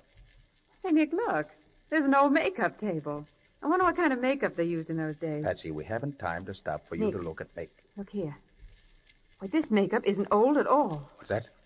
No, this is the very latest type of movie makeup, and it's all new stuff. Well, good for you, Patsy. Yes, there's something funny about this. Definitely, Nick. Well, this panchromatic makeup wasn't developed until Technicolor came in. They didn't use this type of makeup back in the days when this studio was in use. Somebody must have been here since. And none of the actors are making up way over here. Right, Patsy. I'll make a detective out of you yet. Now let's see if we can find anything else. Oh, I'm getting the creeps, Nick. I don't like it here. Patsy, I think we're getting warm. This is one of the first real clues we... Hey. Recognize that? Wait. Well, that must be the glass tank they used to take that swimming sequence in the voodoo movie. Right you are. I wonder why they left it half full of water this way. When they finished taking that scene, they probably just walked off and left it here. Maybe. Don't forget they closed this place in a hurry. What are you doing? Patsy, this water is fresh. What? It'd be stale if it had been here 10 years. Stale and smelly. Say, I'm beginning to think maybe Stone's right and there is a hex on this place. Too bad that voodoo picture wasn't in Technicolor. Those colored stones at the bottom of the tank would have showed up beautifully. They are beautiful, aren't they? Yes, you bet. Hey, Patsy. What? Look here. Those aren't just colored stones. They're... Douse your lights, Patsy, quick. We've got callers. Duck back here behind this crate. Throwing us all in the clink this morning with this snooping. Why the boss always swipes such important rocks? Why didn't he settle for just a small fry? And the boss men we're is big after. time, that's why. He's got enough dough to pay all the bills until that stuff cools off. And when it's safe to handle, he'll smuggle it out of the country and sell it for plenty. What's he leave it lying around here for? Hidden in the old equipment. Now we know why Who would Boyd have ever was thought that killed. anybody'd ever come back here? Gosh, when that punk went into that storehouse, I bet he saw the works. He did. The boss spotted him going in and just had time enough to get that knife and come back and nail him. And the kid was dashing back to Stone to spill the beans. Gee, the boss is sure lucky. He ain't lucky. He's smart. He had Lippy planted up on that catwalk just in case somebody got an idea to go into that electrician's storeroom. And somebody did. Dusty That in here. takes brains to know that. Well, we better get going, huh, Jake? Yeah, you start draining the tank so we can get the rocks. I'll get the makeup stuff. Why is he moving everything out now? He figures it'll cooled off by now, and with the stuff he's going to lift from that Doré dame this afternoon... Nick, I'm going to he figures he'll sneeze. have Hold enough it, to keep Patsy. him from having to do any... Oh.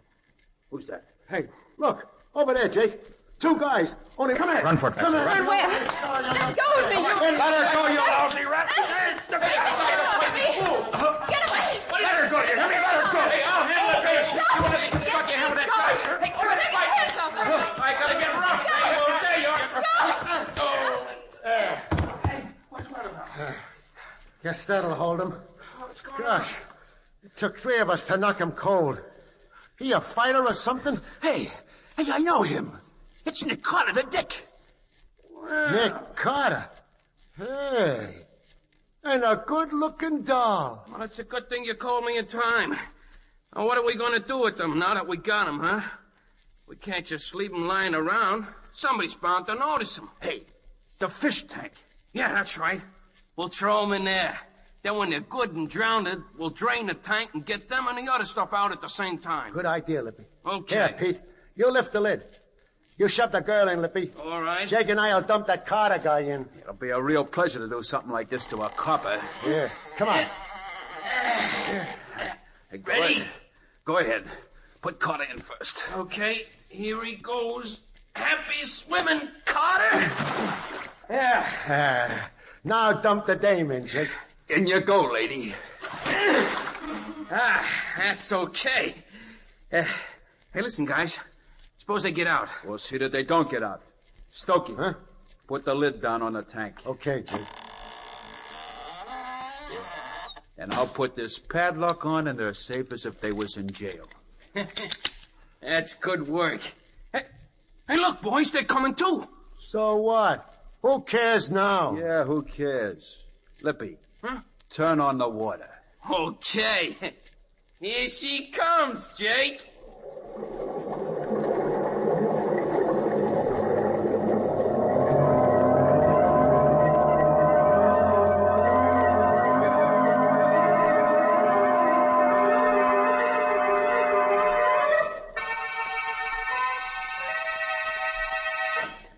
Get those two baby spots set up there, will you? This what you want? That's better. Now, open number 2 a little more. Okay. This is the take. Ready? Ready. Lights. Camera. Right. Action, Miss Dory. It was when I first opened your letter that I knew at last. As I opened the No, Lula, darling. Mean what you say. Remember, your lover has returned. Now, this is your big moment. Now, relax. Take it easy. Now, come on. Once more. Right, action. Come on.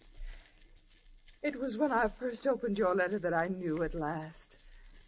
As I opened the envelope, even before I read the words that you'd written there, I realized that what I'd hoped for so long had at last... Oh! Hey, what's the matter with those lights? Why aren't they... Turn on those lights. I'm in charge here. There'll be no confusion. Quiet, everybody. Quiet. The masked man. Who are you to tell me I'm the director on this film? This is a holdup. A holdup? Look here, you. You can't pull a holdup. Quiet, I said. Quiet if you don't want a bullet in your teeth. Quiet. Quiet. The man's mad. That's better. Now, nobody will get hurt if you just keep quiet and do as you're told. Turn on that spotlight. Okay, boss. That's it. Now, all of you, line up against the wall there.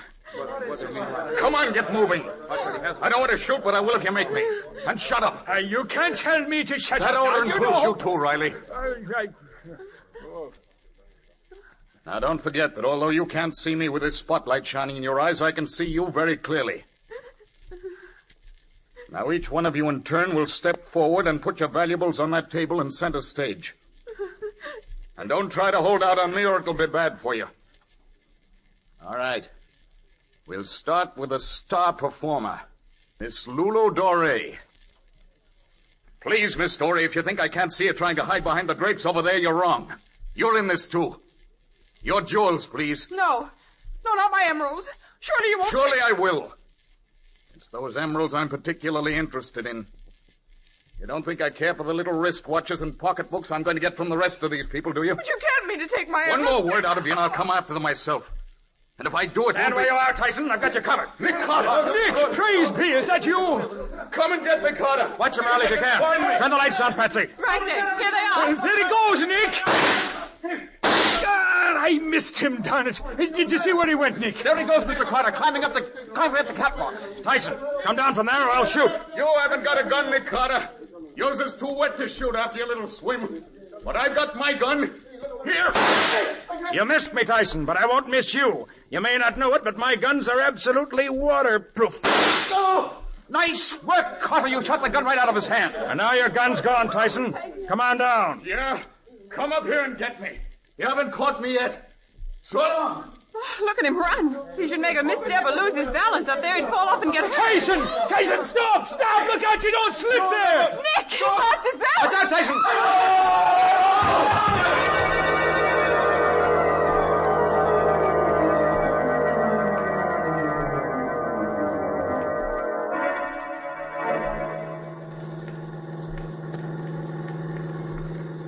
You say you want us to drop you at headquarters, Riley? If you will, Nick. Okay.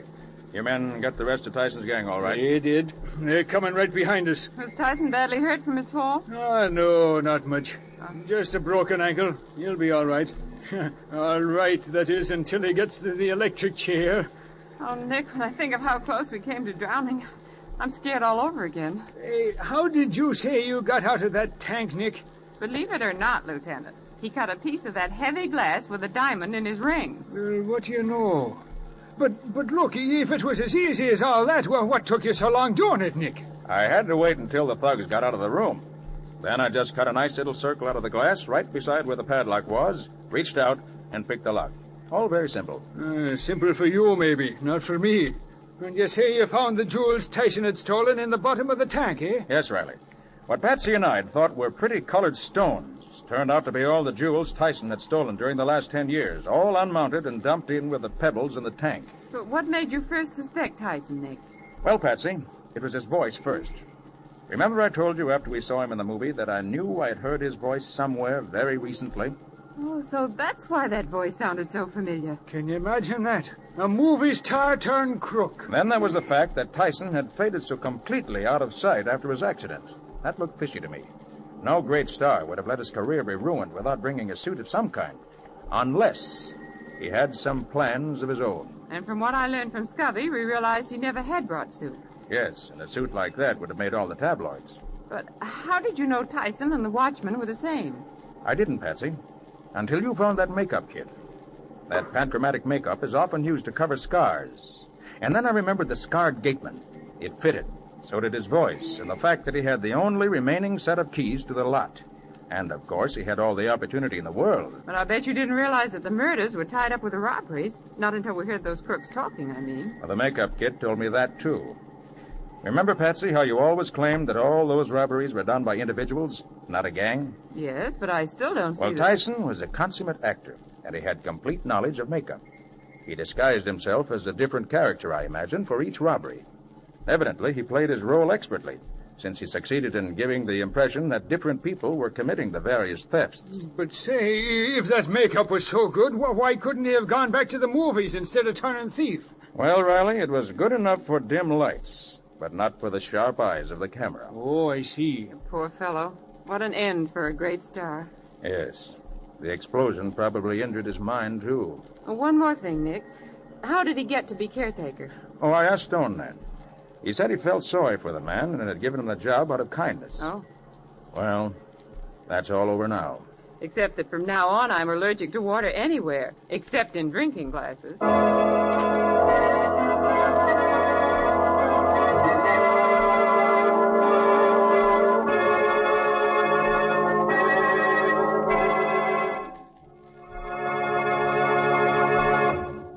This was another strange experience of Nick Carter, Master Detective, called The Glass Coffin, or Nick Carter and the Mystery of the Voodoo Curse.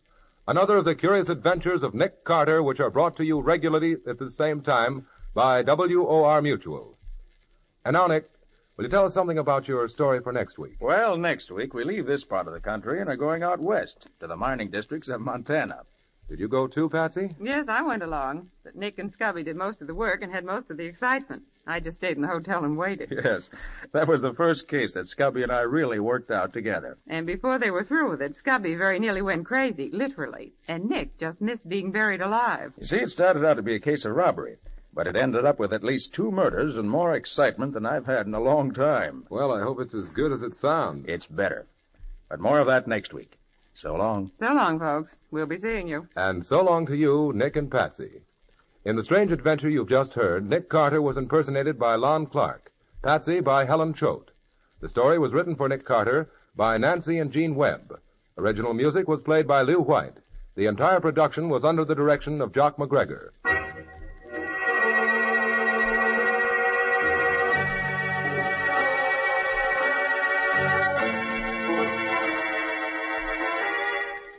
Next week at the same time, another curious experience of Nick Carter entitled The Flying Duck Murders, or Nick Carter and the Mysterious Gold Thieves.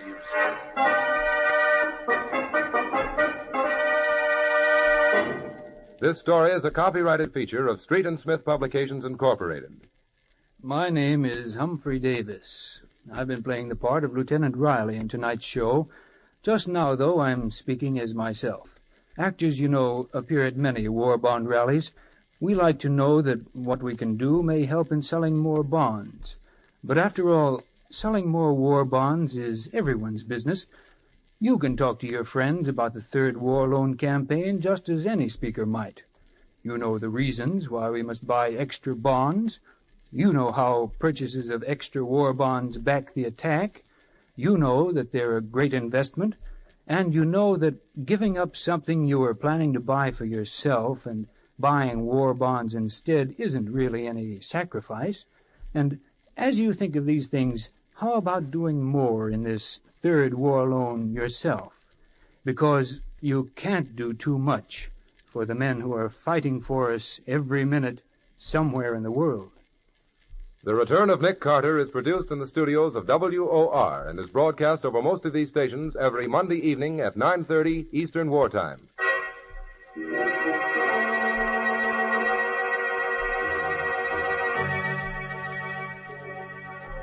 This is Mutual.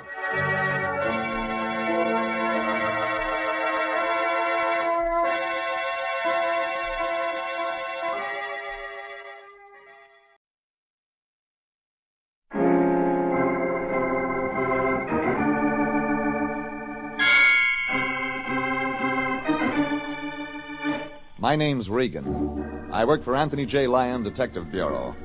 They call me the Lion's Eye.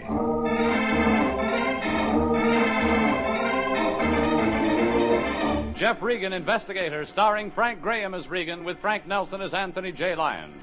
So stand by for mystery and suspense and adventure in tonight's story of The Barefoot Boy with Shoes Gone.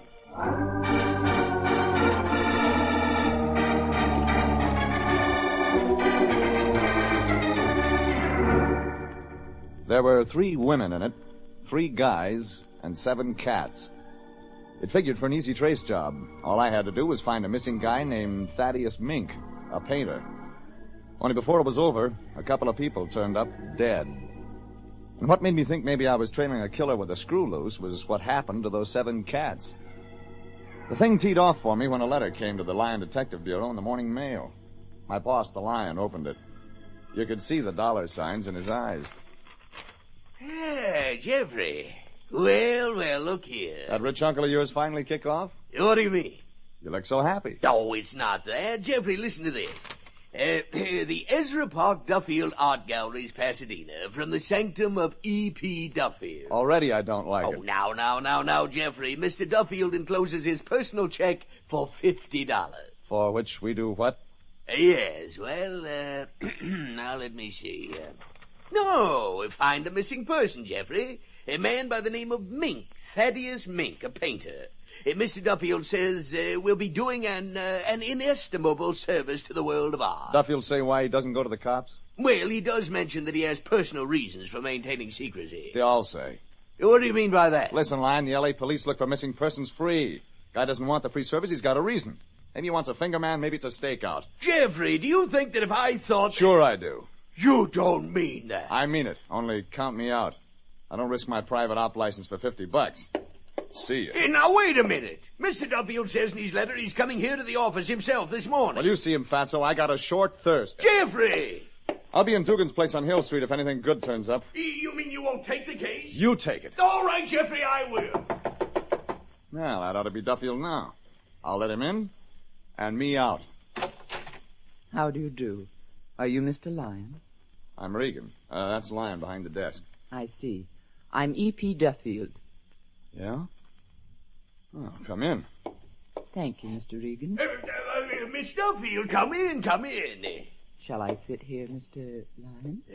Yes. Well, run along, Jeffrey. I'm taking this case, remember? You're waiting in Dugan's place on Hill Street until something good turns up. Yeah, that's right. See you.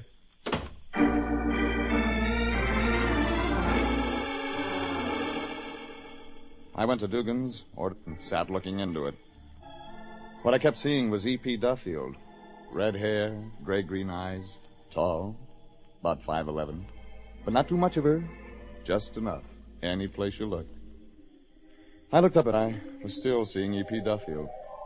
That's because she was there. Mind if I sit down, Mr. Regan? Bar's public. Thanks. What'll the lady have? Nothing, thank you. Oh. Lion didn't take your case? Well, he said you were the operative. So? Mr. Regan, I have an art gallery. Ezra Park Duffield Galleries, Pasadena. He was my father. I'm Esther Patricia Duffield.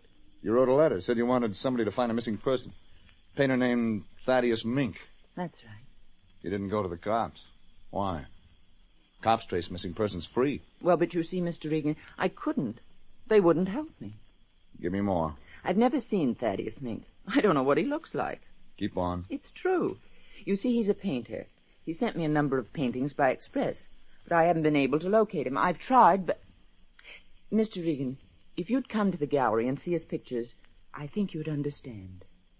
Will you come? You put up a $50 retainer, lady. You want me to look at pictures for $50? I look.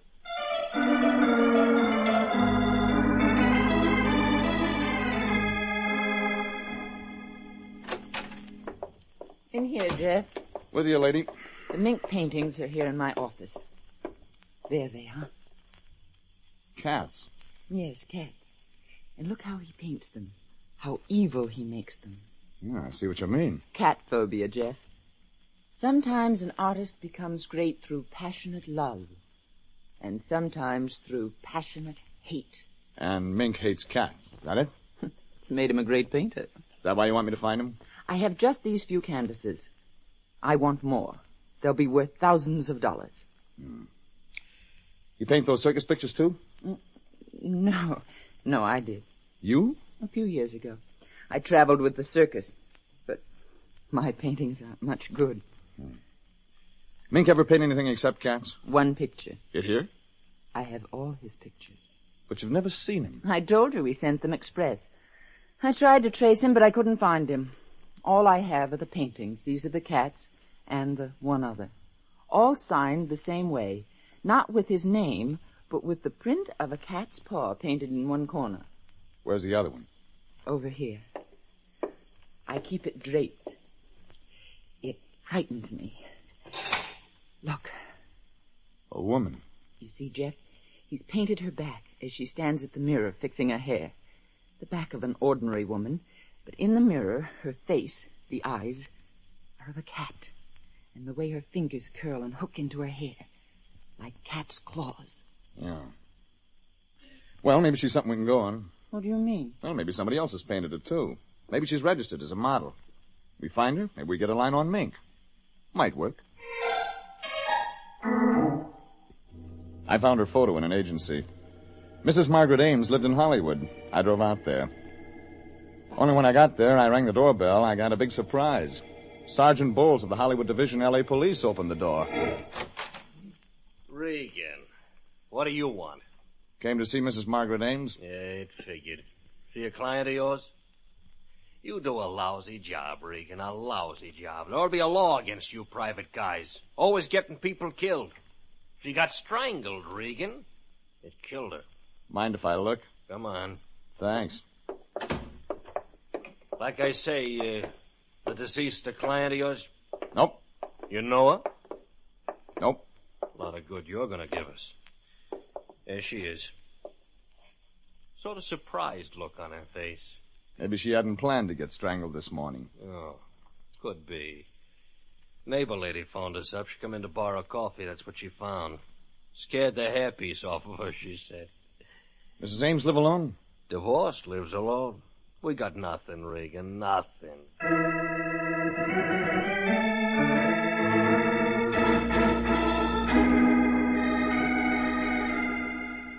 And so the police haven't a line at all on who might have killed Margaret Ames, Jeffrey? No. Here, let me check the late edition. Oh, yes. Here you are, my boy. You think they may have turned up something by now, huh? Well, Sergeant Bowles wouldn't have phoned me if they had. No, I suppose not. Jeffrey, here's an interesting item in the second section of the paper. Yeah? It says that in a place called Mountain Crest on the mountains near Los Angeles, Lying. somebody's been putting out poisoned meat. Yeah, but here's the strange thing. The pieces of meat have been tied up in trees. Huh? Yes, and several cats have been poisoned. Hey, wait a second. Poison meat up in trees? That could be it. It could be what, Jeffrey? Maybe the poisoner ties the meat in trees so dogs won't get it. Only cats. Why, Lion? Well, I don't know, Jeffrey. Maybe because he hates cats. Jeffrey, you mean that that cat painter, Mr. Mink... It's worth a try. Mountain Crest, you said? Yes. We'll keep in touch with the Margaret Ames murder, Lion. I'm going to Mountain Crest.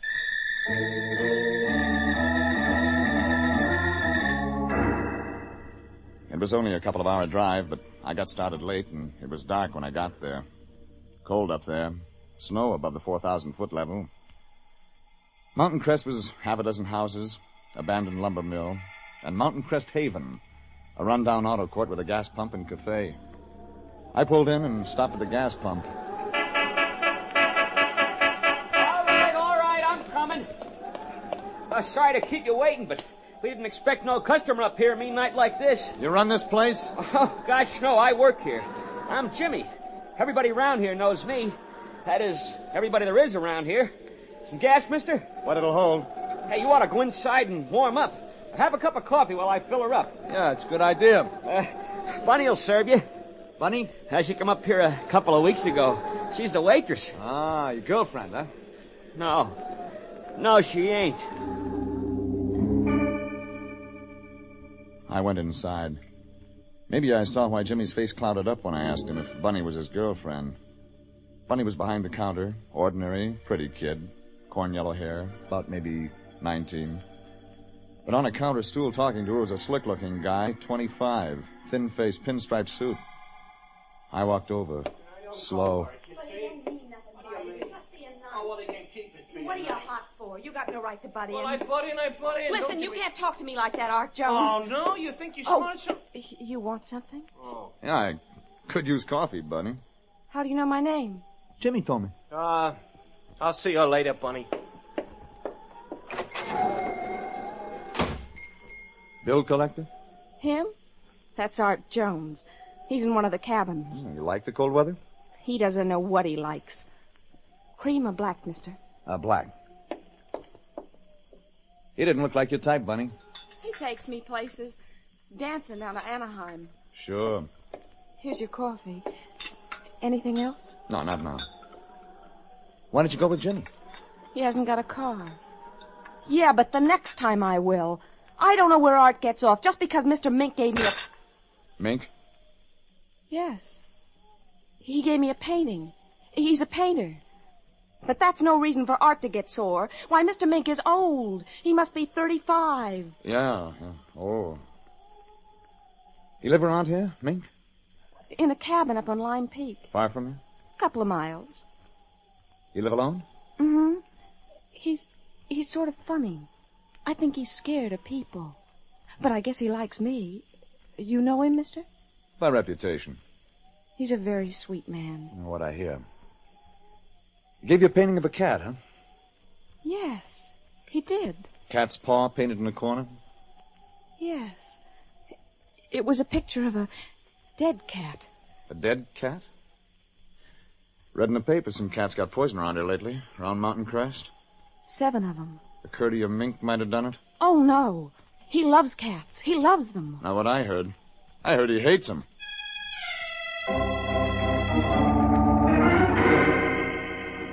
I phoned the Lion and told him what I had. He had something for me. Cops had traced the strangled woman Mink had painted. Mrs. Margaret Ames' maiden name was Margaret Mink. She had a brother someplace, cops said. His name was Thaddeus. Next call I made was to Pasadena. Hello? E.P. Duffel speaking. Hello, Esther. Jeff Regan. Oh, hello, Jeff. I located your painter, baby. Thaddeus Mink. You have? Yeah, in a cabin up here in the mountains. I'm near there now. Where are you? Place called Mountain Crest. Mink's cabin's up a couple of miles from here. Well, that's fine, Jeff. Jeff, I want to see him first myself. He's very queer and temperamental. I'm sorry, baby. I've got to go up there first thing in the morning. Mink's may be mixed up in a murder.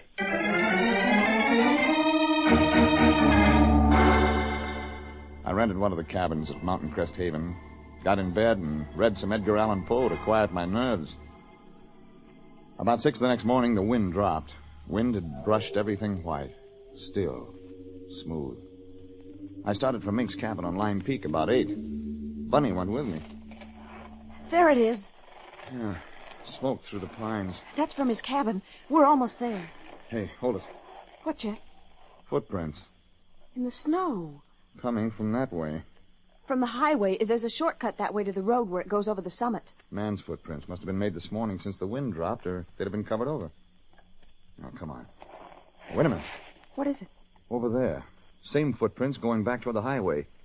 Running. Steps are longer and the snow is kicked between them. Yes. Come on, maybe something's happened.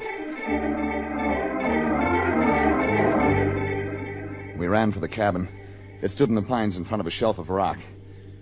The footprints led to the door. Then running, away from the door again and toward the highway. There weren't any other tracks. The cabin door stuck, but it was unlocked. It always sticks. There. There. Mr. Mink. Mr. Mink. Come on. Oh! It wasn't Mink.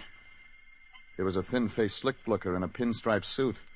And at his stocking feet, Art Jones, strangled.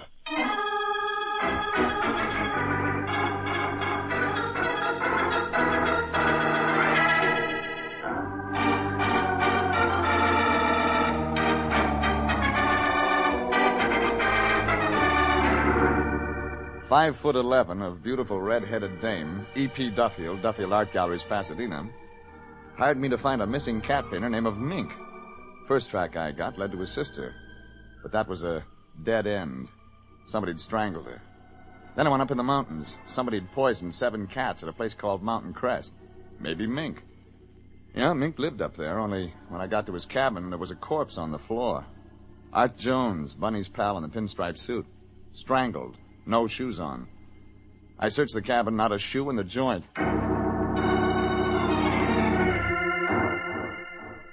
Half an hour later, Bunny and I got back down to Mountain Crest Haven, the combination gas station auto court where she worked as a waitress. Ooh, this is better. Mm-hmm. I'd better get you some hot coffee. You're not used to the cold. Yeah, after I phone the sheriff. Where's the nearest place I got one? Meridian Township. Yeah, I'll be back for the coffee. Jeff. Yeah? Jeff. Mr. Mink couldn't have killed Art. Funny. Art Jones went up to Mink's cabin this morning. You and Art were quarreling about Mink last night. Art was jealous. Art was crazy to think that Mr. Mink... Maybe. But he went up there. We saw his footprints going in through the snow. The ones that came back out were made by the same shoes. I checked that. But Art Jones didn't make them. No. No, I know. The killer took Jones's shoes after he strangled him and wore them when he left so he wouldn't make tracks with his own shoes. Mr. Mink didn't do that. Well, there weren't any other tracks, Bunny. One pair of footsteps in, one pair of footsteps out. Jones in to see Mink. Tell him to lay off seeing you, probably. Who out? I'll get you some hot coffee. Sorry, kid.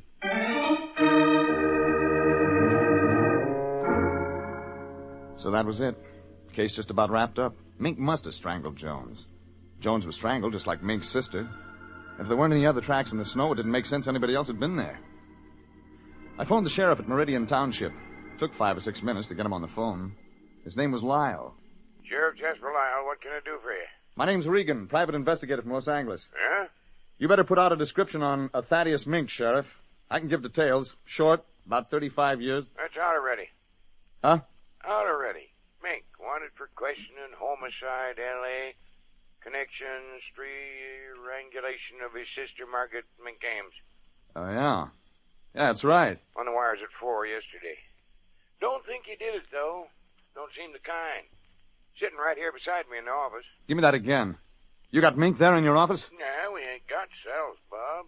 Ain't big time, you know, like you folks down the Yeah. Sheriff, tell me one thing. When did you pick Mink up? Yesterday.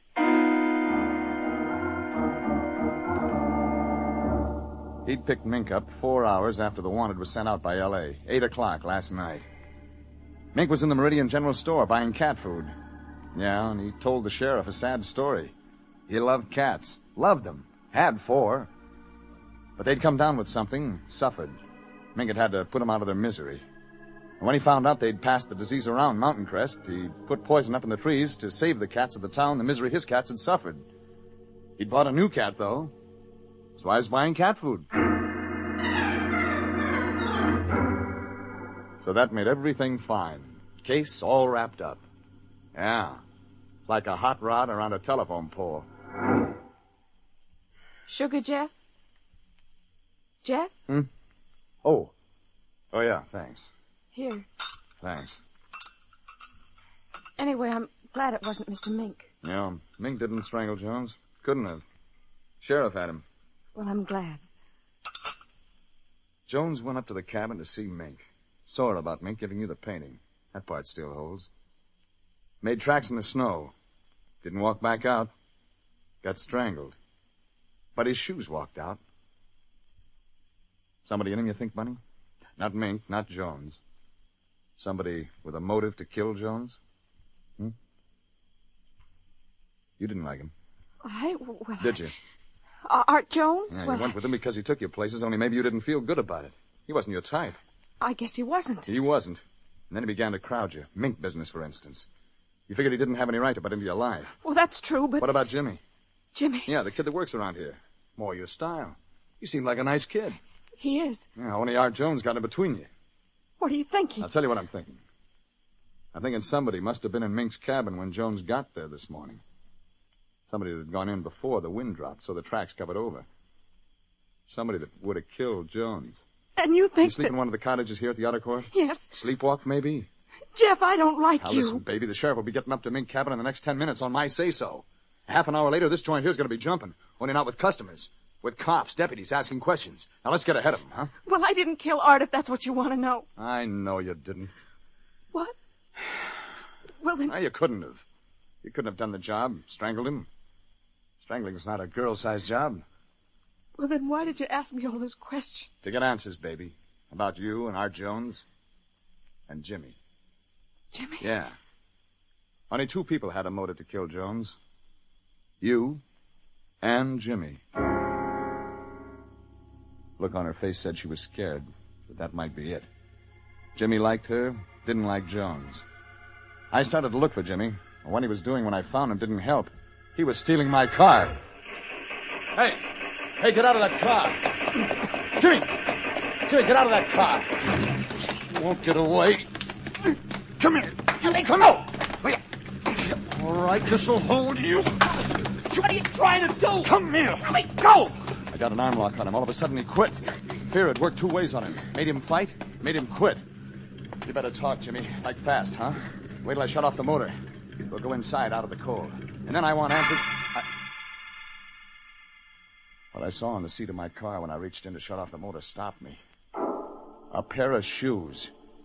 Art Jones shoes. Still wet from being in the snow. I took Jimmy into the cafe, sat him on a stool. Bunny came in. Jimmy, what did you do? I didn't do anything. You tried to steal my car. You stole the keys out of my cottage. You'd have gotten away if the motor hadn't been cold. Jimmy.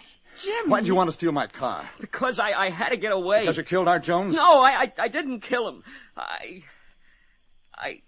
Go on, kid. Get it out. I had to get away. I had to. Jeff, please. Keep out of it, Bunny. You think a lot of Bunny, Jimmy. Well, Yes, I do. You didn't like Jones? No, I didn't. Where'd you get his shoes? I found them. Yeah? In the snow by the highway. Look, the sheriff will want a better story than that. You'd better practice up on me. Well, I got up early. You sleep here someplace? I've got a room in the kitchen. Go on. I went up the highway a ways. I was trying to think. Well, because of Art Jones and Bunny. I didn't think I had any chance with her, I guess. But then I saw the shoes in the snow by the highway. I brought them back. Anybody see you coming or going? Why, yes. Yes? Well, they were scraping the road. There's where I found the shoes.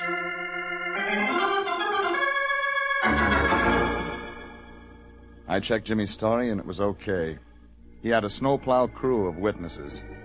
So that made it great. 2 people had a motive to murder Jones, Jimmy and Bunny. Bunny couldn't have strangled Jones, and Jimmy didn't. Well, if nobody with a motive to murder Jones had murdered him, then it had to be this way. Somebody without a motive to murder him had. I walked back up to the cabin where Jones was strangled. Sheriff Lyle and his deputies had been and gone. They'd made tracks in the snow. But then I saw some tracks they hadn't made. They were the paw marks of Thaddeus Mink's new cat. I asked myself where I had seen cat's paw marks before. That gave me the answer. I went back down to Mountain Crest Haven and made a phone call. I got the right answer. That left me just one place to go. It took a while to get there.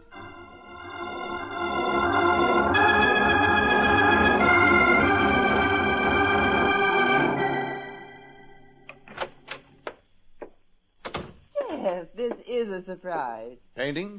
Oh, just touching up this still life. Been better, lady, if you just stayed E.P. Duffield art dealer. You mean because I paint so badly? It's part of it. You're more the outdoor type. Tall, strong. I suppose that's so. Those circus paintings over there. You painted. You showed me yesterday. Yes. You were in the circus. Strong enough for that. Jeff, just what are you trying to get at? Not trying. I've got. I phoned the model agency from Mountain Crest a little while ago. Model agency where I got the track on Margaret Ames Mink, Mink's sister that got strangled. You'd gotten her address a couple of hours before she was murdered. That doesn't mean anything. You wanted to be a great painter. Yes. Yeah, but, honey, you didn't have the stuff. What happens? Thaddeus Mink sends you his paintings. He is a great painter. Go on, Jeff. Sure. Mink didn't sign his name to his paintings, painted on a cat's paw print instead. So? Mink was a shy guy. He found out nobody knew him. Nobody knew he'd painted the great paintings of his you had.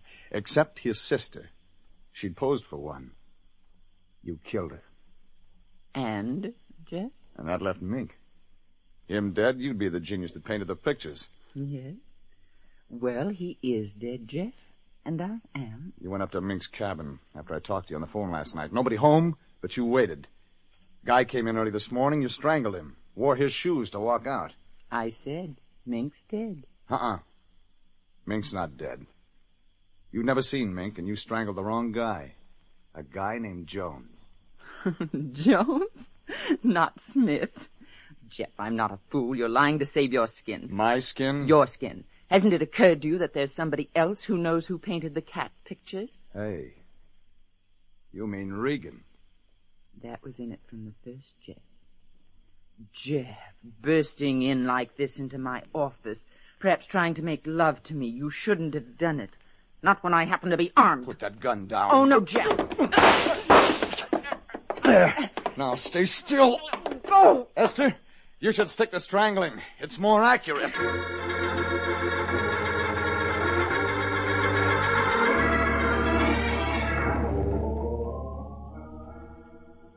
Next day, I gave the lion a little lecture on art. Very well, Jeffrey. You seem to have become quite an authority on art. But I'm afraid I'm a little more interested in Art Jones. Oh, great. You went back up to Mountain Crest, I suppose? Yep. That nice young boy, Jimmy. How are he and that girl, Bunny? Say, Jeffrey, why did he try to steal your car and run away? Well, only he and Bunny had a motive to kill Jones. Jimmy found the shoes, then overheard my call to Sheriff Lyle. He knew he hadn't killed Jones. So? You mean he suspected... Well, he was scared. All he could think was to get those shoes far away. He knew there was strong evidence. E.P. Duffield had tossed them out of her car, but he didn't know that. He thought that Bunny... Oh, I can't believe that. He was in love. That mixes you up. Yes, it does. Only Bunny hadn't done it. Jimmy hadn't either. If the two people who had reason to kill Jones hadn't killed him, it added that Jones was killed by mistake. Yes, I see that. In Mink's cabin. So it made sense the killer meant to kill Mink. Only he didn't know what Mink looked like. Only one person fitted that. E.P. Duffield. Why, that's brilliant, my boy, brilliant. But what about Thaddeus Mink? Mink? Oh, Sheriff Lyle released him. And when he found out how much dough his paintings are going to bring him, he turned philanthropist. He did? Yeah. Gave us a present, in fact. What? Yeah, right outside the door. Oh, Jeffrey, it may be one of his valuable paintings worth thousands of dollars. Yeah, it could be. Could be worth that much. Big enough box. You open it. Yes. Oh, Jeffrey, do you think it... Oh, Jeffrey.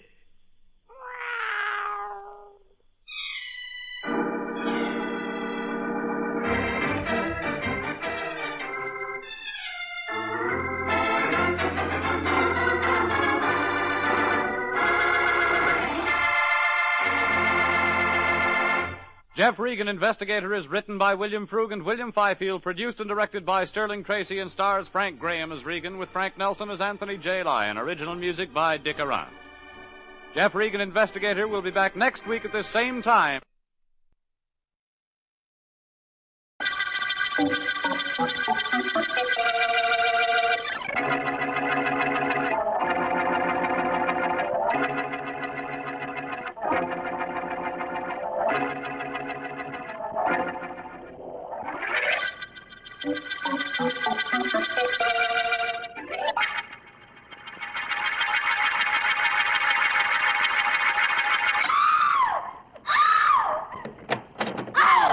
Jen, darling, what's the matter? Mother! Oh, it's all right, dear. Now, everything's all right. Take it easy, darling. What happened? Did you have a bad dream? It wasn't a dream, Mother. It wasn't a dream. I saw him. He was at my bedroom window. Steve? Yes, I couldn't sleep. I haven't been able to sleep since we broke up. Then I saw his face at the window. Mother, it was awful. Oh, I know, darling, I know. I'll call the police. Even if you were married to Steve, he has no right to do this to you. Well, the police won't be able to help us. They'll say I dreamt it. And Steve will deny he was here. The police have been trying to get something on him for months. You know that. We'll talk about it in the morning. Your father hasn't come home from his meeting yet. I'll leave a note for him in our room, and I'll stay with you tonight. How will that be? Well, I'll feel much better then, Mom. I'll be sure one thing at least. Steve won't try to kill me. Tonight.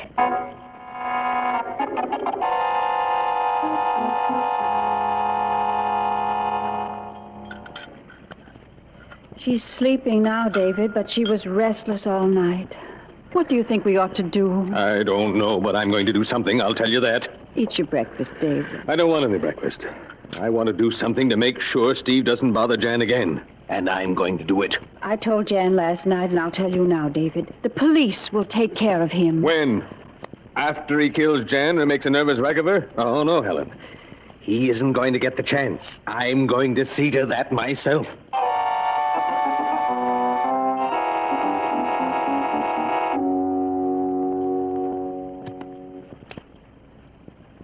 Red queen on a black king, Steve. I know. I see it. Okay. I thought maybe you missed it. Why does a guy play solitaire anyhow?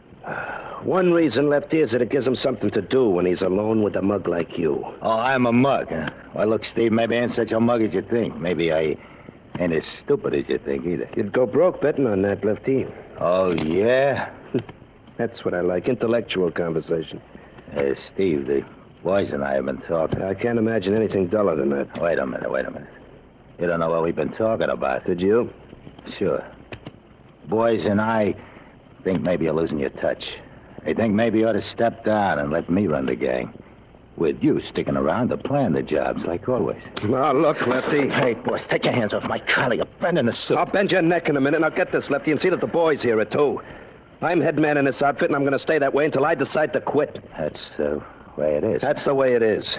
I'll quit when I'm ready and not before. Okay. And maybe the boys won't like that. Maybe they got their own ideas of how you're going to quit, Steve.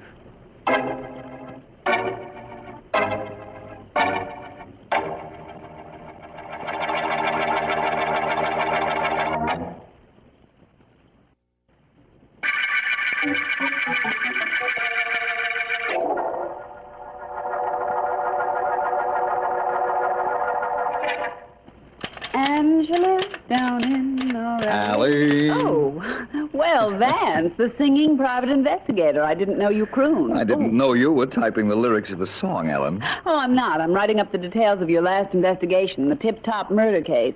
And singing helps me type.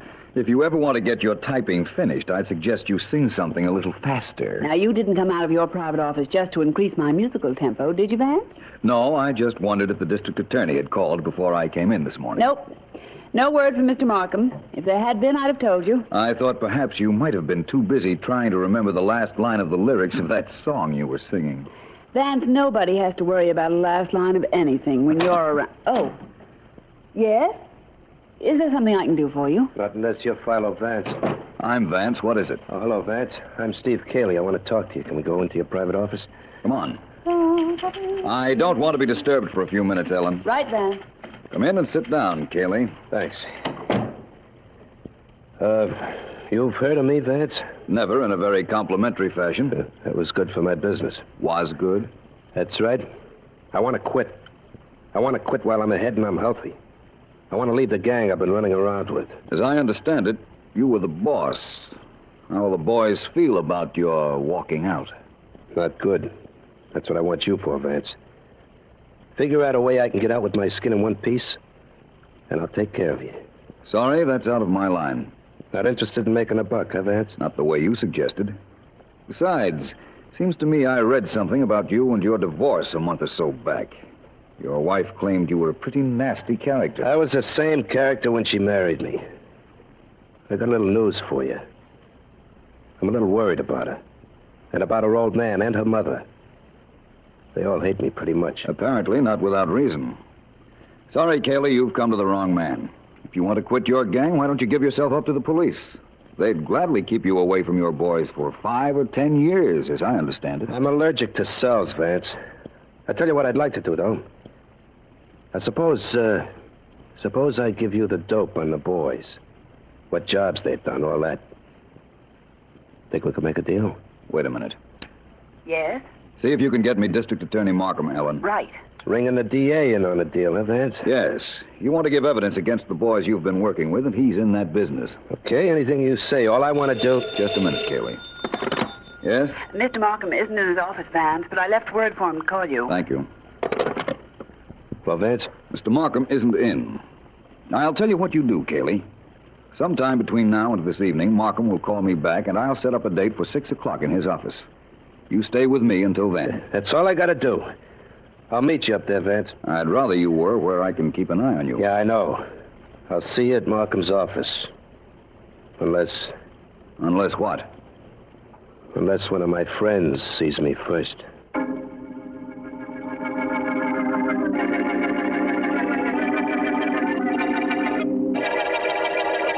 your friend is late, Vance. Steve Cayley isn't my friend, Markham. I doubt whether he's anybody's friend. But you're right about one thing. He is late. He was supposed to meet me here in your office at 6. It's 6:20 now. Maybe he got cold feet. He seemed to be worried about the rest of him being cold in the event he met one of his enemies. But I don't... Excuse me. Of course. District Attorney Markham speaking. Hello, Markham. This is Douglas in Homicide. Are you busy? A little. I'm here in my office with PHILO Vance. Well, how would you like to come up and look at a brand new murder victim?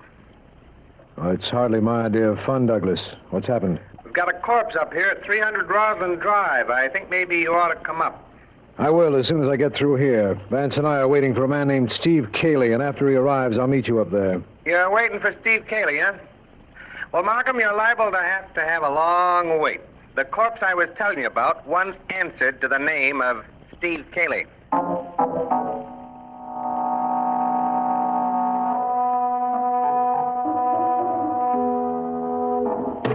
Who's that? Me, Mother. Oh, hello, dear. You're late coming home. Stop off somewhere? Yes. Where? Don't bother me. David. I'm sorry, Mother. I didn't mean that. Oh, where's Jan? I don't know. She's out, too. I thought she might have stopped by at your office for you. She might have. I wasn't there. Where were you? Nowhere. Just walking. And deciding what to do about Steve Cayley. You mustn't do anything about him, David. He's caused us so much trouble already. Don't make things any worse. Promise me you won't. All right, Mother. But it's a little late for me to be promising anything where Steve Cayley is concerned.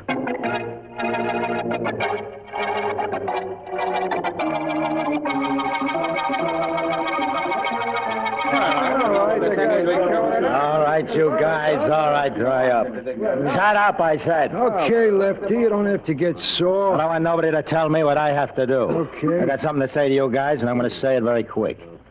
Steve Cayley is through. He's finished. His nerve is shot.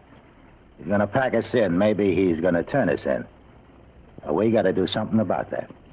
I ain't doubting you, Lefty, but how do you know about it? I just come from his place. What? What do you Now know listen. about him? You guys going to listen to me? Hey, sure, Lefty. We'll listen, but what do we do about Steve? I'll take care of that. I just want you guys to know what's up. Are you with me? Okay, so you know how we feel, Lefty. Now, who does the job on Steve? Well, I just wanted to find out how you guys felt before I broke this to you. None of you guys has to worry about knocking off Steve. That's been taken care of already.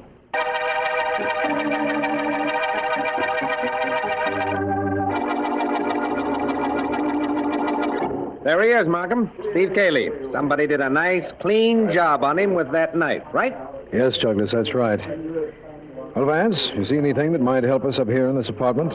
Perhaps. Cayley was killed when the knife was plunged into his heart. The knife went in at an angle, and the hilt of the knife is nearer his right shoulder than his left. That means something, Vance? Does to me, Douglas. Markham, let's you and I go back to your office after you call Cayley's ex-wife to have her meet us there. All right, but why? Cayley was killed by someone who was left-handed. It's the only reason for the knife to be slanted the way it is. A right-handed person would have had to practically break his wrist to get the knife in the position it's in now. Yeah, I see what you mean. But why call Cayley's ex-wife down, Vance? I know he was having trouble with her, as well as with several other people, Markham. We might as well start with her. Start what with her? Finding out whether she's left-handed, of course.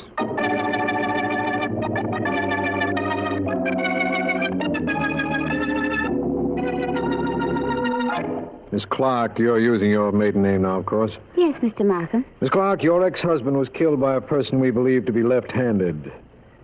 Are you left-handed by any chance? Not that I know of. Any questions, Vance? Miss Clark, what glove do you put on first? Why, the left one, I guess. Doesn't everyone? I do, Vance. So do most right-handed people. You had reason to kill your ex-husband, of course, Miss Clark. He told me that himself. Well, many people have reason for killing others, Vance. It's a good thing for civilization that isn't the only thing one needs to murder. You have a point, of course. You can't question our child without our being here. Daddy, You can't. Mother. It's all right, dear. We had to come. We followed you from the house after you received that telephone call. What are you trying to do to our child? I'm District Attorney Markham, Mrs. Clark. Mr. Vance and I were just... You were just trying to make it look like she killed Steve, weren't you? Now, take it well, easy. she should have, but she didn't. And don't you try to make it look like she did. Mr. Clark, we're not trying to make anything appear different than it actually is. You seem awfully sure she didn't do it. Do you think she did? Everyone is a suspect until we get some definite information, Mrs. Clark. She didn't kill Cayley. She couldn't have killed him. No, Mrs. Clark? Why not? Because I did. Mother! Don't believe her. She had nothing to do with his death. I killed him. I killed him myself. Did you, Mr. Clark? How? How? Well, I shot him. How did you kill him, Mrs. Clark? I shot him. He was tormenting my daughter. I shot him. You've got to believe I did it. Are either of you left-handed? No. I'm not. And what difference does it make? I shot him, I tell you. I know that's what you tell me, Mr. Clark, but Steve Cayley wasn't shot. He was stabbed to death. What? Yes, I suggest the three of you go home now and stop trying to alibi for each other. Good night. And what a night.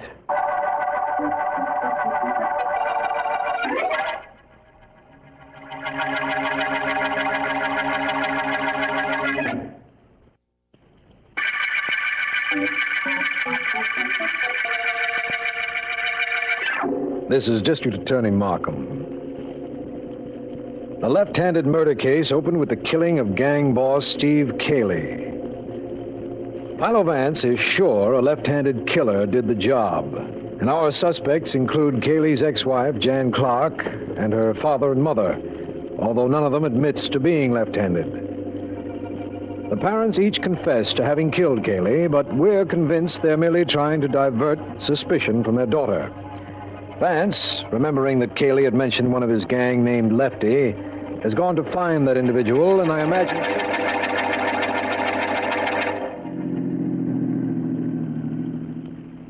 Look, Lefty, you sure you got this thing figured out right? Sure. Sure, I'm sure. Look, you see that traffic light? Well? It's got to turn red, ain't it? And when it turns red, a car's got to stop, don't it? Sure. Well, there ain't much traffic up here. When a classic car pulls up to stop for the light, you get up on one side of it, I get on the other. We conk the driver, we take the car. We need a classic car for the big job I got in mind. Okay, if you say so. I don't argue with my new boss. So he's the new boss, eh? That means he's Lefty. Who are you? My name is Vance. I followed the two of you up here. You did? Why? Steve Cayley mentioned you when he came to see me just before he was killed. He told me where I could find you.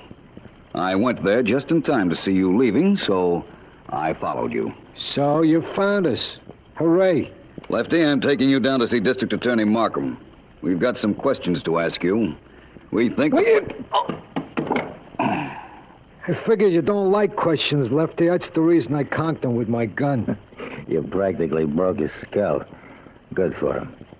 Leave him here. Let's beat it fast. Things are starting to get a little complicated. You're finding out what a lot of guys find out, Lefty. Huh? It ain't so easy to be a boss.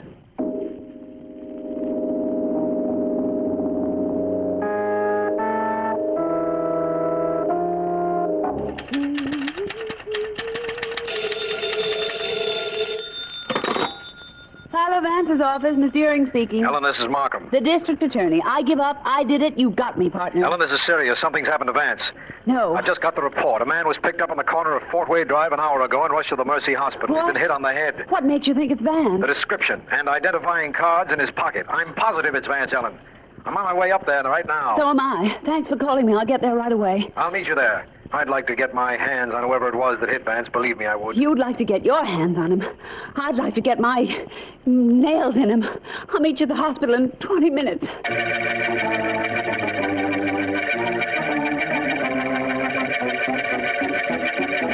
2 hours from now, Jan, and all this unhappiness will be over. We'll be on our way to the coast, and we'll stay away until you've forgotten this unpleasantness. Oh, thanks, Dad. You and Mother are being swell. Oh, which reminds me. Mother, how's the packing coming? Just a few more things, Dad, and I'll be ready to call you in to help me close the valise. Good enough. Jan, I wish you wouldn't be so nervous. It's all over. Steve's out of the way for good. I know, but I can't help what I'm thinking. Dad, did you kill Steve? We won't talk about Steve. We decided that. Well, Mother said you were late coming home. You're never late coming home. I said we won't talk about that. Why don't you go see if you can help your mother pack? Packing's all done, and the valises are closed. What's going on between you two? Nothing. Nothing at all, Mother. Well, it looks like we're all set to leave here, doesn't it? No, I think that perhaps we ought to let the district attorney's office know we're going out of town. What for? Well, they may not like it. Who cares what they like? We're not criminals. We can come and go where and when we choose. The sooner we get out of here, the better. David, Yes? you said we're not criminals and we can come and go as we like. But are you sure one of us isn't a criminal? A criminal who just hasn't been caught up with yet?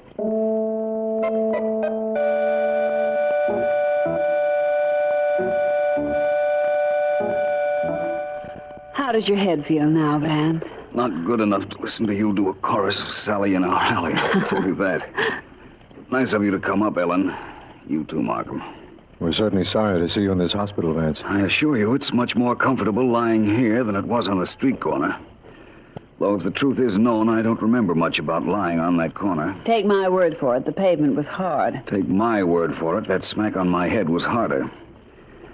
You sent anybody out to get this lefty person, Markham? I sent Douglas. He's Sergeant Heath's best man, Vance. He'll bring him in, don't worry.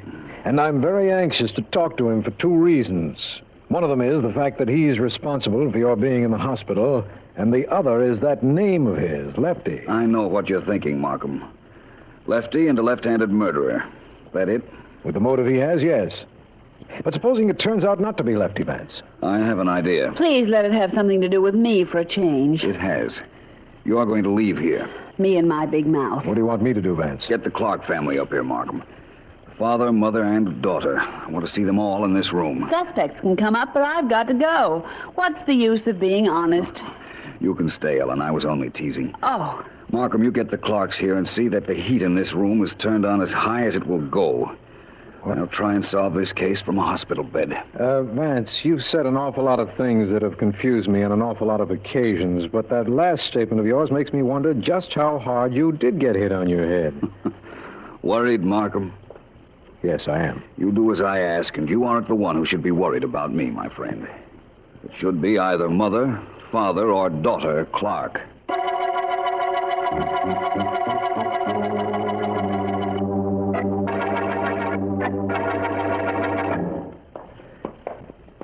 Look, Callahan, I want to do this myself. That door to Lefty's room is awful thin. I can bust it down by crashing into it just once, I'm sure. And Sergeant Heath says I'm to bring Lefty in, so I'm going to do it. Okay? Right. Okay, here goes. Step back and keep your gun ready. Hey, what's going on there? Right. Okay, you hold it. Hold still, don't move. Oh, there's 2 of you, huh? A cop, eh? What do you want busting in here like this, fella? You got a warrant? No, Lefty, but I got a gun. All right, don't do me shoot, a don't favor shoot. and try to All right, argue keep with it, will quiet. you? Get over this. Come on in here, Callahan. We got 2 passengers for the wagon. Isn't that nice? We'll have company all the way down to headquarters.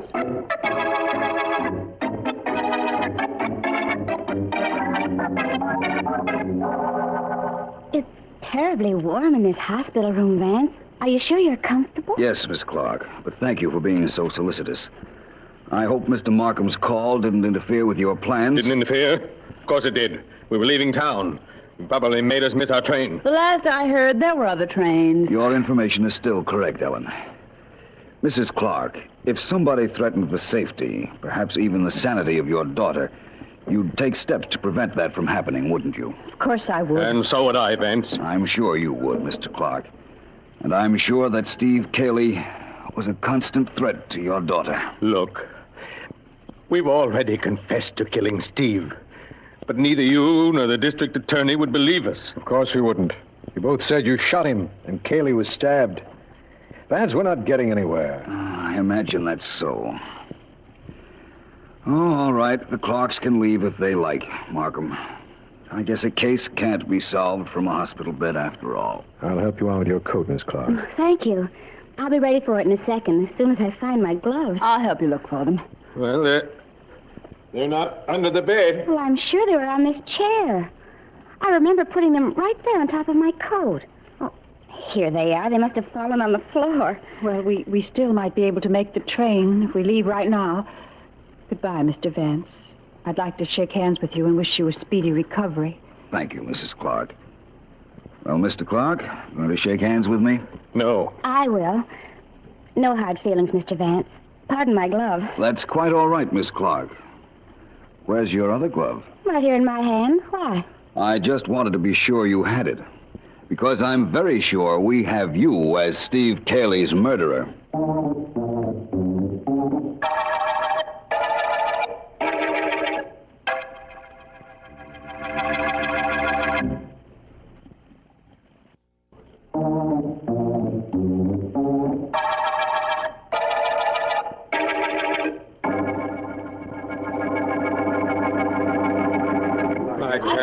It's very hard to explain why Miss Clark is our murderer, Markham. The combination of everybody talking and the way my head hurts makes it very difficult. All right. Quiet, everybody, please. Quiet.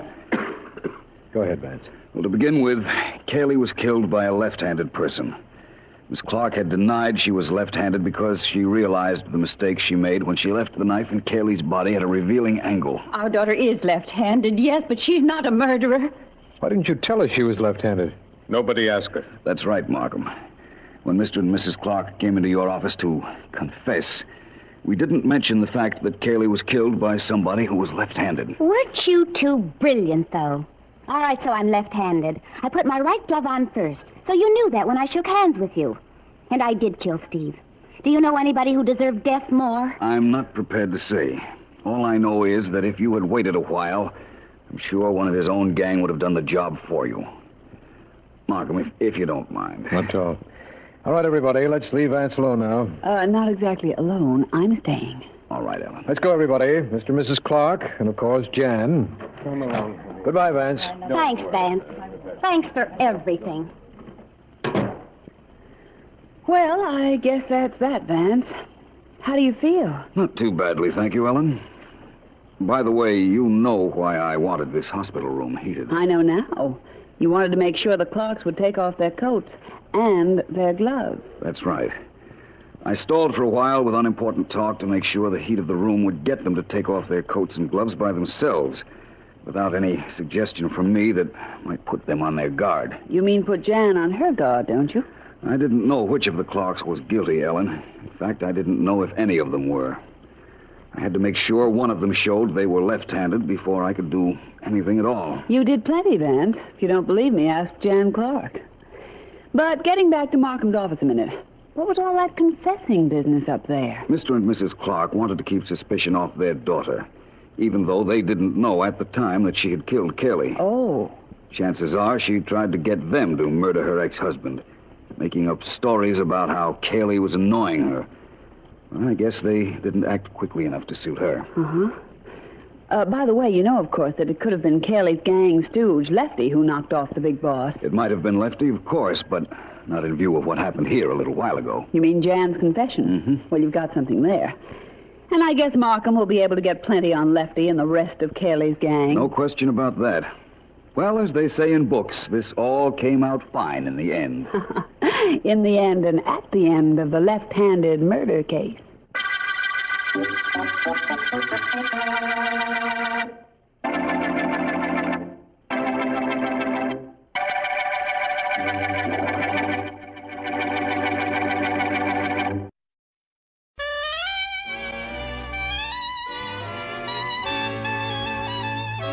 The makers of Camel cigarettes present Dick Powell as Richard Diamond, private detective.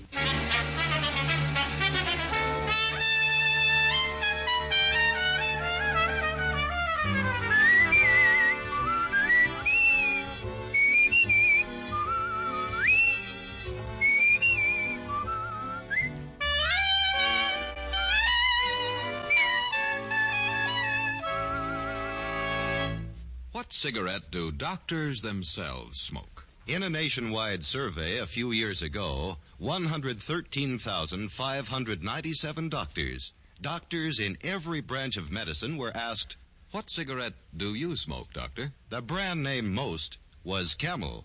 Again and again, in repeated surveys, the same preference was shown. Yes, these surveys show that more doctors smoke Camels than any other cigarette. Why don't you smoke Camels, too?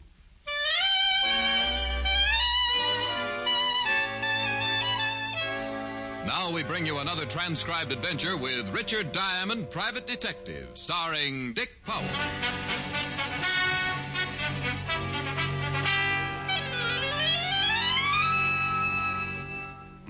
let's see. I play the red 9 on the black 10.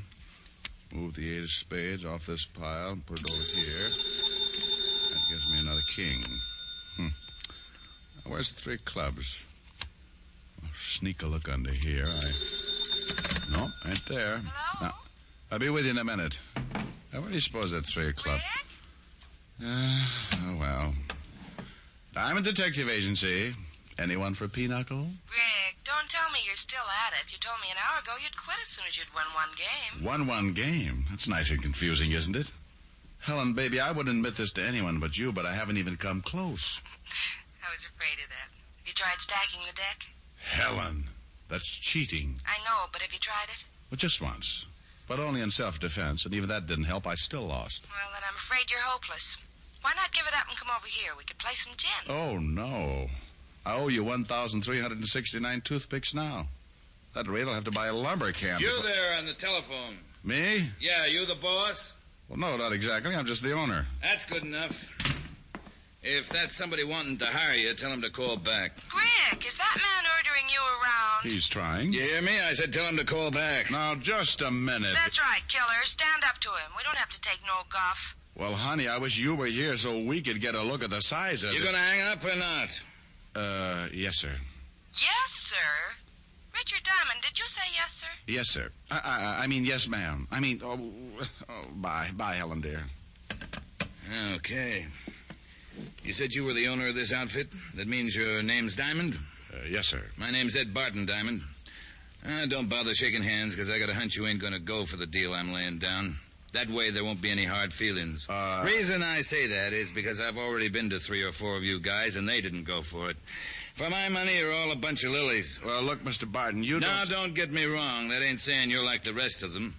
Truth of the matter is, I hope you ain't.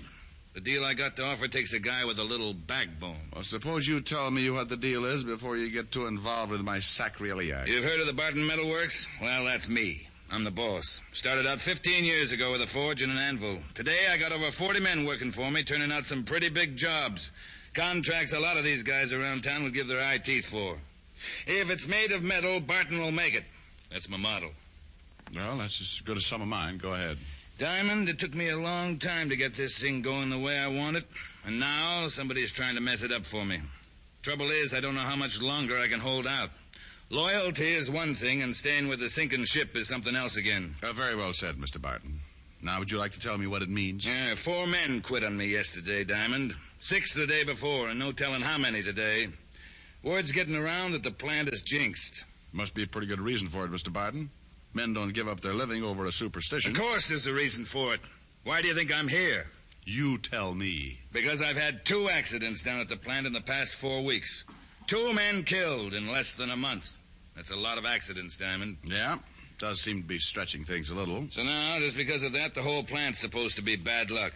Diamond, my production's beginning to slack off. Mm-hmm. Well, just how accidental were these accidents? Craziest things you ever heard of.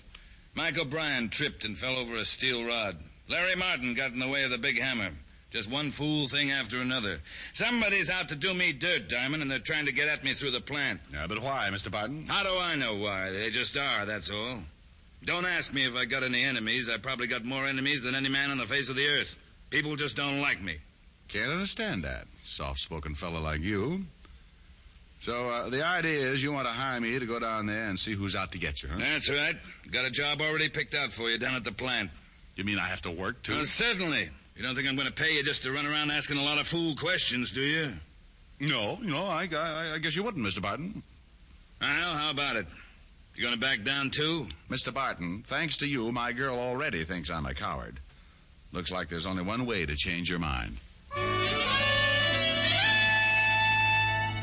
Big Ed Barton came as close to a grin as he probably ever would, dumped a tidy retainer on my desk, and stuck out his hand. Coward that I am, I took off my ring and lost 5 fingers somewhere inside of his calloused palm.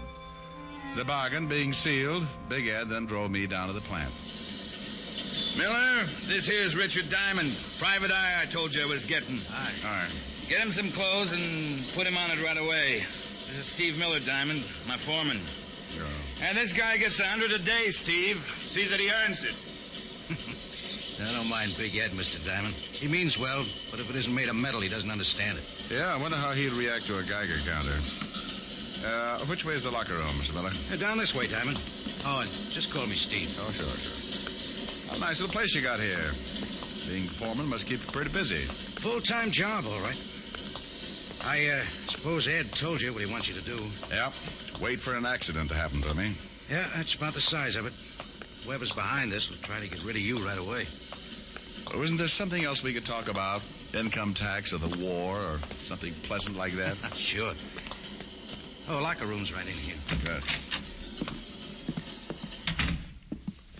Big Ed and I have both gone over the entire personnel looking for a possible suspect. But just about everybody down here has been with us over 5 years. With the plant, that is. Well, Big Ed seems to think he's got a lot of enemies, Steve. Oh, it's just his way, Diamond. Ed hasn't any more enemies than the next fella. Oh, here's some stuff that ought to fit you. Oh, thanks. That's quite a uniform you fellows wear. Uniform? Oh, the overalls, you mean. Oh, not so bad after you get used to them. Oh? How long you been wearing them, Steve? Most of my life, I guess. I was practically born in front of a forge. My father was a blacksmith. All right. How long have you been with Big Ed? From the beginning. Since before he moved out of the old shop into the plant here. Of course, I haven't always been foreman. That's only happened in the last... Oh, hi, Fred. Come in for a smoke. Diamond, meet Fred Larson. Hey, what's the matter, Fred? I'm quitting, Steve. Quitting? That's what I said. Oh, now, wait a minute, Fred. Save your breath. My mind's made up. Oh, I see. So it's even got to you. Look, Fred. Who's he? Someone who isn't afraid to get down into the furnace room and take over Larry Martin's spot at the hammer. Diamond here knows the place isn't jinxed, don't you? Well, I... Better not answer that until you've been here a while, brother. I just about had it a couple of minutes ago myself. You? How, Fred? What happened? Raylan gave way up on number 5 catwalk. Right there where the plates are stored. What? That's what I said. If it hadn't been for that scaffolding, I'd have cashed in right then. But those railings are always given out, Fred. You know that. It's been happening for years. Yeah, but this one just came too close. I ain't stopping to pick up my check, Steve. Mail it to me. Those railings aren't indestructible, Diamond. They just wear out. Mm-hmm. What was he talking about? Plates? Oh, I'll show you when we get up there. Number 5 catwalk's right above the big hammer. Oh, all right. Well, I'm all dressed. How do I look? On second thought, don't answer that.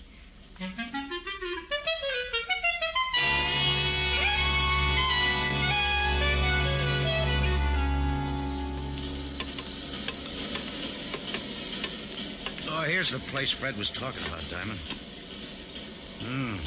Guess I can't blame him for quitting. Would have been a nasty fall. Yeah. Hey, what's this stuff under the catwalk, Steve? Oh, those are the plates. They're too heavy to lug back and forth, so we just store them up here on the scaffolding. Oh, I see. You mean I'm going to work down there under these things? That's where Big Ed told me to put you, Diamond. He's the boss.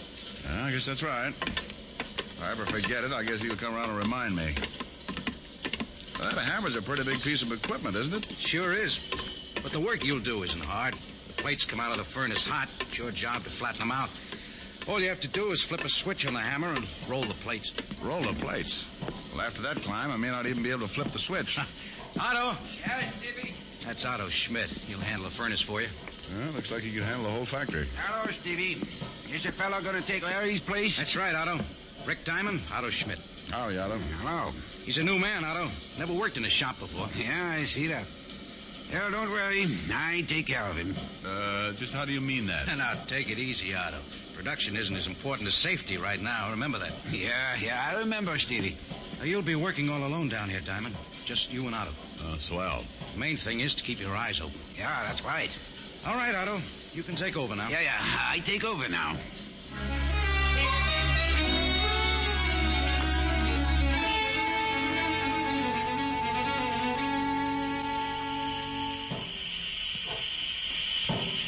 You like it, yeah? Yeah? Just don't get too close to hammer. No home should be without one. It's great for straightening nails, pounding out meat. Yeah, maybe pound out home, too. You think maybe you stay? Sure. Why not, Otto? You not scared, huh? Should I be? Yeah, maybe not. What kind work you do before? Delivered telegrams. Say, you pull Otto's leg? With these gloves on, don't be silly. Hey, you better heat up this plate again. Hey, this hammer's going crazy or something. What? Look out, Diamond! Look out! Where? What? Up there! Look out for those plates! Jump! Jump! Jump!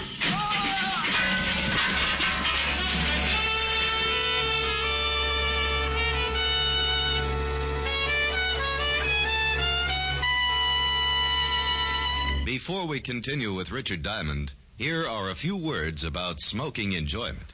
Among the many stars whose voices, whose throats are their fortunes, is Maureen O'Hara. Maureen O'Hara's cigarette must suit her taste and throat, and that's the reason camels get Maureen O'Hara's vote. Yes, Miss O'Hara tried the different brands and chose Camels. Beautiful Maureen found that Camels agree with her throat. And Miss O'Hara's only one of the many famous stars who regularly smoke Camels. Some of the others are Dick Hames, Dennis O'Keefe, Linda Darnell, Henry Fonda, Vaughn Monroe, and our own Dick Powell. Why don't you take a tip from the famous people whose throats are their fortunes and who smoke Camels? Make your own 30-day Camel test. Smoke only Camels for the next 30 days. Enjoy Camel's rich, full flavor, pack after pack. See how well Camels agree with your throat, week after week. Camels, smoke Camels, and see how mild a cigarette can be. And now back to Richard Diamond, Private Detective, starring Dick Powell.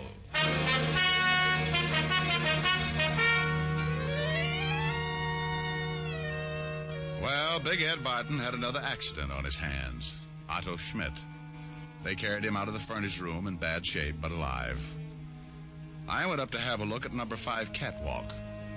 And it took me about 20 minutes up there to decide that it hadn't been any more accidental than my working for Big Ed. Oh, come on in, Diamond. I'll need your signature on this accident report. You know, Steve, I don't think it was an accident. That scaffolding didn't come loose all by itself. Yeah, but I've still got to make out the report. Well, have a chair. I'll have this finished in a minute. Okay, thanks. You handle the paperwork too, Steve? Yeah, most of it. Anything concerning the plant itself usually falls in my lap. Ed doesn't care much for office work.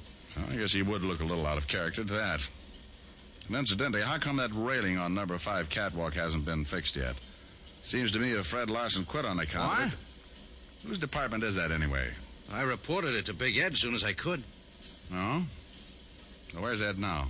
Home, I guess. Want me to call and see if he's there? No, that's all right. I think I'll just run over and surprise him. What's the address? 105 East Parkview. Big mansion. You can't miss it. 105 East Parkview, right. I'll sign that report when I get back, Steve.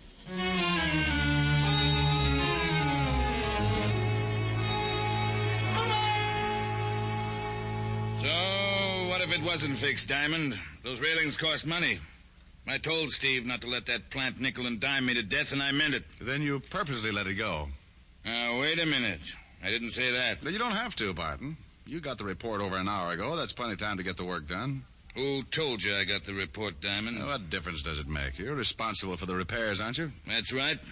But don't think you're going to jump all over me, Diamond. Matter of fact, I didn't even know the railing was down until you told me just now. Anyway, I don't see what this has to do with what happened to Otto Schmidt. You don't, huh? Well, I'll tell you, Mr. Barton. Someone got up there where the railing is out and loosened the braces on that scaffolding. If the railing had been up, he wouldn't have been able to reach it. That's a lot of hogwash. I don't believe it. I don't expect you to believe me, Barton, but talk to Otto. He saw who was up there. I saw part of it myself just before the plates started falling. You mean Otto saw... That's right. Well, don't look at me. I told you I didn't know anything about that railing. That's your story, Mr. Barton, and you better stick to it. Where do you think you're going? I didn't say I was finished with you yet. No, and I'm not finished with you, Barton. As soon as I've had a talk with Otto, I'm going to take off these overalls and get back into my own clothes, and then you can You mean you're quitting? Walking out? That's right. Now, don't worry. I'm going to find out who's behind this, but I'm going to do it on my own. In case you haven't gotten the idea, Big Ed, I don't like working for you.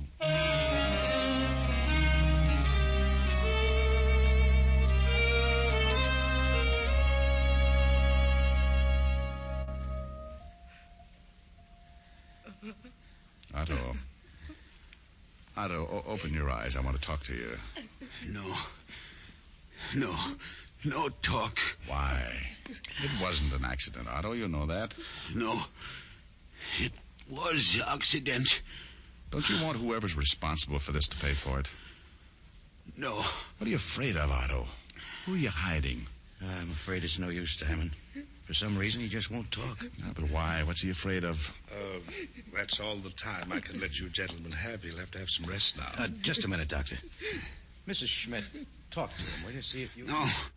Otto don't want to talk. All right. How long will it be before I can see him again, Doctor? Well, that's hard to say. Several hours, anyway. You might check with the front desk later this evening. They can tell you more about it then. All right, thanks. Would one of you mind dropping her off? It's getting late. There's nothing she could do here. I'll take her home, Diamond. You probably feel like a shower and a change of clothes anyway. Thanks, Steve. But I've still got some work to do. I dropped by the Barton Metalworks to get my clothes out of the locker room, but the night watchman wouldn't let me in without a pass. Too tired to argue with him, I hopped a cab to my apartment for a change of clothes.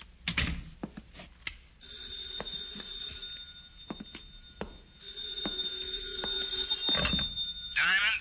Yeah, but wait till I sit down. I just got in. This is it, Barton. Never mind sitting down. Get over to my house right away. I got something to show you. I thought I told you. I know what you told me, but this is pretty important. All right, what is it? A note. It was in my mailbox. No stamp, no address, nothing. Just the note. A note? What does it say? Well, the fellow used up a lot of words he didn't need, but the gist of the thing is I'm supposed to close down the plant or suffer the consequences. Maybe that isn't a bad idea, Mr. Barton, if it'll stop these killings. Well, it'll be a cold day in the furnace room when I close up. Of course, I might get out from under. Work some sort of deal so I wouldn't lose any money. Yeah, you might do that. But...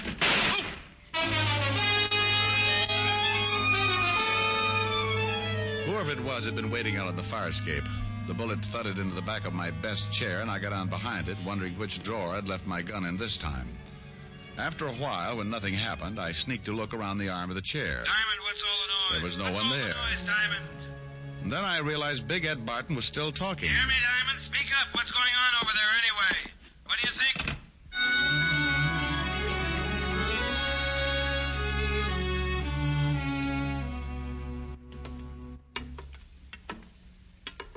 Oh, this place gives me the creeps at night, Diamond. Especially way up here. No one around. Just a lot of machinery. Yeah. And what are we looking for, anyway? Oh, I just wanted to have another look at this railing, Steve. Oh, by the way, where were you when I dropped by your place? Just getting some air. I didn't know you were going to come by. Hey, couldn't we let this go till morning? I don't like it around here when it's quiet like this. Why not? I just don't, that's all. You know, you look pretty good in a suit, Steve. You ought to wear one more often. Oh, thanks, Diamond. You really think so? Yeah. Never know to look at you now that you were just a foreman in the factory. Just a foreman? That's your job here at the plant, isn't it, Steve? But, doesn't it ever bother you working so many years for a guy who doesn't appreciate it?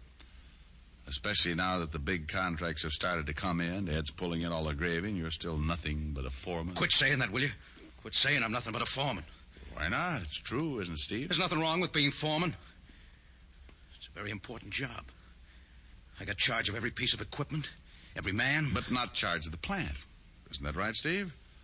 Someone else has charge of the plant. Well, what if he has? Next to him, I'm the boss. That's right, Steve. Next to him, you're the boss. Well, suppose I told you he isn't the boss. What if I told you I was in partnership with Big Ed? What would you think of that? I'd think it was kind of funny, Steve. Oh, funny, is it? Well, that's the way it is. You can ask him if you don't believe me. He'll tell you. I mean, it's kind of funny you're still wearing overalls and living in a boarding house when Big Ed has a mansion and a couple of servants. Doesn't add up, Steve. Not now it doesn't, but it will.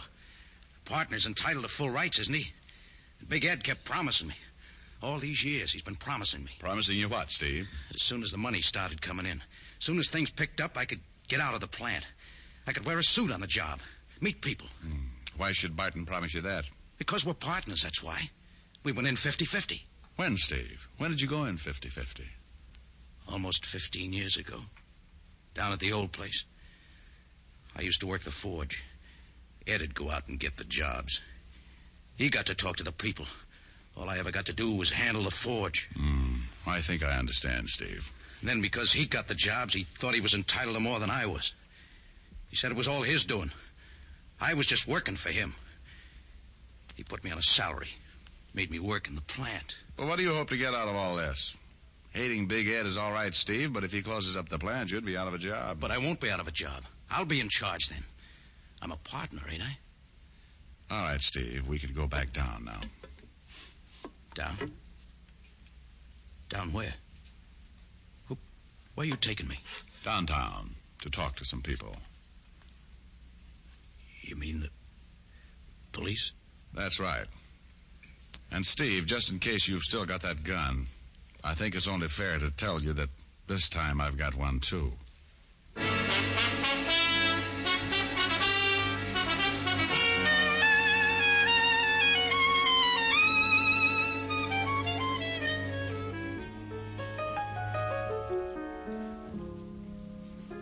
Kind of quiet tonight, Rick. Yeah, kind of quiet, Helen, honey. Is it because you owe me 1,369 toothpicks? Well, that could have something to do with it. Then I'll get the cards and give you a chance to even the score. Are you kidding? We'll be here for 6 months. What's wrong with that? Come to think of it, nothing. Well, then leave us get the show on the road. While you sing me a song, I'll set up the card table. Oh, Helen, you are just too good to me. Ain't it the truth? Fella comes home from the office, he's tired, needs comforting, and there you are. I just don't deserve someone like you. Wait a minute. You're reading the wrong part. Oh. Maybe you'd just better sing, huh? Yeah, maybe I better. I cried for you.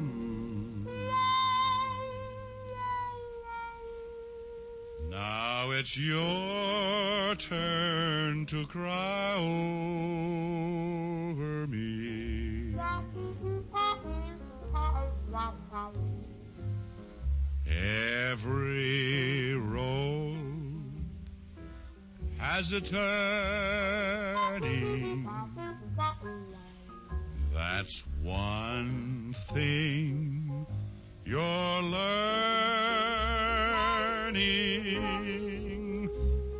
I cried for you. What a fool I used to be. Now I found two eyes just a little bit bluer. I found a heart just a little bit truer. I cried for you.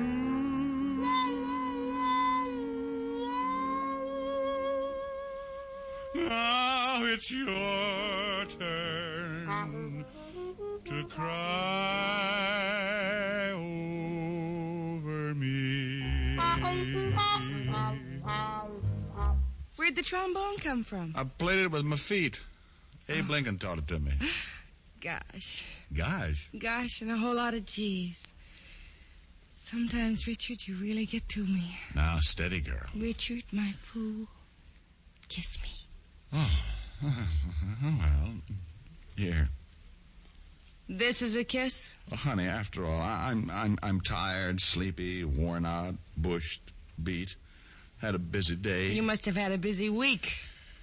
When I say a kiss, I mean a kiss. Come here. Now, that's what I mean when I say... Rick? Rick, what's wrong? It serves me right. I'm going to have to get myself a younger detective.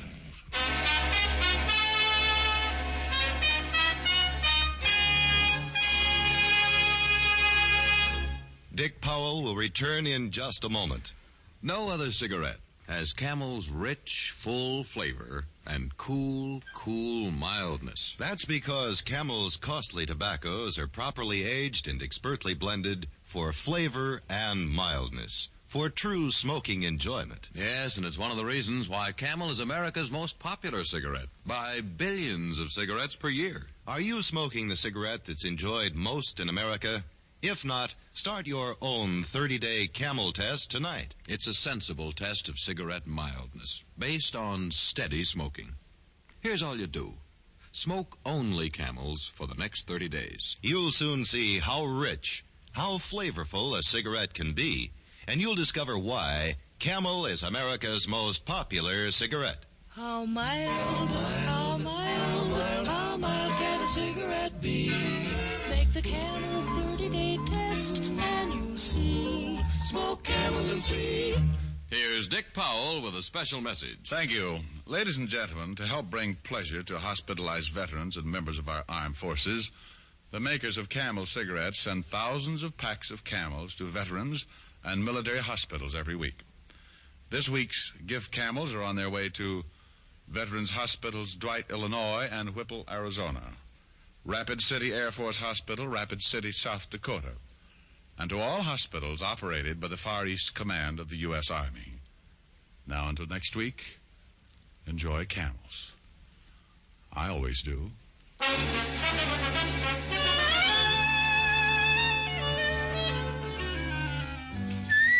Tonight's adventure of Richard Diamond was written by Ty Cobb with music by Frank Worth. Virginia Gregg was heard as Helen Asher. Others in the cast were Raymond Burr, Jack Moyles, Jess Kirkpatrick, Joe Duvall, and Alan Reed. Richard Diamond, Private Detective, is transcribed in Hollywood by Jaime Del Valle.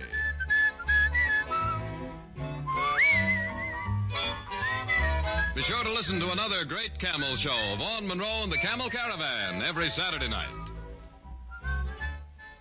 Many millions of Americans enjoy cigarettes regularly. One thing about cigarettes that many smokers may not realize is that more than half the money we pay for our smokes goes for taxes. Yes, that's right. 8 cents of the price of every pack we buy goes to the federal government, and 3 or 4 cents more in most states goes for state or city cigarette taxes.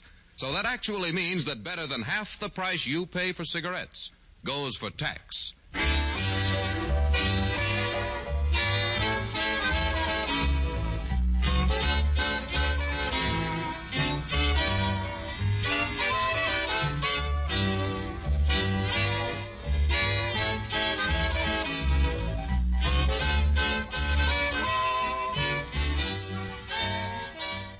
Listen next week for another exciting adventure of Richard Diamond, starring Dick Powell. Now stay tuned, for This Is Your FBI, followed immediately by Ozzie and Harriet over most of these stations.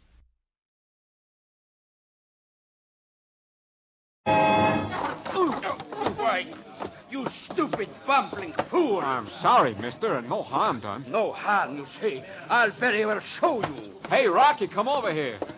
Say, mister, what's the idea of the gun? You'll never try that again. Never. That goes all around, Buster. Give me that gun. Stop it, sir. Take your hands off of me. Not like get that gun. Yeah. How dare you, sir? How dare you? It always happens when customers come waving guns in the tambourine. You saw what he deliberately knocked from my pocket, scattered like chaff on the floor. Diamonds, sir. Diamonds of incredible value. So they're diamonds. Rocky, I was just carrying a tray past this table. I happened to bump into him and... Happened indeed. You haven't heard the last of this, sir. Not for one moment.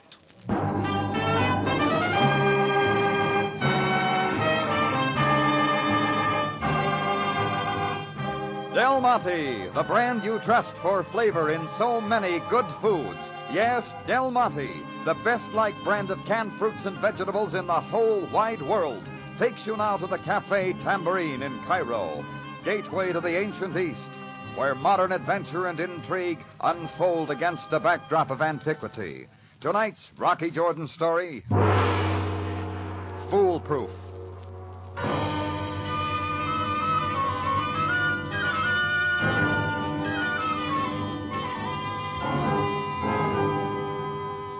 They always pick my cafe tambourine.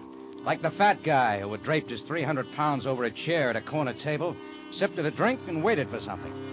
I kept watching because I'd seen him slide a gun under his coat lying on the table, and I didn't like it. When Chris bumped the table going by, a leather pouch hit the floor, and what came pouring out sparkled like a kid's eyes in a candy store. Mr. Fat whipped up with a gun, and it took me a good 3 seconds to get it away from him. You realize, sir, you have no right. I make all the rules in the tambourine, mister. They don't include guns. Honest, Rocky, it was just an accident. To deliberately knock the diamonds from my coat? Just pick them up, whatever they are. Yes. Yes. Here, I'll help you. No, don't touch them. Don't touch them. Have it his way, Chris. You got him now, mister. You know what to do. I suppose there's no harm done after all. Sure, it's past history. So before there's any more trouble... Wait, sir. Perhaps I should apologize. Nobody's asking it. I'm Mr. Hagerman, Sidney Hagerman. Carrying such valuable gems on my person made me nervous. When they were knocked to the floor, I automatically pulled the gun. I didn't mean anything by it. Well, the next time you may automatically pull the trigger, so just move along. But, I had an appointment here. Not anymore, you haven't. You give me no choice. About my gun? Now, wait a minute. Won't hurt anybody now. All right, take it and get out. Thank you, sir. Good day. It had all the elements. A fat guy, a gun, and a fistful of diamonds. They were gone, but I figured the forgetting wouldn't come so easy. Things don't happen that way. It took just 15 minutes for more to come. An excited, slim-built fellow with 5'6" of nervous blonde clinging to him. They stood looking around like they expected somebody, and I didn't have to guess who. Eddie, I don't see him. Take it easy, Marguerite. This is the place. He said the tambourine. Well, yes, I know, but... Hey. Hey, you. Some folks call me that. You seen anything of a guy, a big fat guy? Called himself Sidney Hagerman? Yeah, that's the one. He been in here? He's been in and out. Out? That was my idea.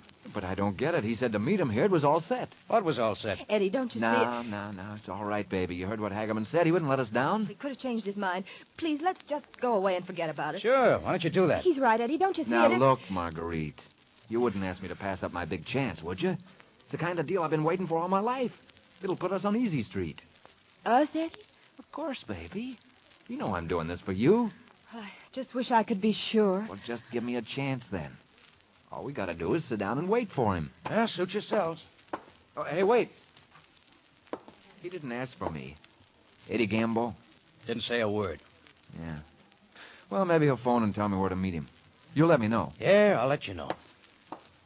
Rocky, come over here a minute. Where's it now, Chris? Behind the bar. I want to show you something. Yeah. Have a look at this. I just found it. One of Hagerman's diamonds? Yeah. Must have rolled behind the leg of a chair when Fat Stuff dropped them. Accidentally missed it when he was picking them up. A beauty, ain't it? It looks real enough. Of course it's real. Anybody could tell that. Big one, too. Just like all the rest of them he had. Well, I'll take it, Chris. Oh, keep an eye on that couple at the front table.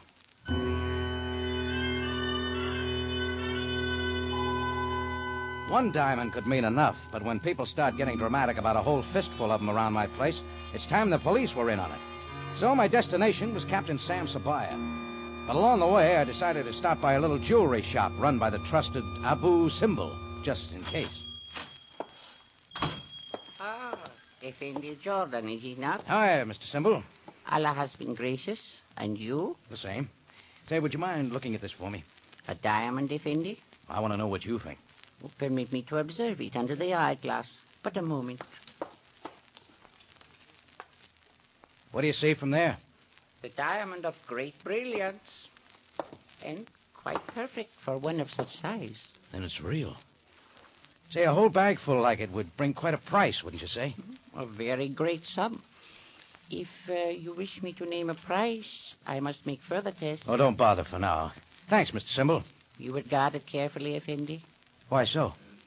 It has been said that the diamond is but a star sent to Earth to give happiness. Should we not keep it so? Sure. I'll remember that.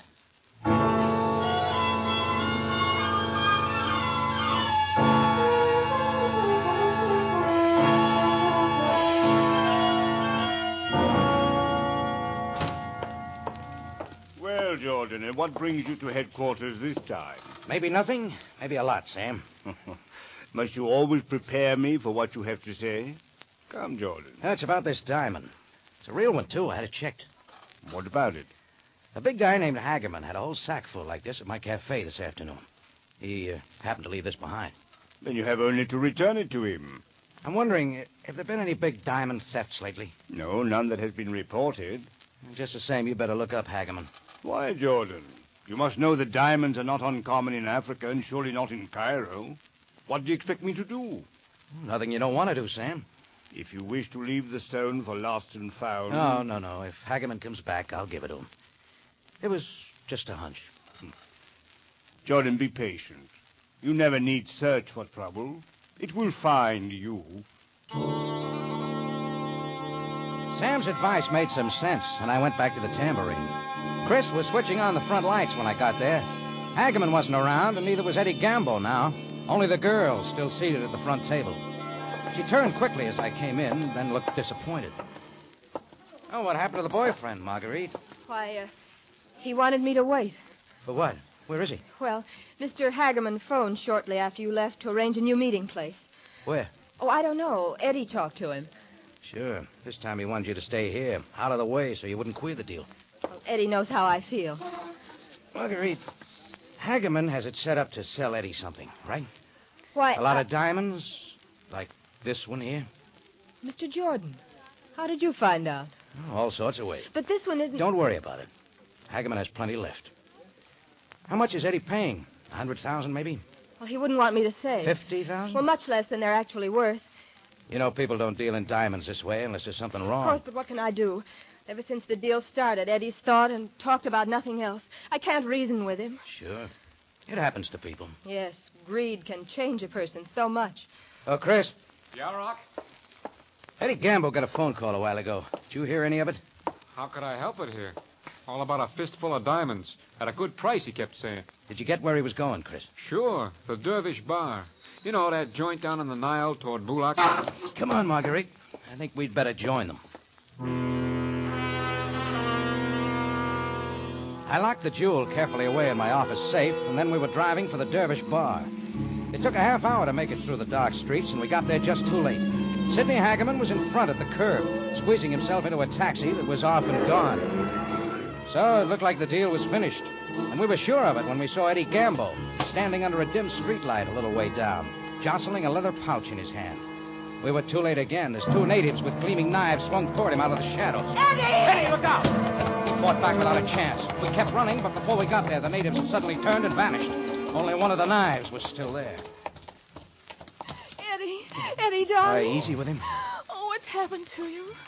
Marguerite, they didn't get the diamonds. They tried. I don't care, darling. It's you. Here, take them. Eddie! Oh. Why didn't he listen to me? You'd better come away, Marguerite. Give me the pouch. No. Give it to me. Come on. No, nobody will ever have them. What do you mean? These awful diamonds caused Eddie's death. They're to blame for everything. Nobody will ever have them. Marguerite, wait. Come back. She kept going wildly right toward the bank of the Nile. She didn't stop till she was at the water's edge. Before I could stop her, she tore open the pouch and threw the jewels out over the water. Scattered pinpoints of fire that disappeared into the black, swirling river.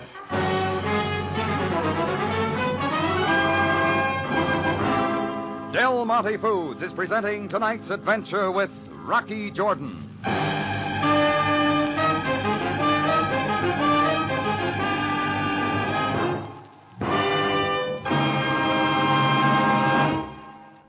Friends, I know most of you like tomato juice.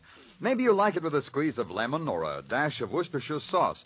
But the first time you try Del Monte tomato juice, try it just as is. And I think you'll get the surprise of your life. I know I did. I just didn't think it was possible for a tomato juice to be so fresh-tasting and natural-tasting. Really, Del Monte is a remarkably good tomato juice, friends. Just notice the fragrance when you pour it.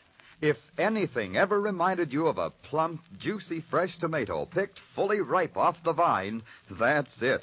You simply can't mistake that Del Monte presses this juice from the finest tomatoes. And they've packed it so fast and under such close quality control that what they've delivered in the way of rich, tangy, natural flavor is something very special. Why, it's so refreshing. My family drinks tomato juice between meals now. And think how good it is for them. Yes, if you like the flavor of fresh, ripe tomatoes, friends, you ought to be drinking Del Monte tomato juice. Get several cans at your grocer's tomorrow.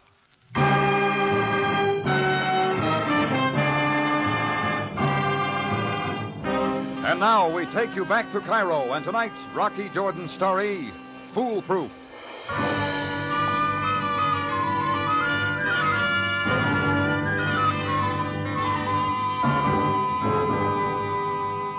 The jewels were gone now, somewhere in the mud at the bottom of the Nile.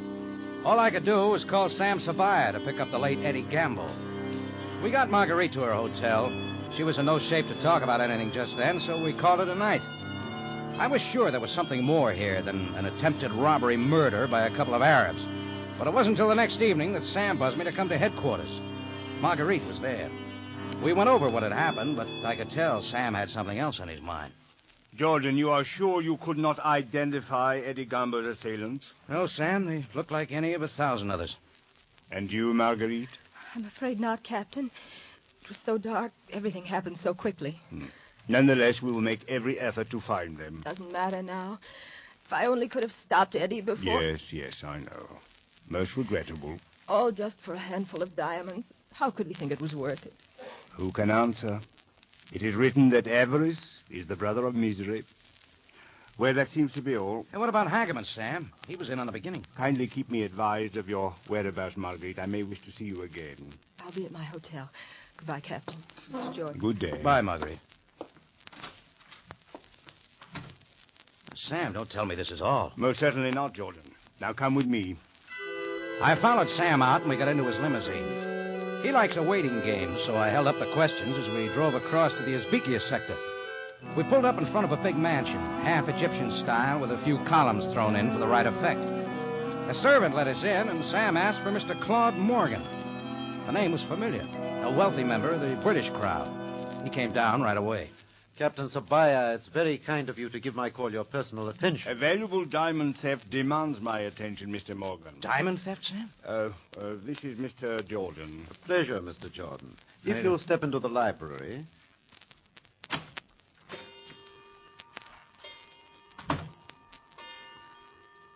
Please be seated. Thank you.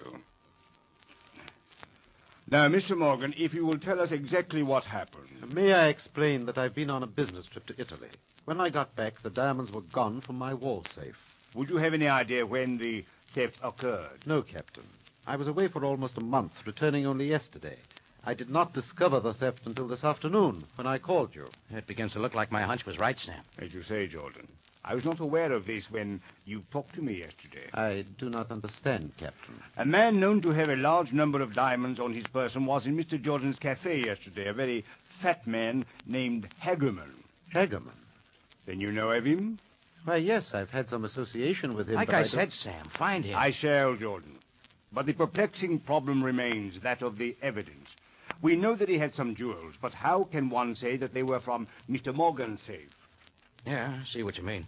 The jewels are now lost at the bottom of the Nile River. But that's incredible. If what you say is true... Hey, wait, Sam. They're all gone except one. Still in my office safe. Oh, yes, of course. I'd quite forgotten. Say, Mr. Morgan, could you tell if the diamond I have is one of yours? Why, I could, yes. The stones were insured, each piece listed and described separately. I could surely tell. Let's get it, Sam. Jordan, I have matters at headquarters. Please bring the stone there for Mr. Morgan to see, say, in 2 hours, if that is agreeable. By all means, Captain. 2 hours. I'll be there. Sam and I went out together. He dropped me at the tambourine, and I promised to let him know what cooked.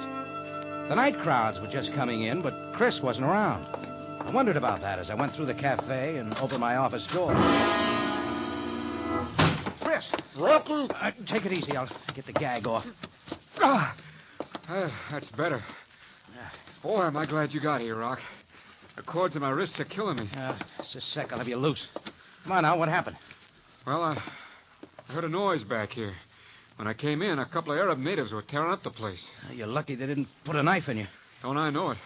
They grabbed me and tied me up. Yeah. What about the safe? Oh, they couldn't get in there. Oh, we better make sure. But I'm telling you, Rock, they didn't open the safe. Chris, think again. The diamond's gone. Gone? But ain't that it? No. There's a stone here, all right. Same size, but not the diamond. Look at it. Yeah. Not so clear. No sparkle like the other one. Well, what the heck goes? I was here all the time. That's what I want to know. How could anyone get in the safe, take the diamond, and on top of that, leave this one in its place? Maybe somebody switched them before you put it in the safe. No. What I put in there was the diamond, I'm certain. Well, you sure got me, Rock. It don't make sense. Everything makes sense, Chris, when you get the answer. I made sure Chris was all right, sent him out front to help catch up with the customers. I closed the safe, put the stone in my pocket, and went out the back way to get to my car. I was as far from any answer as the Earth is from Mars. But somebody could tell, including a couple of native Arabs. I met them sooner than I expected. Hold him at the wall, Jehoshaphat. As you say, Negab, the knife is at the throat. Yeah, I saw the other one. For each man, there is the knife. Sure. Like the one you used on Eddie Gamble, huh? We love life, Effendi. We would not like to take yours. You weren't so squeamish the last time. We kill only when we are told. So give it to us. Quickly. Give you what? The stone. The stone which you have. Search the Nile. You'll find a lot of them. Only the stone which you have. At once, Effendi. It's in my right coat pocket. Negab will look. So. Yes, Jehoshaphat. This is the one. You two guys collect rocks for a hobby? We have another. But we love life, Effendi. So we spare yours. I'll send you a thank you card. Where to? No address. We fold our tents like the Arabs. And they silently stole away. Now it was about as plain as a Chinese puzzle with all the pieces missing. The diamond is taken from my safe. A new stone is put in its place. Undoubtedly one that's worthless. Then they steal the new one. That's how it looked. And if that wasn't it, what was? I didn't know, but pretty soon I was pounding at the door of Abu Simbel, the jeweler. His wife finally let me in, and I waited till he came down, pulling on a robe and straightening his fez. Oh, Mr. Jordan again. You have brought the diamond to my place of business. Now, the diamond's gone now, Mr. Simbel. Then why do you wake me at this hour? Because another stone showed up in its place. Only, it's gone, too. Effendi, perhaps the sleep is not yet from my mind. Look, you said something about making further tests. Was that to name a price or to make sure it was a diamond? Even the humble jeweler is sometimes fooled by what he first sees. I put the diamond you saw in my safe yesterday. A while ago, I found another stone in its place. But the sparkle was gone. So, I was mistaken. What do you mean? Tell me. The test would have shown a diamond is double refractory. Not so the jargon of Ceylon. Jargon? Some call it the zircon. When placed in silver sand and subjected to great heat, it becomes clear and takes on great brilliance. For a time. For how long? 2 days, perhaps. The luster then fades. So you're telling me the stone I had was a jargon. It never was a diamond. No, a star sent from heaven. I am most sorry, Mr. Jordan, if my mistake has brought you trouble. Oh, no, no trouble at all, Mr. Simbel. You've told me just what I wanted. I left Abu Simbel and got to my car, and I knew where I was going. So the whole fistful of diamonds Hageman had sold to Eddie Gamble weren't diamonds either. Only jargoons from Ceylon. In just 10 minutes, I was pressing on the buzzer to Marguerite's hotel room, first floor rear. She was still up. Oh, Mr. Jordan. One last visit, Marguerite. Please, what are you doing? You didn't say you were coming here. I was until now, but things change, don't they? I don't understand. Like a lot of hopped-up jargoons. Jargoons? Yeah, like the ones you deliberately planned to throw away right into the Nile. You know better than that, Mr. Jordan. Why would I plan such a thing? Just so they wouldn't be found till too late, if at all. But I was beside myself. I didn't know what I was doing. You saw yourself. Wasn't I supposed to? Why, anyhow, the jewels are gone. Sure. Hageman makes the sale for plenty of money, and then you get rid of them. Only it happens the jewel stuff is penny ante. There's a murder involved.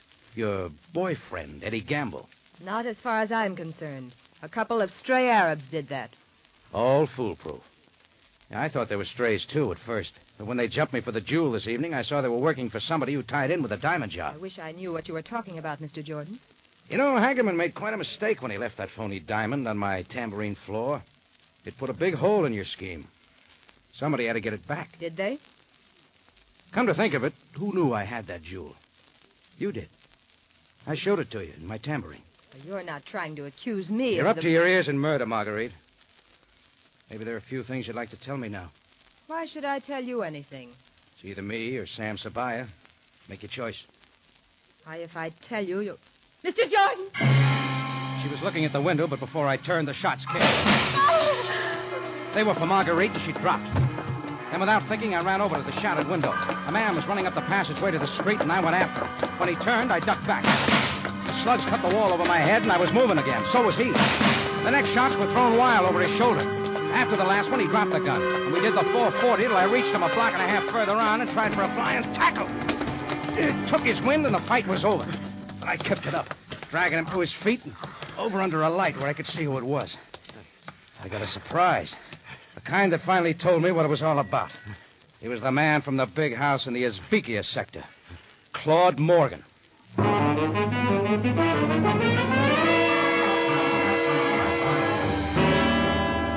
In just a moment, Rocky Jordan returns to conclude tonight's story.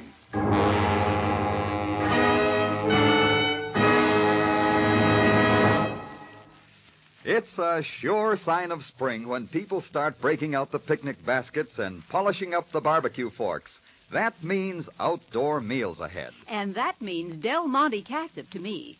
There just isn't a catsup made that does as much for a picnic sandwich or a grilled hamburger. Yes, and from the way Del Monte catsup is disappearing off the shelves at the grocery store, plenty of women must think so, too. Try it yourself. Pour it out, bright and red and tempting. Get the fragrance of those fine spices and just taste the special richness of flavor Del Monte gets out of ripe tomatoes with that wonderful ingredient, pineapple vinegar. You'll say you've absolutely never enjoyed catsup flavor like this before. Well, I'd say it's just the catsup you'd expect from Del Monte. Why, I doubt if there's a woman in the West who doesn't know what that name means in quality and flavor. You'll like everything about Del Monte catsup, friends, including its low price. If you haven't tried it, how about tomorrow? Back now to Rocky Jordan for the conclusion of tonight's story.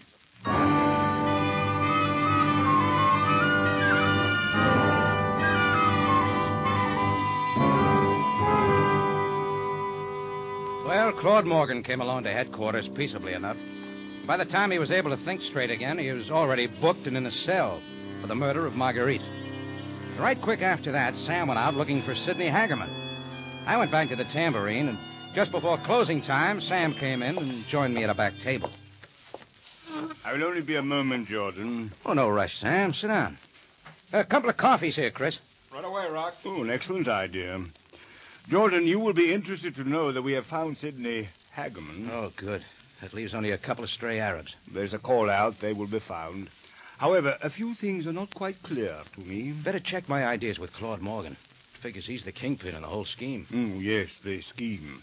An insurance gyp, Sam. A big elaborate setup to convince us that Morgan's diamonds were stolen. He probably has them tucked away in Italy someplace. Hey, you might contact the police there. If Morgan himself does not tell me. The coffee. Oh, thanks, Chris. Sure, Rocky. Now, Jordan, this strange tale of the Jargoons. Oh, it isn't important where Hagerman got them. The idea was for me to see them at the tambourine and then to know of their sale to Eddie Gamble. Then Gamble was not a party to the scheme. No, just the fall guy. Marguerite knew how to use him, too.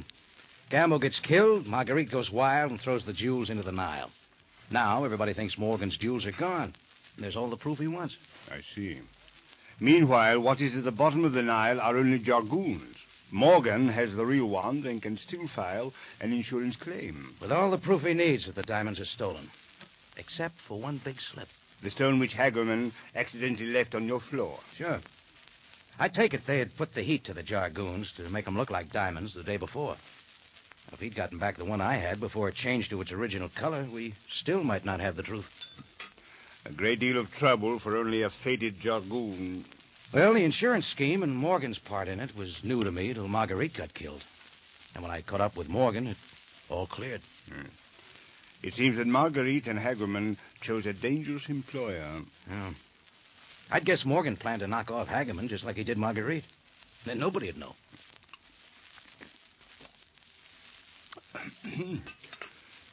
This is excellent coffee. Tell me, how do you make it? My professional secret, Sam. But I'll trade it for some of your professional secrets. Need you find that necessary, Jordan? You have a way of learning what you would know without my help.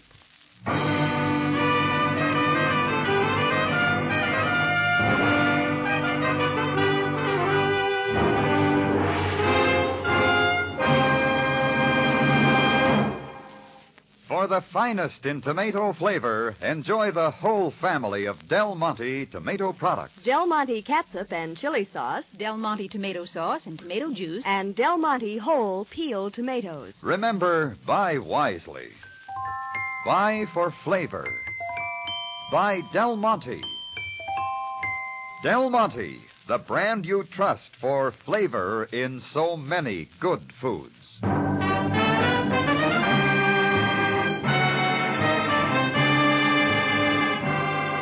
Rocky Jordan, written by Larry Roman and Gomer Cool, stars Jack Moyles in the title role with Jay Novello as Sam Sabaya, and is produced and directed by Cliff Howell, with original music composed and conducted by Richard Arrunt.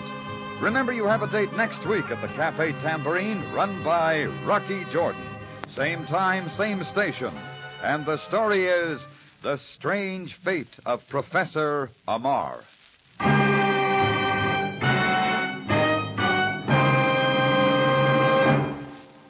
When it's real corn patch flavor you want, just ask for Del Monte corn, either golden cream style or vacuum-packed whole kernel. Yes, if you want rich, sweet, melt-in-your-mouth, butter-tender corn, look for Del Monte, the brand that always puts flavor first. Larry Thor speaking.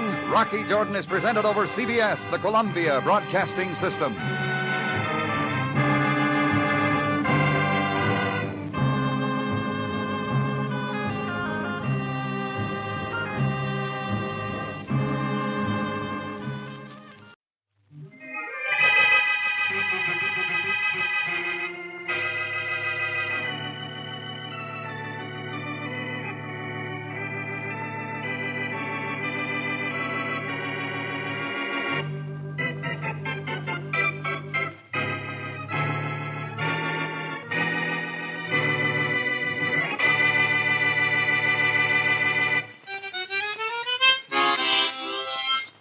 Gee, I could listen to that all night, Henry. Like, huh? Sal, you play so easy. I've been playing this thing all evening. Well, play it some more. Well, a little. Ah, that's wonderful. Not too loud, Henry. The neighbors. Yeah, that's better. You should be able to get a job in a night spot easy the way you play. I bet you find a job tomorrow. Oh, I tramped all over town today, and it was nothing doing. Well, you didn't expect to ring the bell your first day in town, did you, darling? Yeah, I'd better ring it soon. I'm low on dough. I'll lend you some. Excuse me? Yeah, Hello? Sal, this is Bill. What do you want? Not what you think. No? You tossed me out of your life, I'm not going to bounce back. I want... You want what? Do I hear a harmonica? Well, it's not the Boston Symphony. That guy Henry Peterson's with you, huh? The guy you told me was coming to town. Uh-huh, and there's nothing you can do about it either. Oh, no? No. Well, when I get through with that joker, he won't be playing a harmonica. He'll be strumming a harp.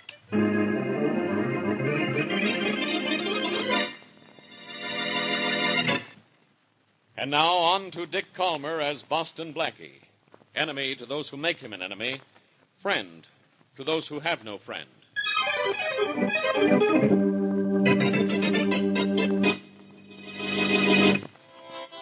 Will you put down that harmonica and listen to me? You don't have anything to say. I don't go with a gal who still has a boyfriend. I heard that phone conversation just now. Bill's nothing to me anymore. You're something to him. Henry, you're going to stay here whether you like it or not. Well, I don't like it, and I'm not staying. You have to. I gave up Bill for you. The day I got your letter about coming here to live, I told Bill it was all off. Well, it's all off with us, too. I know Bill Foster's repping his record, and I don't want to be the reason the cops are looking for him for murder. Henry, if you walk out on me, I'll kill you. What a choice. If I stay, Bill will kill me. If I leave, you kill me. I'll take a chance you won't. So long, Sal. Be a good gal. I'm warning you. You leave and I'll use this on you. Oh, the gal has a gun. My mother never told me which way to duck in a case like this, so I think I'll just duck out. Well, think again, music man. I gave up an awful lot for you. Bill loves me, and Bill's rich. And I turned him down for you, and now that I did, I'm keeping you. Forget it, will you? You and I were a quick thing that just isn't anymore. Go on back to Bill. I'll go back where I came from. So long. Henry, if you walk out on me, I said so long, Sal. Oh, yeah. Here. Here's a little thing to remember me by.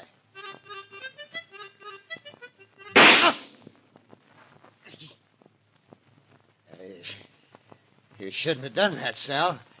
That hurt. Should have done more than that. Should have killed you. Why don't you fall? Why don't you die? Give me that gun. You don't want the gun anymore. Give it to me. What are you going to do? What I started out to do. Walk out on you. And I'm taking the gun with me. I'm shot bad, but I said I was going out of here. And I meant what I said.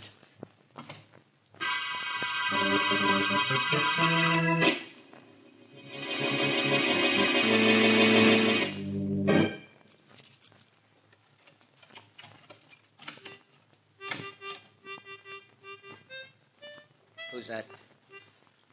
Me, Bill. Who's me? Turn on the lights and see. This is your apartment. Turn them on. Who are you? I'm Henry Peterson. Henry Peterson? Yeah. What's left of me anyway? Hey, what's the matter with you? What are you... Hey, you've been shot. Yeah, nicely, too.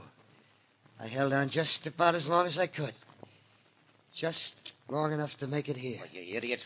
What are you trying to do to me? What's the idea of coming here? I just wanted you to know who did the job. Your pal, Sal. Sal? Yeah.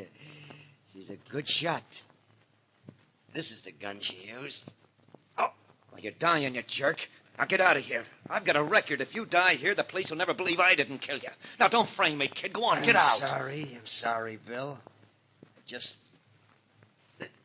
don't think I got the time.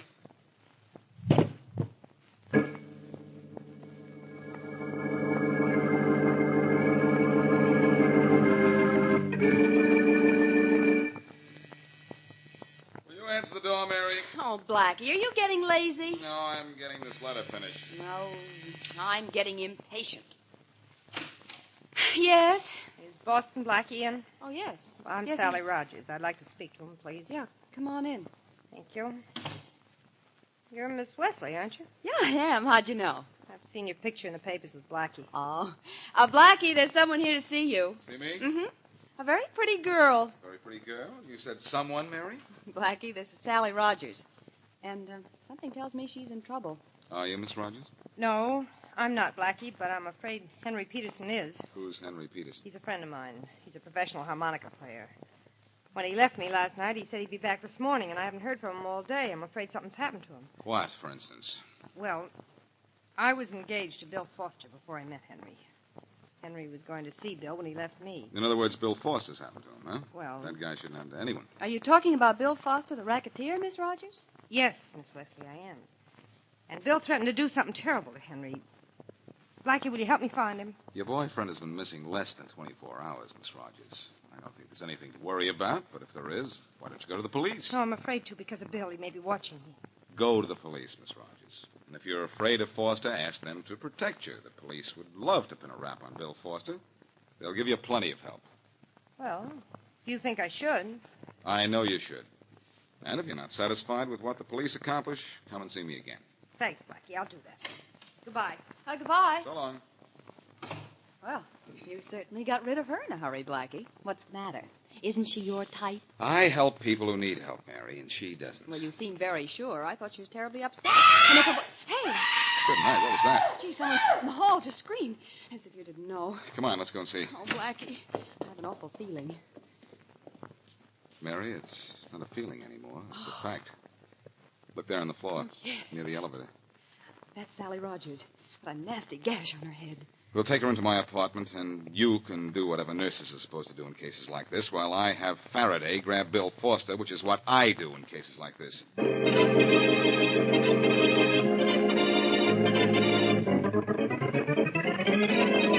Foster, what did you do with Henry Peterson? Let me handle this, Faraday.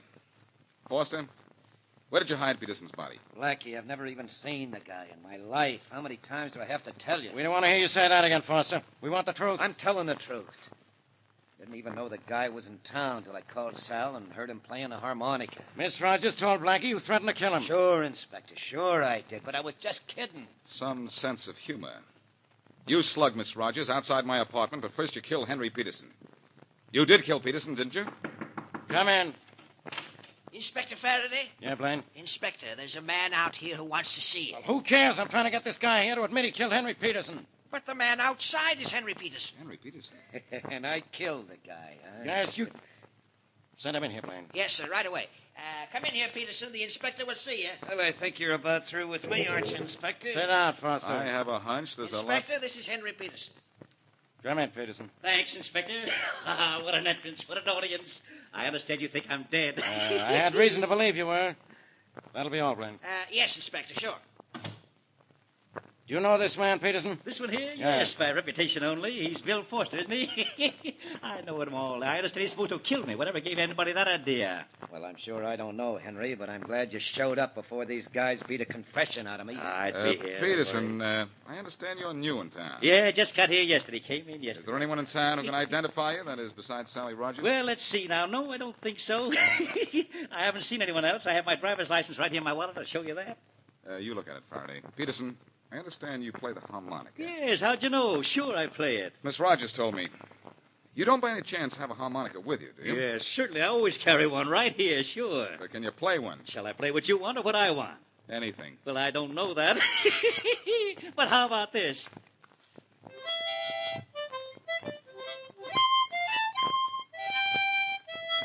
Well, Blackie, what happens now? I don't know. Only I don't feel too badly, because I guarantee you don't know either. That's enough of the harmonica, Peterson. Here's your wallet back. Little number I wrote myself, okay? Well, Faraday, do I go now? Yeah, Foster, you can go. Wait a minute, Faraday. Keep Foster under guard until we've made one more test. What more do we need to believe this guy is Peterson? His driver's license says he is. He plays the harmonica the way he's supposed to. Right. But he ran out on Sally Rogers the way he wasn't supposed to. Let's take Peterson up to my apartment to see Miss Rogers and see what name she calls him.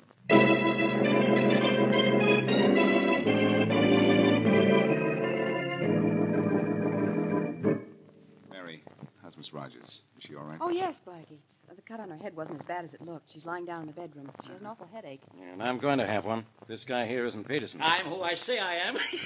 Take me to the sound. You prove it. Yes, sir. Okay. Let's stop this nonsense. Come on, Faraday. Bring him into the bedroom. I'll show you I'm right. Come on, Peterson. I'm right with you. Driving back. Miss Rogers, are you awake? What? Oh, Blackie, hello. Miss Rogers, I'm Inspector Faraday of the police. Hello. This man says he's Henry Peterson. Oh, hello, Henry. Where have you been? Sal, baby. Is this Henry Peterson, Miss Rogers? Of course. Henry, what happened to you? Blackie, I don't know why you're standing there with your mouth open. Except maybe it's because this case is closed.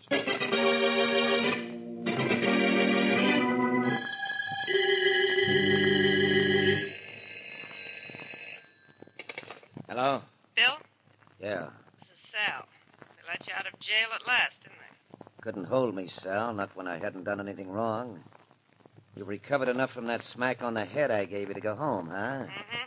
Well, that ought to teach you to keep Blackie out of this. Bill, what'd you do with Henry? Never mind what I did with him. You did something, I know that. Huh. You think so? I know so. I followed him after he left my apartment. I saw him go to yours. Where is he now? Some place where he won't do either of us any harm. That bullet of yours finished him, sweetheart. He's dead? Sure. Only if I were you, I'd keep quiet about it. Why? What do I have to be afraid of? He died in your house. And the police will always take my word against yours. Now, look, you. Just because you didn't shoot the guy where he dropped dead right away, I almost got loused up. Now, you keep your mouth shut. or I'll have it closed permanently. You know, I'm pretty sure you would. When they brought your friend to see me at Blackie's, I said he was Henry. I caught on quick, don't you think? Well, stay caught on. We'll go to the chair. Both of us. Don't you worry, darling. This is one time we've not only fooled the police, we've made a fool out of Boston Blackie.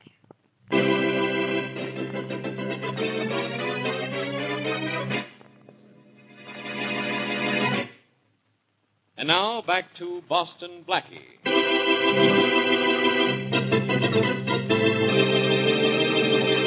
Harmonica-playing Henry Peterson is shot by his girlfriend, Sally Rogers. Wounded, he goes to the home of racketeer Bill Foster, Sally's ex-fiancé, and after telling Bill who shot him, dies. Sally, who saw Henry go to Bill's, comes to Blackie to complain that Henry is missing. Blackie and Inspector Faraday then pick up Bill and are about to charge him with the murder of Henry Peterson when, apparently, Henry Peterson appears very much alive. Sally identifies him as her missing boyfriend, so Faraday releases Bill Foster, and the case is closed. As we return to our story, Blackie, convinced that the real Henry is dead, questions one of Sally's neighbors.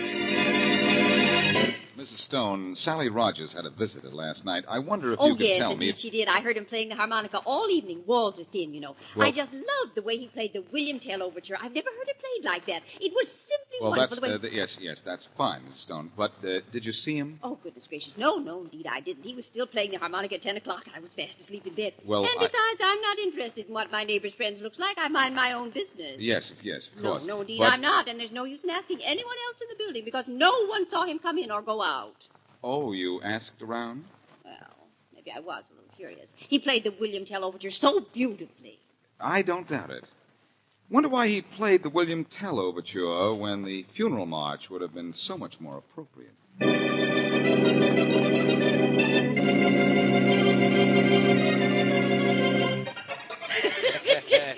Yeah, Clarence, I'm going to will you this house of mine for what you've done for me. There was nothing to it, Bill. Anybody could have done it with nobody knowing what poor Peterson looked like. Well, it was the way you played that harmonica that convinced Faraday, though, Clarence. Yeah, it's really... Lucky you thought to take it along, huh? I had an idea Sal might tell somebody he played the thing. It's a lucky thing they didn't ask me to play anything complicated.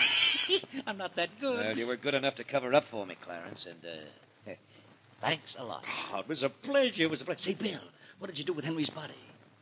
Fed it to the fish. What do you think I would... That's not one of the boys at the door, Bill. You want me to do... No. Just sit still. Come in. Hello, Bill.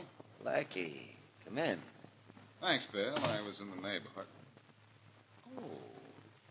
I didn't know you and Henry were such good friends. Yeah, we get along. Now. Funny. I thought you two were rivals for the same girl. Oh, that's all We past both now. decided she'll do better back in circulation. Mean you're both in on Henry Peterson's murder? What murder? I'm Henry Peterson. So you keep telling everybody. But I told you Blackie, what's with you wasting time on the murder of a guy who ain't dead? I'm still not sure he isn't, despite Miss Rogers' identification.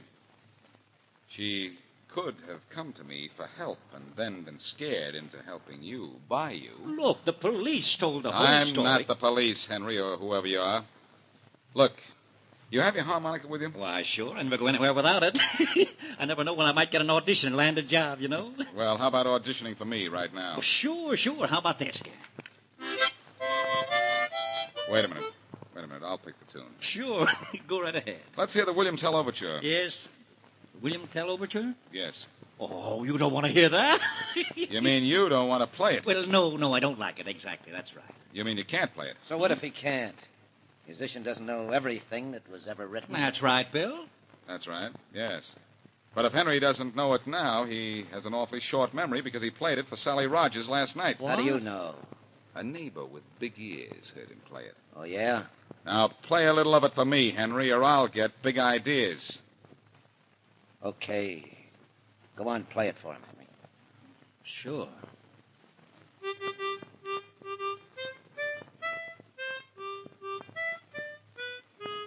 That's not very good, Henry, and you're not Henry. Come here, give me the Go in there, I'll show you. And here's one for you, Blackie. You walked into that one, Blackie.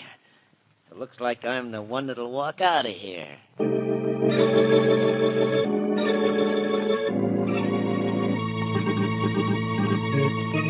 So you're not Henry Peterson, huh? Well, don't just sit and stare at me. Say something. Maybe his jaw is still sore from the poke I gave him, Faraday. Yeah, your eye looks plenty sore from the poke you took. Foster do that? Yes, and it's going to be one of the last things he ever did. I'll have him here in your office an hour after I leave here. One at a time, Blackie. Let's hear a few words from you, whatever your name is, one at a time. What's your name? Clarence Brown. Why did you say you were Henry Peterson? Bill hired me to say it. It's a guy. He hired you to say it because the real Henry Peterson is dead and you know it. I don't know nothing about that. I just did what Bill paid me to do. I didn't ask any questions. Well, I'm going to ask you one. Where's Foster now? I don't know. Don't waste time asking him, Faraday. I said I'd find Foster, and I will. But I'm going to find our man by finding a woman first.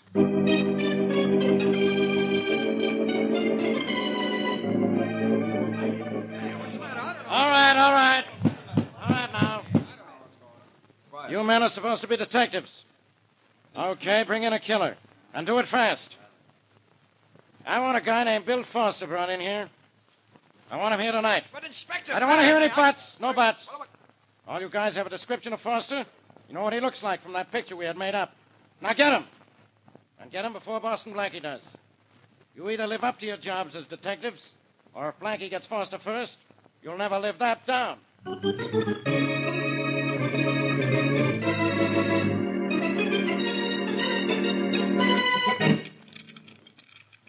know why it is, Mary, but sometimes the simplest lock is the toughest to pick. That's because your heart isn't in your work. If the lock isn't complicated, Blackie, you just don't get a kick out of it.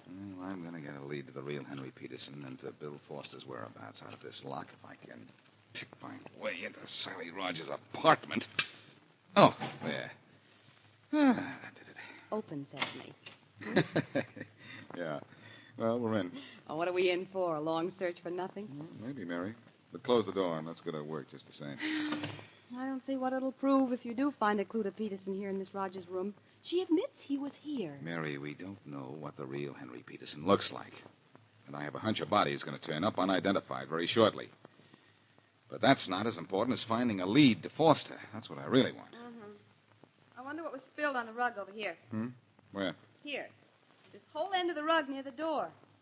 Something was either spilled on it, or Miss Rogers got tired of trying to clean the entire thing. That whole end of the rug has just been cleaned, Mary. Yep. In fact, it's still a little damp from the cleaning fluid. Well, whatever was spilled on it, it certainly made a big stain. Mary, I think the stain on this rug is going to put Henry Peterson's killer in a spot.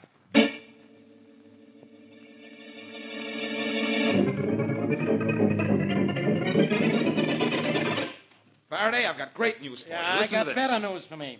I'm having you thrown out of here right now. Oh, no, Well, look who's here. Hello again, Blackie. What'd you do, Foster? Give yourself up? Sure. Right after two of Faraday's men grabbed me at the airport. I was just going on a business trip. Sure.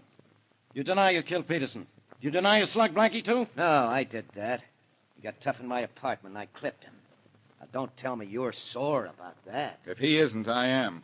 Blackie, Foster admits he hired Clarence Brown to pose as Henry Peterson. But he won't say he killed anyone. I have a reason for that, Faraday. A very simple reason. I didn't kill anyone. No? I'll make you admit it before I'm through with you. If you do, you'll be lying, Faraday. He'll be lying flat on his back. Come in. Hello, Inspector Faraday. Get out of here, Miss Wesley. I have enough trouble with Blackie. But Blackie said for me to come here. And he asked me to bring Miss Rogers along with me. You remember Miss Rogers, don't you? Yeah. Now, both of you get out of here. Faraday, better do some listening, some fast listening. Miss Rogers, you agreed to come here with Miss Wesley? Of course. She told me I was to hear a confession in the Henry Peterson murder case. Mm-hmm. I couldn't understand what she meant, inasmuch as Henry is alive, but I came just in case. Peterson isn't alive, and nobody knows that better than you. You mean Bill Foster finally got to him? I imagine the real Peterson finally got to Foster, but I'm ahead of my story. You identified a phony as Henry Peterson, Miss Rogers. Why? Foster made me do it. He threatened me. Why, that's a lie. What do you mean? It is a lie. It probably isn't, but it's beside the point. You identified an imposter as Peterson because you thought our investigation would stop right there. You wanted that because you killed Henry Peterson. Are you kidding? Oh, wait a minute, Blackie. You can't accuse Can't him. Faraday, there's a spot on the rug in Miss Rogers' apartment, a big spot. She tried to clean it up, but it didn't work. Your laboratory men will prove it's blood. What they don't know is that it's the real Henry Peterson's blood. They don't... Better say that slower. Better listen faster. No. Faraday, Miss Rogers shot Peterson. He staggered out of her place and made it to Foster's apartment. There's a recently cleaned stain on his rug, too. I know. I just came from there. All right. You have the story, Blackie, but you got it backwards. Foster killed him, and he managed to get to my place. I got scared. You lying little rat. Take him away from me. Hold it, Foster. Hold it. I know she's lying. Her next-door neighbor, a woman with very good ears, was a big help to me. She not only heard a harmonica playing the William Tell Overture, but about 20 minutes later she heard what she thought was a backfire the night we know Peterson was killed. That was Miss Rogers' gun going off. Peterson did get to your house, didn't he, Foster? Sure, and he died there. You could see the spot I was in. He came to tell me it was Sal that killed him, and then he died. I had to get rid of the body. The cops would have built a foolproof case against me. Even had the murder gun with him. And he told you that Miss Rogers shot him? Yeah, that's right. He's telling the truth, Faraday. You can grab Sally Rogers. Nobody's going to get me for anything. Where I'm going alone. Grab it, Blackie. I've got it. I've got it. Quiet down, Miss Rogers. Quiet down. Right now, Faraday will take you off my hands because you're going into the arms of the law.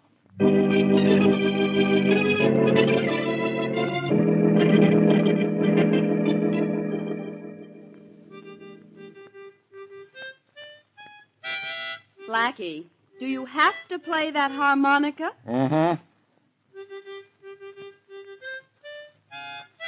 Oh, do you have to play it that badly? Apparently.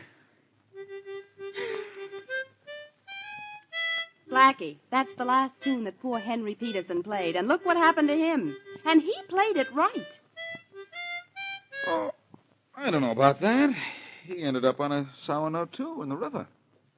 Faraday found his body just a little while ago.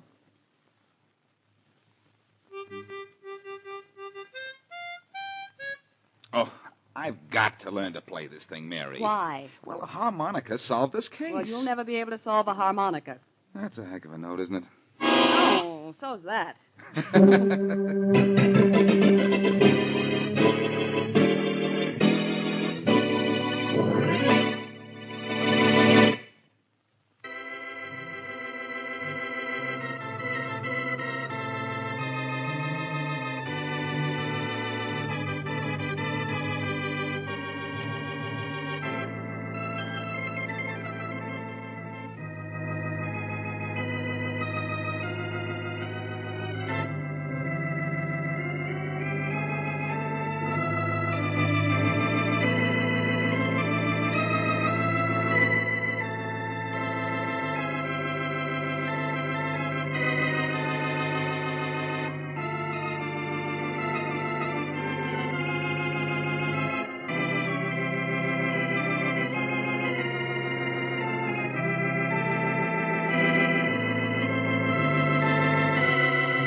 Wrigley's Spearmint Chewing Gum, the refreshing, delicious treat that gives you chewing enjoyment, presents for your listening enjoyment.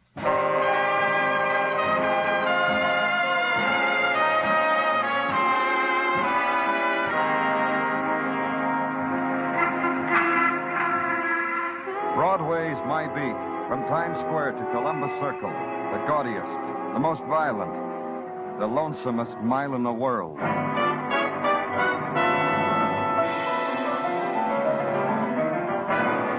Broadway's My Beat, the thrilling drama of murder and mystery and the people who walk the Great White Way, with Larry Thor as Detective Danny Clover.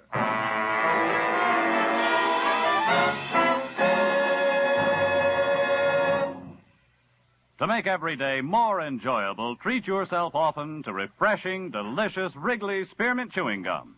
Here's a taste treat you can enjoy indoors, outdoors, at work, or at play. The cool, long-lasting mint flavor refreshes you. The smooth, steady chewing helps keep you fresh and alert. Adds enjoyment to whatever you're doing. Wrigley's Spearmint Chewing Gum. Healthful, refreshing, delicious.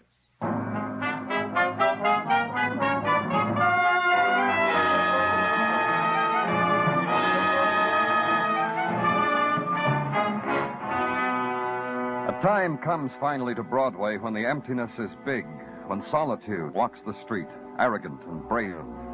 It's the time when the neon carnival is wound down, when the blazing furnace of light darkens and grows cold. And on the pavements, glistening with the tears of despair, the stragglers walk. They plead for a door to open, for a light to be turned on. Solitude is at their heels. Please, kid, for a friend. But it's no good, kid. Broadway's closed for the night.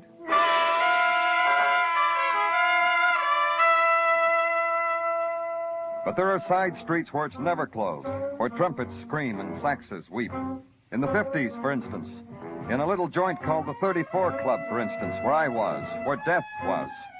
And this time it was a circular platform raised above the bar with a piano on it, and a dead man resting his head on the keys, and all of it defined in the darkness by a spotlight that changed colors, and all of it revolving like a big toy, slow, round and round. And the man tries to explain to you why it wasn't turned off. It isn't that we were sitting here enjoying the spectacle of it, Mr. Clover. It's just that in cases of murder, I read someplace you're not supposed to touch nothing, but nothing. It was going around like that when... Before, during, and after the murder. Hey, you got yourself a puzzle. How to figure out from where the shot came from with that platform going round and round and round. Turn it off. I'm glad somebody finally came through with an order. There. I'm a man who doesn't function very well, Mr. Clover, unless somebody gives me an order. Spineless, that's me. Still, you manage this place, Mr. Darby. You own it, too, huh? Sure. But what courage does that take? The decisions are made by Kay. She hires the musicians, pays the salaries. That's my wife, Kay. You ever heard her sing, Mr. Clover? Like a dream you don't talk about to nobody. She hired the man up there? Absolutely. Heard him playing piano in some forlorn joint. Hired him on the spot. He was very great, that boy, on the piano. What else about him, Mr. Darby? What else about Harry Brett? He's dead with a bullet hole in him. Maybe you can tell me why. Maybe I can. Want to hear, Mr. Clover? Uh-huh. I got a good why. Harry Brett was singing siren songs into the ear of my wife, Kay. That could be motive, couldn't it? Yeah. Uh-huh. It could. Did your wife listen? My wife, Kay? You won't mind asking her yourself. You won't mind at all. Now tell me how it happened. I wish I could, Mr. Clover, but I just can't. Try. Oh, it's no use. Because I was out on the sidewalk at the time, communing with something or someone. It has no name, this something? No. But I can give you a list of witnesses on the street who witnessed me communing. They know the look that comes over me. That's how they know. You want the list? Yeah, but later. You'll stick around so you can give it to me later. I got no place else to go. Just no place. Who can tell me how it happened? Jack over there. Jack Gage, the boy sitting at the bar crying because his friend is dead. He's sorry the pianist is dead. Sure. Somebody has to play a dirge at a funeral, don't they, Mr. Clover? Don't they? Harry, you were too good to die, kid. Too good. Mr. Gage, I'll have to ask you some questions from the police. You have to? Tell me what happened. We were on the platform up there, turning round and round, playing good. Harry was playing so good it hurt you inside. I still hear it. It still hurts. Just you and Harry were up there? Me on clarinet and Harry on piano and the trumpet. The trumpet? Charlie Walker. Charlie the trumpet and I the clarinet were out. Harry took it away from us. Nobody could play against what he was doing. It hurt. That's when he was shot? Yeah, there was a shot. At first I thought it was a drum, but then I knew it wasn't a drum because there's no drum in the number. The drum's out with the rum. Who talks about me? Who talks about me when my back is turned? Out of my way. It's burning. I gotta put it out. Take a minute. Who are you? You don't know. Ray Richard. I beat out heartbeats for the people on the drums. What are you, an agent? Hey, Jack. Why the tears without tears? Oh, go die. Beat out your own march and go die. I'll do that. It was burning me up and I didn't know what. A death march, that's what's inside me. A jazz-time death march. Hey, who died beside me? Harry Brett. He was murdered. I gotta play him into the other world. I gotta. Hey, you kill him, Jack? You kill him because you love him so much? Oh, that dirty, rotten Leave him alone, Jack. He's drunk. That don't give him the right. Listen to him play. Listen to that crazy, crazy man. You haven't told me yet how it was, Jack. Huh? Oh, about Harry? Well, there was this shot. And Harry goes, oh, like that, oh. And he puts his head on the keys and dies. And nobody cares. Everybody runs away. Harry dies and they run away. Where did they run? Where did who run? Be specific. It's the time to be specific. The trumpet. Charlie Walker. Who knows? Kay Darby. To her apartment, I bet. Right down the street, number 16. Call on her. Tell her I sent you. Tell her that.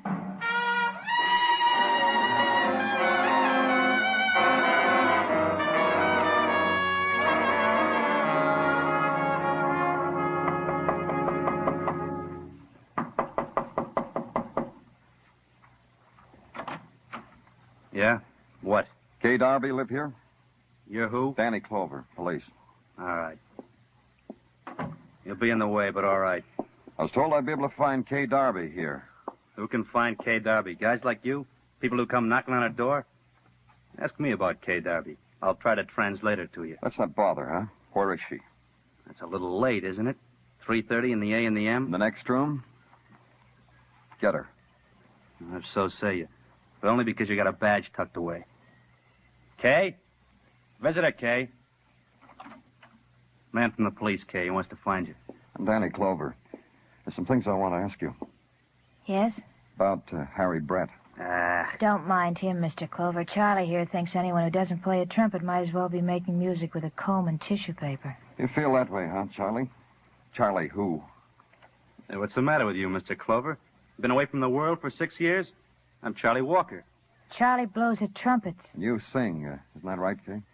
That's right. Why did you leave the 34 Club after the shooting? I was upset. She was upset. Leaned on old Charlie Walker for strength in time of need. You came here with Charlie? Yeah. I left word about leaving. Seeing Harry dead, I knew what would happen if I stayed. Oh? What? I'd want to keep looking at him lying there.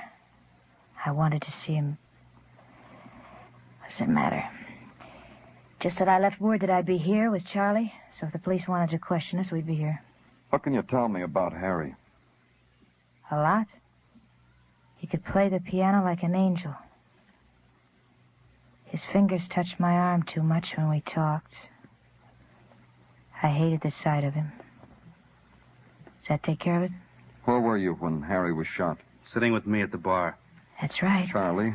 Why a mess about a lousy piano player? You hated him too, huh? From the top of his toupee to tippy toes. He was egotistical, vain, selfish, snobbish. He loved himself. Know the kind of guy I mean?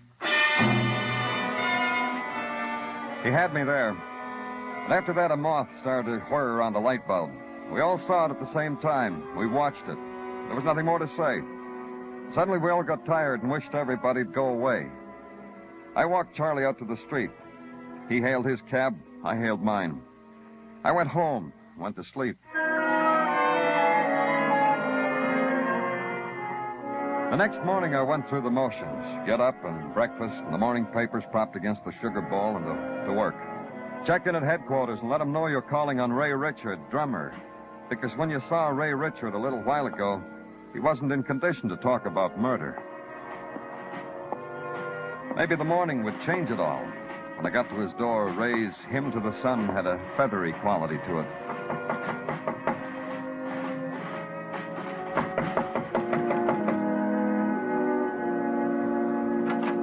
Ray looked better. Hi. Come on in. Thanks. Did I interrupt? No. Sit down. Me too. I'm woozy. I'm really woozy, almost knocking over my drums. That was quite an outfit of drums you got there. Uh-huh. I heard you play a little bit last night. Interesting. Interesting? Why was it interesting?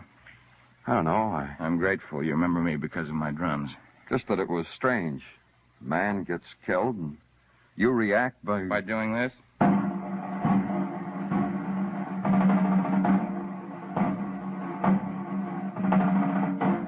By doing that? Uh-huh. For Harry Brett, pianist, his phrase for his dying. See, I'm lucky. Lucky? And people, things, I react to them. Everything has its tempo. I don't need words. I see. You?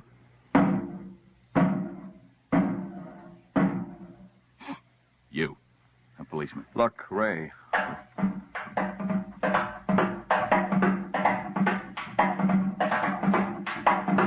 Kay Darby. You know her? That's Kay, exactly her. What about yourself? Me. Now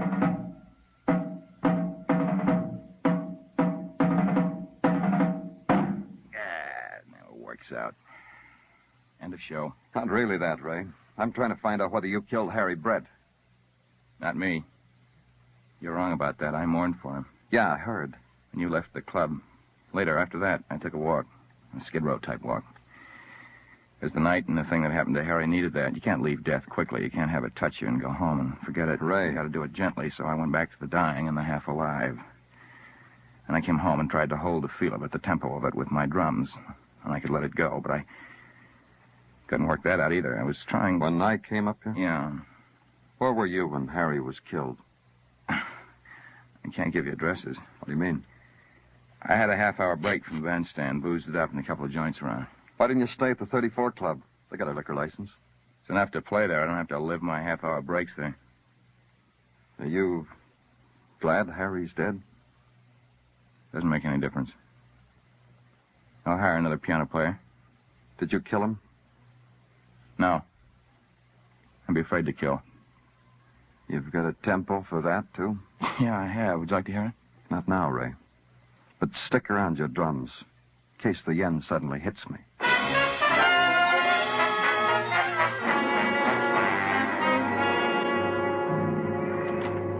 Danny? Come in, Tartaglia. Thanks. A toughie, huh? What is? This murder of this piano player. It isn't fair to the ballistics department how this murder of this piano player was performed. Got them worried, huh? Yeah, indeed. This guy getting shot on a revolving stage. How are they supposed to find out where the shot came from? Puffy, huh? You took the words out of my mouth. The shot could have come from any place. The line of the bullet being a secant to a revolving circle whose formula is pi r squared to the nth power. Oh? Will you excuse me? That goes without saying. Thank you. You're welcome, I'm sure. Danny Clover speaking. I told you I was afraid, Mr. Clover. Who is this? Ray Richard, please. The drummer? Of course it is. What's the matter with you? A guy's been hanging around out front. What guy? What are you trying to say? I just saw him come into the house. Listen. I don't hear anything. Ray. No. Ray, what is it?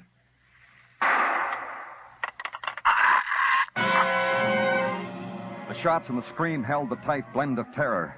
And I rode it, followed it behind the siren, gouging a channel through the streets. It took 6 minutes to get to Ray's room.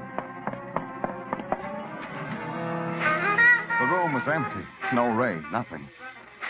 Correction. The room was flooded with music coming from a phonograph. That and a streak of blood on the rug, lending its own touch to the shrieking room. But most of all, it was the music. A record. I looked at it. Tempo for Timpani, it was called. The room didn't need it. It needed another quality. The quality that came after violence. The tempo of silence, maybe. Of death. And wherever Ray Richard was right now, I had a feeling he was covered with it.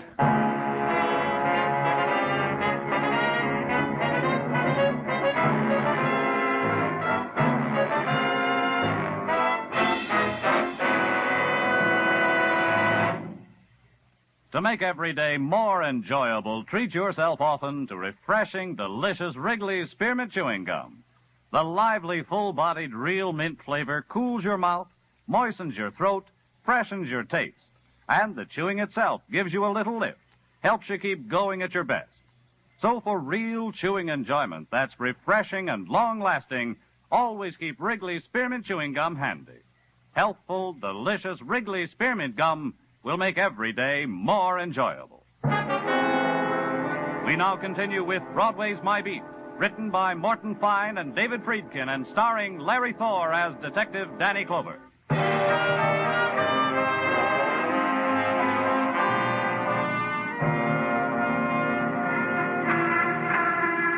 Broadway's a place that can get excited about a lot of things. Joe Louis and war coming out of retirement. The Terrible Turk pinned the referee at St. Nicholas Arena. And up in Central Park, Robert, the rhinoceros, had twins and had his name changed to Alice. Broadway stands in front of the Paramount Building and gawks at the Translux. I didn't have it so good. Reason? A pianist named Harry Brett was shot on a revolving stage in a nightclub. Reason? A trap drum player named Ray Richard had left testimony of death in his room. Reason? I had to go to work. I called headquarters, had an all-points bulletin sent out on Ray Richard. Let them know I was on my way back to the 34 Club. In the early afternoon, the place was bleak, without reason, pointless. Like an old false face that hung on a dime store shelf for too many Halloweens. Kay Darby was sitting at the bar making a pattern of wet stains with the bottom of her glass. When she saw me, she looked as if she wished I'd never happened. Oh, not again, Mr. Clover. Why not? Many's a time I meet someone and say to myself, oh, not again. And you're telling yourself that now, huh? Sit down if you want. I only make the offer because sometimes breeding gets the better of me. Maybe I should tell you, Kay. Don't tell me. You want me to shiver when you point your finger at me and say I'm a suspect for murder. Save it. I wouldn't even shrug. Did you kill Harry? Nope. Nope. Look, you don't understand, do you? Understand what? About me. I'm trying to get it over to you. I'm being in a dull gray mist. I was getting ready to salt my beer with a tear when you walked in. Oh? Yepper. This whole thing that's killing is going to break Lou to the nub. Lou, your husband. You mean the publicity? He was just getting this little gin mill afloat. Now? Tell me this, Kay. How close were you with Ray Richard? Drummer boy Ray? That's right. What would I want with him? You tell me. He's talented. I know. Once I was with him where people drink out of glass thimbles and listen to violin music. He beat out for my amusement a rhythm with the fiddle with pickle forks. What about Ray? He's missing. Maybe... Wait a minute, the bar phone. Yes? Yes, he's here. Someone from your side of the tracks wants to talk to Mr. Clover. Thanks. Hello? Danny? We got Richard, Danny. Found him. Hold him, Gino. I'll be right down. Go by way of the East River docks, Danny. That's where they fished him out. Drowned. Dead. At the docks, the heat clawed at the mounted policemen, at their horses, and they in turn clawed at the crowd with the pale, sullen face, rejecting the heat, the stain of heat on its body, on its clothes, dodging, scurrying from under the hooves of the rearing, sweating animals, because the spectacle of death was for free, and the crowd would not be denied by man or beast or element. And from the river, the vapors of night were beginning to rise in the distant moan of a ship as it entered into the horizons of night. And death had shaped itself a proper setting. And someone known to you moved across it, pushed his way through the supernumeraries, found you, spoke to you. Yeah, come on, Danny. I'll get through the crowd. Where is he, Muggavan? Down the edge of the dock. Boys have fished him out, laid him out in one of the machine sheds. All right, one side, please. One more shot of you. Oh, will you please step aside? Yeah, I'm here, Danny. Here, I'll uncover him. Oh. Yeah, they shot him up good from up close. and threw him in the river. How long did you say he'd been in the river? Oh, not long, Danny. Just long enough to... There's no blood on him. Yeah. Identification? Yeah, this Musicians Union card, local 802, issued to Ray Richard. And a driver's license issued to Ray Richard. This check from the 34 Club signed by Kay Darby made out to Ray Richard. Description tallies. And this gold Longines watch, Danny, with the initials RR on the back. That spells Ray Richard, huh? Yeah, I remembered. Do something for me, Muggerman. Oh, sure, Danny. Call headquarters. Have them pick up Lou and Kay Darby. And a trumpet. Huh? A trumpet named Charlie Walker.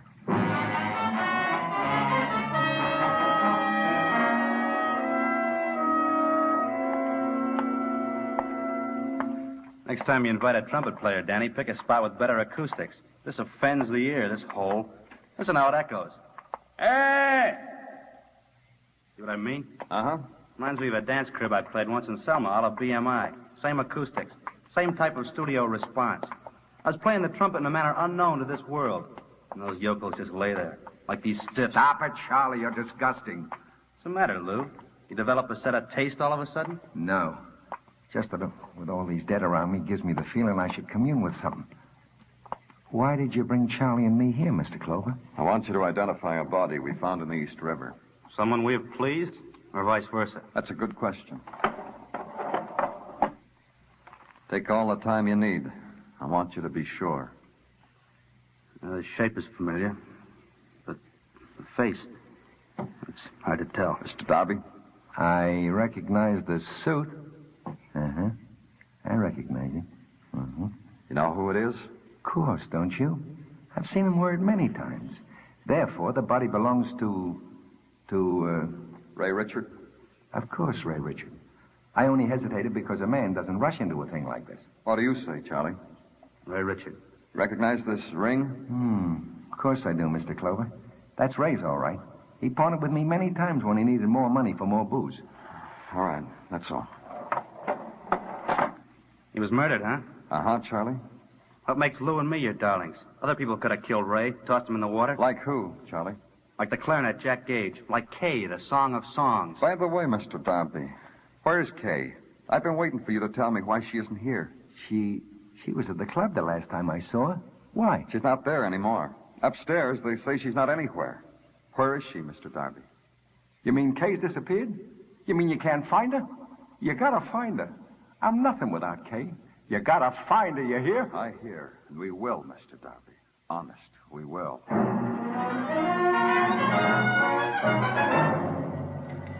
Attention, all cars. Attention, all cars. 9:33 p.m. Pick up Kay Darby. She's 5 feet 4 inches tall. Weight about 121. She has black hair, dark brown eyes.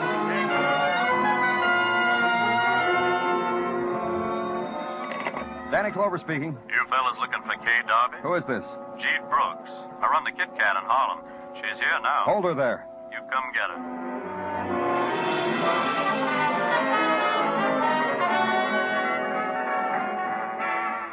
You're late. She's gone. She's a long time gone. Where'd she go? She said she wanted to where the music was real secret. I told her where. Where? Brick Wall Club, Lenox Avenue.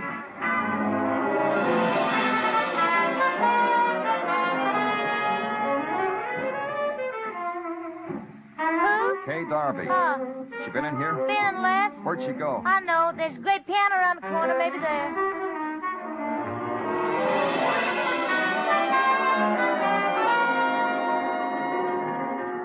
I said Kay Darby. You know. Was, but not now. You know where she went? Yeah, I know. All right, where? What she was looking for? Where? Room upstairs. All the way upstairs. As far as you can go. One room on the last floor. Try.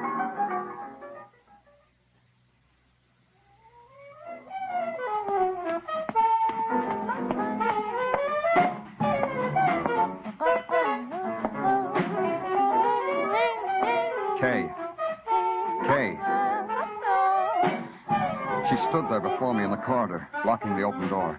Her eyes closed, head moving back and forth to the rhythm of her wordless song. The music that came from the room in back of her drained her, touched her, flowed over her.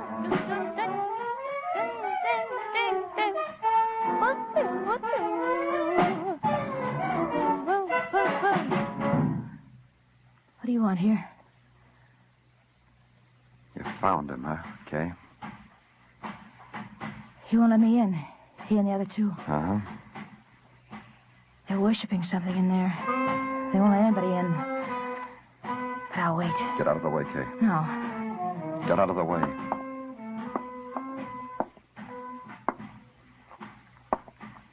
You two. Out.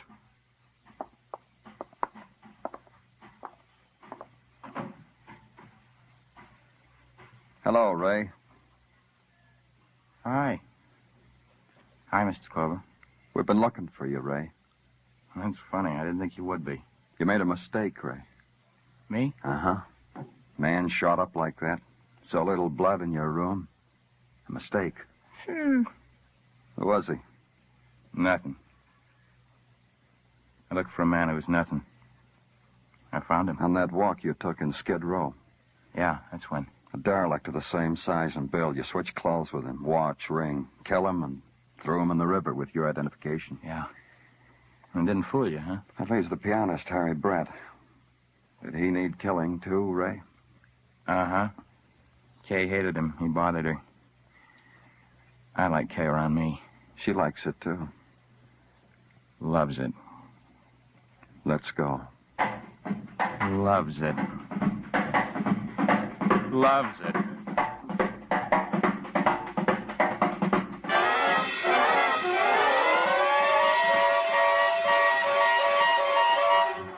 I didn't stop it. Ray's frenzy.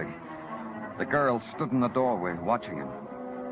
In a little while, she came into the room and sat at his feet. Then it was over. All over.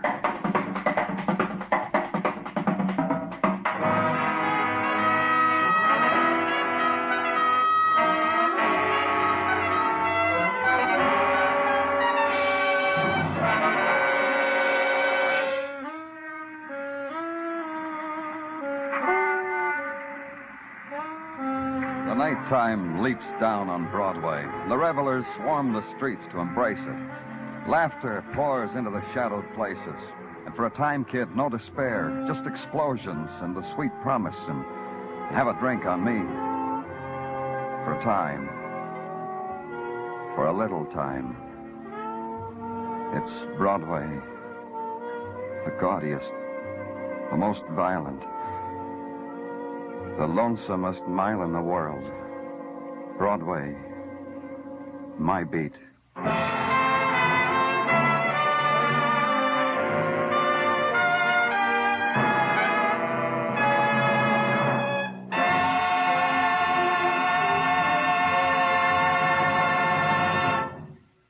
Remember, friends, to make every day more enjoyable, treat yourself often to refreshing, delicious Wrigley Spearmint Chewing Gum.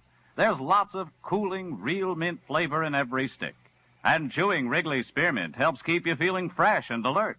You feel better, work better, get more fun out of doing things.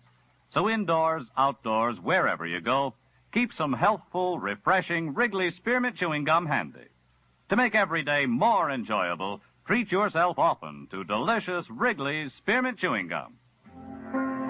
The makers of Wrigley Spearmint Chewing Gum hope you've enjoyed tonight's story and that you're enjoying Wrigley Spearmint Gum every day. We invite you to join us next week at the same time when Detective Danny Clover returns again with Broadway's My Beat.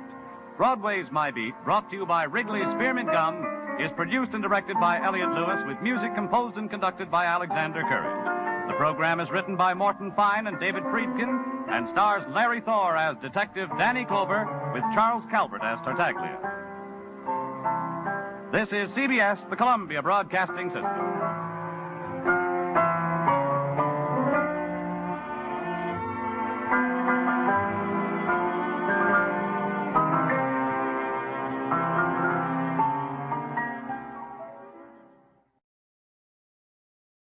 And now, in cooperation with police and federal law enforcement departments throughout the United States, the only national program that brings you authentic police case histories. Waterman's Pens and Waterman's Ink present Gangbusters.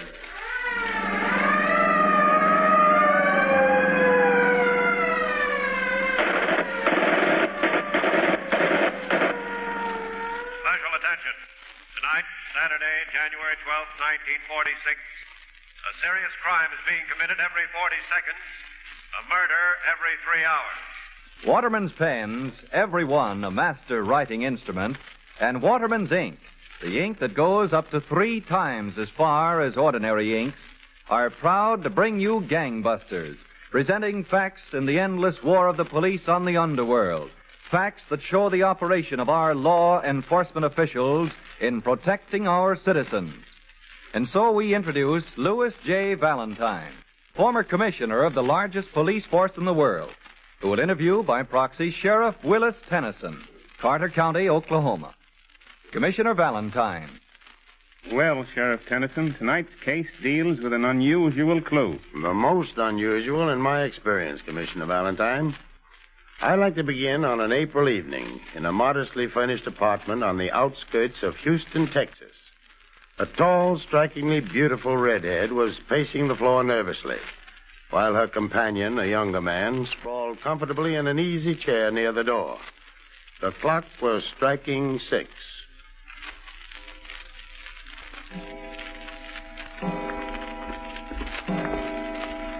Stop pacing up and down, will you, Rita? You give me the jitters. Can't help it, Jerry. 6 o'clock now. Oh, he'll be here any minute. Wearing out the rug won't make him any earlier. I wonder what he'll be like, Jerry. Like he's always been, of course. Oh, no, he won't. 5 years is a long time. Besides, he won't be coming back the same as he was before he went. Yeah. Yeah, losing his leg was a tough break. Tough break, yes. But he's still the smartest man I know. He'll make up for it other ways, you'll see. You ever talk about it in his letters, Rita? Not much. I guess he's pretty sensitive about it, Jerry. We've got to be careful not to notice. Okay. What's that? That's him. That's the way he walks now. I know that's him. Coming, I'm coming. Louis. Oh, Louis. Hello, Rita. Hello, Jerry. Hey, Cobb. Come over to take a look at the ghost? Came over to say welcome home, Cobb. We're glad to have you home. What's left of me, you mean? Oh, don't say that, Louis. The leg doesn't make any difference to us. It does to me. You'll get used to it, Cobb. What's a leg to a guy like you? Plenty. Besides, it ain't just a leg. Look at my clothes. 5 years ago, they fit me. Now, look. Look how my pants flap around the peg when I walk. We'll get rid of the peg, Louis. They got wonderful artificial legs nowadays. Yeah. And they cost plenty of money. We'll get the money. I'll work, and we'll save every dime we can lay our hands on. It won't take long. Sure. Besides, I got a job all set for you in Dallas, Cobb. When? A couple of weeks, maybe. I'm heading for there tonight. I wanted to see you before I left. I'll take it. Let me know when you're ready for me. You bet. Cobb, you need any money to tide you over? I'll do all right. I'll pick up a couple of odd jobs between now and then. Got one lined up in Newton that ought to tide me over. Nice fat safe with lots of dough in it.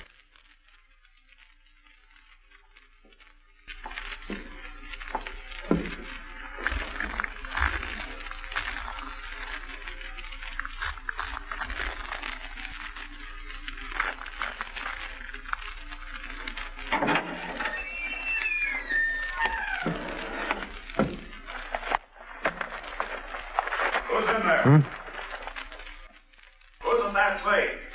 Come on with your hands up wherever you are. It's the law.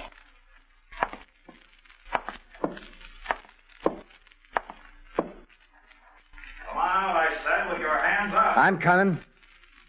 Where are you? Here I am, copper. Yeah, you asked for it.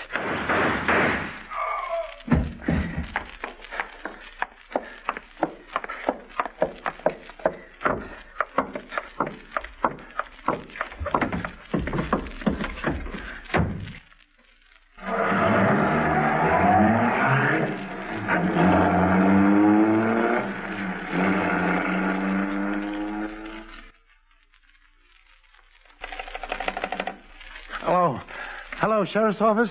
This is Ed North. Some guy just stole my car right by Turner's garage. I heard some shots in there, and then the guy drives off.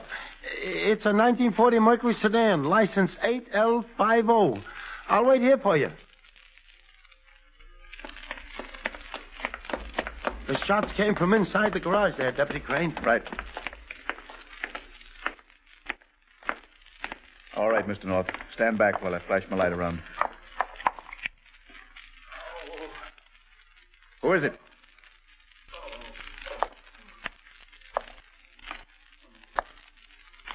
Gibson. Gibson, it's you. What happened? Patrolman Gibson's been shot bad. Get a doctor, North, quick. Gibson. Gibson, can you hear me? I hear you. What happened? A robber. Got him at the safe. Yeah. What did he look like? Come on, try, Gibson. What did he look like? He had one what, Gibson? What? Gibson. Gibson. You in there, Crane? Yes, Sheriff Harris, over here.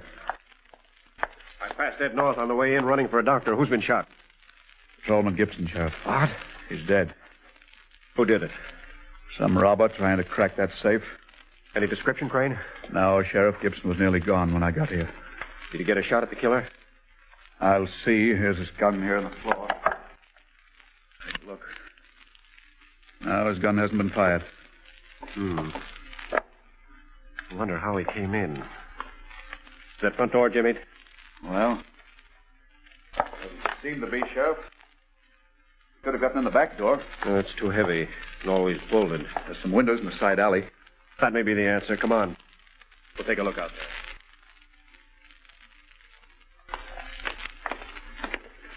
It's plenty dark in this alley, Crane. Yeah, I'll flash my light around, Sheriff. Look at that window. Wide open. That must be the way he broke in then. Sheriff, look. There are some footprints. Lead right up to the open window. Strange. They're all in the same foot. Yes, the left one. All left shoes. What do you make of that? I don't know yet. Crane, what's that on the right side of the footprints alternating with them? Looks like a line of little holes. That a cane would be? No, too big. Wait. A peg leg. A peg leg? Yes, a peg-legged man shot Patrolman Gibson.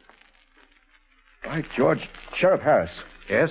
I saw a peg-legged man in town today. Here in Newton? Where? He was helping a red-headed girl with some luggage down at the hotel. That's so. Get down to the hotel and check on the two of them. If their stories aren't right, bring them to headquarters. So, Commissioner Valentine, within minutes after Patrolman Gibson was killed, Sheriff Harris and his deputy had uncovered their unusual clue. We're all eager to hear the next developments in this case, Sheriff Tennyson. But first, a word from Waterman.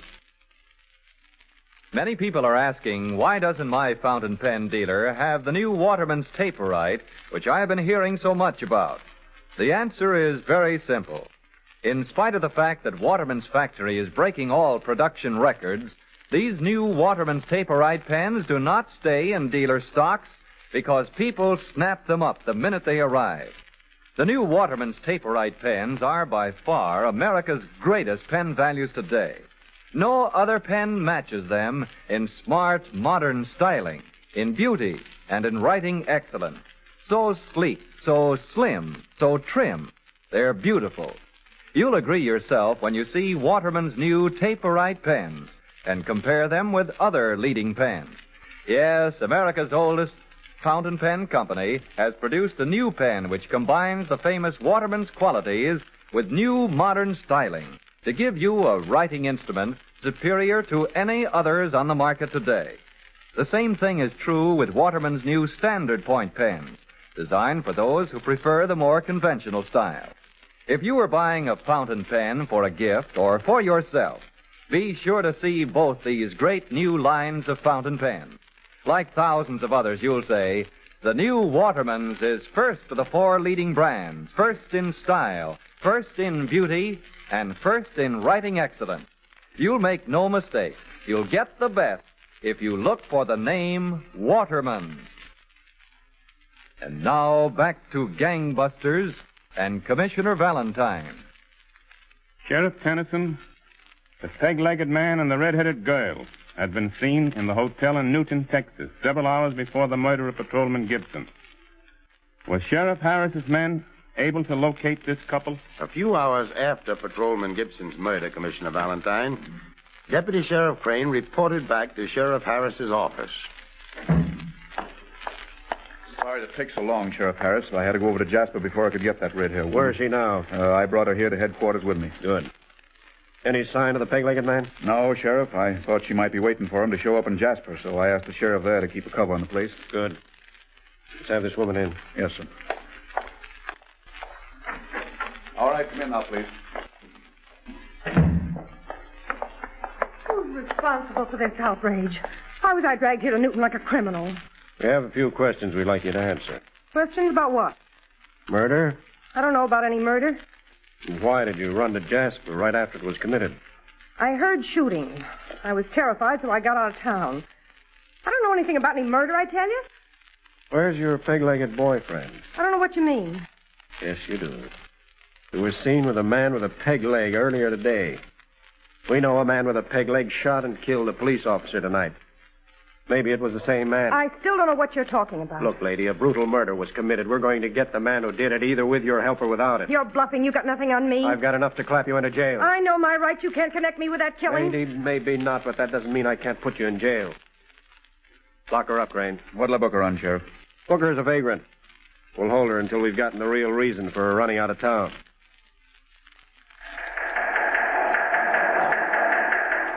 Attention, Sheriff Harris, Newton, Texas. Description of killer of Night Patrolman Gibson, your city, Fitz Lewis, peg-leg Cobb, notorious gunman and ex-convict. Right leg amputated May 1936 as a result of bullet wound received in gun battle with police, Houston, Texas. Released from Texas State Penitentiary April this year. Known to associate with attractive, red-haired woman called Rita. Dallas Police to Sheriff Harris, Newton. Mercury sedan, license 8L50, found abandoned on outskirts of Dallas. Fingerprints on wheel and door identified as those of peg-leg Cobb.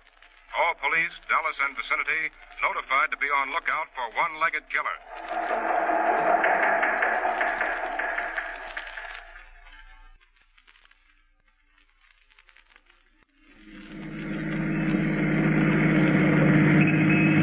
Stop the car a minute, Watts. Something wrong, Patrolman Evans? I don't know. I thought I saw... there. See it? What? A flash of light in that window.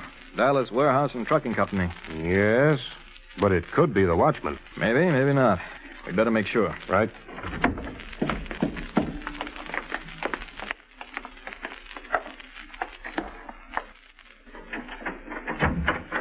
The door's unlocked. Something is wrong here. We're going in. Right. I'll go first. You cover me.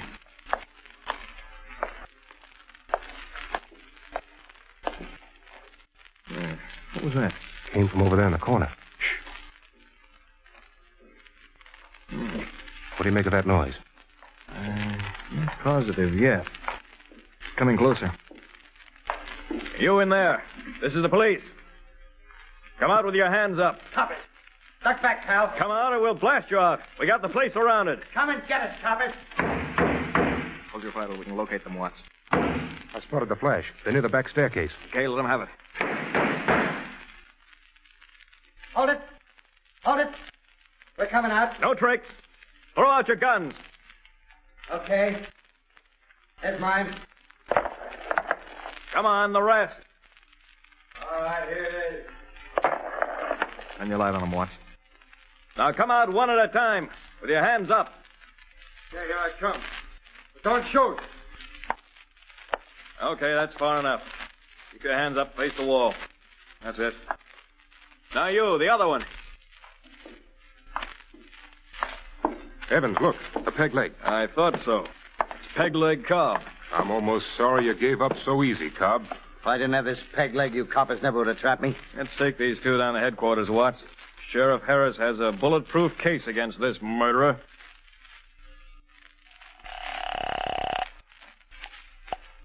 Railroad station. Ed North speaking. This is Sheriff Harris, Ed. Hello, Sheriff. What can I do for you? I want 2 reservations on the 11:05 for Huntsville and a single ticket back. Oh, taking someone to the penitentiary? Yes, Lewis Cobb. Peg leg? Yes. He just got 99 years for murdering Patrolman Gibson.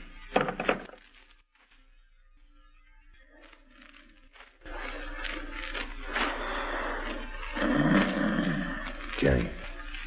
Jerry, wake up. Jerry. Huh? Quiet. It's you, Cobb. What's up? Jerry, you're tired chopping cotton for the state of Texas. Oh, am I? And you and I are skipping out of this prison farm. How? Rita got word to me that Wilson's been sprung out of Arkansas pen. Ralph, what? Shh, quiet. Where'd you meet him? Never mind. Been waiting for a chance to team up with me. He's swiping a car and some artillery in Houston.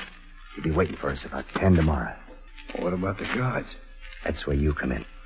Now, the guards is all on horseback. Yeah, and armed with rifles. Don't forget that. And Fields is murder on my peg leg. Worse than a ball and chain. So you got to distract the guard while I get a head start. Oh, now, wait a minute, Cobb. Me give you a head start? Nothing doing. You're quicker than me any day in the week. Listen, Jerry. You got a better chance than me. Yeah? I'm going to give you the signal. You ask the guard for a light. And? You knock the guard off his horse fast. Grab it. Make for the car. And you? I'll be halfway to the car by then. I'll yell. The guards won't know whether to shoot at you or me. We both got an even chance. I get the horse, huh? Okay, Cobb, I'm with you. You knew I could count on you, Jerry. Get some sleep now and look sharp for my signal.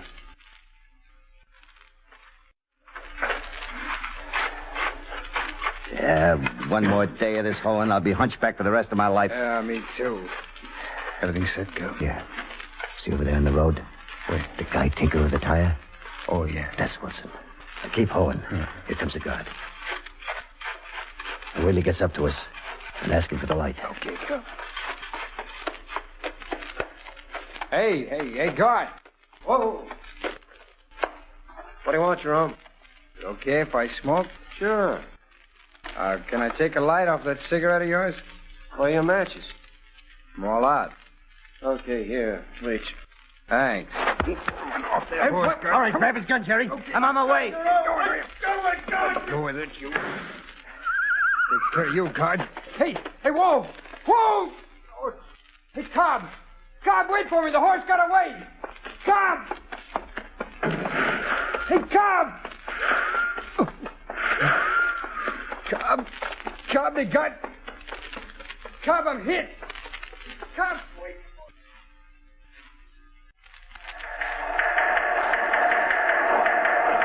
Attention all police, emergency.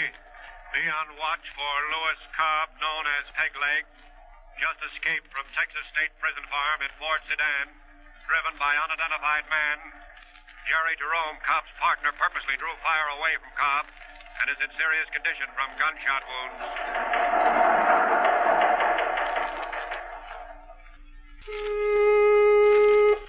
Attention, all Texas police.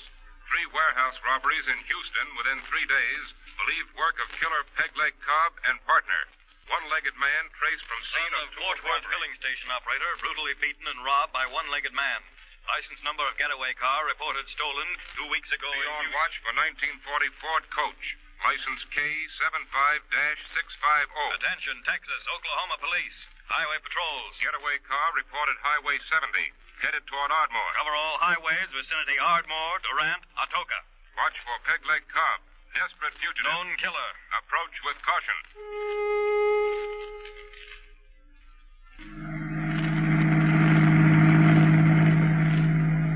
You was born in Oklahoma, Wilson.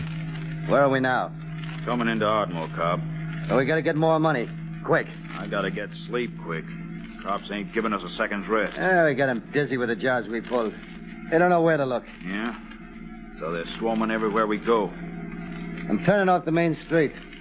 Maybe we can see someplace to make a quick haul. Hey, look out, you almost hit a guy. He shouldn't have been up after midnight. Yeah. Hey, what are you stopping for? Jewelry store. You can use them rings. Bust the window and grab all you can. I'll keep the motor going. Okay. Uh-oh. What is it? Look up by the corner. The guy you almost hit. Turning down this way. I'll take care of him. Get going. Now grab all the diamonds you can. Okay.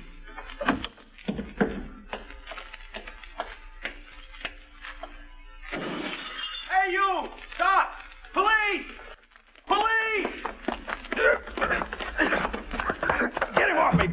Okay, I'll get him. Let go of him, mister. You ought to kill him. Come on, pal, into the car. Okay.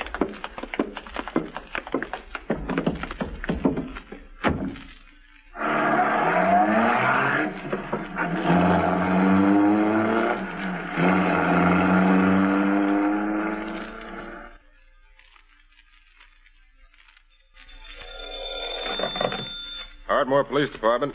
Captain Hollis speaking. This is Olin Dunlap from the hotel, Captain. Welch's jewelry store has just been robbed. Did you see it? Yes, sir. The bandits were driving a Ford sedan. The license started with K75. K75. Good work, Olin. Oh, not so good, Captain. Kind of ashamed of myself.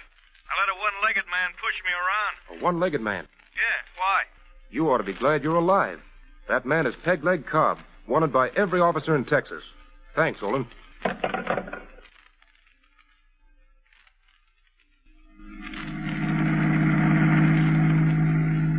Look, you may be made out of iron, Cobb, but I ain't. I gotta get some rest. All right, Wilson. Where's this hideout you're yapping about? We turn off the highway beyond the next town. What's that? Huh? Coppers? Well, maybe it's cops, maybe it ain't. We'll make a run for it anyhow. I knew I should have killed that guy in Ardmore. They're hanging on. It's coppers, all right. There's a siren. Faster, Cobb, faster. They're gaining. I can't get any more out of it. My leg's halfway through the floorboard now. Yeah, they're pulling up on us like we were standing still. All right, break out your guns. Okay, lucky shot might do it. Hold as steady as you can. More, shoot again.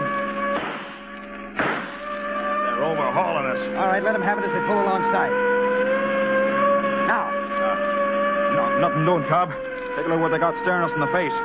Tommy gun. Pull over. Okay. Okay, Carver. Don't shoot. Can't argue against a machine gun, Wilson. Come out with your hands up, both of you. Peg leg. Just as we expected. Well, that's nice, Copper. I'd hate to disappoint you. I got a solo reserved for you, Cobb. Back in Texas. Start walking over to that squad car.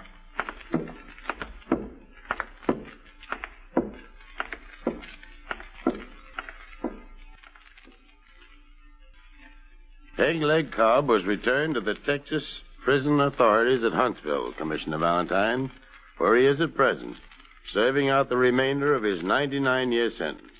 And his new partner, Wilson, was handed over to the Arkansas authorities. This has been an unusual case, Sheriff Tennyson, and the clue of Cobb's peg leg will plague him no matter what mischief he ever gets into. Now, in just a minute, we'll broadcast our nationwide clues, but first, a word from Waterman. Thousands of people have had the experience of finding their fountain pens dry when they want to use them most. You will be glad to know that some inks go farther than others. And the ink which goes the farthest is Waterman's Blue Black ink. Actual tests conducted by a nationally known independent laboratory prove that Waterman's Blue Black ink writes up to 3 times as far as other nationally advertised inks. By actual word count, you get up to 6,500 extra words from each filling when you use Waterman's Blue Black ink in your pen. Waterman's ink saves you all this time and trouble because it's all ink. Yes, all ink. Nothing added, no dilution, no harmful solvents. In addition to more words per filling, this world-famous ink formula enables you to write with clear, sharp lines, making letters and words which are almost impervious to time, to fading, and even water. That is why Waterman's Blue Black ink is the world's largest-selling ink at 10 cents. Ask your dealer for Waterman's Blue Black ink. It comes to you in a handy tip-fill bottle.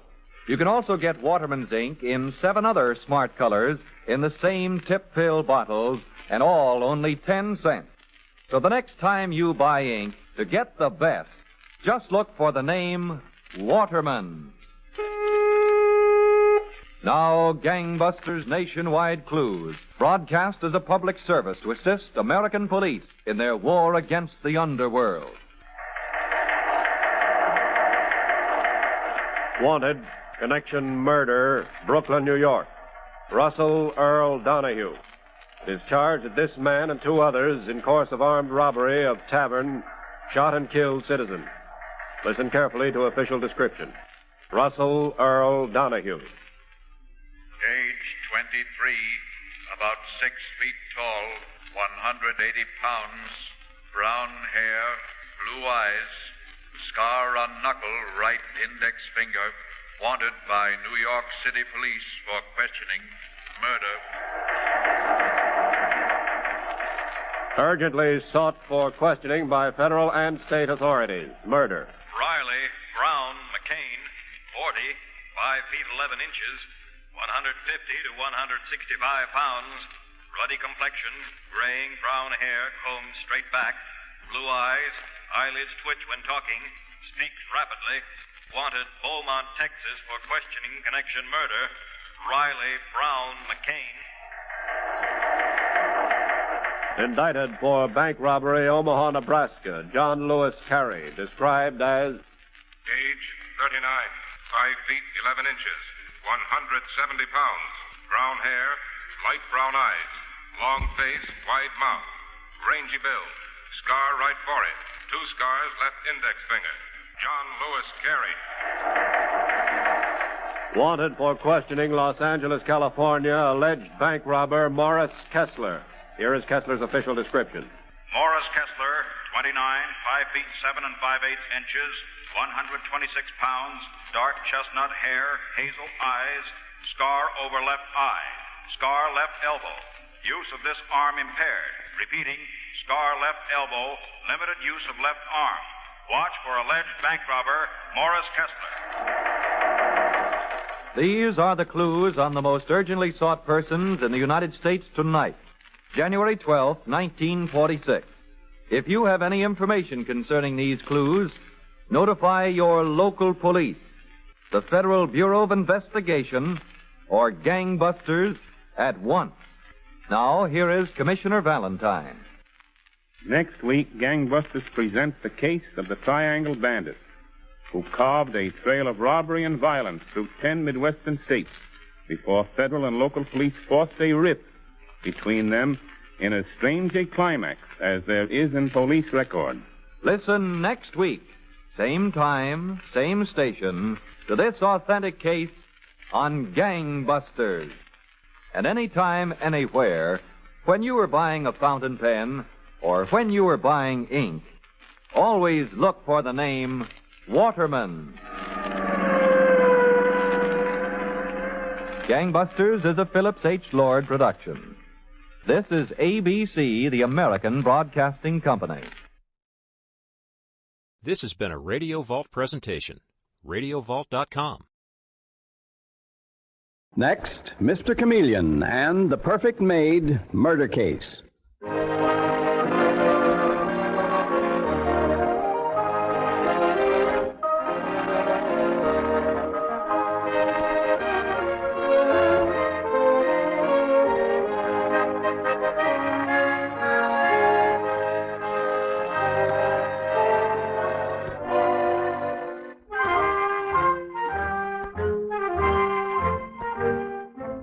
Tonight, we again present the famous Mr. Chameleon of Central Police Headquarters in his famous cases of crime and murder.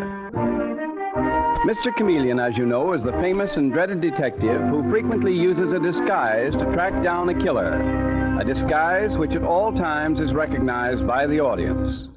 Tonight, we give you Mr. Chameleon in The Perfect Maid murder case.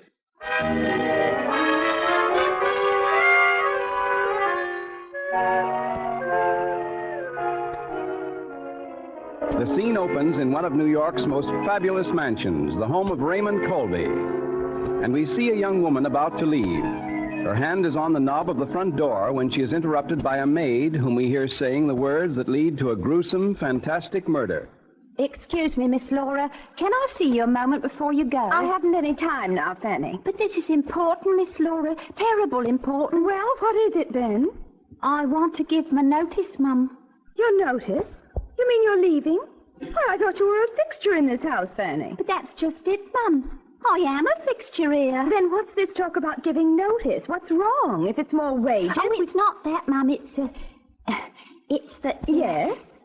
It's that I'm going to marry your father. Your what? Going to marry your father, that's what. Oh, well, it don't seem to set very well with you, but... Are you completely and utterly mad? This is the most outrageous thing I've ever heard in my life. Oh, it is it? Well, let me tell you, I'm as good as you are. Pack up your things and get out of this house as fast as you can. I'm not packing, and I'm not leaving. I'm marrying into this house. Just put that in your pipe and smoke it. Get out instantly, I say. I'm not going any further than my own room. You'll find me there if you want to be coming up later and telling me you're sorry. Ta-ta, dearie. John! John, come here! John! Don't shout, Laura. I heard it all. Great heavens, what a mess. We can't let Father do this. He's gone mad. Oh, that cheap, terrible creature. I tell you, Laura, hysterics won't help. Besides, we don't want to wake the old man up and get him on our necks. We've got to think fast. But what are we going to do? What can we do? Oh, this is too dreadful. Listen, Laura, listen. Yes? You stay right here, Laura, and watch every door. Be as loud as you can if anybody comes. You mean Father or that horrible Fanny? Anybody. I've got the combination to Father's safe. His safe? What are you going to do, John? I know he keeps his will there. That's the first thing to do. He may have changed it in Fanny's favor. If he did, I'll burn it up.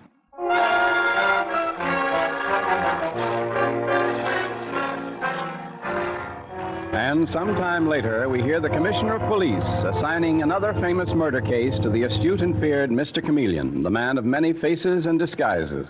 Oh, here you are, Chameleon. A murder in Park Avenue. Oh, top drawer case, eh, Commissioner? Well, that's for you to decide, old man. The murder occurred in the Raymond Colby house. You mean the mysteriously rich Raymond Colby's been killed? No, not Colby himself, Chameleon. A maid in his house. A girl named Fanny Bilkins. Throat slashed open. Better get out there. Righto, Commissioner. I'll take Detective Dave Arnold with me. Oh, here you are, Dave. Yes, sir. You come with me, please. Bye, Commissioner. I suppose the case we're on is that parlor-maid murder at Raymond Colby's house. Yes, that's it, Dave. I guess it'll be one of those jobs where the chauffeur killed some poor girl because he was in love with her and caught the butler getting away with it. I've no idea, Dave. Let's get the car and buzz out there. Well, personally, I'd be more interested if old Colby himself was the victim. I hear he's a queer character, the absent-minded professor type.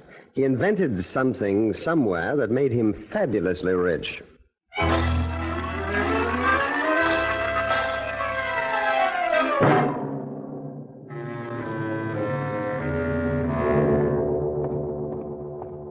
Here's the house, Mr. Chameleon. Yes, with a very pretty girl already holding the door open. Come ahead. Oh, I'm so glad you came. You are from the police, aren't you? Yes, my name is Chameleon. This is Detective Arnold. And you are... I'm Laura Colby. Come in, Mr. Chameleon. Thank you. I'm rather surprised to see you here. Surprised, Miss Laura? Why? We didn't expect to see such a famous detective as you on an unimportant case like this. Murder is always important. Judy O'Grady or the judge's lady? I see. I understand the girl who was murdered was a housemaid in your father's house, Miss Laura. Do you know anything about her? Practically nothing, Mr. Chameleon, except that she was a perfect maid, really marvelous, and that she had perfectly wonderful references when she came. When was that? Oh, I don't really remember. A couple of years ago. You know how those things are. Who found her body? One of the other help in the house, I suppose. No. As a matter of fact, my father did. He and my brother John, that is. Yes? Well, what actually happened was that one of the other servants, our cook, became annoyed when Fanny didn't turn up to serve breakfast this morning. She thought she'd overslept. But when she knocked on Fanny's door and she didn't answer, she became alarmed and called my father. So he and your brother went up there? And when they opened the door, they found her dead. Father was very much upset, and so was my brother. Odd that the cook didn't open the door herself when she got no answer to her knock. I hadn't thought of that. Oh, but I'm sure the cook wouldn't have killed her just because Fanny overslept. No, scarcely, Miss Laura. Dave. Yes, Mr. Chameleon? You go to the kitchen and talk to that cook. Find out what you can. I'm sure Cook can't tell you any more than I have, Mr. Chameleon. One never knows, Miss Laura. She may be concealing something from you. I'll talk to the cook now, Mr. Chameleon. I know. In the meanwhile, Miss Laura, perhaps your father or your brother will take me up to see the murdered girl's body. John's in the drawing room, Mr. Chameleon. This door here. Well, Oh, John, this is Mr. Chameleon, the famous detective. Oh, how do you do, Mr. Chameleon? Horrible thing, isn't it? But one never knows what will happen with servants these days, does one? What happened here, however, is a bit out of the usual run. Your sister says that you lead me to the murder room. Well, of course, Mr. Chameleon. I don't like the job, but just follow me. Thank you. Here are the servants' stairs. By the way, John, do you know anything about the murdered girl? I mean, do you ever notice anything strange about her? Signs of being afraid of something, upset, anything like that? It's a funny thing, Mr. Chameleon. I never notice any servant particularly. To me, they're just faceless people. All I know is that my sister always said Fanny was the perfect maid. Laura's all in a dither. Says she'll never find another one like her. Oh, but here's her room. Just about the size of a cell. What? Nothing. Poor girl. A horrible sight. Her head is almost severed.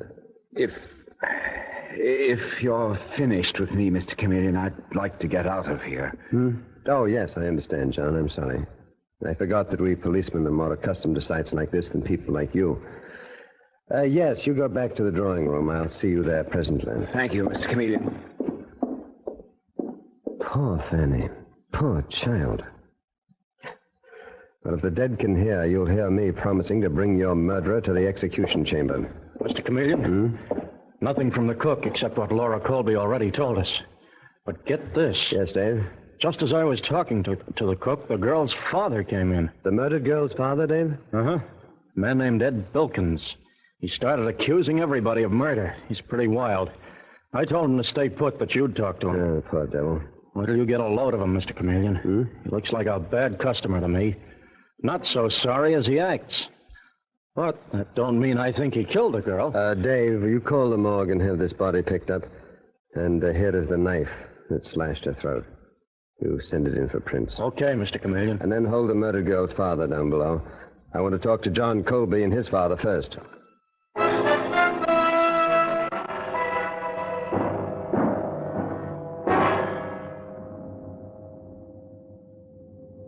Well, John, feeling a bit more steady now?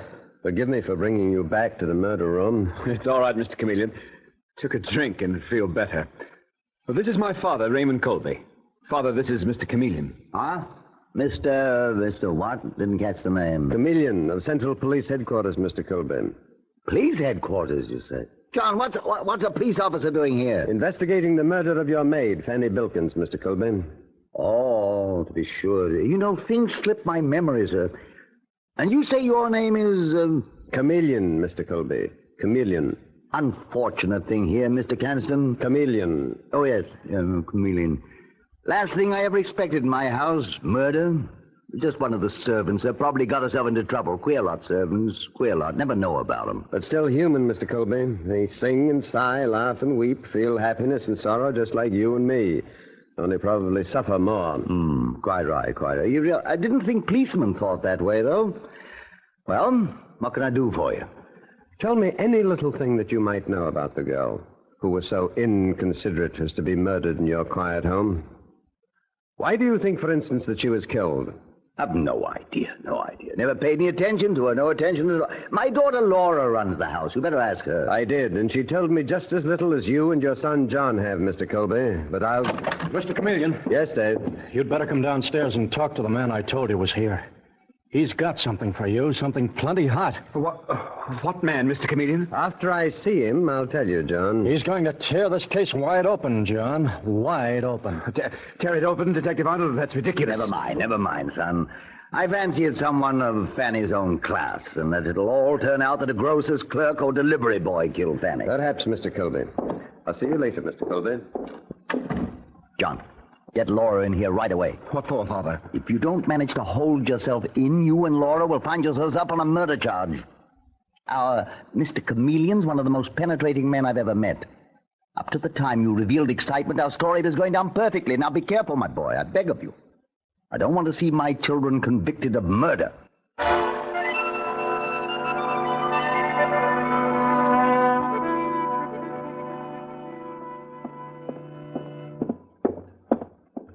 What did the murdered girl's father tell you, Dave, to make you think he'd break this case wide open? You better hear it from his own lips, Mr. Chameleon. Oh? He's here in the butler's pantry. Oh, all right, Dave. Mr. Bilkins, here's Mr. Chameleon. Now tell him what you told me. It's fair terrible I ever brought my innocent daughter to this country, Mr. Chameleon. That's how she was done in. What do you mean, Mr. Bilkins? Brought her to this country? Didn't this here busy tell you, Mr. Chameleon? Detective Arnold wanted me to hear the story direct from you, Bilkins. Now, let's have it, please.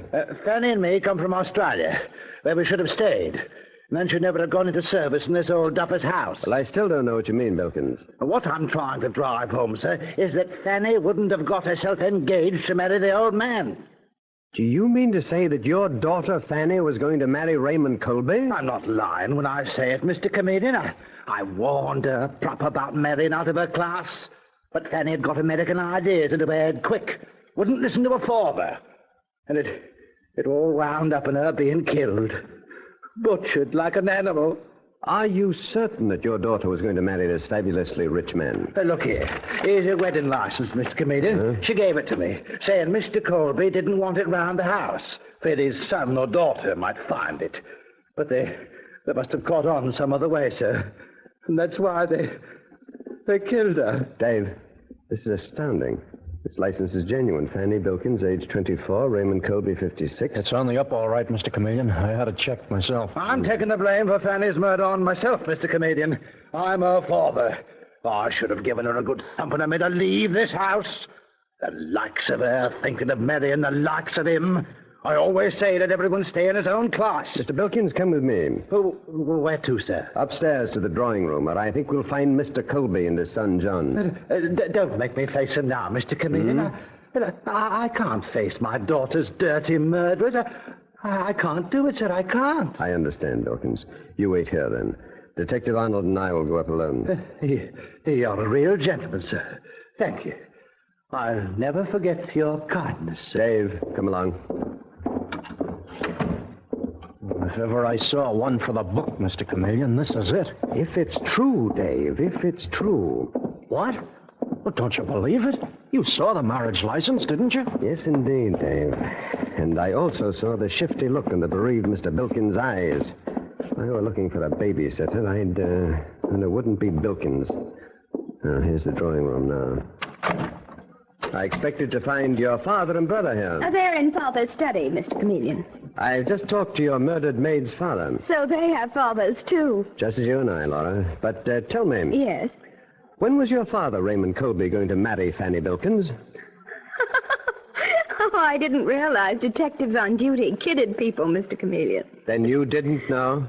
Know what? You know what. Answer the question. If you expect me to answer a ridiculous question like that, Mr. Chameleon...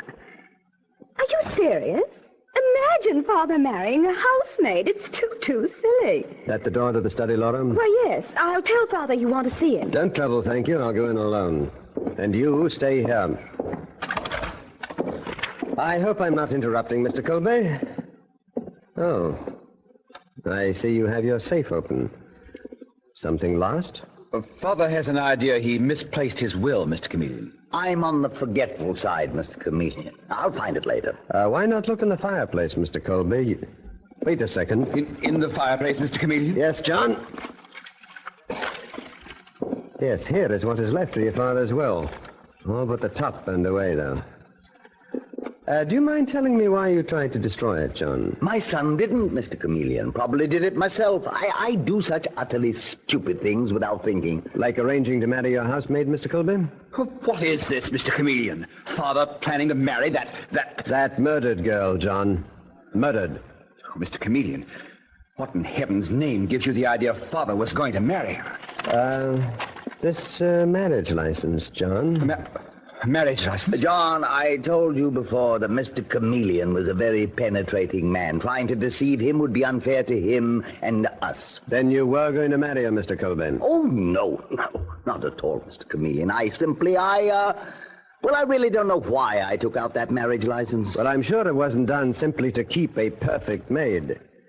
Come, Mr. Colby, don't you think it's time to stop trying to protect your children? Why should he try to protect Laura and me, Mr. Chameleon? We didn't kill that girl. In my entire experience, I've never met with a clearer motive for murder. Never. Dave, Right here, Mr. Chameleon. No. What do we do, arrest John and Laura? No, not now, Dave. Bring the murdered girl's father in here immediately, and then we'll... That's what I came up here to tell you, Mr. Chameleon. Wilkins slipped out of the house while I went into the kitchen to get a drink of water. What? I sent out a general alarm for him. Have this house guarded, Dave. And get this straight, Mr. Colby. If either your son or daughter attempts to leave here, they'll be taken in on suspicion of willful murder.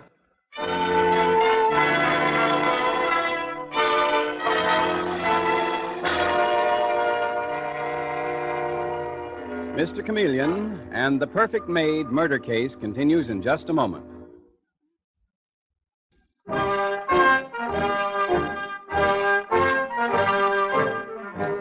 And now back to Mr. Chameleon and the Perfect Maid murder case. Fanny Bilkins has been viciously murdered in the home of wealthy Raymond Colby, where she worked as a housemaid. Mr. Chameleon has discovered that Colby had planned to marry Fanny in spite of the bitter protests of his son John and his daughter Laura. During the investigation, the murdered girl's father, Edward Bilkins, has disappeared from the Colby home. But an hour later, when Mr. Chameleon impatiently paces his office at headquarters, he suddenly finds that no general alarm was required to bring in Bilkins.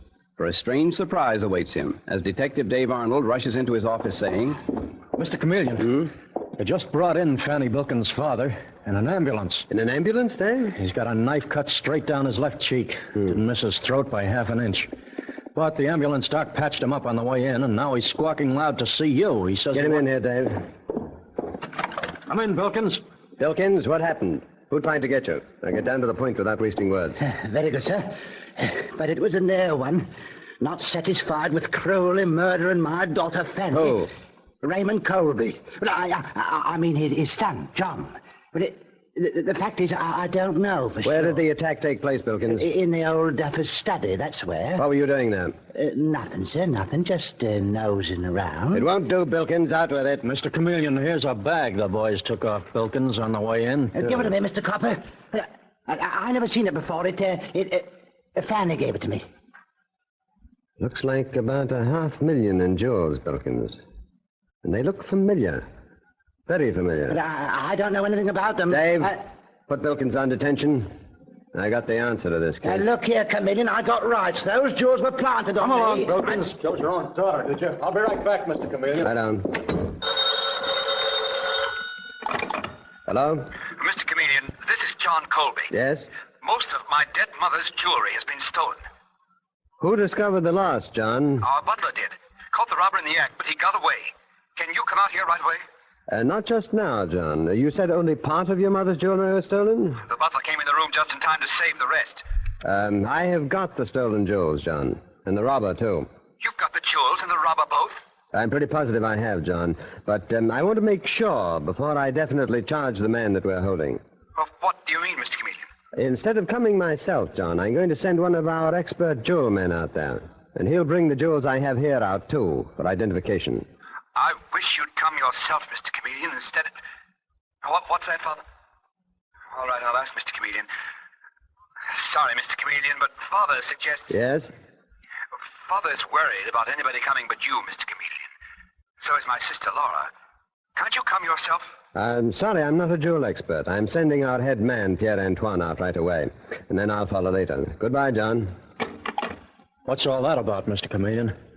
Are you going out to Colby's in disguise? Right you are, Dave. Disguised as Pierre-Antoine, the police department's chief man on jewels. Now, you will come with me. And the instant we get there and you introduce me, arrest John and Laura Colby on my orders. Well, orders are orders, but I don't get you, Mr. Chameleon. Why not pinch them and be done with it? Because I need the evidence I think their father, Raymond Colby, will give me, Dave.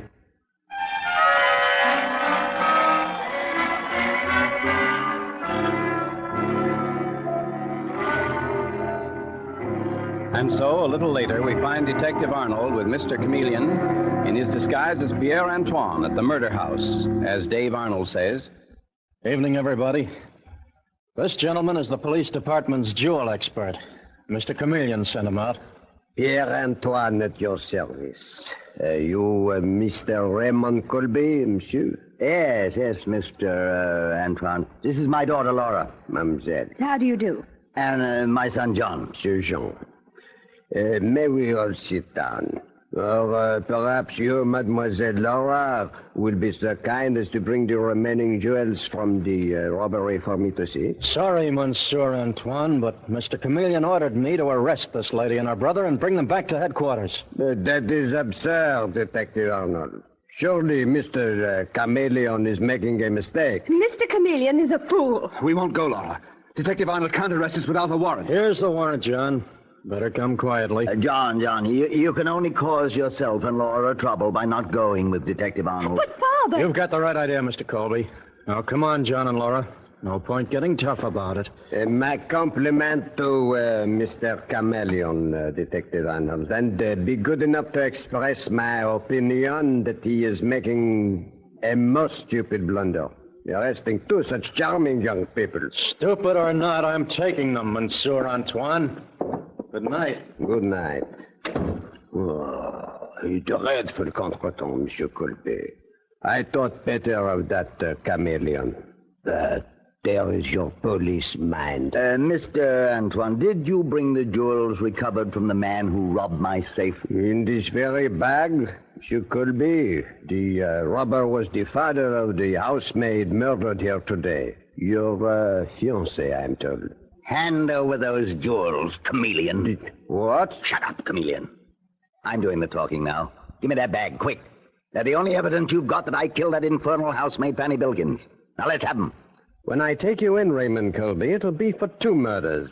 But, anyway, here are the jewels. You're not taking me in. No? By the time they find your body, Chameleon, I'll be out of the country. Got any last wishes, cop? Mm-hmm. I'd like to tell you how I caught up with you, Raymond Colby. I'm interested, but hold your gab to 3 minutes. Through a careful study of police records extending from New York to Sydney, Australia. You murdered the woman who owned those jewels, Lady Ashton Burl, in Australia 5 years ago. That's past history, Chameleon, but suppose I did. The one living man who knew you did was your murdered housemaid's father, a petty criminal named Ed Bilkins. And he followed you here, forced you to hire his daughter Fanny as a maid in your house, and then blackmailed you into a promise to marry her with your mysteriously and criminally acquired wealth. Anything else, Chameleon? You've got 30 seconds left. Only this, Raymond. Don't move, Colby. You hear me, Colby? I said don't move. That's odd. He doesn't answer. Colby? What? Oh, why did I have to become a policeman?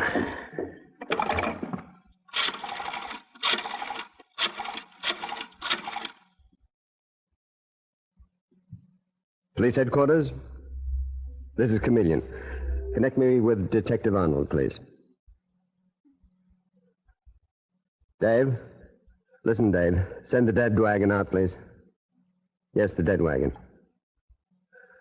Well, I'm afraid I killed a man. Yes, the murder of Fanny Bilkins. I hit a fatal spot by mistake. I know, Dave, it's all in the line of duty, but still...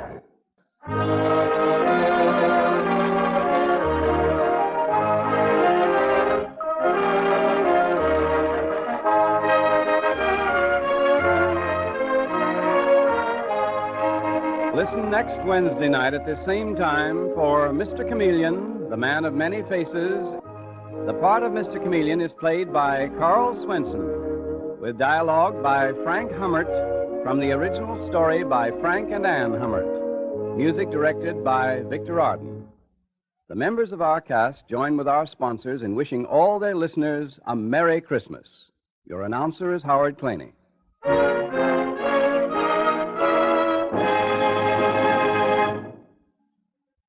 This is CBS, the Columbia Broadcasting System.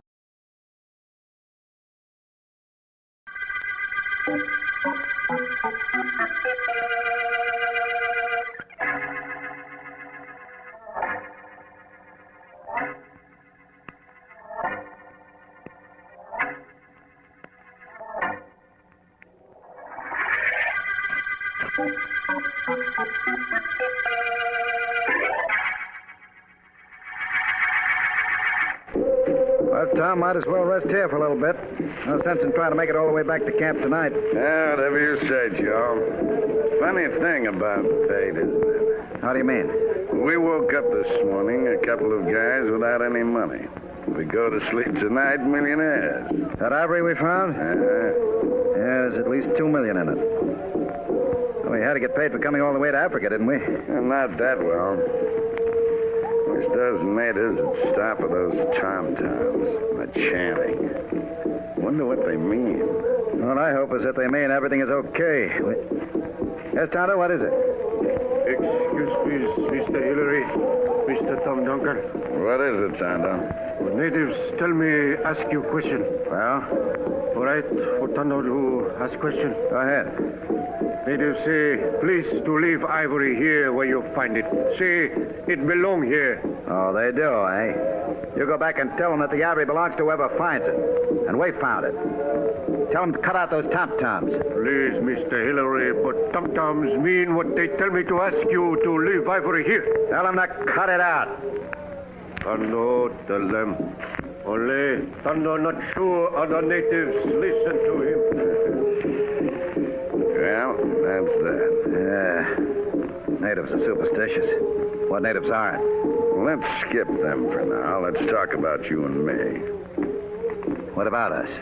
Well, just in case there's any doubt in your mind, Joe, let's understand this. I don't trust you too much. That's nice to know. We've got the ivory. We'll bring it back and you'll sell it through your company. What do you intend to do about paying me off? Oh, I've thought about that, Tom. That's nice of you. You know what I'm entitled to, don't you? I certainly do. And I've just decided what you're going to get. Well, suppose you tell me. Sure. I'll do better than that. No. No, don't. No. You wanted to know what I was going to do about paying you off? You found out, Tom. The hard way.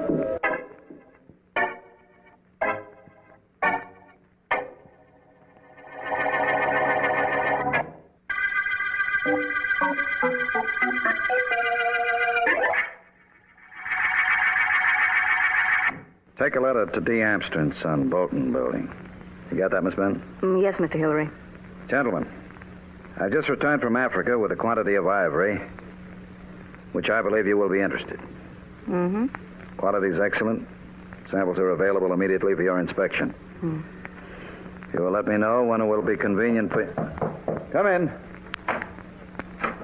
Tondo. Excuse, please, Mr. Hillary. Tondo, what are you doing in this country? I come take back ivory, Mr. Hillary. Ivory belong in my country. Get out of here. That ivory belongs to me. Now, get out. Ivory found by you and Mr. Tom Duncan, Mr. Hillary. Mr. Tom Duncan no come back with you. Tondo know what happened to Mr. Tom Duncan. Get out of here, I'll... By you? Tondo sorry he throw knife into desk. Tondo only want to show it good thing if ivory return. Very good thing for natives and for Mr. Hillary.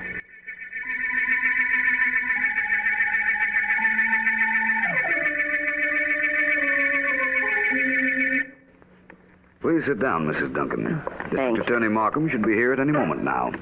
Oh, you, have spoken to him, Mr. Vance? Yes, right after you called me and said you'd be down here at my office. Markham said he'd be here, and I'm sure he will. Now that I've seen you, I'm not sure I want him here. Well, that's very flattering. I do better with a little encouragement. Let me understand something. Mm-hmm. You did want me to investigate your husband's death. That's true, isn't it? Oh, it can wait. After... Sorry I'm late. Hello, Vance. Oh, hello, Markham. Markham, this is Mrs. Tom Duncan. Her husband disappeared mysteriously while in Africa on an ivory hunt. Uh-huh. She thinks some investigating ought to be done. How do you do, Mrs. Duncan? At the moment, with two very attractive men, it seems as if I'm doing pretty well. Suppose we get down to facts, Mrs. Duncan. I suppose that might be an idea. Mr. Markham. Yes? As Vance told you, my husband was on an ivory hunting expedition in Africa. He didn't return. He went with a man named Joe Hillary, and Hillary claims Tom disappeared in the jungle and couldn't be found. Hillary's back in this country? Yes. I'll talk to him, Mrs. Duncan. But it seems to me that you've accepted rather casually the fact that your husband is dead. You're very observing. In view of that, Mrs. Junkin, why are you so interested in finding out who might have killed him, conceding that he was killed, as you obviously imagine? You want to know why I want to know who killed my husband? Yes. Well, Joe Hillary brought back a fortune in ivory. I think half of that ivory belongs to me. And I'm the kind of a person who doesn't get what I deserve. Only what I want.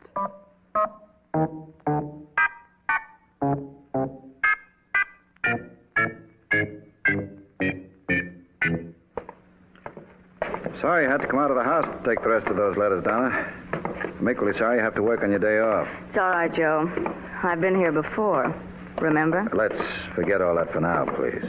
When you get out of my workshop here in the basement, I'll give you a sample of that ivory I want you to mail. Want me to go up and type the letters you gave me? Yeah. I meant very much help yesterday after that native Tonto came to my office. Good work after that. I'm not over it yet. Sorry about your nerves. Well, here we are. Here we are in your little fortress. I could never do any work in a place like this. Why? Because there are no windows? The place is small? Mm-hmm. It's air-conditioned. When I lock myself in, I think better, plan better.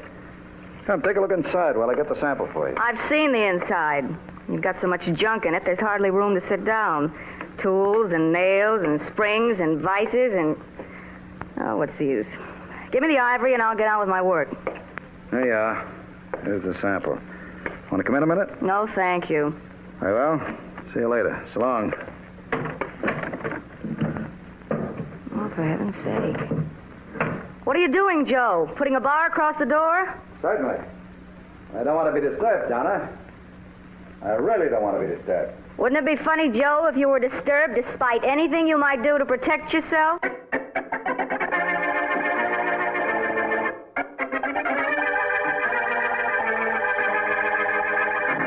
But I don't understand, Mr. Vance. You indicated when I was in your office that you would work on my husband's disappearance. Yes, I did, Mrs. Duncan, and I will. But there's no reason for my coming up to your apartment to make my plans. I'd like you to come. I want you to have a special interest in this case. Me. It would be much too disconcerting, I'm afraid. Oh, no. Please let me call you back when I find out something about your husband. Afraid there isn't anything else I can do. Goodbye, Vance. Happy hunting. Thank you. And the same to you. Goodbye. Well, I think I'd better go. Oh! Please, don't be afraid, Mrs. Tom Duncan. Tondo. How did you get in here? Through a window. Well, get right out through a window, whoever you are, and fast. Tondo, no get out. Tondo must talk to No, you. keep away from me. Keep away, I said. I told you to keep away. No gun, Mrs. Tom Duncan, no gun. No, that's what you think. Now, will you get out of here? Tondo must talk. Give me gun, quick. No. Give me gun. No, let go of my hand. Let go of Tondo, take gun. Somebody get hurt. Maybe Mrs. Tom Duncan. What do you want? Tondo work for Mr. Tom Duncan in own country. Help him and Mr. Hillary find ivory. Tondo know what happened to Mr. Tom Duncan. Oh? Mr. Tom Duncan dead. Mr. Hillary kill him. I help you prove this to police. Unless Mr. Hillary return ivory to me, I must bring ivory back. Oh, so that's the idea, is it? And Joe did kill Tom. Sit down, Tondo. Sit down. Maybe we can work out something after all.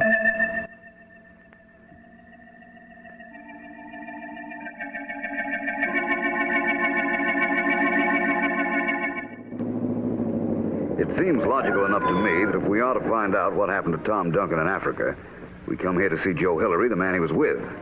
Agree, Markham? Definitely, Vance. Coming? Yep. Out your side. Rather nice house Hillary lives in. Yes, it is. Perhaps we should have phoned to make sure he's in. That would have given him too much of a chance to have somebody say he wasn't in. Again, your logic goes unquestioned, Vance. You want to handle the bell? I think I can take care of that assignment. Well, would a murder in Africa still come under your jurisdiction, Markham? Well, Vance, that remains to be seen. If it were a murder, and if... Yes? How do you do? I'm Philo Vance, and this is District Attorney Markham. Oh, I'm Donna Benton. How do you do? You want to see Mr. Hillary? Yes, is he at home? Yes, he is. Please come in. Thank you. I'm Mr. Hillary's secretary. Oh, yes. I've been working here all afternoon. Was taking a nap when the bell rang. Mr. Hillary is still in his workshop, I imagine. Workshop? Yes. It's down in the basement. He goes there to relax. Oh. It's right down this way, down the cellar steps. We're behind you. He spends hours down here when he's under a strain. And he certainly is since he got back from Africa. Why is that? He brought back $2 million in ivory. That's enough to put anybody under a strain. It certainly is. You know, when I left him down here this afternoon, he even put a bar on the inside of the door. That's odd. Well, here we are. Just a second.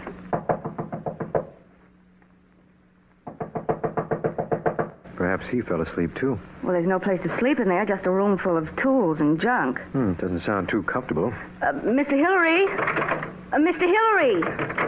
The door's locked. Just a moment while I try that keyhole. Yes. Ooh, the key's still in it. Markham, there's an axe over there in the corner. I'll get it. You think something's happened to Mr. Hillary? It would certainly seem so. Any windows in that room? None. The only way you can get in or out is through this door, and it's locked from the inside. Here's the axe, Vance. Thank you. Better stand back, both of you. I hope nothing's happened to him. I hope you're right. There, you got through the panel, Vance. Now I'll reach in and turn the key. There, now let's... the door still doesn't open. He barred the door from the inside. I heard him do it. Yes, I can feel a bar. Wait just a second and I'll get it off if I can, but reaching... let's go in, Vance. I'm with you. Pitch black in here. There's a light switch by the side of the door. You find it, Vance? Not yet, but I'm looking. Oh, where is... Oh, I've got it. There. Look at that, Vance. That body on the floor. On the floor with a knife in its back. Is that Mr. Hillary? Oh, yes. Yes, it is. It is. Murdered in a locked room, locked and barred from the inside with no windows.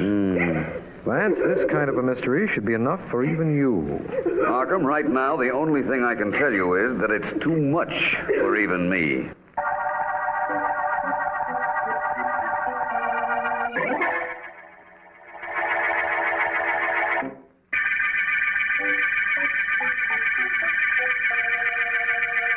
This is District Attorney Markham.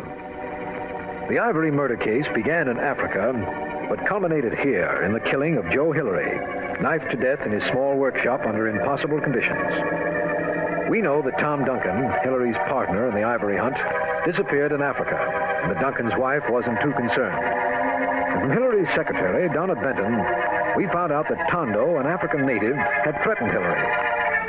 Vance has met Miss Benton outside the warehouse where the ivory was stored. I imagine you were very fond of your employer, Miss Benton, and that his death must have come as a great shock to you. I'm very sorry to trouble you like this. It's all right, Mr. Vance. I don't see the purpose of coming down here to this warehouse, but if you do, I want to help. Thank you. The mystery of that locked room is too fantastic for solution at the moment. Perhaps I can get to the bottom of this case by finding the motive. I believe it to be the ivory that's stored here. Do you have the keys? Yes, I'm getting them. Here they are. I can see how $2 million in ivory might provide an excellent reason for killing your employer. I suppose that's so. Vance, there's a light on in here. There shouldn't be a light on. Somebody's been here. Somebody is here. You just knocked something over. Sounded like it came from that direction. Vance, look. That figure, just going out the window. Stop him. I'll try. You, stop. Stop or I'll shoot. Shoot, Vance, quickly. Did you hit him? I don't know. He was just getting out the window, and I'm not sure. Let's go after him. I'm afraid he has too much of a start on us. I'd better notify the police. They've got to find that man. Well, we won't find him. That man got too much of a jump on us. That is, if it was a man. If it was a man? Yes. Of course it was a man. We saw him go over the window ledge. He was wearing a turban. You saw that turban. That was Tondo Vance, the native I told you about. In that case, it shouldn't be difficult to pick him up. No, I guess not. However, it might have been a woman who wore that turban. But I tell you, Tondo wore one just like that when he came to Mr. Hillary's office. I know. All the more reason why somebody else might have worn one when they came down here.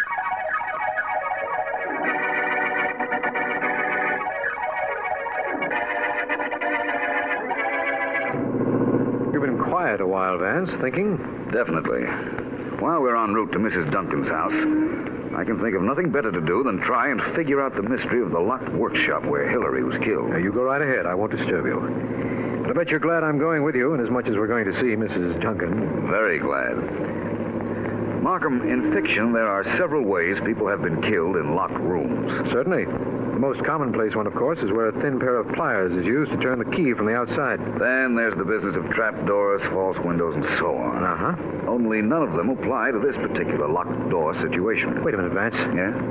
I think I have an idea. What is it? Now, this is going to be in your territory a little, but listen. Mm-hmm. Let's suppose that the knife was attached to one of the springs that were in that workshop. It was an iron pipe, let's say, so that it would be pointed in the right direction. Go on. Well, a wire held the spring back. The wire was brought around the floor and placed in a position where, when Hillary nudged it, or kicked it, or tripped over it, it would let the spring snap and hurl the knife into Hillary's back.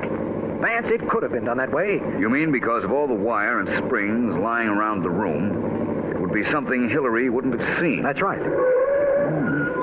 It's possible. That's it, Vance. It's the only possible explanation. It might have happened that way.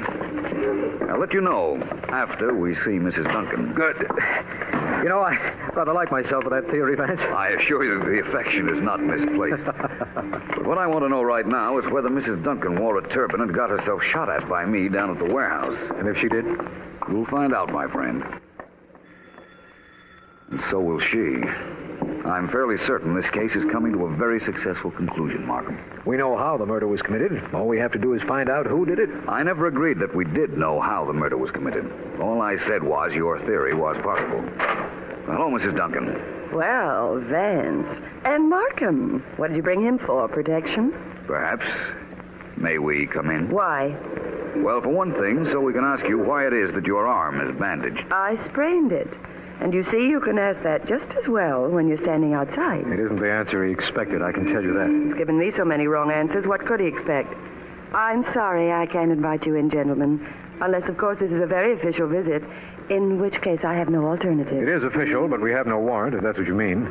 Your arm interests me very much, Mrs. Duncan. Good day, gentlemen. Please call me if there's anything else I can do for you. Mrs. Tom Duncan? Huh? Mrs. Tom Duncan? Oh, I'm coming, Tondo. And I'll have that arm of yours fixed up in no time.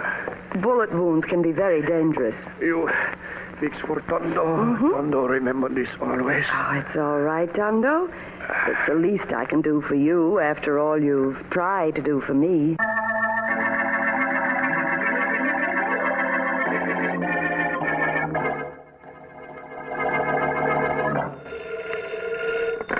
Hello? Is this Donna Benton? Yes. District Attorney Markham, Miss Benton. Yes, Mr. Markham. Have you found out anything yet? Vance and I think we have. Oh, what is it? Would it be convenient for you to be at Mr. Hillary's home this afternoon? Why, yes, I imagine so. Please be there then. Of course. Philo Vance thinks there will be some people there you want to meet, and for that matter, so do I. What's the reason for this? I think we can prove how your employer was killed and who killed him. Pretty good reason, don't you think?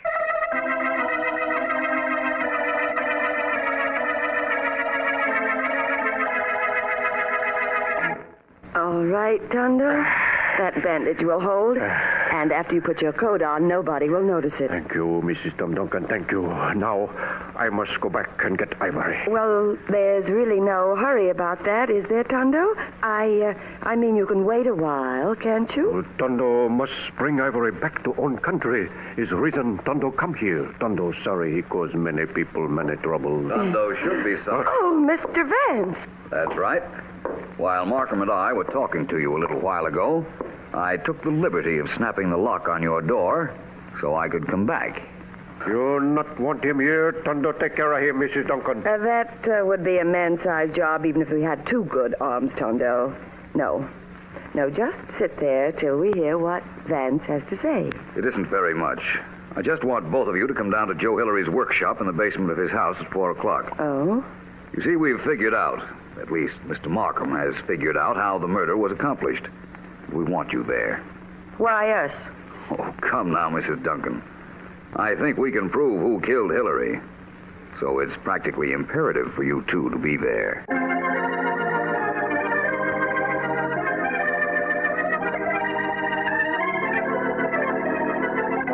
All inside, Vance. That's good. Secretary, Donna Benton, Mrs. Duncan, and Tondo. Standing right inside the workshop door. Good. Here's where we test your theory, Markham. I think I know the test. I've seen you do it.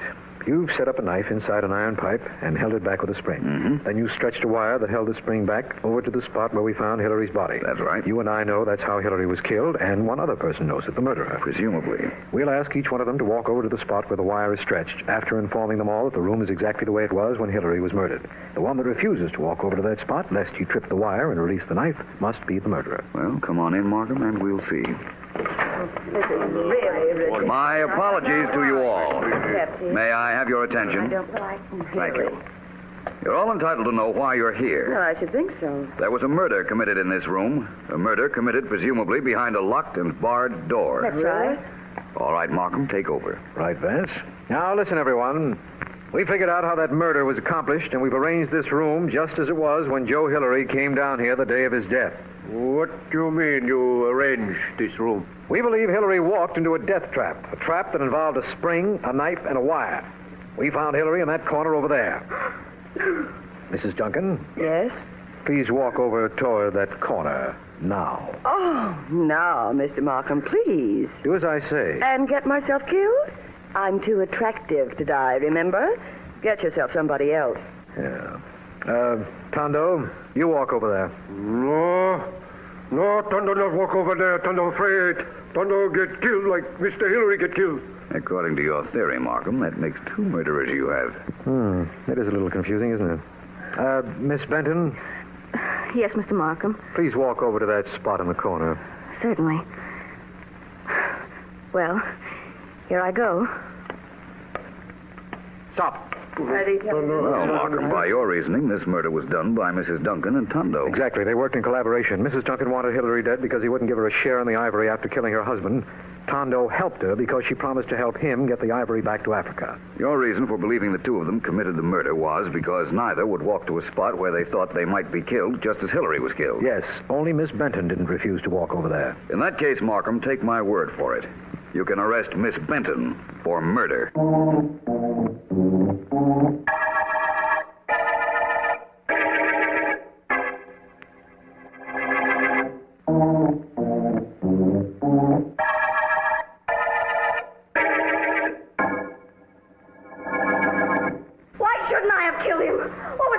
To do, let him kick me around the rest of my life. Now, really, lie to me, promise me things. This is and then when he got that ivory, practically kicked me out. Like this, Markham? Sure, I killed him. Take her out, Daniels, will you? Yes, sir. I'd do the same thing again. Let me go. I'd kill him again. Oh, no. I was just tired. Oh. Vance, did you ever know a man as wrong as I was back in the Hillary house? Forget it, my friend. Your theory was excellent. Really, it was. Well... The murder might have been done the way you said. Only it wasn't, and that doesn't make me feel any better. How was it done, Vance? First of all, let me tell you why I didn't think it was done your way. Yes. It took too much for granted. In order for your idea to work, Hillary would have had to be in one particular spot in that room. Well, suppose he never went to that spot. In that case, he'd still be alive. Only he'd have found the wire and have known who planted it. Oh. No, Markham, the murderer wouldn't have taken that chance. Apparently not. But tell me then, why did Tondo and Mrs. Duncan refuse to walk toward that spot? Why shouldn't they refuse? You announced you were going to make them do just what Hillary did when he was killed. Isn't that enough to make any normal person refuse? Yes. Yes, it is. And Donna Benton, knowing exactly how she killed Hillary, would have no compunction about walking into any corner. That's right. Like to know how the murder was committed? I most certainly would. Hillary was alive, but unconscious when we started with the axe on his door. Uh-huh. Miss Benton's confession will tell how she drugged him before he went down. I'm sure of that.